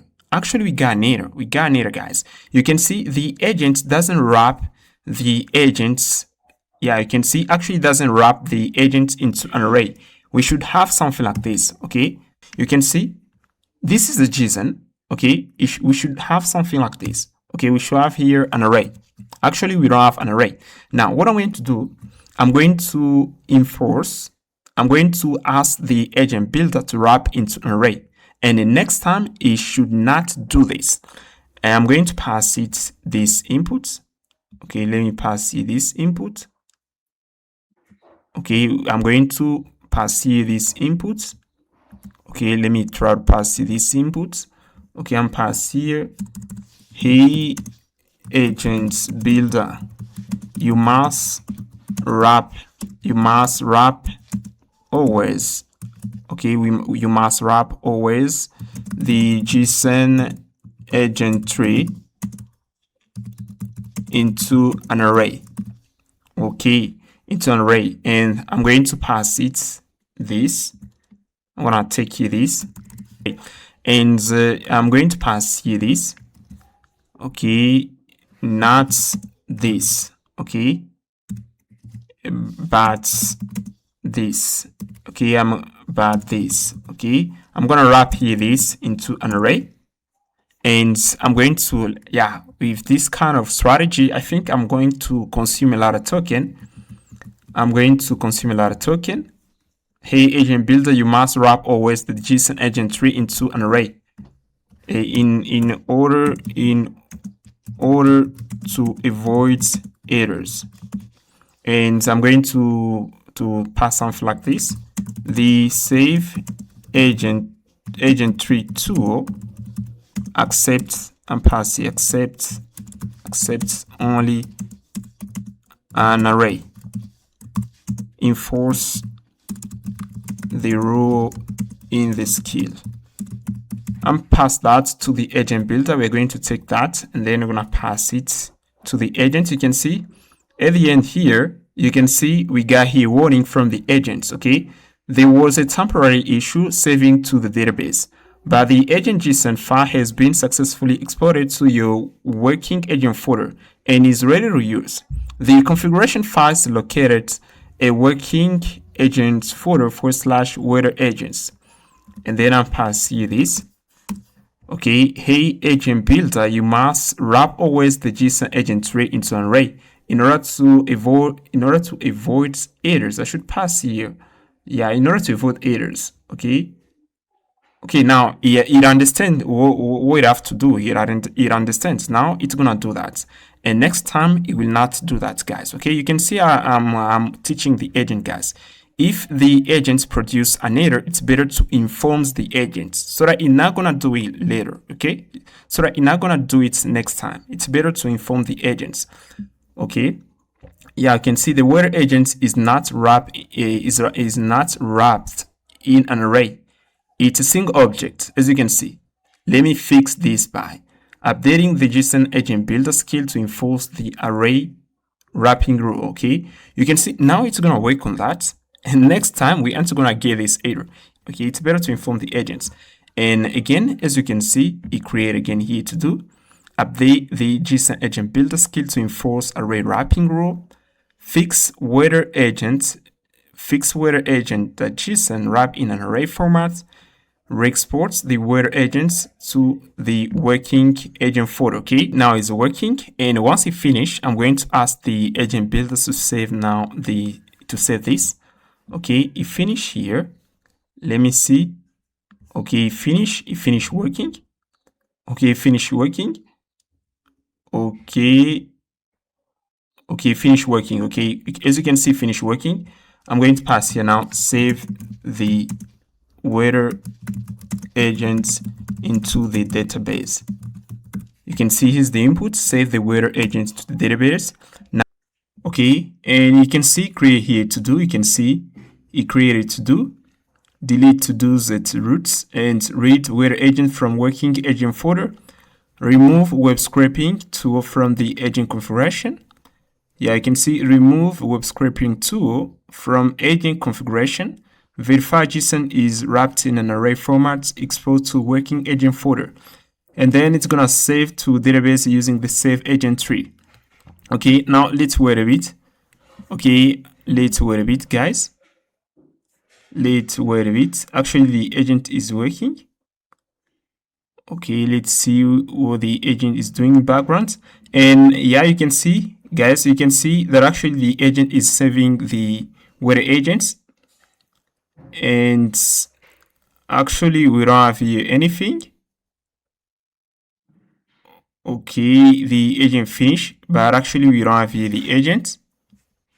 Okay, you can see actually the agent passed here a bad name.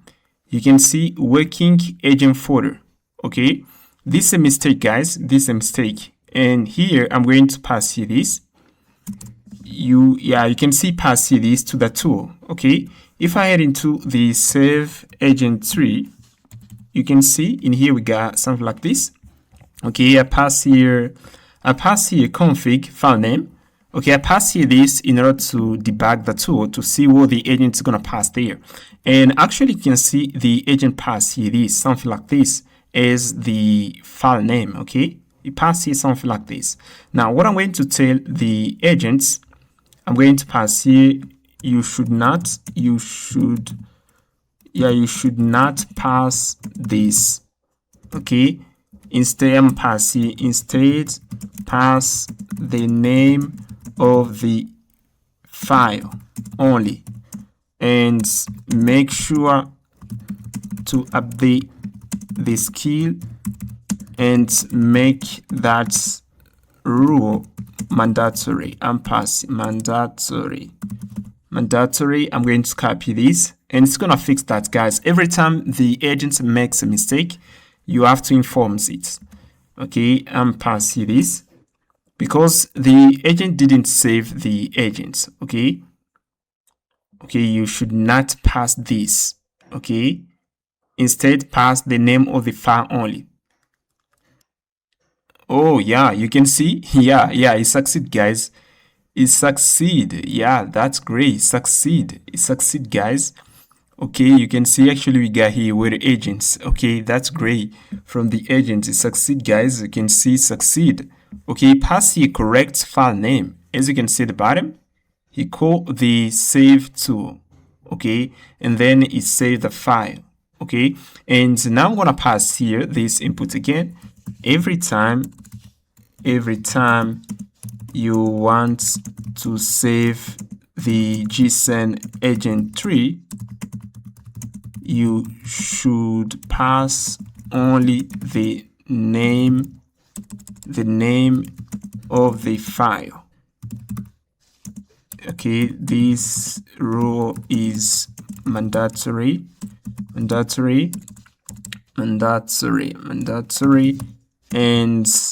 I'm going to pass every time you want to save the JSON agent tree, you should pass only the name of the file. And also I'm going to pass something else. Maybe I'm going to pass here something else. Okay, every time you want to save the JSON agent tree, you should pass only the name of the file of the agent tree, of the name of the file of JSON agent tree, please. Okay, I'm passing this. Okay, please make this mandatory into the JSON agent builder skill. I'm passing agent builder skill. Now I'm gonna copy this and we're gonna pass it to the agents. Okay, next time it's not gonna do an error. Okay, next time it's not gonna do an error. Okay. Now for testing purpose, I'm going to pass here this. I'm gonna pass here add a web scraping tool to the weather agents. Yeah, I'm gonna pass here this. Let's see if the agent is gonna succeed again. Now, okay, I'm going to pass here this. Let's wait a bit. Let's wait and see finish working first. Okay, let's wait a bit. Okay, actually is working. Guys, as you can see, the agent finished working. Now we're gonna pass this input. Okay, as you can see, here's the input. Add a web scraping tool to the weather agents. Okay, previously I asked the agent to remove it. Now I'm gonna ask the agent to add it again. And let's see if we're gonna have here an updated agents. Let me check here. Let's check what we're gonna have here. Okay, let's check here. Okay, let's check. Okay, let's check here. Let's check here, guys. Let's check. Okay, let's check here. Let me see what the agent is doing in the background. Okay, created to do. Okay, created to do. Okay, read current weather agent from the working agent folder. Add a web scraper tool node with icon position properties. Export updated agent to working agent folder. Save to database using the save agent tree file name only. Let's see here again if you're gonna get an updated agent. Oh yeah, you can see the agent finished working. And as you can see, we have a web scraper. Okay, the agent finished working here, guys. Finish working, and as you can see, we have a web scraper here, guys. Okay, here's the web scraper, and you can see we have here the inputs, the weather agent, search, web scraper, but also we got here the model. Everything is okay. Everything is beautiful, guys.